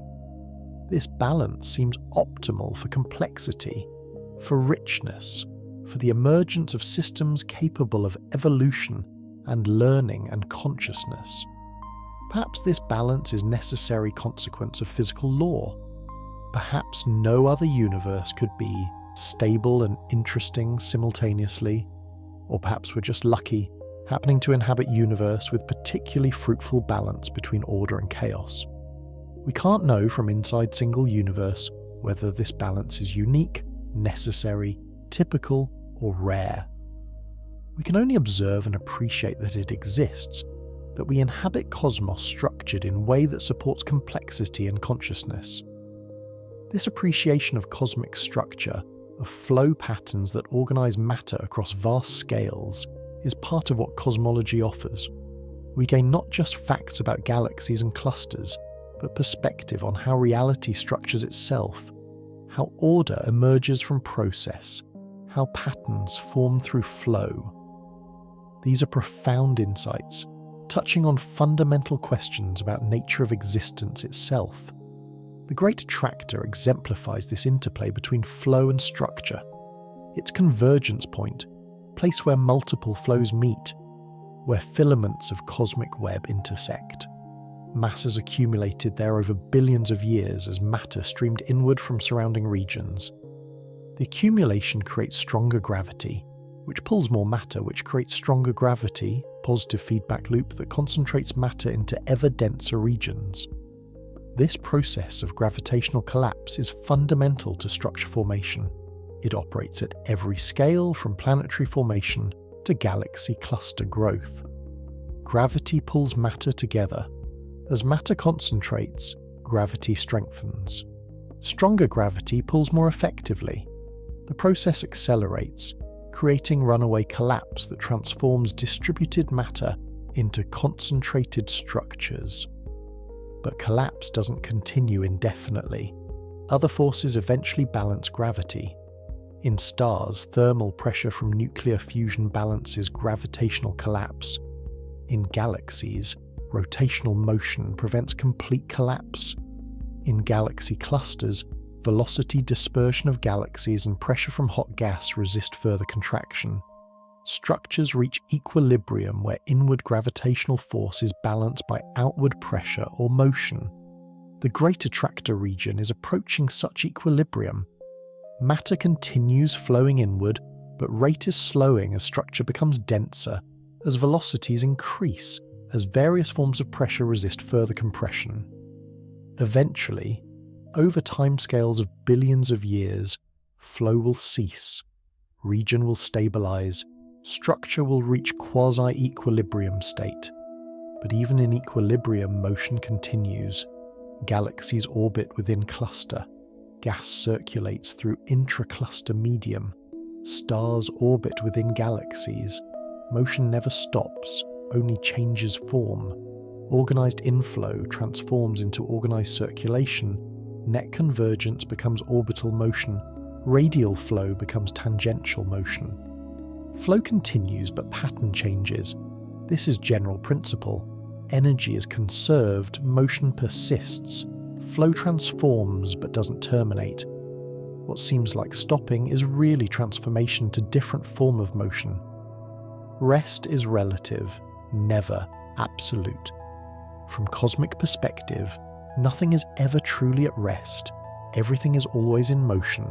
All is continuous flow that changes form but never ceases. Understanding this helps us appreciate cosmic dynamics. We might think of Great Attractor as destination, as endpoint where flow stops. But really it's temporary convergence point, place where flows meet and transform but don't terminate. Matter flowing inward doesn't stop moving. It transforms inward radial motion into circular orbital motion.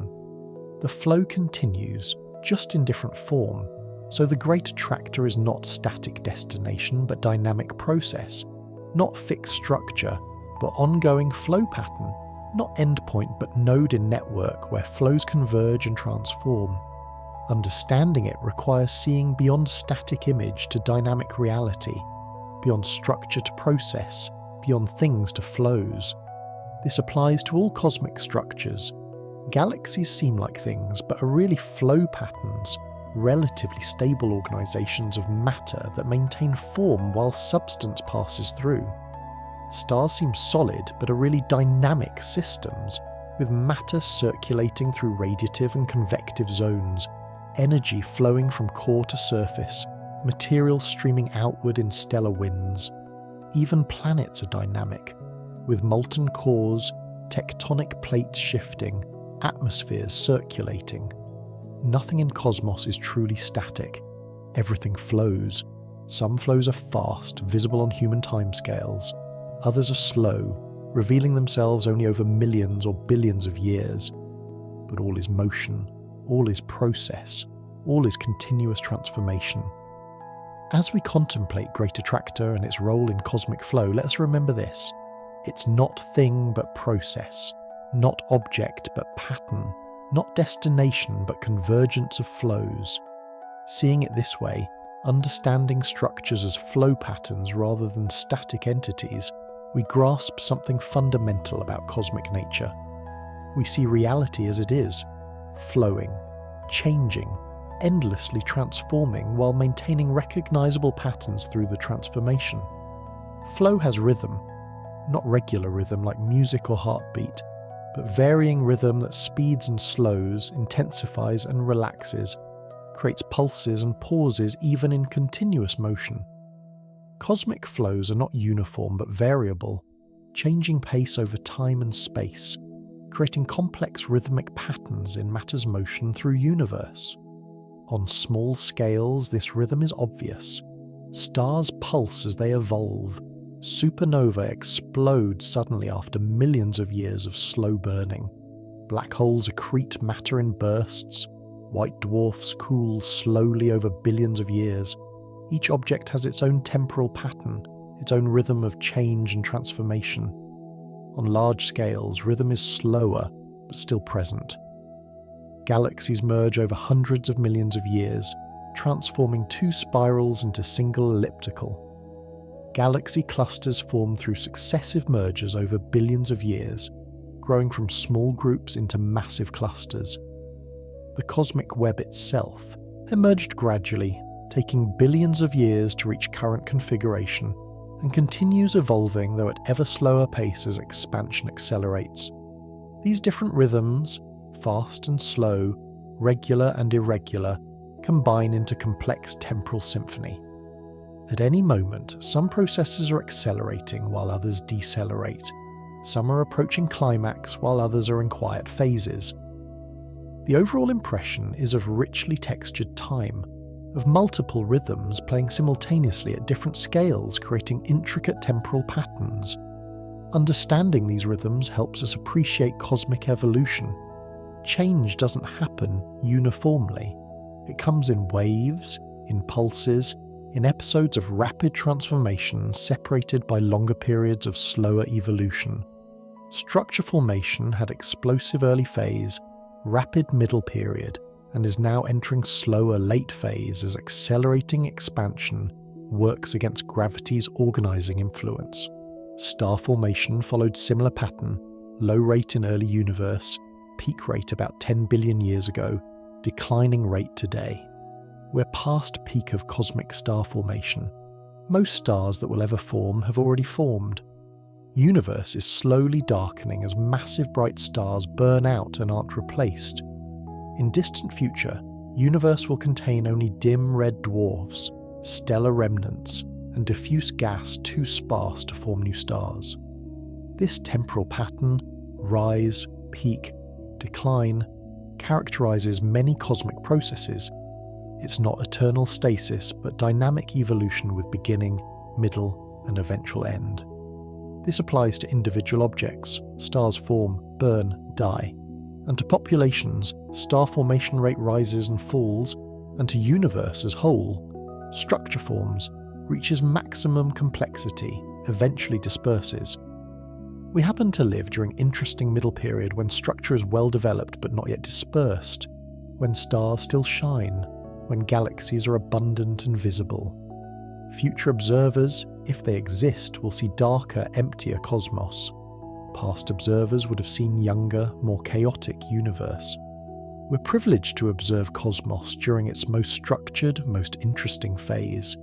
This privilege is temporary, it won't last forever.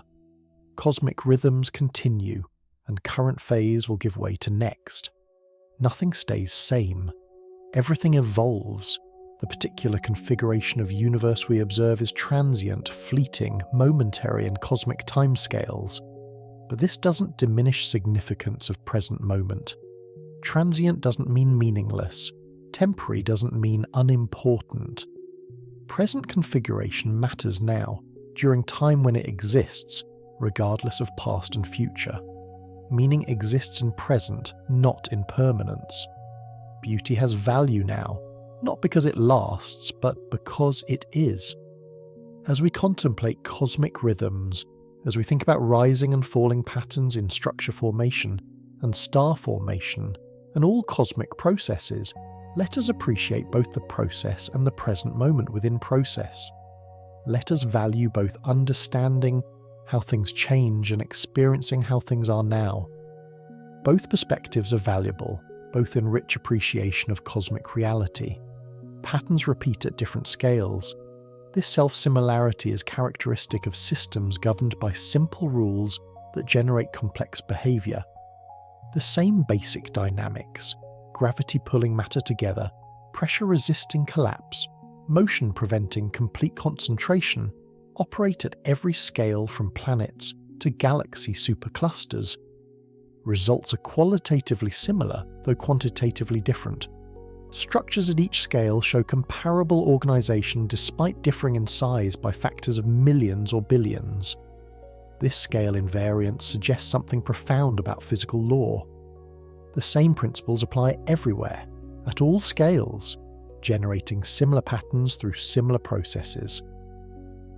We see hierarchy of structures, planets in star systems, stars in galaxies, galaxies in clusters, clusters in superclusters, each level organized similarly to levels above and below, each following same basic dynamics, each manifesting same fundamental processes. This universality of physical law is remarkable.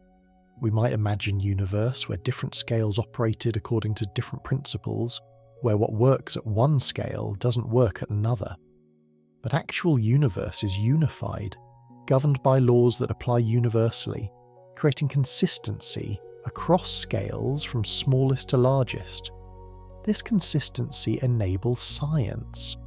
We can study local processes and extrapolate to cosmic scales, confident that same laws apply. We can observe distant galaxies and understand them using physics validated locally. We can reason about invisible structures knowing they obey same principles as visible ones. Without this consistency, cosmology would be impossible. We couldn't infer distant from nearby, past from present, large from small. But even with consistency, each scale has emergent properties not obvious from smaller scales. Galaxies exhibit phenomena, spiral structure, bars, nuclear activity, that don't exist in individual stars. Galaxy clusters have properties, hot intracluster gas, gravitational lensing by dark matter halos, not present in individual galaxies. Each level of organization shows new features arising from interactions at that scale. This emergence of novelty at larger scales enriches cosmic structure. If everything reduced simply to smaller scale processes, universe would be boring, mechanistic, predictable. But actual emergence of genuinely new phenomena at larger scales makes universe interesting, surprising, worthy of investigation. Each scale reveals new aspects of reality, new patterns not obvious from studying components alone. The Great Attractor is an emergent phenomenon. You couldn't understand it by studying individual galaxies in isolation. It exists only as collective behavior of many galaxies responding to combined gravitational field of all mass in region.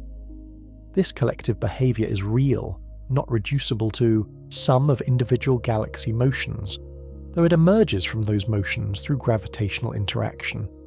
Similarly, cosmic web is emergent structure. No individual galaxy knows about web. Each responds only to local gravitational field. Yet collective response creates organised large-scale pattern, creates filaments, nodes and voids, creates structure visible only when viewing many galaxies together across vast regions. This emergence of collective patterns from individual responses is common in complex systems. Flocks of birds create swirling patterns though no bird directs the flock. Traffic jams form from individual driving decisions though no driver plans the jam. Markets create price patterns from individual trading though no trader controls the market. In each case, local rules produce global patterns. Individual actions create collective behaviour. Simple interactions generate complex outcomes. Cosmos exhibits same principle at larger scales. Simple rule, mass attracts mass, plus initial variations produces complex cosmic web through billions of years of evolution. No coordination needed, no global plan required, just local gravitational interactions repeated countless times, naturally generating large-scale structure. This is how complexity emerges in universe, through simple rules applied locally, repeatedly, over long times, in systems with many interacting parts. No design needed, no external organisation required. Complexity emerges naturally, inevitably, from dynamics itself. Understanding this helps us appreciate cosmic structure without invoking supernatural explanations. The web's beauty is not imposed but emergent, not designed but self-organised, not created by external intelligence but arising naturally from matter's own dynamics. This makes it more remarkable, not less, because we understand how it forms, because we see creativity emerging from simple foundations. As we contemplate scale invariance and emergence, as we think about patterns repeating at different scales while exhibiting novel properties at larger scales, we're glimpsing deep principles of cosmic organisation.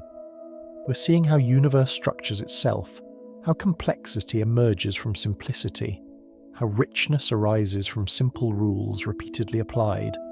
Time passes differently at different scales. Human time is measured in seconds and years. Stellar time is measured in millions and billions of years. Quantum time operates in fractions of seconds, almost too small to imagine. Each scale has its characteristic time scale, its natural rhythm, its appropriate tempo. When we think about cosmic flow, we must adjust our temporal perspective to match phenomena under consideration. Flows creating cosmic web unfold over billions of years. We can't comprehend them in human time units. We must stretch imagination to billion-year timescales, must visualize processes so slow they're invisible to individual observation, must understand that what seems eternal to us is brief moment in cosmic time. This stretching of temporal imagination is difficult. Our minds evolved for human timescales, for tracking changes over minutes and days and seasons. We're not naturally equipped to think in billions of years. We can manipulate such numbers mathematically but can't intuit them directly, can't feel viscerally what billion years means. Yet we must try.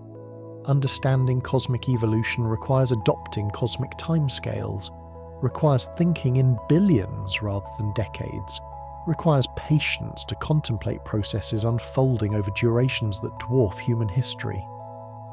This is work of imagination, of conceptual stretching, of deliberately expanding temporal perspective beyond natural limits. Analogies help, but only partially. If universe's age were compressed to 1 year, human history would occupy last few seconds. Recorded civilization would fit in final millisecond. Individual lifetime would be too brief to register. These analogies convey ratios but not experience, communicate scale intellectually but not intuitively. Perhaps intuitive grasp is impossible. Perhaps we must content ourselves with abstract understanding, with mathematical precision in place of felt comprehension. This is fine. Science works through abstraction, through mathematical reasoning that transcends intuitive limits. We can understand without intuiting, can grasp conceptually what we can't feel directly. But there's value in attempting intuitive grasp, in trying to feel billion-year timescales, even if complete success is impossible. The effort itself expands consciousness, stretches mental categories, opens awareness to scales beyond ordinary experience. Even partial success enriches understanding, adds dimension to merely abstract knowledge. As we contemplate cosmic flow over vast timescales, as we think about structures forming over billions of years, let us stretch temporal imagination as far as possible. Let us try to feel the slowness, the patience, the inexorable unfolding of processes operating on timescales that make human concern. The pace seems glacial to us, but is perfectly normal for phenomena at this scale. Similarly, formation of cosmic web seems slow from human perspective, but is quite rapid cosmologically. Universe is only 13.8 billion years old. Structure has formed in that time, less than 10 billion years for current web configuration. To emerge from nearly uniform initial conditions, that's actually fast. Impressive how quickly matter organized itself, how rapidly structure appeared. Different scales, different rhythms, different temporal experiences. What seems eternal to Mayfly might be brief to human. What seems eternal to human is brief cosmically. What seems rapid cosmically might seem eternal to hypothetical, being experiencing universe at even slower pace. All temporal experience is relative to scale of experiencing being, to natural rhythm of processes under observation. This relativity of experience time is worth contemplating. There's no absolute fast or slow, no objective duration independent of scale and context. Time is measured against change, against rhythm of relevant processes, against tempo of system being observed. Different scales define different times, different rhythms create different temporalities, different processes establish different clocks. Cosmic time is measured by cosmic processes, expansion of universe, evolution of structure, cycling of matter through stars. This is natural clock for cosmology, appropriate timescale for cosmic phenomena. Within this timescale, current epoch is middle period, neither beginning nor end, time when structure is well developed, and evolution continues though more slowly than in early explosive phase. As we rest in awareness of cosmic time, of processes unfolding over billions of years, notice how this expands temporal consciousness. Notice how thinking about such vast durations changes relationship to ordinary time, makes human timescales seem less absolute, contextualizes personal concerns within vastly larger temporal frame. This expansion of temporal awareness is valuable, provides perspective that enriches daily life even while transcending it. Flow continues regardless of understanding. This is important to remember. Cosmic processes don't need human comprehension to operate. They functioned for billions of years before consciousness emerged, will function for billions more if consciousness disappears. Our understanding is bonus, gift, fortunate accident of evolution, not necessity for universe to exist and evolve. This recognition of universe's independence from human understanding is humbling but healthy. It prevents anthropocentrism, prevents assuming we're central to cosmic drama, prevents inflating human importance to cosmic significance. We're observers, participants, momentary manifestations of cosmic process, but we're not essential. Universe would continue perfectly well without us, yet our understanding has value for us even if not for universe. It enriches our experience, deepens appreciation, connects us to larger reality. We benefit from comprehending cosmic context, from understanding our place in vast scheme, from grasping patterns that extend far beyond human scale. This benefit is real, even if universe doesn't care whether we understand it. So we continue contemplating cosmic flow, continue investigating patterns, continue developing understanding. We do this not because universe needs us to, but because doing so enriches human existence, because understanding is valuable for its own sake. because consciousness naturally seeks comprehension of its context. This motivation, understanding for its own sake, inquiry as intrinsic value, characterizes pure science. We investigate not for technological application, but for sheer desire to know, for intellectual satisfaction of comprehending reality. This might seem impractical, but is actually deeply human, expression of consciousness reaching toward truth, of mind seeking to understand its situation. The Great Attractor won't stop pulling because we understand it. Cosmic flows won't cease because we've mapped them. Structure will continue evolving regardless of human comprehension. Our understanding changes nothing cosmically, has no causal influence on phenomena we study.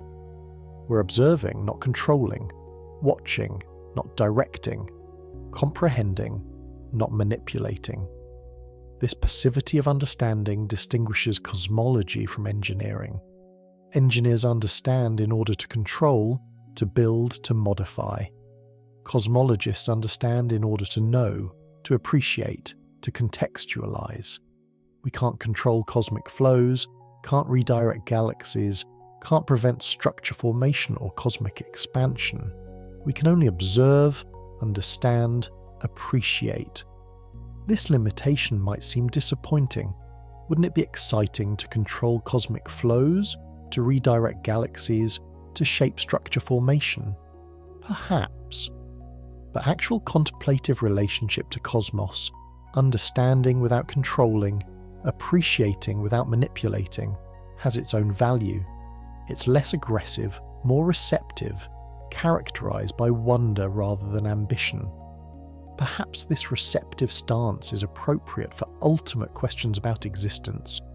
We don't control whether we exist, don't determine cosmic laws, didn't choose to be conscious beings in an expanding universe. We're given this situation, find ourselves here, can only respond with understanding and appreciation rather than with control and modification. This receptivity doesn't mean passivity in all contexts. We can and should act to improve human condition, to protect Earth, to build better societies. But regarding cosmos as a whole, regarding fundamental nature of existence, receptivity is appropriate. We can't change cosmic reality.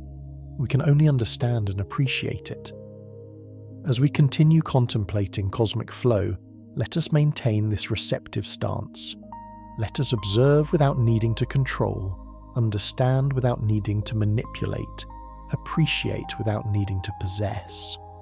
Let cosmos be itself, flowing according to physical law, evolving through natural dynamics, manifesting patterns that are beautiful precisely because they're not imposed by human will. Beauty of cosmic flow is not ornamental but essential. It's not added decoration but inherent in structure itself, in patterns emerging from dynamics, in organization arising from process. This beauty is objective. It exists independent of human appreciation, though we're privileged to perceive and appreciate it. What makes cosmic web beautiful?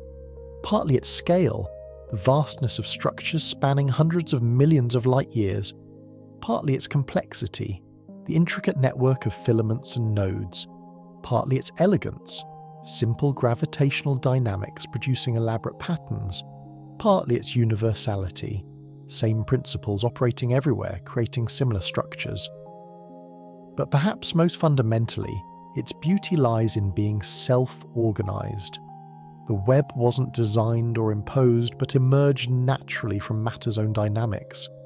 This emergence of order from process, structure from flow, pattern from dynamics, this is deeply beautiful in a way that design structures can't match. Its beauty of natural form, of organization arising spontaneously, of cosmos creating its own structure. We humans appreciate this beauty but don't create it. We're witnesses, observers, appreciators, but not sources. The beauty exists independently, was present before humans evolved, will persist if humans vanish. Our appreciation adds nothing to cosmos, changes nothing cosmically. Beauty doesn't need appreciating to exist. doesn't require consciousness to be real, yet appreciation matters to us. We're enriched by perceiving beauty, by understanding patterns, by grasping significance. This enrichment is value for consciousness, benefit for experiencing beings, reward for awareness. The universe gives this gift, not intentionally, just by being structured in a way that conscious beings can appreciate, and we're fortunate to receive it. This relationship between cosmic beauty and human appreciation is interesting philosophically. Beauty exists objectively in cosmic structure. Appreciation exists subjectively in conscious minds. The two meet in aesthetic experience, in moment when consciousness encounters and recognizes objective beauty. This meeting is neither purely objective nor purely subjective, but relationship between them, event occurring at intersection of external pattern and internal awareness. Understanding this helps us appreciate aesthetic dimension of cosmology. We're not just gathering facts about universe, but encountering beauty, not just accumulating knowledge, but experiencing significance, not just understanding mechanisms, but appreciating elegance. All these dimensions matter, all contribute to full appreciation of cosmic reality. The Great Attractor is beautiful in this sense, not in conventional aesthetic way. We can't see it directly, can't appreciate it visually, but in deeper way, in elegance of gravitational dynamics creating convergence, in organization of multiple flows meeting at common center, in demonstration of natural organization principle operating at vast scale. This is abstract beauty, mathematical beauty, beauty of pattern and principle rather than sensory beauty of color and form. But it's real beauty nonetheless, genuinely beautiful in a way that enriches understanding. Scientists often speak of beautiful theories, elegant equations, beautiful explanations. This isn't metaphorical, but recognition of genuine aesthetic dimension to abstract understanding. Mathematics and physics contain beauty accessible through intellect rather than senses, beauty of structure and pattern rather than beauty of immediate appearance. As we contemplate cosmic flow, let us attend to this beauty. Let us appreciate elegance of patterns emerging from dynamics. Let us recognize aesthetic dimension alongside scientific understanding. Let appreciation of beauty enrich factual knowledge. Let sense of significance deepen technical comprehension. Let wonder complement analysis. Wonder persists alongside understanding. This is crucial. Some fear that scientific understanding eliminates wonder, that explaining phenomena diminishes their mystery, that comprehending reduces reality to mere mechanism. But this fear is misplaced. True understanding enhances wonder rather than eliminating it, makes phenomena more amazing through revealing how they work. The cosmic web is more wonderful for understanding how it formed than it would be if we thought it was simply given, simply there without explanation. Knowing it emerged through gravitational dynamics over billions of years, knowing simple initial fluctuations grew into vast structures, knowing entire pattern is self-organized, all this increases wonder rather than diminishing it. Similarly, our motion toward Great Attractor is more amazing for understanding its causes than it would be if we thought we were simply drifting randomly. Knowing we're responding to gravitational field created by millions of galaxies, knowing this motion is part of large-scale flow pattern, knowing we're participating in cosmic web dynamics, all this enriches appreciation rather than reducing it. This enhancement of wonder through understanding is characteristic of good science, of explanations that satisfy without oversimplifying, that answer questions while revealing new mysteries, that make sense of phenomena while acknowledging remaining puzzles. Scientific understanding at its best increases appreciation rather than eliminating it, deepens engagement rather than exhausting it. Perhaps this is because reality is genuinely rich, genuinely complex, genuinely worth wondering about. Perhaps no amount of understanding can exhaust cosmic reality, can eliminate all mystery, can make universe seem ordinary. Perhaps almost certainly, universe is richer than any explanation will develop, more complex than any theory will construct, more amazing than any understanding will achieve. If so, then wonder is a permanent feature of honest engagement with reality, not temporary ignorance to be eliminated by knowledge. Wonder is appropriate response to genuine mystery, natural reaction to actual richness, human expression of cosmic complexity exceeding complete comprehension. This perspective allows us to pursue understanding without fear of losing wonder, to investigate phenomena without anxiety about destroying mystery, to develop knowledge without worry about making reality seem mundane. We can be confident that the universe will remain amazing regardless of how much we understand, that mystery will persist alongside knowledge, that wonder will continue enriching appreciation. So as we contemplate cosmic flow, as we develop understanding of gravitational dynamics and structure formation and large-scale motions, let us maintain wonder alongside knowledge. Let us appreciate both that we understand something and that much remains mysterious. Let us value both explanations we've achieved and questions that remain open. Let both knowledge and mystery enrich engagement with cosmic reality. Patterns connect scales. This is a profound principle worth contemplating. What happens at small scales influences large scales. What happens at large scales provides context for small scales. Everything is connected, not mechanistically as if smaller determines larger, but holistically as if each level interpenetrates others, as if reality forms unified whole despite hierarchical organization. Quantum fluctuations in early universe influence cosmic web structure billions of years later and billions of light years across. This is remarkable connection, spanning enormous gaps in scale and time, tiny variations having vast consequences, microscopic causes producing macroscopic effects. The connection isn't deterministic, fluctuations were random, but probabilistic, statistical, creating patterns in distributions rather than dictating specific configurations. This probabilistic causation is characteristic of quantum mechanics and appears at cosmic scales too. We can't predict which specific fluctuations occurred in early universe, but we can predict statistical properties of fluctuation spectrum. Similarly, we can't predict which specific galaxies form where, but we can predict statistical properties of galaxy distributions. Randomness at micro level creates structured probability distributions at macro level. This is how order emerges from quantum chaos. Random fluctuations create smooth probability distributions.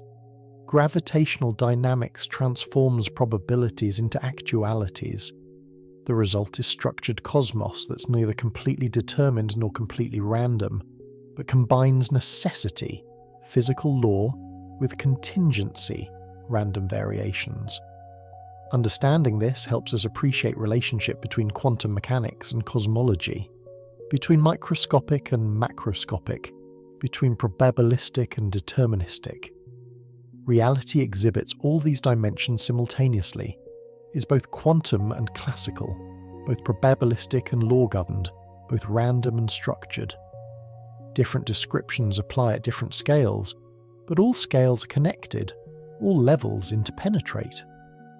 The Great Attractor exemplifies this connection.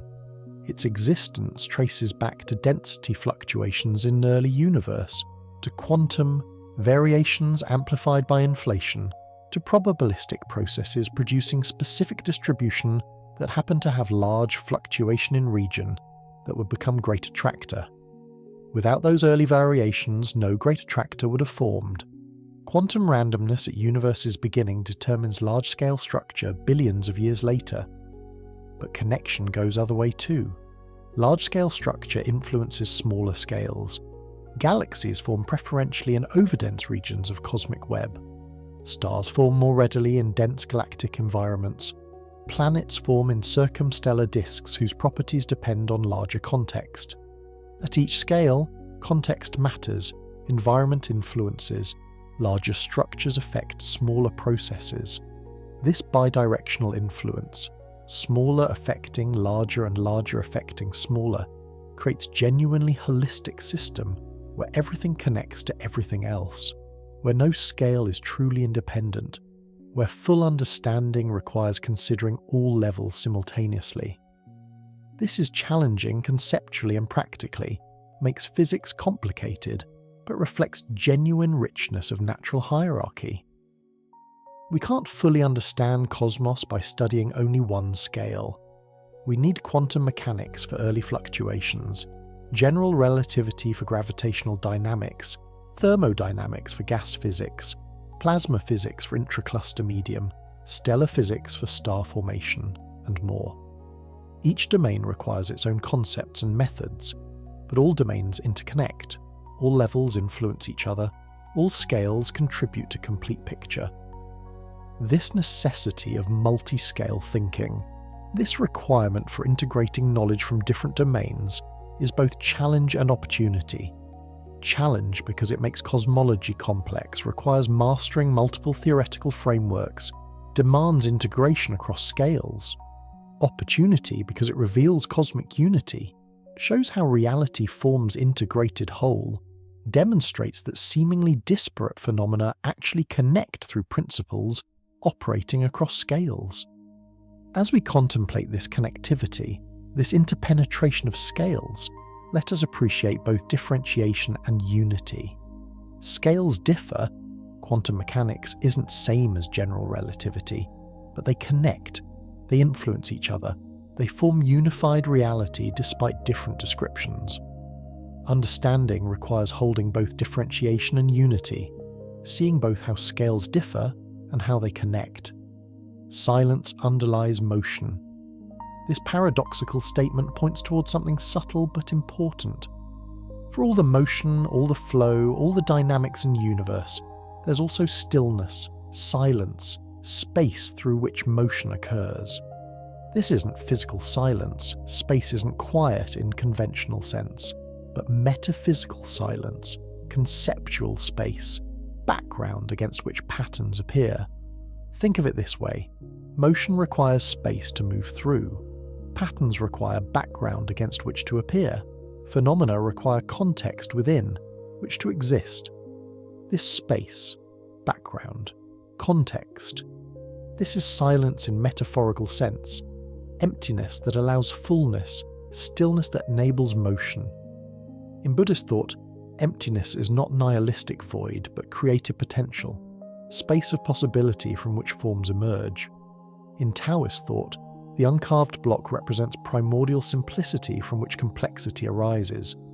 In modern physics, vacuum isn't empty, but seething with virtual particles, with potential, with quantum fields fluctuating around ground state. All point towards similar insight. Apparent something emerges from deeper nothing. Form arises from formlessness. Phenomena appear against background of unmanifest potential. This isn't mysticism, but recognition that actuality presupposes possibility, that what is presupposes what could be, that manifest presupposes unmanifest. Cosmic flow occurs in space, through space, as modulation of space. Space provides theatre for cosmic drama, stage on which patterns play out, background against which structures appear. Without space, no motion. Without background, no pattern. Without silence, no sound. This metaphysical silence, this conceptual background, this space of possibility, is always present alongside phenomena. It's not something separate we could observe directly, not entity alongside other entities, but condition for entities, prerequisite for phenomena, necessary background for all appearance. Understanding this deepens appreciation for cosmic flow. We see not just motion, but motion in space, not just patterns, but patterns against background, not just phenomena, but phenomena within context. This adds dimension, enriches understanding, reveals aspect of reality easily overlooked when focusing only on positive phenomena. As we contemplate cosmic flow, let us attend also to silence underlying flow, to space through which motion occurs, to background against which patterns appear. Let awareness expand to include not just what moves, but what allows movement, not just what appears, but what allows appearance. Let understanding become more complete by including both something and nothing, both form and emptiness, both phenomenon and ground. Rest comes naturally after motion, not physical rest. Cosmic motion continues, but mental rest, contemplative silence, awareness that observes without analyzing. This is appropriate after extended contemplation of cosmic flow, after thinking about motion and pattern and process. Mind naturally cycles between activity and rest, between engagement and release, between grasping and letting go. Let this rest occur naturally. Don't force it or resist it. Allow thinking to settle. Allow contemplation to soften into simple awareness. Allow active understanding to transform into receptive presence. This is natural rhythm of consciousness, movement between poles of activity and passivity, oscillation between engagement and rest.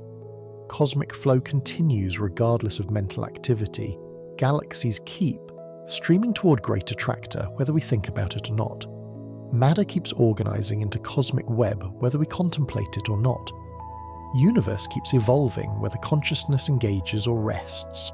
Our awareness doesn't affect phenomena, doesn't determine flows, doesn't control patterns.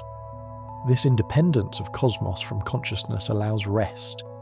We can stop thinking about cosmic flow without consequence. We can release contemplation without losing anything. The universe will be fine without our attention. This is liberating, allows genuine rest rather than anxious monitoring. So let awareness rest in silence after motion. Let mind settle after activity. Let consciousness simply be without needing to understand or grasp or analyze. This rest is valuable, restorative, allowing integration of what's been contemplated, enabling deeper comprehension than active thinking alone produces. Understanding develops not just through active study, but through rest periods, when mind processes and integrates, when connections form unconsciously, when insights emerge naturally rather than being forced. These periods of mental rest are essential for deep learning, for comprehension that persists rather than superficial knowledge that fades. As we rest in silence after contemplating cosmic flow, notice how understanding naturally deepens without effort. Notice how patterns become clearer without thinking about them. Notice how appreciation grows in quiet awareness without analytical activity. This is contemplative knowing, emerging naturally in silence, developing through receptivity rather than activity. The Great Attractor continues pulling. Cosmic flows continue flowing. Patterns continue forming. All this happens in silence, in stillness, in background quietness that allows phenomena to be themselves without needing conscious attention. Universe doesn't need observers, doesn't require consciousness, doesn't depend on awareness. It simply is, flowing according to natural law, manifesting patterns through blind dynamics. Yet we are here, aware and wondering, conscious and contemplating. This is gift, opportunity, remarkable circumstance. We get to observe, to understand, to appreciate. We get to participate consciously in cosmic process. This is valuable even though cosmos doesn't need it, meaningful even though universe is indifferent. So let us rest in this awareness, in this conscious presence to cosmic reality. Let us appreciate both that we understand something, and that much remains mysterious. Let us value both knowledge gained and silence beyond knowledge. Let us hold both understanding and wonder, both comprehension and awe. The journey continues even in rest. Understanding deepens even in silence. Appreciation grows even in stillness. And cosmos flows on, indifferent yet beautiful, mindless yet structured, unconscious yet generating consciousness that reflects upon it. Everything connects through flow. This is not metaphor but physical fact. matter streams through space following gravitational gradients, responding to curvature in space-time. These flows create connections between distant regions, link separate structures, weave cosmos into unified whole, despite vast distances separating parts. The Great Attractor connects to regions far beyond through flows converging toward it. Galaxies millions of light-years apart participate in same flow pattern, respond to same gravitational influence, move in coordinated way despite never directly interacting. They're connected through field, through gravitational influence propagating at light speed, through curvature of space-time extending across vast volumes. This connection through fields rather than direct contact is characteristic of modern physics. Objects don't need to touch to influence each other. They interact through fields, electromagnetic fields, gravitational fields, quantum fields, that permeate space and propagate influence across distances. Fields connect everything to everything else, creating a web of relationships extending throughout universe. In this view, nothing is truly separate. Everything influences everything else, at least weakly, at least in principle. Gravitational field of every mass extends infinitely, weakening with distance but never reaching zero. Every object in universe feels gravitational influence of every other object, however faintly. All is connected through universal gravitational field. This universal connection is too weak to matter practically in most cases. Gravity from distant galaxies affects us negligibly compared to local influences. But in principle, in theory, the connection exists. We're gravitationally bound to entire cosmos, participating in universal gravitational field, connected to all matter everywhere through network of gravitational influence. This realization of universal connection can be dizzying or comforting depending on perspective. Dizzying because it means isolation is impossible. We're always already connected to everything. Comforting because it means belonging is inevitable. This paradox of distinction within unity characterizes existence at every scale. Cells are distinct yet part of organism. Organisms are distinct yet part of ecosystem.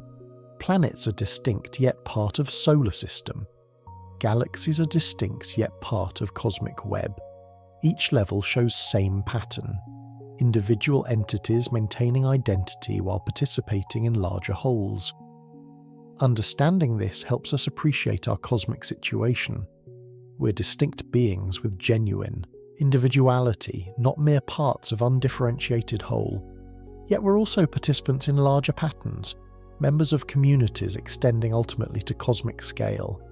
Both aspects are real: individuality and participation, distinction and connection, autonomy and interdependence.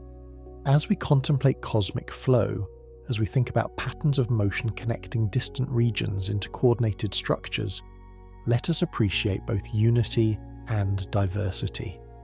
Let us see how everything connects while each thing maintains distinctness. Let us understand reality as neither pure unity nor pure multiplicity, but dynamic interplay between integration and differentiation.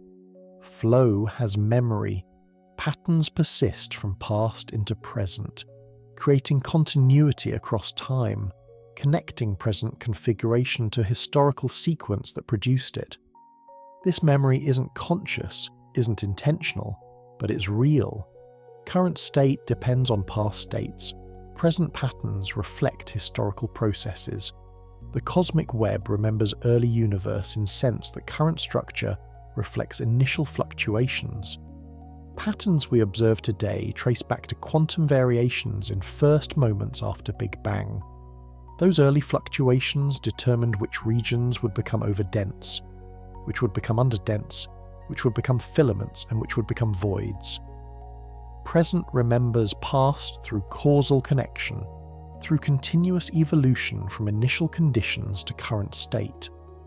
This memory through causation characterizes all physical systems. Ball remembers being thrown through its trajectory, which reflects initial velocity and angle. Planet remembers formation conditions through its composition and orbit. Star remembers birth environment through its chemical abundance pattern. Everything carries traces of its history, maintains connection to past through causal continuity. For cosmos as whole, this memory extends back to beginning, if there was beginning. Every structure we observe, every pattern we detect, resulted from processes starting in early universe and continuing through billions of years. Current state is outcome of entire history, summation of all processes from Big Bang to present. This means understanding current cosmos requires understanding cosmic history, tracing patterns back to origins, following evolution from simple beginnings to complex present. Cosmology is necessarily historical science, studying not just current state, but entire sequence of states leading here. We can't understand present without understanding past, can't grasp current patterns without tracing their development. The Great Attractor's current configuration reflects billions of years of gravitational evolution. Matter has been flowing toward this region since early universe, gradually concentrating, creating ever stronger gravitational field, pulling more matter inward. Current state is endpoint, or rather current point in ongoing process, resulting from entire history of gravitational collapse and structural evolution. This historical dimension adds richness to understanding. We see not just static configuration but dynamic process, not just present pattern, but evolutionary sequence that produced it. We understand through narrative, through story of how things came to be as they are, through historical explanation connecting past to present. This narrative mode of explanation is powerful and satisfying. Humans naturally think in stories, naturally understand through narratives, naturally grasp patterns through sequential unfolding. Scientific explanation that takes historical form satisfies narrative sense while remaining rigorously factual, tells story while maintaining accuracy, engages imagination while respecting evidence. Cosmology is such narrative science. We tell story of universe, beginning in hot dense state, expanding and cooling, forming structure through gravitational instability, evolving toward present configuration. This story is scientifically accurate yet narratively compelling, precise yet engaging, factual yet meaningful. It satisfies both intellect and imagination, with analytical and narrative modes of understanding. As we contemplate cosmic flow and its memory of past, let us appreciate this narrative dimension. Let us see current patterns as outcomes of historical processes, as endpoints of evolutionary sequences, as chapters in ongoing cosmic story. Let understanding be both scientific and narrative, both analytical and historical, both precise and meaningful. Repetition creates pattern. This is fundamental principle of structure formation. When processes repeat, when same forces act again and again, when same interactions occur repeatedly, patterns emerge. Regularity in process produces regularity in outcome. Repeated actions create structured results. Cosmic structure emerged through repetition. Gravitational attraction acts continuously, pulling matter together moment by moment over billions of years. Each moment's attraction is infinitesimal, but accumulated over vast time produces dramatic effects. Repetition of simple process creates complex result through sheer accumulation of small changes. This is how all complex structures form. Mountains rise through repeated uplift. Each earthquake raising land slightly, accumulated over millions of years producing dramatic heights. Canyons form through repeated erosion, each flood removing bit of rock, accumulated over ages carving deep valleys. Life evolves through repeated reproduction, each generation slightly different, accumulated over eons producing incredible diversity. The principle applies universally. Repetition of simple process over long time produces complex structure. This is why time is crucial. Without sufficient duration, complexity can't emerge. Given enough time, even simple processes produce remarkable results through accumulated effects. Cosmic evolution illustrates this perfectly. Early universe was simple, nearly uniform, hot, dense.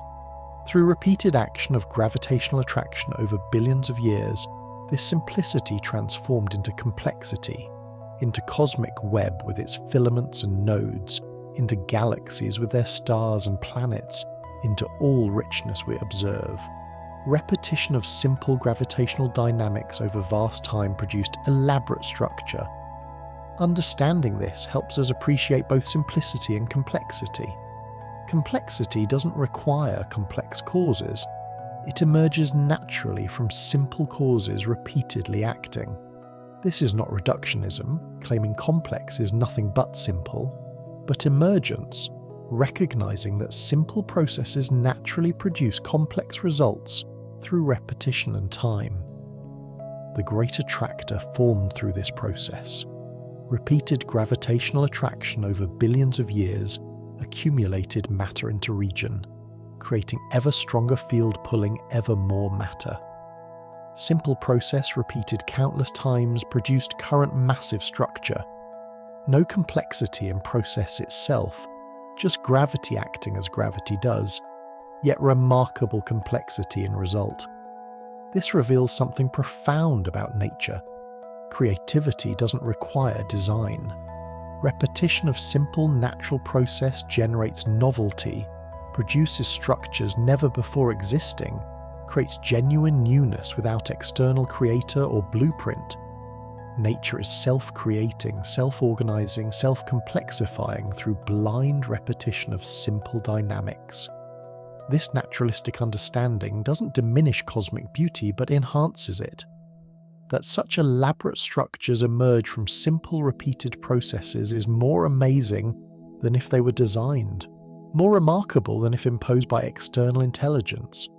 Self-organization is deeper, more profound, more genuinely creative than external organization.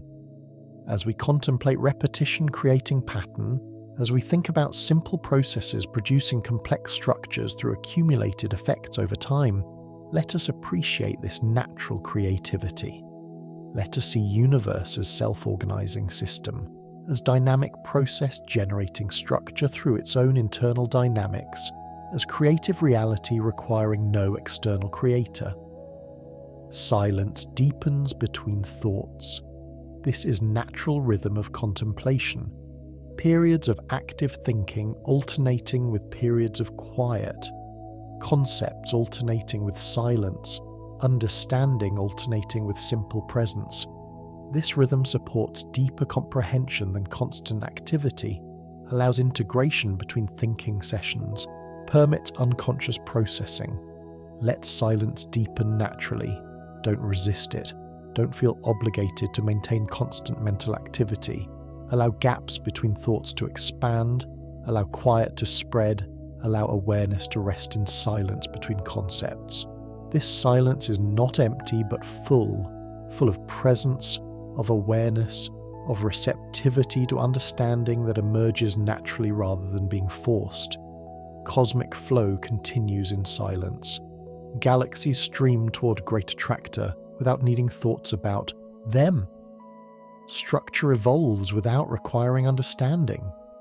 Universe unfolds according to physical law regardless of consciousness. This independence of reality from thinking allows genuine rest, permits silence without anxiety, supports letting go of constant mental activity. In this silence, understanding deepens naturally, patterns become clearer without effort, connections form without deliberate thinking, insights emerge spontaneously like bubbles rising in still water. This is how deep learning works, not through constant conscious effort but through alternation of activity and rest, thinking and silence, engagement and release. Eastern meditation traditions recognize this principle. Zazen in Zen Buddhism emphasizes sitting in silence, allowing thoughts to arise and pass without grasping them, creating space for deeper awareness to emerge. Vipassana emphasizes observing mental phenomena without identifying with them, creating distance from constant mental activity. Taoist meditation emphasizes Wu Wei, effortless action, allowing things to unfold naturally without forced intervention. All point towards similar wisdom. Silence enhances understanding. Rest enables integration. Letting go supports deeper comprehension than grasping. This isn't abandoning thought but complementing it, not rejecting analysis but supplementing it with receptivity. Not replacing knowledge with ignorance but adding contemplative dimension to intellectual understanding. As we rest in silence between thoughts about cosmic flow, notice how awareness remains even without thinking.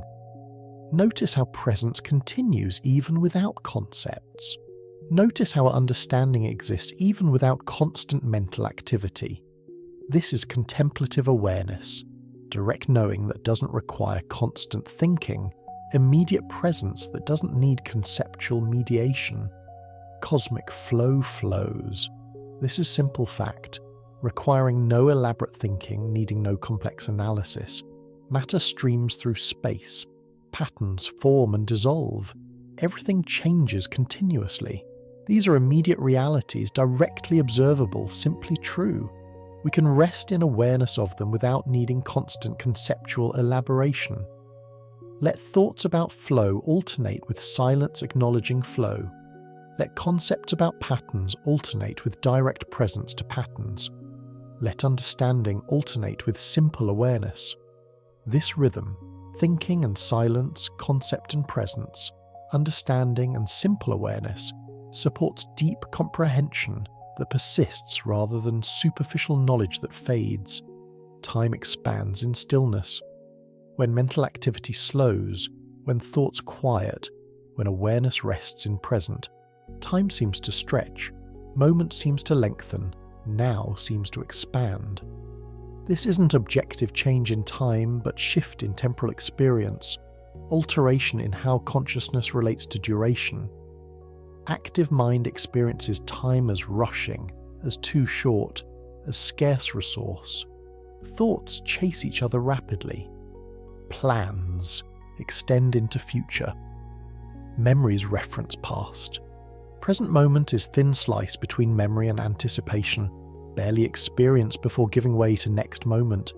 Time feels compressed, hurried, insufficient. Quiet mind experiences time differently. When thinking slows, present expands. When concepts cease, now lengthens. When mental activity subsides, moment opens into spaciousness. Time feels abundant rather than scarce, generous rather than pressing, expansive rather than compressed. This expanded present is valuable for deep understanding. In hurried mental state, we skim surfaces, grasp superficially, understand partially. In expanded present, we can dwell with phenomena, can observe carefully, can comprehend deeply. Slow time enables deep learning. Spacious awareness supports genuine understanding. As we contemplate cosmic flow and expanded present, as we rest in spacious awareness of patterns and structures, time seems efficient, abundant, generous. No rush to finish thinking, no pressure to complete understanding, no anxiety about temporal scarcity. Present moment is enough. This awareness is sufficient, now contains all that's needed. Cosmic time operates even more slowly. Billions of years for structures to form, millions of years for stars to evolve, thousands of years for galaxies to complete single orbit.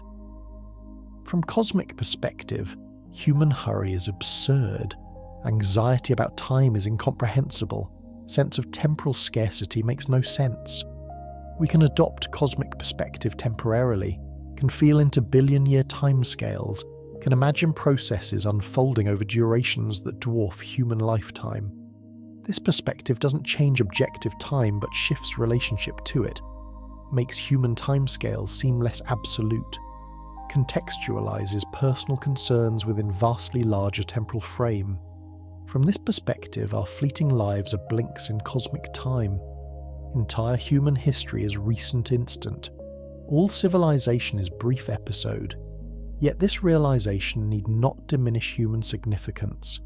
Brevity doesn't mean meaninglessness. Temporary doesn't mean unimportant. Value exists in present regardless of duration. As we rest in expanded present, in spacious awareness that contains cosmic and human timescales simultaneously, let temporal anxiety dissolve. Let urgency relax. Let sense of time pressure release. There's enough time. This moment is sufficient. Present awareness contains all that's needed for understanding. Breath connects inner and outer. This is simple fact yet profound metaphor. We breathe cosmic substance, oxygen created in stars, nitrogen forged in stellar fusion, trace elements from supernovae. Every breath is cosmic exchange, matter flowing from universe into body and back out, continuous circulation connecting us to larger whole. This physical connection through breathing mirrors deeper connection through existence. We're not separate from cosmos, but continuous with it. Not alien presences, but native expressions, not foreign objects, but indigenous phenomena. Breathing makes this obvious, makes connection tangible, turns abstract truth into immediate experience. As we contemplate cosmic flow, we can breathe with awareness of this connection. Inhaling cosmic substance created in stars, exhaling matter that will continue flowing through universe. Each breath is participation in cosmic circulation. Each respiration is exchange with larger reality. Each inhalation-exhalation cycle is miniature version of universal flow. This awareness of breathing grounds contemplation prevents it from becoming too abstract, keeps understanding embodied. We're not just minds thinking about cosmos, but bodies participating in it. Not just consciousness observing flow, but matter flowing. Not just awareness of patterns, but patterns ourselves. Let breathing be natural, unforced, simply noticed rather than controlled. Observe inhale and exhale without manipulating them. Feel chest rising and falling without directing it. Notice air flowing in and out without interfering. This simple awareness of breathing creates foundation for deeper contemplation, grounds abstract understanding and immediate bodily experience. Breathing has natural rhythm in pause, out, pause, repeat. This rhythm supports contemplative awareness, provides natural timer for alternating thinking and silence, creates structure for oscillating between engagement and rest. We might think during inhale, rest in silence during exhale, alternate activity and receptivity synchronized with breathing rhythm. Or we might simply breathe without correlating it to thinking, might let breathing be background to contemplation, might allow respiration to continue naturally while awareness focuses on cosmic patterns. Either way, breathing supports contemplation, grounds it, prevents it from becoming disconnected from embodied experience. As we continue contemplating cosmic flow, let breath continue naturally. Let body breathe itself.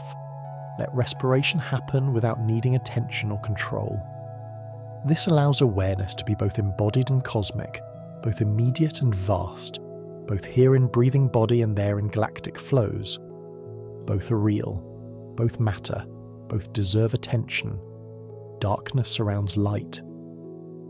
This is physical fact about cosmos.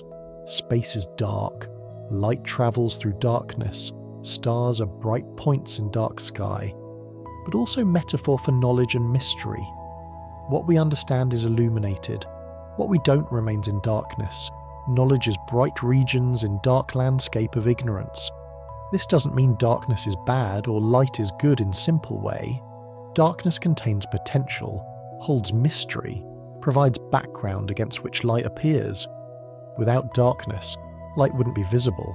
Without mystery, knowledge wouldn't be meaningful. Without ignorance, understanding wouldn't be achievement. The Great Attractor emerged from darkness. Not literally, since dark just means we couldn't see it through zone of avoidance. but metaphorically from unknown to known, from mystery to understanding. What was dark became illuminated through observation and analysis, through infrared surveys revealing hidden structures, through velocity measurements mapping invisible flows. But illumination is always partial. We've revealed some aspects of Great Attractor, understand some features, grasp some patterns, but much remains dark, unknown, mysterious.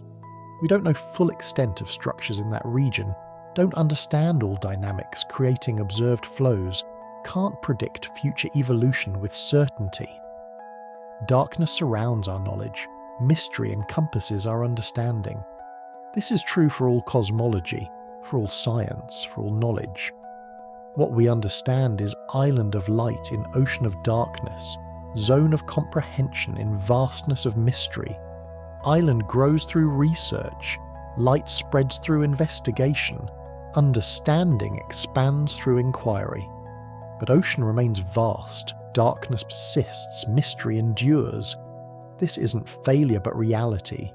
Complete knowledge is impossible for finite beings in infinite universe, for temporary consciousnesses in eternal cosmos, for local observers in vast reality. We can know much, but not everything. Understand deeply, but not completely. Illuminate significantly, but not exhaustively. Accepting this helps us appreciate both knowledge and mystery. Knowledge is valuable achievement, hard won through centuries of effort, genuinely illuminating previously dark regions. Mystery is not embarrassing lack, but natural consequence of reality's inexhaustibility, appropriate response to cosmos's genuine depth. As we contemplate cosmic flow in darkness and light, in knowledge and mystery, let us appreciate both. Let us value understanding achieved while acknowledging limits. Let us enjoy illumination while accepting surrounding darkness. Let us be grateful for knowledge while respecting mystery.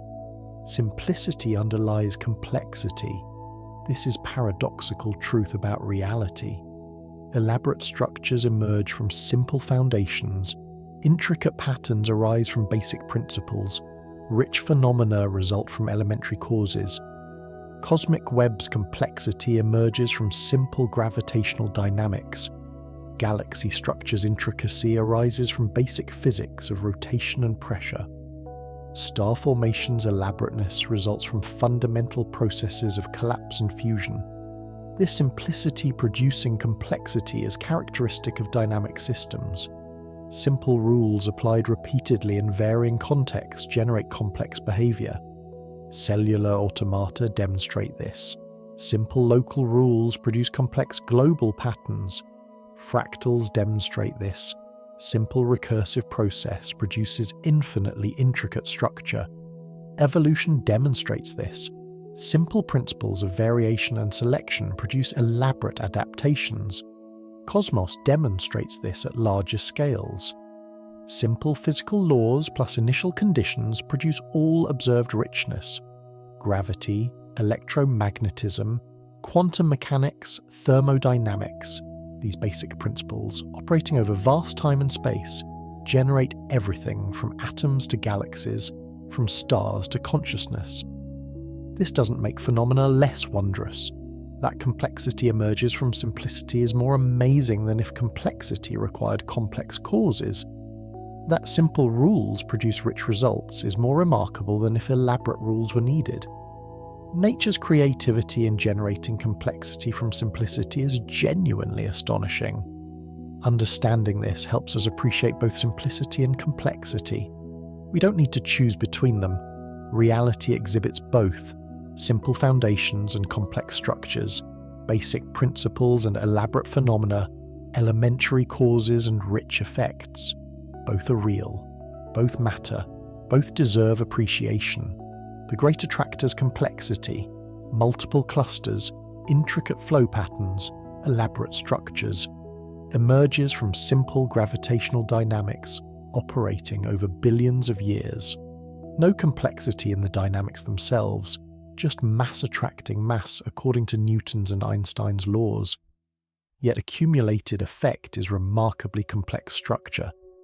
This emergence of complexity from simplicity shows that nature is fundamentally creative, naturally generates novelty, spontaneously produces structures never before existing. Creativity isn't special property requiring special explanation, but general feature of dynamic systems governed by simple laws. Universe is naturally, inevitably, constantly creative. As we contemplate simplicity underlying complexity, as we appreciate simple principles producing rich phenomena, let us recognize this natural creativity. Let us see cosmos as self-creating system, as reality-generating structure through its own dynamics, as existence producing novelty without external cause or creator. Stillness holds motion. This paradox points towards something subtle about relationship between change and permanence, between dynamic and static, between flux and stability. Motion occurs within stillness, not physical stillness, but metaphysical ground, conceptual background, unchanging context within which change occurs. Laws of physics are such stillness. They don't change even as phenomena governed by them change constantly. Gravitational constant remains constant even as gravitational forces vary with changing mass distributions. Speed of light is invariant even as light propagates through varying conditions. Physical laws provide stable framework within which dynamic processes unfold. This stability of laws enables regularity in change, predictability in dynamics, understandability in process. Without stable laws, universe would be chaos. Without invariant principles, no pattern would persist. Without unchanging foundations, no reliable knowledge would be possible. So stillness, in form of unchanging laws, holds motion, enables flux, supports change. This isn't paradox but complementarity, not contradiction, but interdependence. Change requires stability, motion needs stillness, dynamics depends on invariance. Both are necessary, both are real, both characterize reality. As we contemplate cosmic flow, we're contemplating both change and stability, both motion and stillness, both flux and invariance. Galaxies flow according to unchanging gravitational law. Structures evolve following constant physical principles. Everything changes within framework of invariant laws. This helps us understand why cosmos is comprehensible. If laws changed arbitrarily, if principles varied randomly, understanding would be impossible. But actual constancy of physical law means universe is regular. Patterns persist. Processes can be understood and predicted. Stillness of laws makes motion comprehensible. Let awareness rest in this paradox, in this complementarity of stillness and motion. Let understanding embrace both change and stability, both flux and invariance, both dynamics and laws. Let appreciation include both what flows and what allows flowing, both phenomena and principles, both appearances and ground. Peace is natural state when resistance ceases. This is psychological truth applicable to contemplation. When we stop resisting what is, when we accept reality as it presents itself, when we let go of wanting things to be different, peace emerges naturally. Not peace imposed by effort, but peace revealed through release. Not tranquility achieved, but tranquility uncovered. Cosmic flow is what it is, regardless of our preferences. Galaxies stream toward Great Attractor whether we like it or not. Structure evolves according to physical law regardless of our desires. Universe follows its own dynamics independent of human wishes. Accepting this brings peace. Not resigned acceptance, but clear-sighted acknowledgement. Not defeated acceptance, but realistic recognition. Things are as they are. Reality is what it is.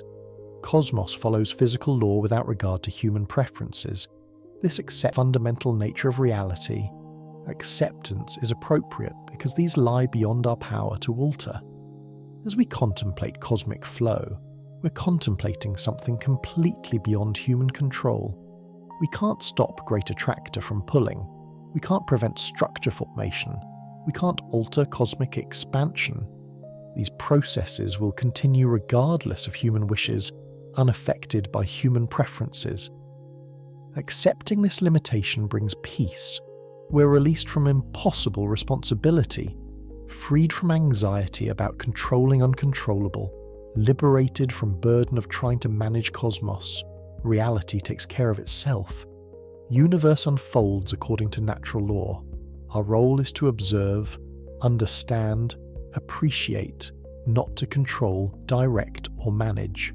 This peace isn't numbness or indifference, but clear awareness accompanied by emotional tranquility.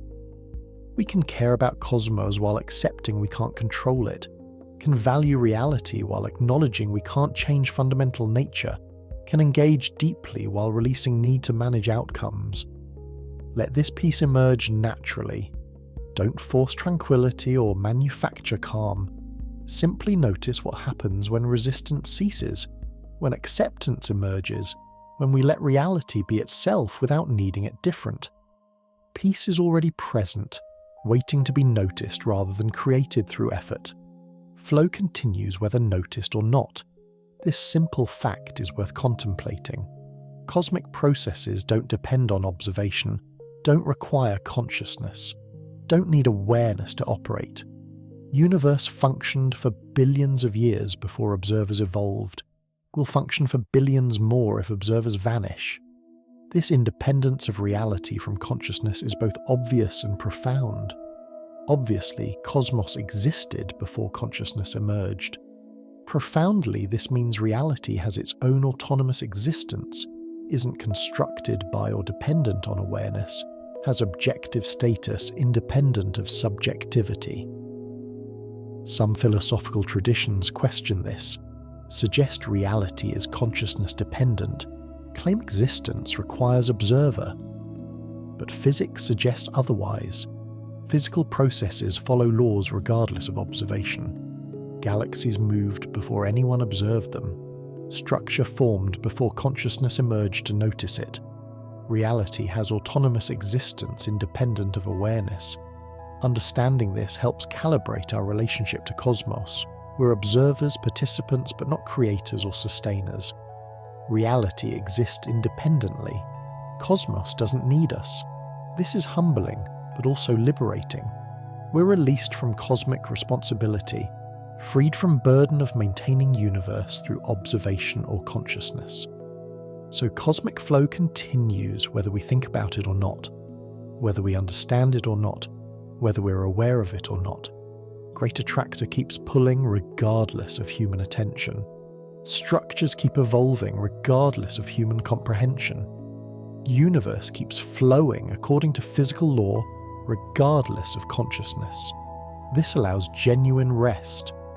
We can stop thinking about cosmos without cosmos stopping.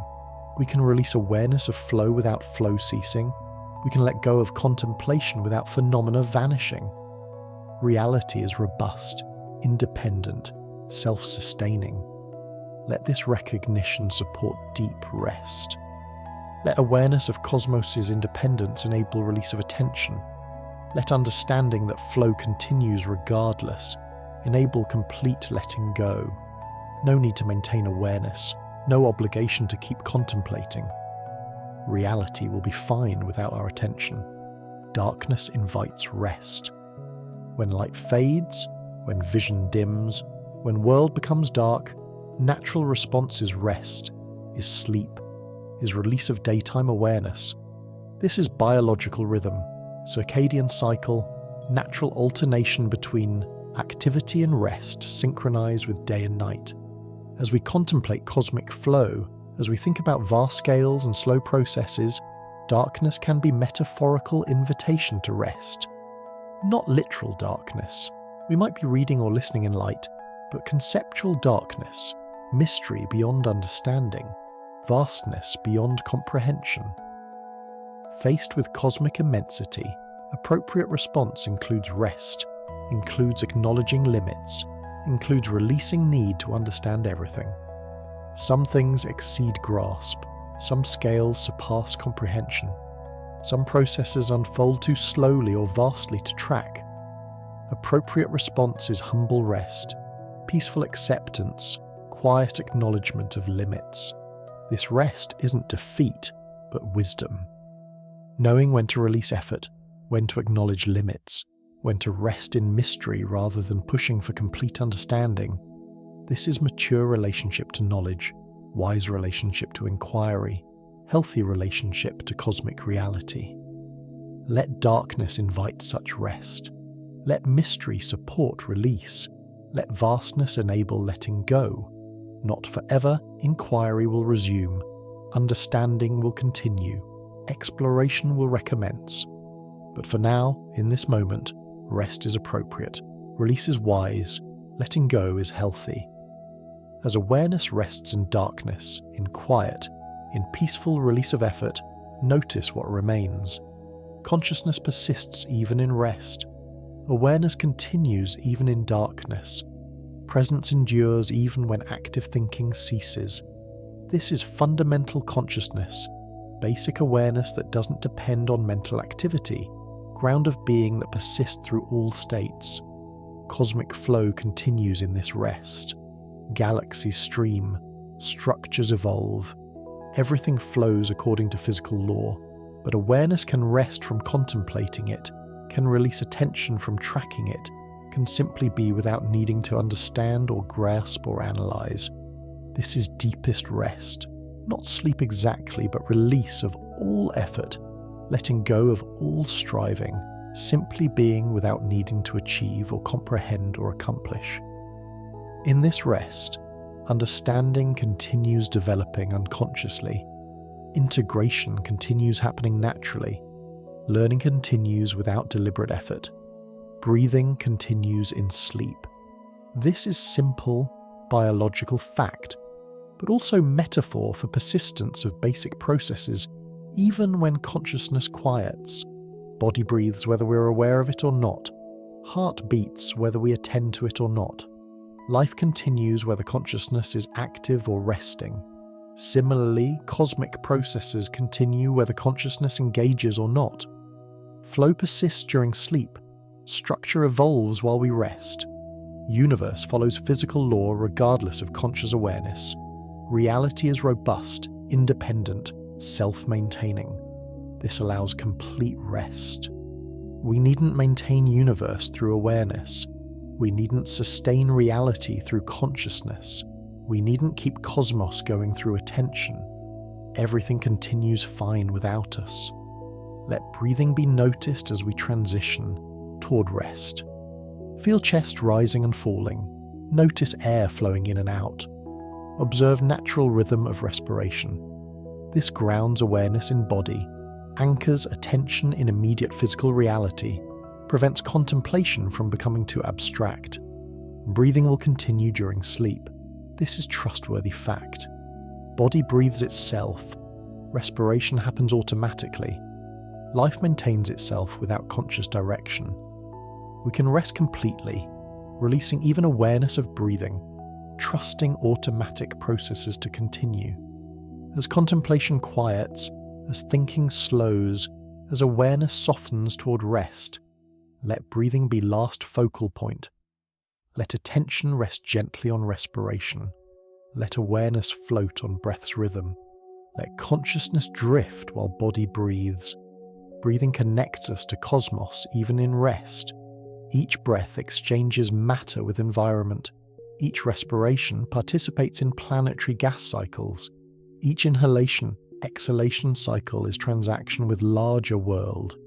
Even in sleep, connection persists through breathing. Participation continues through respiration.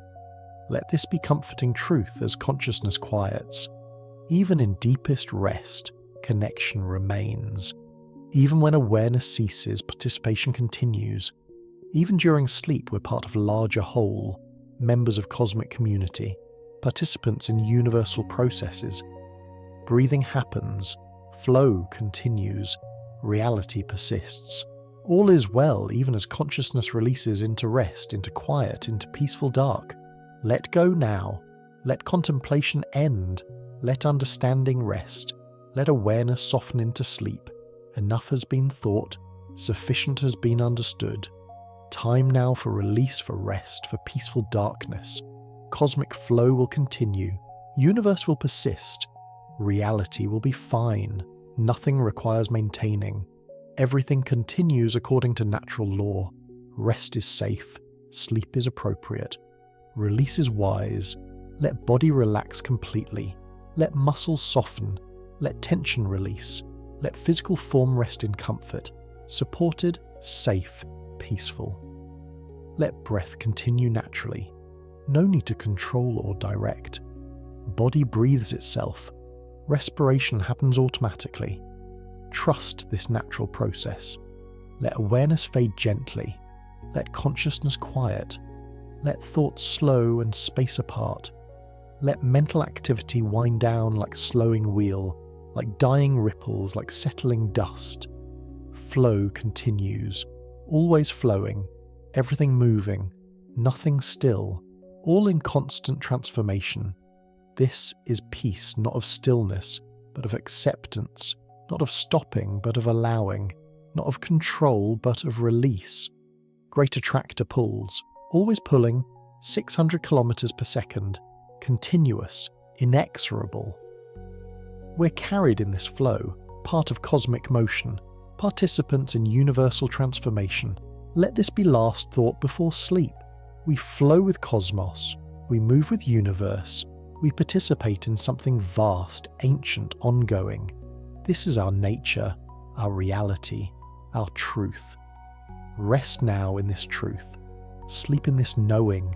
Dream perhaps of galaxies flowing, of structures forming, of patterns emerging in endless cosmic dance.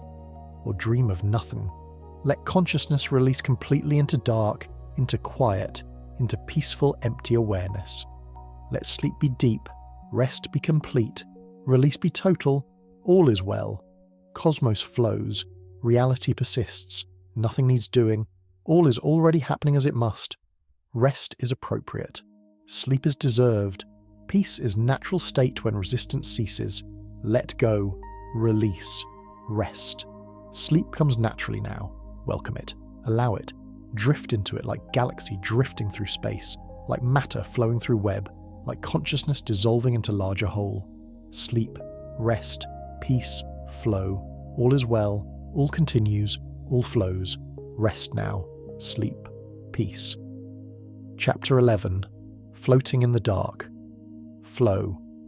There is motion without effort, movement without striving, progress without pushing. This is the nature of cosmic flow, effortless, natural, inevitable. Galaxies don't struggle against gravity's pull. Stars don't resist orbital motion.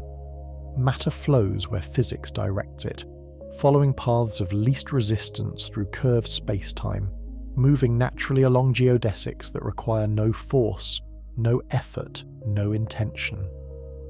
We participate in this effortless motion. Our galaxy drifts through space carried by cosmic flows we cannot resist and need not resist. 600 kilometers per second toward distant convergence, but we feel nothing, sense no acceleration, experience no strain. The motion is so smooth, so continuous, so perfectly natural that it's imperceptible from within, detectable only by observing external references, by measuring velocities relative to distant structures. This is how it is to flow with cosmos. No effort required, no struggle necessary, no resistance possible. We're carried like leaves on stream, like clouds on wind, like dust motes drifting in sunbeam. We move because everything moves, because stillness is impossible, because flow is fundamental nature of existence itself. Let us float in this flow, in this effortless motion, in this natural drift through space and time. Let us release any sense of controlling direction, any illusion of choosing path, any fantasy of steering our cosmic journey. We don't control where we're going, we don't determine our trajectory. We're carried by forces vastly larger than ourselves, by patterns extending far beyond individual scale, by dynamics that operated before we existed and will continue long after we're gone. This recognition of our passenger status, of being carried rather than steering, could feel unsettling, but it can also feel liberating. There's peace in accepting that we're not in control, that we need not be in control, that being carried is perfectly fine. We can relax into the flow, can trust the current, can allow ourselves to be moved by forces we don't control and needn't understand. The dark flow, if it exists, represents even larger pattern of motion, bulk movement extending across billions of light years, carrying vast numbers of galaxies in coherent direction. If real, it means we're not just flowing toward Great Attractor, but participating in even vaster current, being moved by influences extending perhaps to Observable, universe's edge, or beyond. This immensity of scale should be overwhelming, but perhaps it's actually comforting. We're so small against cosmic scales that our individual concerns become insignificant. Our personal worries dissolve into irrelevance. Our anxieties fade against backdrop of processes so vast, they make human drama seem like brief flicker, momentary ripple, inconsequential variation in infinite flow. Let this cosmic perspective bring peace rather than anxiety, comfort rather than fear. We're part of something so much larger than ourselves, so much more ancient, so much more enduring. Our brief lives are moments in cosmic flow that has continued for billions of years and will continue for billions more. We don't matter cosmically, and that's perfectly fine. Mattering cosmically isn't necessary for mattering humanly, for having value, for living meaningful lives. So let us float in dark flow, in cosmic current, in universal motion. Let us release need to matter on cosmic scale, release desire for universal significance, release fantasy of being central to anything. We're peripheral, marginal, utterly unimportant to universe's functioning. And in this unimportance lies freedom. Freedom from cosmic responsibility, freedom from universe-scale obligations, freedom to simply be without needing to justify existence on cosmic terms. Darkness surrounds everything. This is simple fact about cosmos. Space is dark. Light is exception rather than rule. Darkness is natural background state. Stars shine as bright points in vast darkness. Galaxies glow as isolated islands in dark sea. All light is temporary, local, surrounded by endless dark. This darkness isn't absence or negation, but presence in its own right. Darkness of space has character, has properties, has effects. It's not empty but full of dark matter we can't see, dark energy we barely understand, quantum fluctuations we're only beginning to grasp. Darkness is rich, complex, mysterious. Floating in cosmic darkness, we're surrounded by unknowable vastness, by mystery extending in all directions, by depths we cannot plumb. This could be terrifying. Darkness often triggers fear in humans, carries associations with danger, with the unknown, with threats we can't see. But cosmic darkness is different. It's not dangerous but simply vast, not threatening but merely indifferent, not hostile but utterly neutral. We can learn to be comfortable in this darkness, can adjust to its presence, can accept that most of the universe is dark, and that's perfectly natural. Light is unusual, brightness is rare, illumination is exception. Darkness is norm, baseline, natural state. Accepting this helps us understand cosmos as it actually is rather than as we might wish it to be. The dark flow, named partly for this cosmic darkness, carries us through dark spaces between galaxies, through voids containing almost nothing, through regions where light is scarce and darkness prevails. If we could perceive this journey directly, if we could step outside the cosmic moment and observe our motion, we'd see ourselves moving through darkness most of the time, occasionally passing near galaxies that briefly illuminate surroundings before darkness returns. This is journey we're on, through darkness mostly, through light occasionally, through mystery constantly.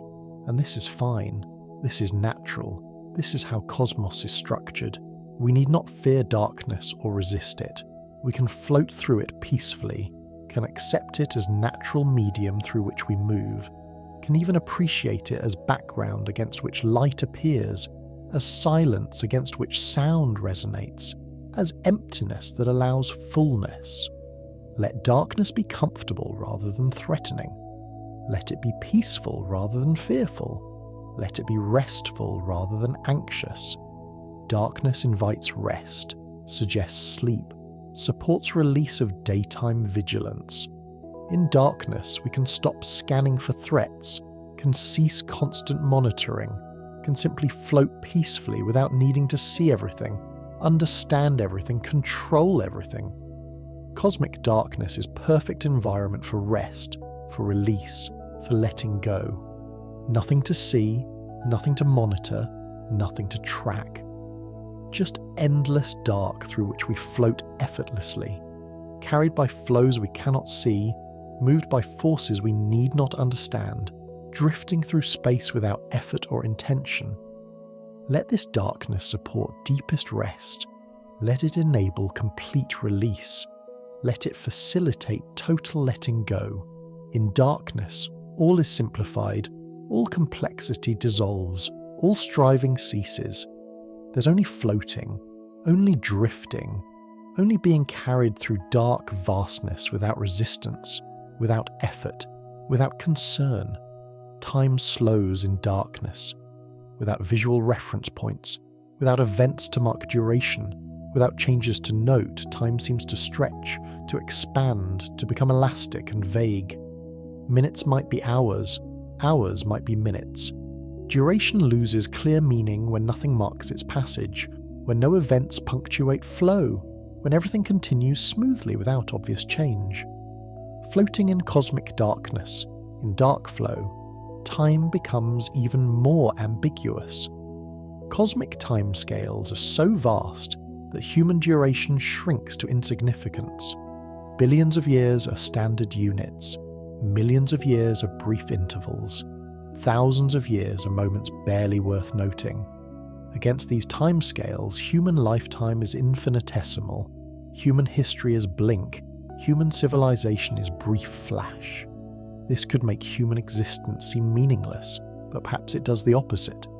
If our brief lives matter cosmically not at all, then we're freed from needing cosmic justification for existence. We can matter on human scales, to ourselves, to each other in our communities and relationships, without needing to matter eternally or universally. Temporal brevity doesn't negate meaning. Cosmic insignificance doesn't eliminate value. So let cosmic time stretch around us. Let billions of years extend in all directions, past and future, while our brief present moment floats through them like bubble through ocean, like spark through night, like breath through eternity. We're here now, in this moment, regardless of vast time surrounding us. This is enough. This moment is sufficient, now has value regardless of when it is in cosmic timeline. Time slows, duration expands, now stretches. In this expanded present, we can rest completely, can release urgency, can stop rushing.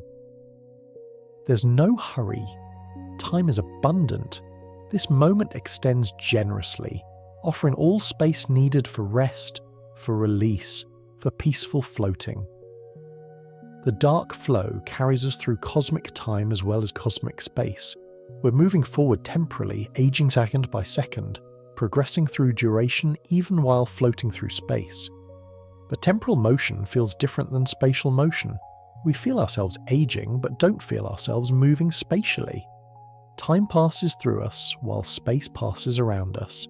This difference between temporal and spatial experience is interesting philosophically, but for now, simply notice.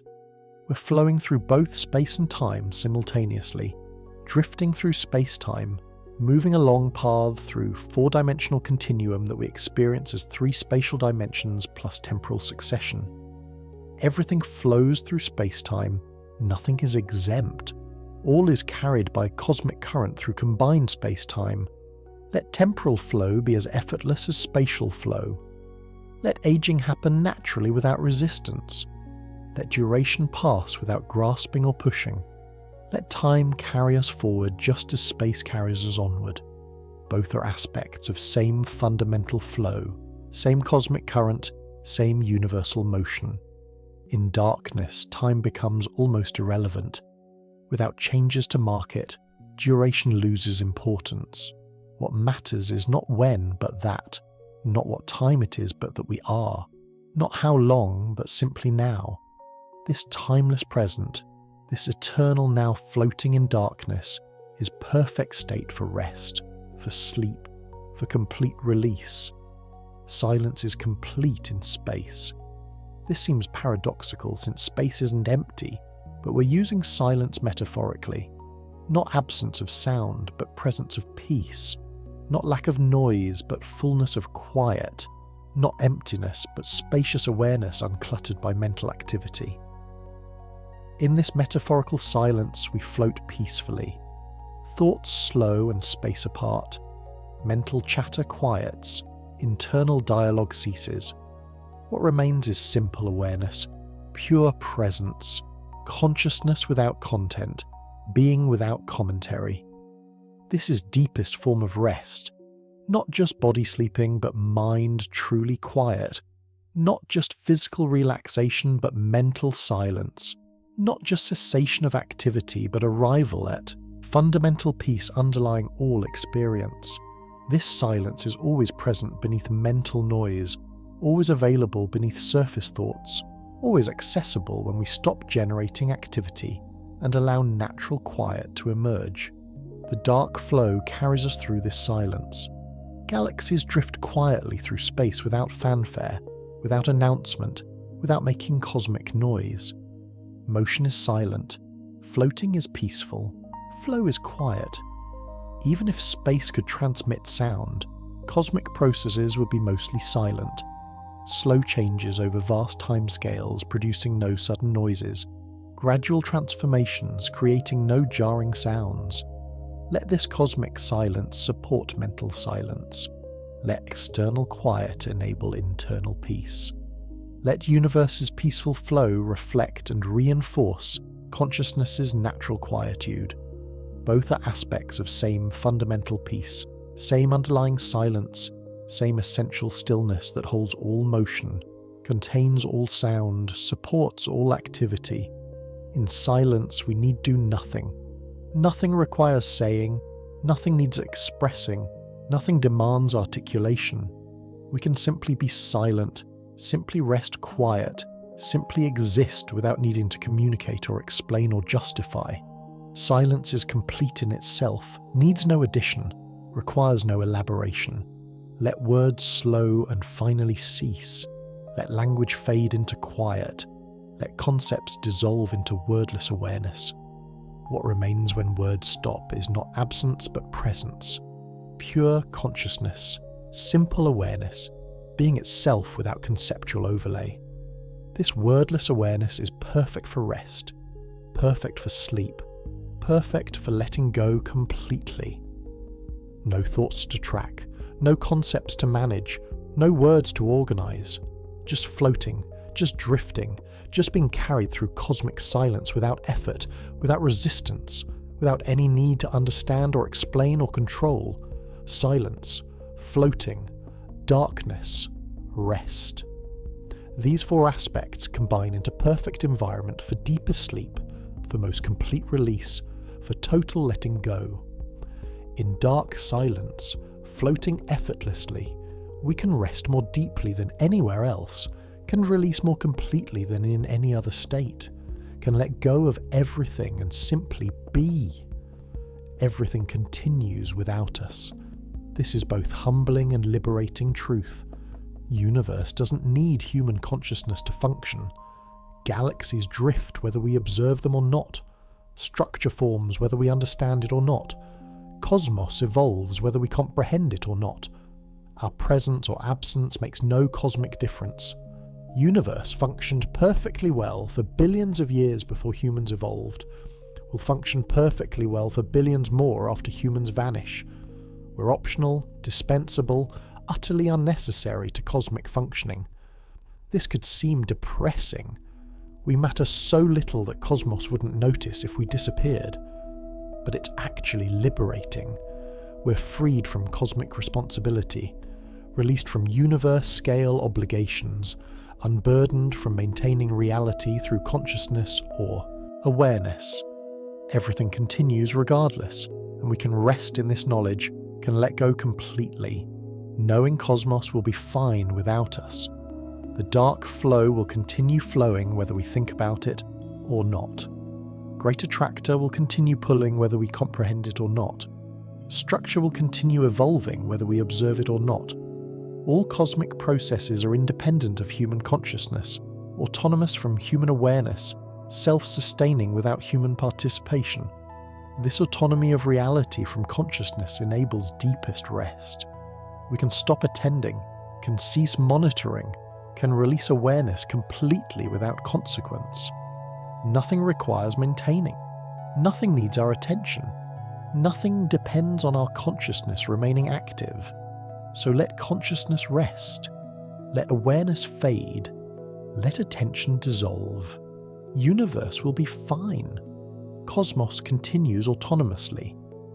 We're carried by processes vastly larger than consciousness, moved by forces that don't need awareness to operate, drifting through patterns that existed before consciousness emerged and will continue after consciousness ceases. We're passengers, not pilots. We're carried, not carrying. We're moved, not moving. This passenger status is perfect foundation for rest. Passengers don't need to stay alert. We don't need to watch road, don't need to monitor navigation, don't need to maintain anything. We can simply rest, simply let ourselves be carried, simply trust that we'll arrive wherever we're going without needing to participate actively in journey. Let this trust enable complete rest. Let this security facilitate total release. Let this knowledge support deepest letting go. Everything continues regardless. We need maintain nothing. Rest is safe. Sleep is appropriate. Complete release is possible. Breath continues whether noticed or not. This is simple biological fact, but also profound metaphor. Life maintains itself automatically. Body breathes itself. Heart beats itself. Countless processes continue without conscious direction, without deliberate control, without awareness needed. Similarly, cosmic processes continue automatically. Galaxies flow without needing direction. Structure forms without needing guidance. Universe evolves without needing conscious management. Everything happens naturally, automatically, inevitably according to physical law.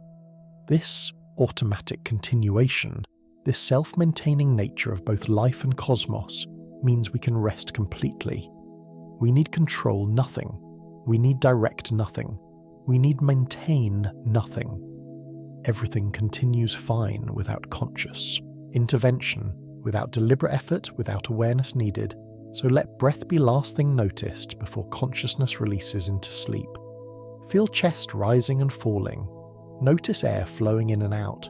Observe this simple, automatic process that continues, whether attended or not, whether conscious or unconscious, whether awake or asleep. Breathing connects us to cosmos even in sleep. Each breath is exchange with environment, transaction with atmosphere, participation in planetary gas cycles.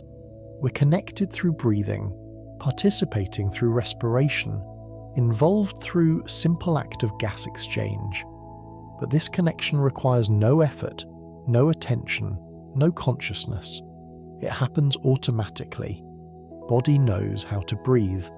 Lungs expand and contract naturally. Gas exchange occurs without needing conscious direction. We can trust this process completely, can release awareness of it totally, can let body breathe itself while consciousness rests or sleeps. Let breathing be background to final descent into sleep. Let respiration continue naturally while awareness fades. Let body's autonomy support consciousness's release. Breathing will continue, life will maintain, all will continue fine as awareness dissolves into rest, into quiet, into peaceful darkness, in and out, rising and falling, expansion and contraction. Breathing's natural rhythm continues endlessly, through waking and sleeping, through consciousness and unconsciousness, through all states and conditions. This rhythm is trustworthy, reliable, completely automatic. Let this reliability support trust. Let this automaticity enable release. Let this continuation facilitate complete letting go. Breath continues. Life maintains. All is well. Rest is safe. Sleep is appropriate. Complete release is possible. And so, awareness can release finally, completely, totally into darkness, into silence, into peaceful floating through cosmic void. Consciousness can cease its activity, can stop its monitoring, can end its vigilance. Everything continues fine without it. Rest is deserved. Sleep is natural. Peace is appropriate. Darkness is gentle, not harsh. Silence is peaceful, not threatening. Floating is comfortable, not frightening. These conditions, dark, silent, floating, combine into perfect environment for deepest rest, for most complete sleep, for total release from all effort and tension. In darkness we cannot see, but there's nothing that needs seeing. In silence we cannot hear, but there's nothing that needs hearing. Floating we have no ground, but there's nowhere we need to stand. All normal references are gone, and that's perfectly fine. We need them not. This absence of reference points, this lack of familiar markers, this void of usual supports, all this could be disorienting, but it can also be perfectly restful. Where nothing marks position, where nothing defines location, where nothing establishes orientation, we can float free from all constraints, all definitions, all limitations. We float in cosmic void, in dark flow, in silent emptiness. We drift without destination, move without direction, travel without arrival. This purposeless motion, this directionless flow, this endless drifting is not problem but perfect peace. We need not arrive anywhere. We need not reach destination. We need not accomplish anything. Simply floating is enough. Simply drifting is sufficient. Simply being carried is complete. The dark flow has no endpoint we can reach. Great Attractor is billions of years away at current velocity. We'll never personally arrive, and that's fine. Journey is not about arrival, but about floating. Not about reaching, but about drifting. Not about accomplishing, but about being carried. Let go of needing to arrive somewhere. Release desire for destination. Abandon concern with endpoint. Simply float. Simply drift. Simply be carried through cosmic darkness without worry about where or when or why. This floating without purpose, this drifting without goal, this being carried without destination is perfect metaphor for rest, for sleep, for letting go completely. In sleep we go nowhere, accomplish nothing, achieve no goals. We simply rest, simply let consciousness release, simply allow awareness to dissolve into dark peace. Let cosmic floating be permission for conscious floating. Let being carried through space be model for being carried into sleep. Let drifting through darkness be template for drifting into rest. Simply allow, simply release, simply let go completely. Nothing needs doing, nothing requires achieving, nothing demands accomplishing. Simply floating is enough. Simply resting is sufficient. Simply being is complete. Everything dissolves eventually. This is not pessimistic observation, but simple fact about reality. All structures are temporary, all patterns eventually disperse, all organizations finally dissolve. Stars burn out, galaxies merge, clusters disperse, even larger structures eventually fade, dissolve, return to simpler states. This universal impermanence applies to everything without exception. Mountains erode, oceans evaporate, planets cool. Nothing lasts forever. Nothing maintains form eternally. Everything eventually returns to undifferentiated state from which it emerged. But dissolution is not destruction. It's transformation, return, release. What dissolves doesn't vanish but transforms, doesn't end but changes form, doesn't cease but continues differently. Matter persists even as structures dissolve. Energy continues even as organizations fade. Reality endures even as particular patterns end. Understanding this helps us accept dissolution when it comes, as it must, eventually, inevitably, for everything. We need not cling to forms that must change, need not resist transformations that must occur, need not fight against inevitable dissolution. We can allow things to end, can let patterns dissolve, can release forms when their time comes. This applies to consciousness itself. Awareness arises, persists for time, eventually dissolves. This is natural cycle, normal process, inevitable transformation. Consciousness emerges from unconsciousness, flourishes briefly, returns to unconsciousness. There's nothing wrong with this, nothing to fear in it, nothing tragic about it. Simply how things are, natural pattern, universal process. So as consciousness dissolves towards sleep, we can let this happen naturally, peacefully, without resistance. Awareness fades, thoughts cease, mental activity winds down. This is normal, healthy, appropriate. This is how consciousness rests, how awareness renews, how mind recovers from waking's activity. Let dissolution be gentle, gradual, natural. Let awareness fade like daylight fading into evening, like sound fading into silence, like form dissolving into formlessness. No struggle needed, no resistance required. Simply allow natural process to unfold, allow consciousness to release into rest, allow awareness to dissolve into sleep. In cosmic terms, this momentary dissolution of individual consciousness is utterly insignificant. Universe notices not. Cosmos continues regardless. Nothing is lost that matters cosmically. We're so small, so brief, so local, that our consciousness or unconsciousness makes no cosmic difference whatsoever. This cosmic insignificance of our consciousness's state is perfectly liberating. We need not maintain awareness for universe's sake. We need not stay conscious to sustain reality. We can let consciousness dissolve completely, can allow awareness to cease temporarily, can release into unconscious rest without any cosmic consequence. So let dissolution happen, let consciousness fade, let awareness dissolve, let mental activity cease. This is natural, healthy, appropriate. This is rest, sleep, complete letting go. Everything dissolves, all patterns eventually fade, all forms eventually return to formlessness.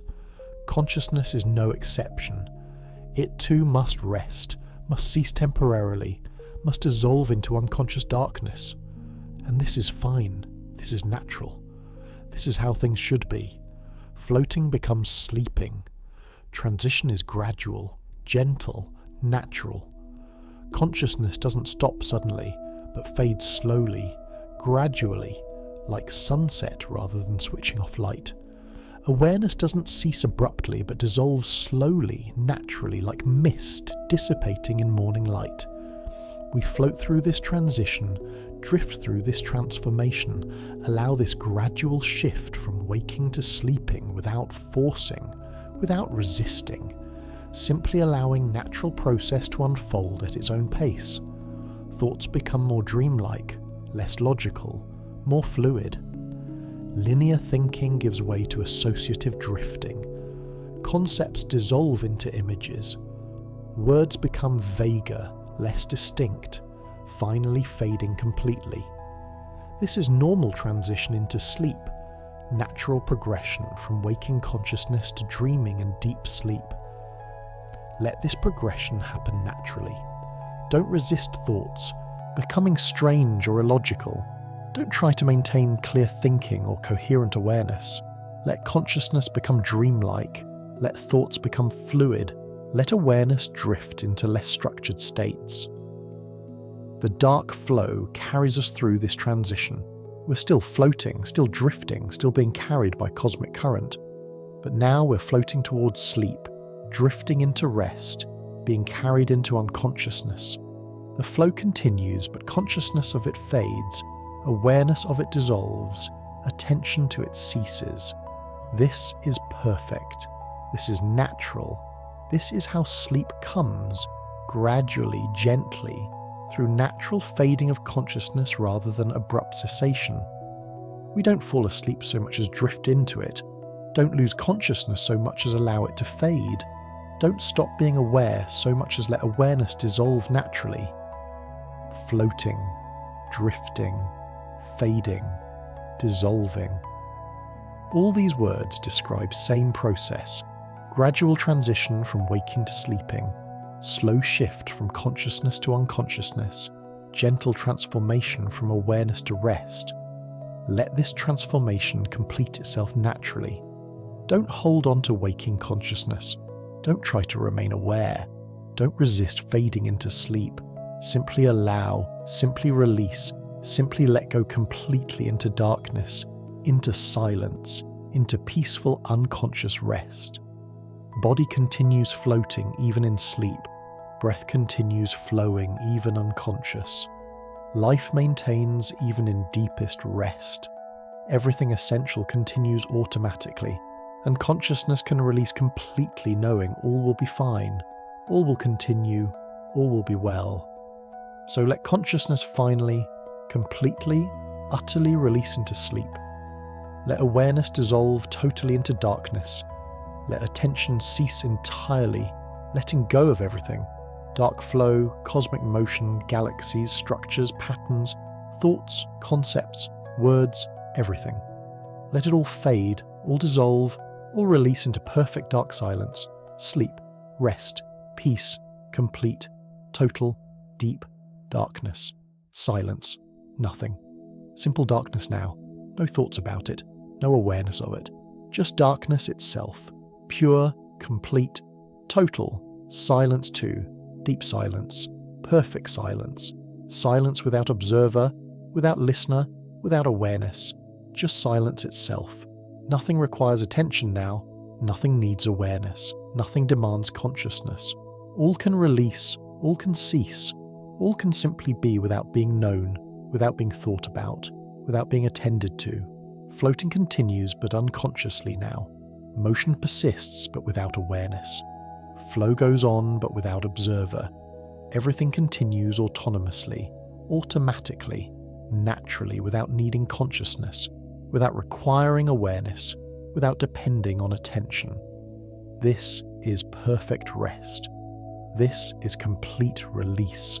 This is total letting go. Consciousness has dissolved, awareness has ceased, attention has ended.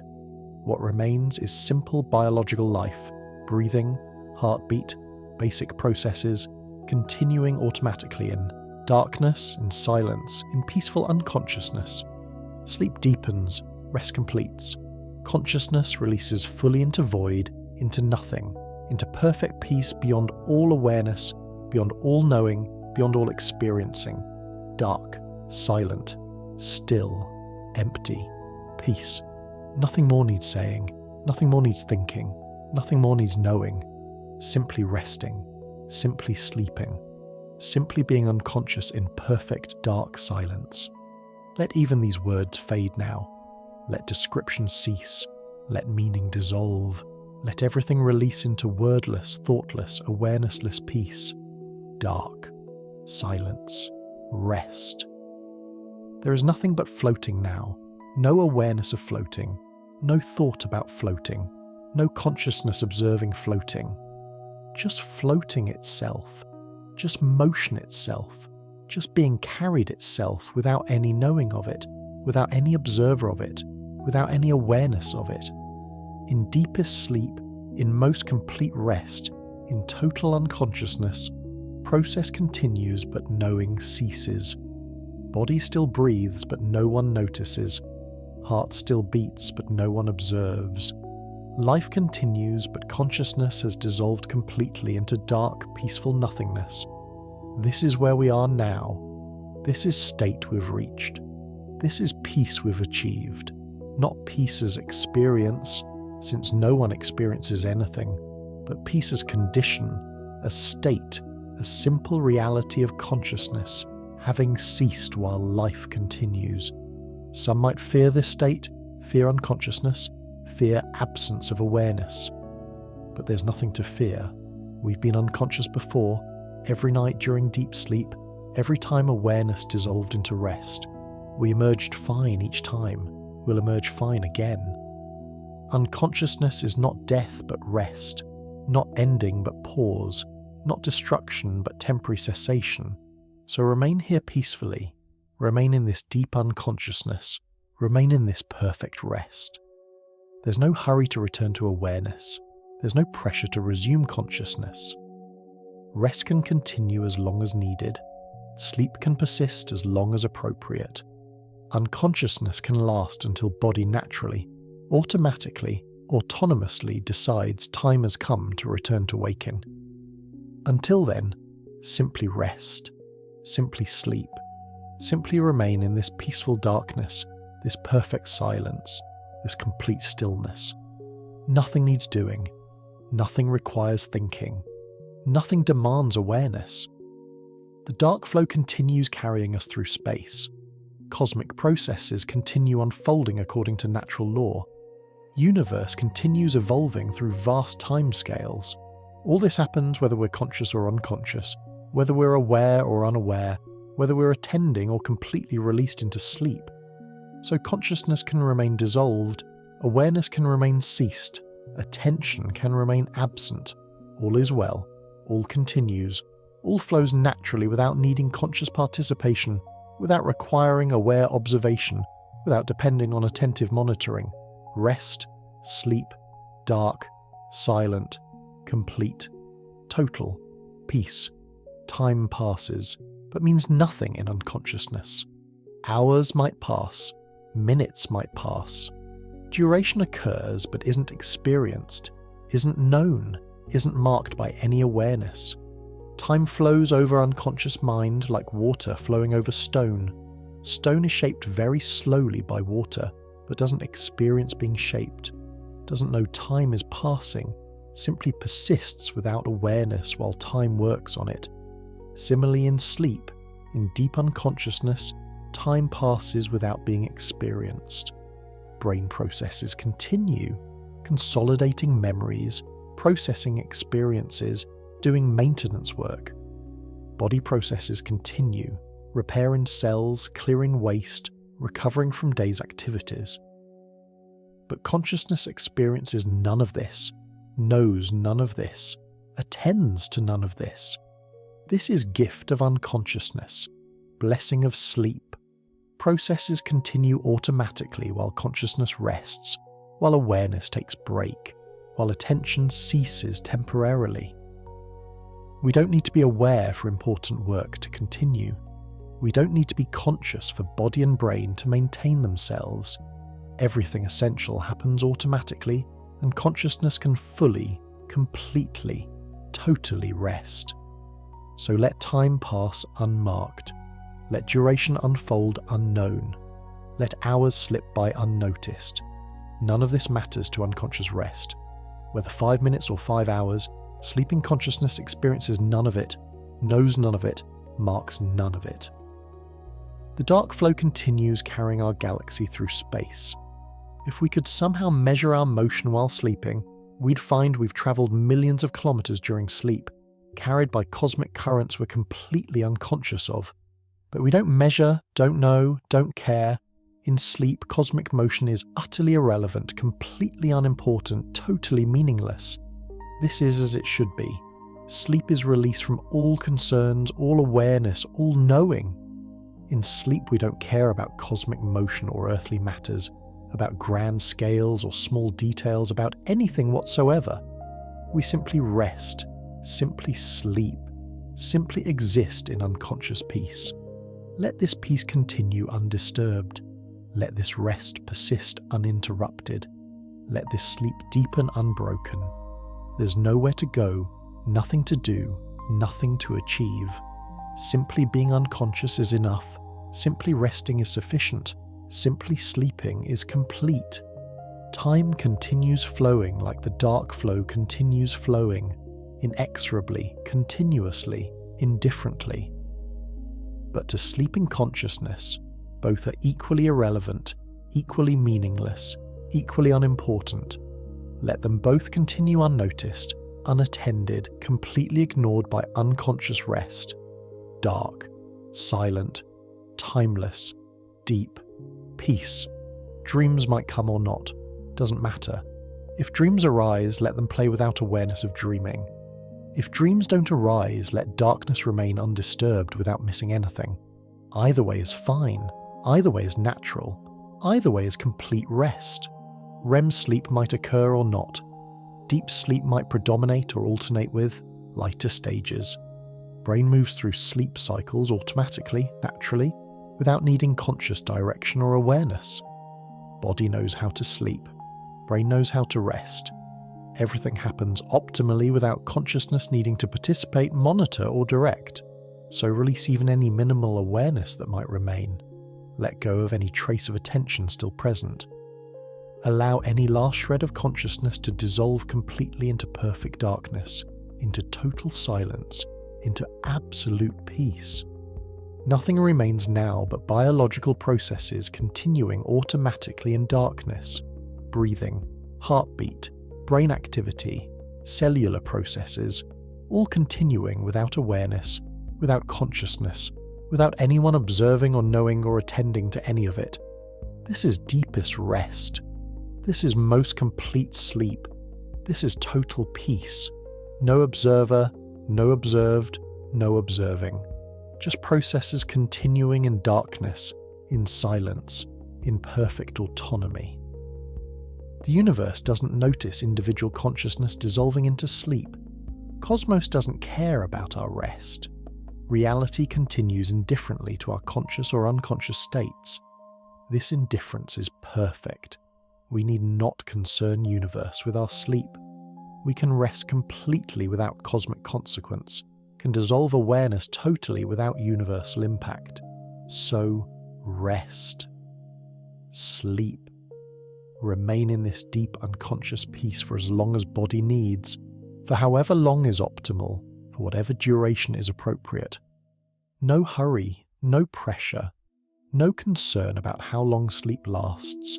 Simply remain unconscious until natural time comes to wake, until body decides rest is complete, until awareness naturally, automatically, spontaneously begins returning. Until then, which might be hours from now, simply remain here. Remain in this deep darkness. Remain in this perfect silence. Remain in this complete unconsciousness. Nothing exists for sleeping consciousness. No universe, no cosmos, no dark flow, no galaxies, no structures, no patterns. Nothing. Just darkness. Just silence. Just rest. Perfect. Complete. Total. Deep. Peace. Let all words cease now. Let even minimal conceptual activity end. Let everything dissolve into pure unconscious rest. Dark. Nothing. Peace. Rest. Sleep. Deep. Total. Complete. Chapter 12. The Eternal Rest. In the beginning there was motion. In the end there is stillness. Between these poles, motion and stillness, activity and rest, waking and sleeping, consciousness oscillates, life unfolds, experience occurs. But now we have reached the pole of rest, the extreme of stillness, the deepest point of sleep. Here consciousness has ceased, here awareness has dissolved, here all activity has ended, leaving only peace.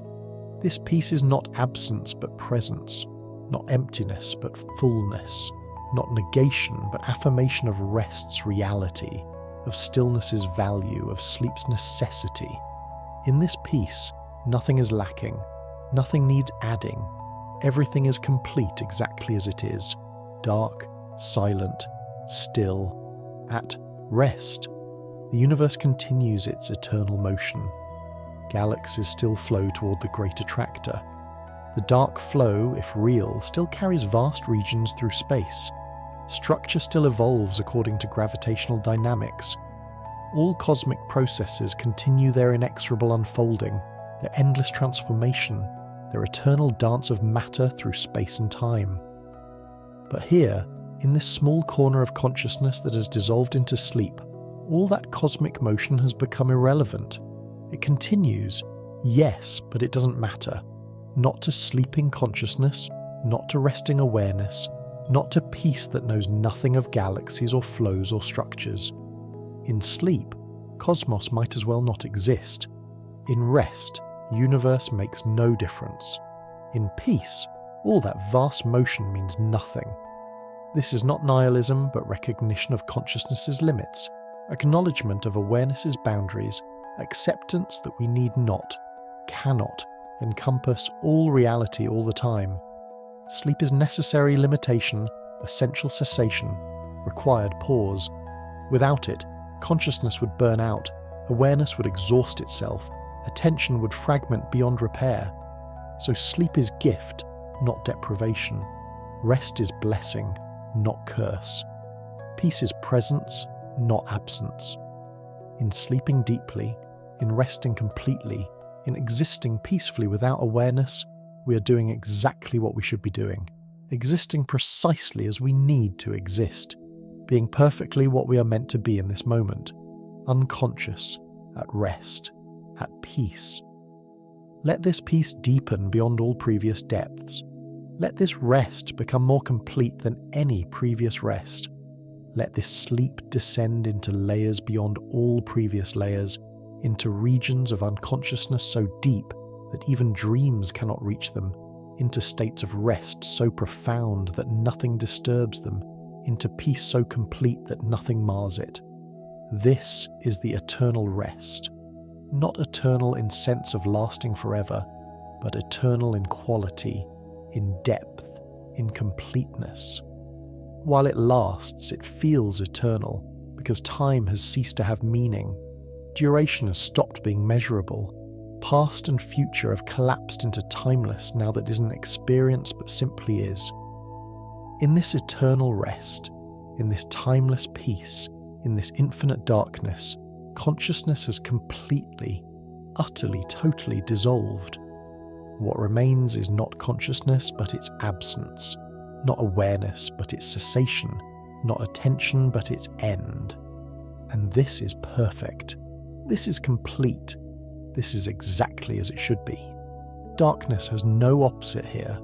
There is no light to contrast with it, no brightness to define it against, no illumination to give it meaning through opposition. There is only darkness, pure, simple, complete. Not dark as opposed to light, but darkness as such. Darkness in itself. Darkness as fundamental reality of closed eyes, sleeping brain, unconscious mind. This darkness is comfortable, familiar, natural. We've known it every night of our lives, dwelt in it during every sleep, rested in it countless times. Its home in sense that waking world can never be, completely safe, utterly peaceful, perfectly restful. In this darkness nothing threatens, nothing demands, nothing requires. We can simply be, simply rest, simply sleep without any concern whatsoever. The cosmic darkness, the darkness of space, of voids between galaxies, of vast regions containing almost nothing, is different in scale, but similar in quality. It too is peaceful, unthreatening, simply present as background to all structure, as medium through which all light travels, as context within which all brightness appears. But sleeping consciousness knows nothing of cosmic darkness, knows nothing of any darkness external to itself, knows nothing at all. The darkness of sleep is complete universe, total reality, entire existence for unconscious mind. Nothing exists beyond it because nothing can exist for consciousness that has ceased, for awareness that has dissolved, for attention that has ended. So let this darkness be complete. Let it be entire universe. Let it be all of reality. Nothing else matters. Nothing else exists. Nothing else is relevant. Just darkness. Just this. Just now. except there is no now for unconscious mind, no present moment distinguished from past or future, just timeless existence in dark peace. The dark flow, if it exists, carries us through cosmic darkness at 600 kilometers per second. But this means nothing to sleeping consciousness. Speed is meaningless without awareness. Motion is irrelevant without knowing. Distance covered during sleep might be 0 or might be millions of kilometers. Makes no difference whatsoever to rest, to peace, to unconscious existence. Let cosmic motion continue unnoticed. Let universal processes unfold unobserved. Let reality be itself without any consciousness attending to it, without any awareness of it, without any observer knowing anything about it. This is how reality mostly is, unconscious matter following physical law, without any awareness, without any knowing, without any consciousness. Sleep returns us temporarily to this state, this condition of pure physical existence without any mental overlay, without any conscious experience, without any awareness whatsoever. And this is deeply restful. To exist without knowing existence, to be without being aware of being, to continue without any consciousness of continuing. This is perfect rest, complete peace, total relaxation. Nothing is demanded of unconscious being. Nothing is required of sleeping existence.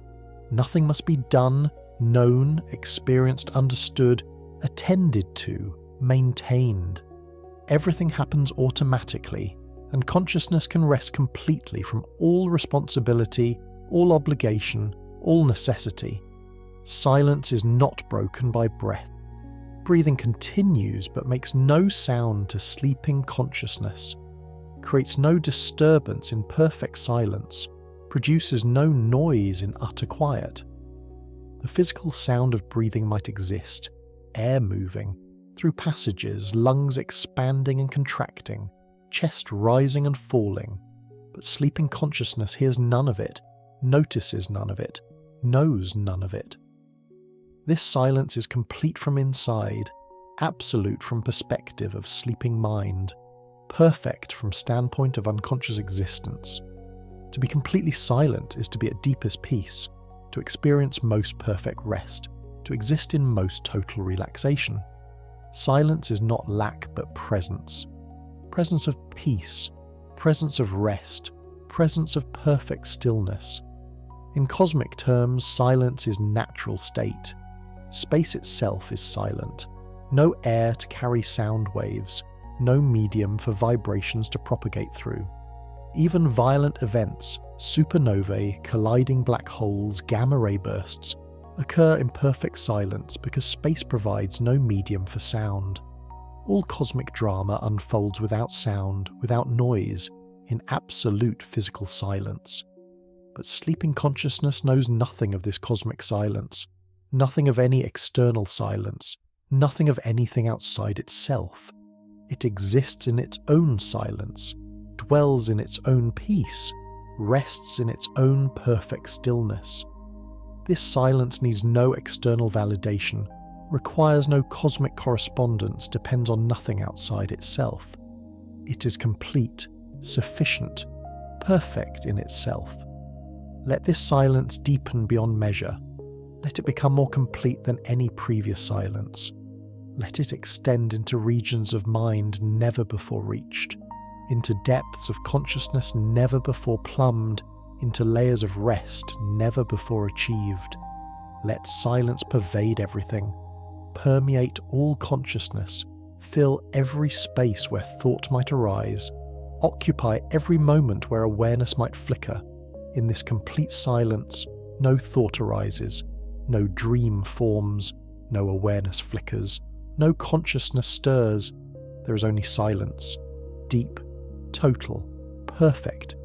Silence as reality, silence as existence, silence as being itself without any knowing of being, without any awareness of existence, without any consciousness of reality. This is deepest possible rest. This is most complete peace. This is most total relaxation. To exist in perfect silence without any knowing of existence, without any experience of silence, without any consciousness of peace. This is what sleeping consciousness does. This is how it exists. This is what it is.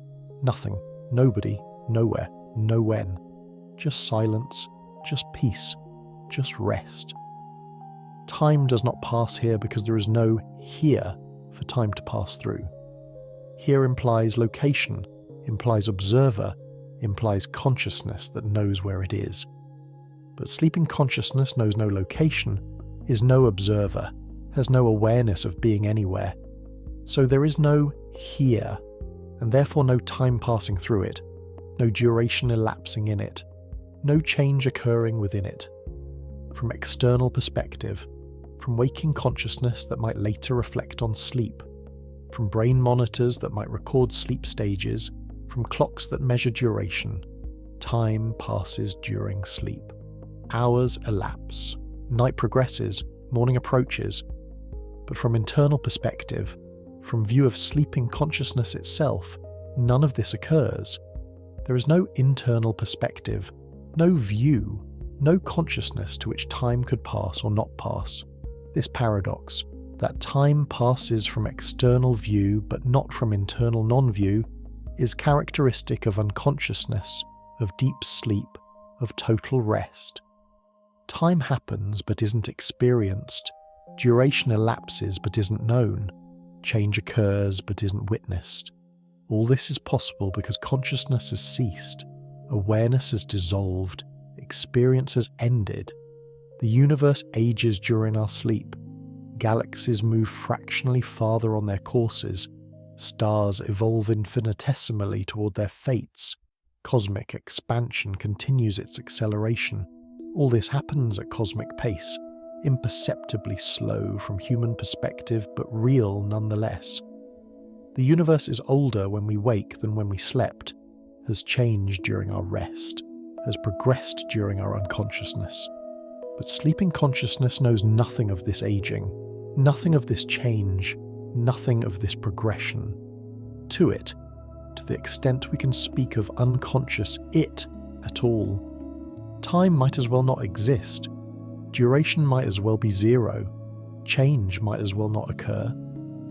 In deepest sleep, in most total unconsciousness, in most complete rest, time ceases to have any meaning, any relevance, any reality whatsoever. Let this timelessness be complete. Let it be total. Let it be absolute. No sense of time passing, no awareness of duration, no experience of change, just eternal now that isn't experienced, just timeless presence that isn't known, just unchanging being that isn't witnessed. This is deepest peace, beyond time, beyond change, beyond any sense of passing or progressing or becoming.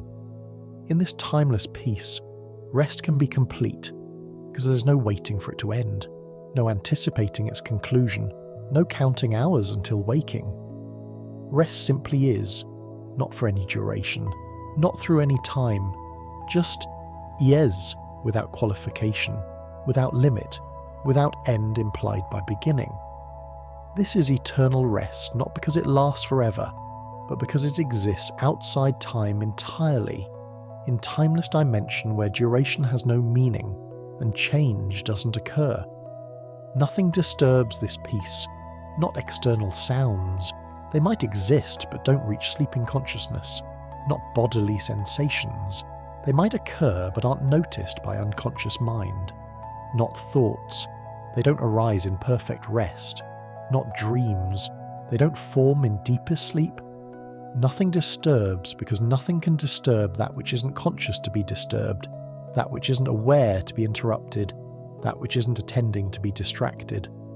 This is gift of unconsciousness, complete protection from disturbance, total insulation from interruption, perfect defense against all disruption. Nothing can bother that which doesn't know. Nothing can disturb that which doesn't experience. Nothing can interrupt that which doesn't exist as conscious being. So rest is safe here. Peace is secure here. Sleep is protected here, not by external guards or barriers, but by its own nature, by the very fact of consciousness having ceased, of awareness having dissolved, of experience having ended. No disturbance can reach where consciousness is not. No interruption can affect where awareness doesn't exist. No disruption can impact where experience has ended. Let this security enable deepest rest. Let this safety facilitate most complete sleep. Let this protection support most total peace. Nothing threatens, nothing endangers, nothing risks. Perfect safety, complete security, total protection. Not because anything guards us, but because we've dissolved beyond guarding, ceased beyond protecting, ended beyond defending. The cosmic flows continue their motion regardless of our rest. Great Attractor continues pulling regardless of our peace. Dark flow continues carrying regardless of our sleep. All these vast processes unfold without any reference to individual consciousness, without any dependence on personal awareness, without any connection to private experience.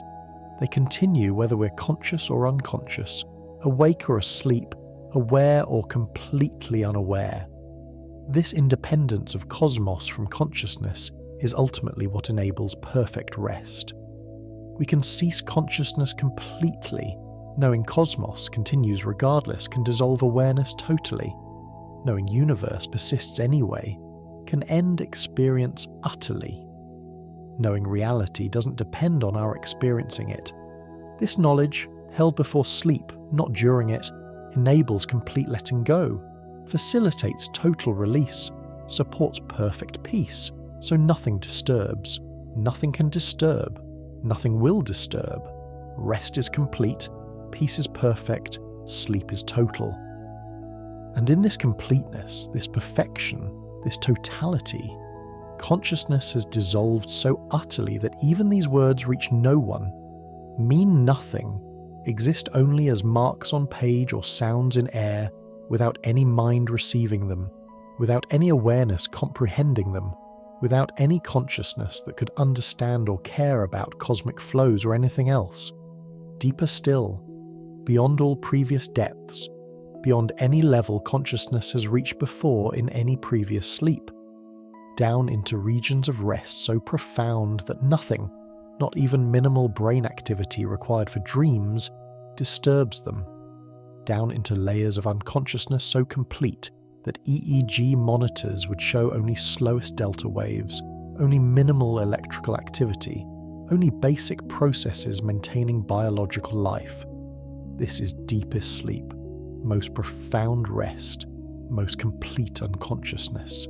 Here, brain itself is quiet, mind itself is still, consciousness itself has ceased almost entirely, leaving only basic regulatory functions, only minimal survival processes, only essential maintenance activities.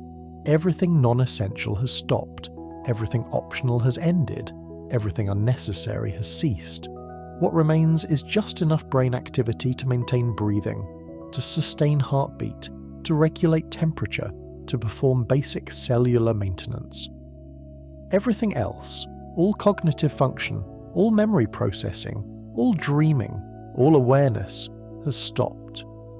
Consciousness has descended into rest so deep it approaches death, differs from death only in being reversible, only in retaining capacity to return, only in maintaining minimal functions that will eventually, naturally, automatically trigger awakening.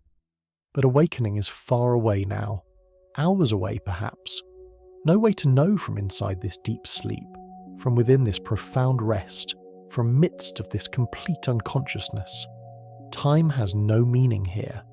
Duration is irrelevant here. How long until waking doesn't matter here, because here doesn't exist as a place where questions could matter, where concerns could arise, where anything could be important. Just rest, just sleep, just darkness, just silence, just peace. All else has ended, ceased, dissolved into nothing. What remains is basic biological existence, minimal physical being, simple matter following physical law, without any consciousness, without any awareness, without any experience whatsoever. This is as close to non-existence as living being can come while remaining alive, as near to void as consciousness can approach, while retaining capacity to return, as similar to death as life can be while maintaining difference. And it's perfectly restful, completely peaceful, totally relaxing.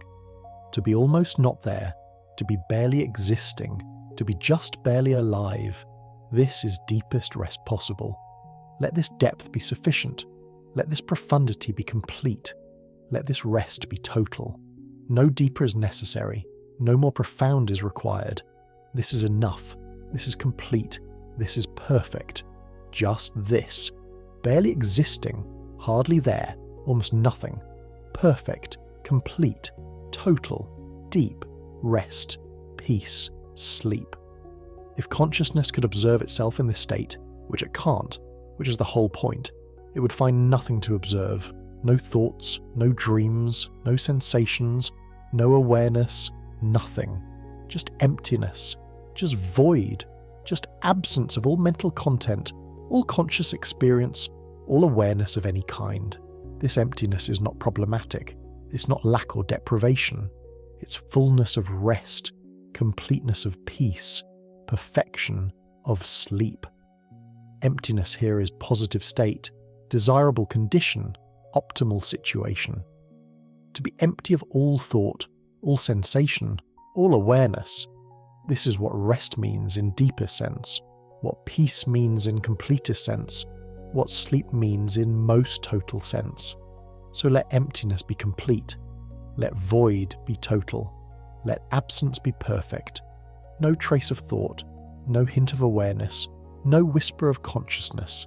Just empty, just void, just absent.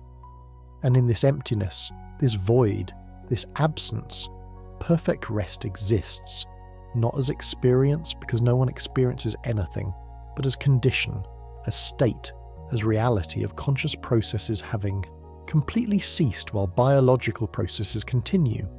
The cosmos is mostly empty too, vast voids between galaxies, enormous spaces containing almost nothing, huge regions where matter is scarce and darkness prevails. This cosmic emptiness is natural state, normal condition, typical situation. Fullness, galaxies, stars, planets, life, is exception, rare occurrence, unusual concentration. Most of universe is empty, and that's fine. That's how it should be. That's what allows fullness to exist where it does. Only against background of emptiness can fullness be meaningful. Only in context of void can matter have significance. Only surrounded by nothing can something be special. Similarly, perhaps, only against background of dreamless sleep can waking consciousness be meaningful. Only in context of unconscious rest can awareness have significance. Only surrounded by absence of experience can experience itself be valuable. The emptiness of deep sleep is not waste but necessary background, not deficit but essential context, not problem but required condition for consciousness's value, awareness's significance, experience's meaning. So let emptiness be welcomed, not feared. Let void be accepted, not resisted. Let absence be embraced, not avoided. In deep sleep, in complete rest, in total peace, emptiness is precisely what's needed. Void is exactly what's optimal. Absence is perfectly appropriate. This is not failing to be conscious, but succeeding at being unconscious. Not failing to experience, but succeeding at resting. Not failing to be aware, but succeeding at sleeping. Empty, void, absent, perfect, complete, total, rest, peace, sleep. Beyond even emptiness there is just this, just what is, just existence without characterization, being without description, reality without interpretation. Not empty or full, not absent or present, not void or plenum, just this, whatever this is, beyond words, beyond concepts, beyond thought. Sleeping consciousness has reached state beyond description, condition beyond words, existence beyond concepts. Not because it's mystical or transcendent, but because it's so simple, so basic, so fundamental that words don't apply, Concepts don't fit, descriptions don't match. It simply is, not anything in particular, just isness itself, being itself, existence itself without any particular character or quality. This is not philosophy during sleep. Sleeping consciousness thinks no philosophy, contemplates no concepts, reflects on nothing. This is just description from outside, attempt to point towards state that can't really be described, experience that can't actually be characterized, condition that exists beyond language's reach. So let even description cease. Let pointing stop. Let words end. What remains after words end is just this. Whatever this is, whatever is really happening in deepest sleep, in most complete rest, in most total peace. Whatever it is, it's perfect. Whatever it is, it's complete. Whatever it is, it's exactly what should be happening, exactly what is needed, exactly what is optimal, just this. Beyond all words, beyond all concepts, beyond all thought, just simple being, basic existence, fundamental reality of sleeping consciousness that isn't conscious, resting awareness that isn't aware, peaceful experience that isn't experienced, perfect, complete, total, this. Stars die in silence. Galaxies merge without sound. Black holes swallow matter making no noise. All cosmic drama unfolds in perfect silence because space provides no medium for sound, because vacuum carries no vibration, because physical void transmits no waves. Similarly, consciousness dissolves in silence. Thoughts cease without sound. Awareness fades, making no noise. Mind becomes quiet, producing no disturbance. All internal drama of falling asleep, of descending into rest, of dissolving into peace. All this unfolds in perfect internal silence because consciousness itself is silent, because thoughts are soundless, because awareness makes no noise even when active, and certainly none when ceasing thought of any disturbance whatsoever. Let this double silence deepen beyond measure. Let external and internal silence merge into single perfect quiet. Let all distinction between outside and inside dissolve into unified peace. When consciousness has ceased, when awareness is dissolved, when experience has ended, there is no inside or outside, no distinction between external and internal, no separation between self and world. All such distinctions require consciousness to make them, awareness to maintain them, experience to know them. Without consciousness, without awareness, without experience, all distinctions dissolve, all separations end, all boundaries disappear.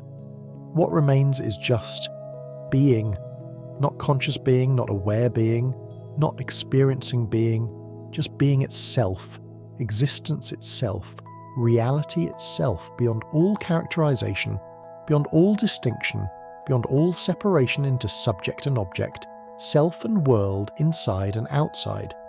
This is ultimate rest, rest beyond all distinction, peace beyond all separation, sleep beyond all duality.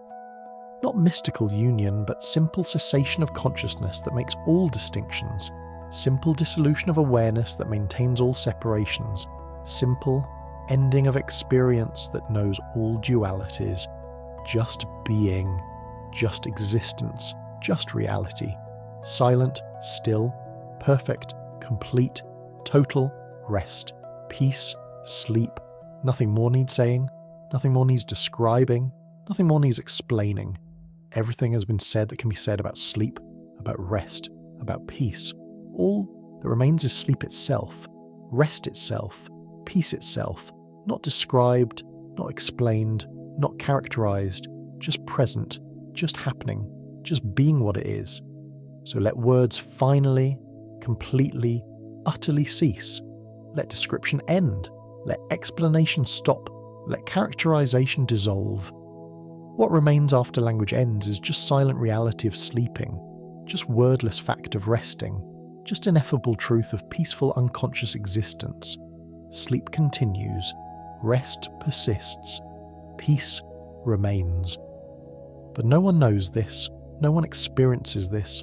No one is aware of this.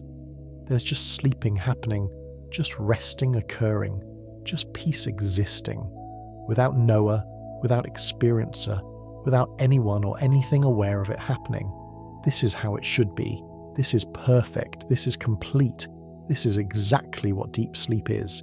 Existence without awareness, being without consciousness, reality without experience, and it's utterly peaceful, completely restful, perfectly quiet. Let it continue. Let it persist. Let it remain. For however long is needed, for however long is optimal, for however long body and brain require before naturally, automatically, spontaneously beginning process of awakening that will eventually return consciousness, restore awareness, renew experience. But that awakening is far away, not relevant now, not important here. Here there is only sleep, only rest, only peace. Only this silent darkness, this peaceful emptiness, this complete absence of all consciousness, all awareness, all experience.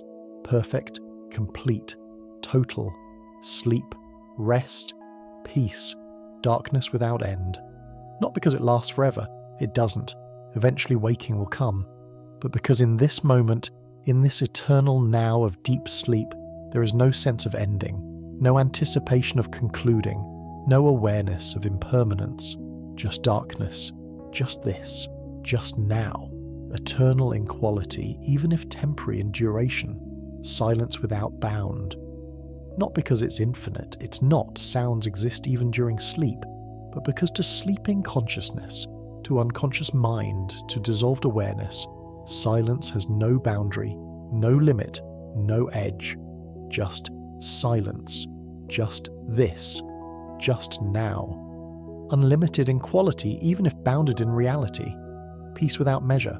Not because it's objectively vast, it's just biological rest, but because to no one experiencing it, to absence of consciousness, to void of awareness, peace cannot be measured, cannot be quantified, cannot be compared. Just peace, just this, just now. Immeasurable in quality, even if objectively finite. Let these three, darkness, silence, peace, be complete reality, total existence, entire universe. Nothing else exists, nothing else matters, nothing else is real. Just this, just darkness, just silence, just peace. And in this complete reality, this total existence, this entire universe of sleep consciousness has utterly, totally, completely dissolved.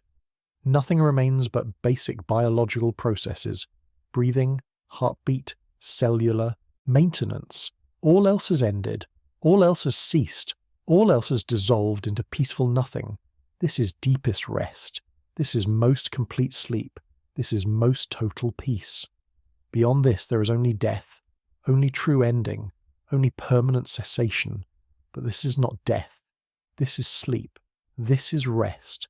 This is temporary cessation that will naturally, eventually, automatically reverse itself, bringing back consciousness, restoring awareness, renewing experience. But not now, not yet, not for hours perhaps. Until then, just sleep, just rest, just peace, just darkness, silence, stillness. Just this perfect absence of all consciousness, all awareness, all experience.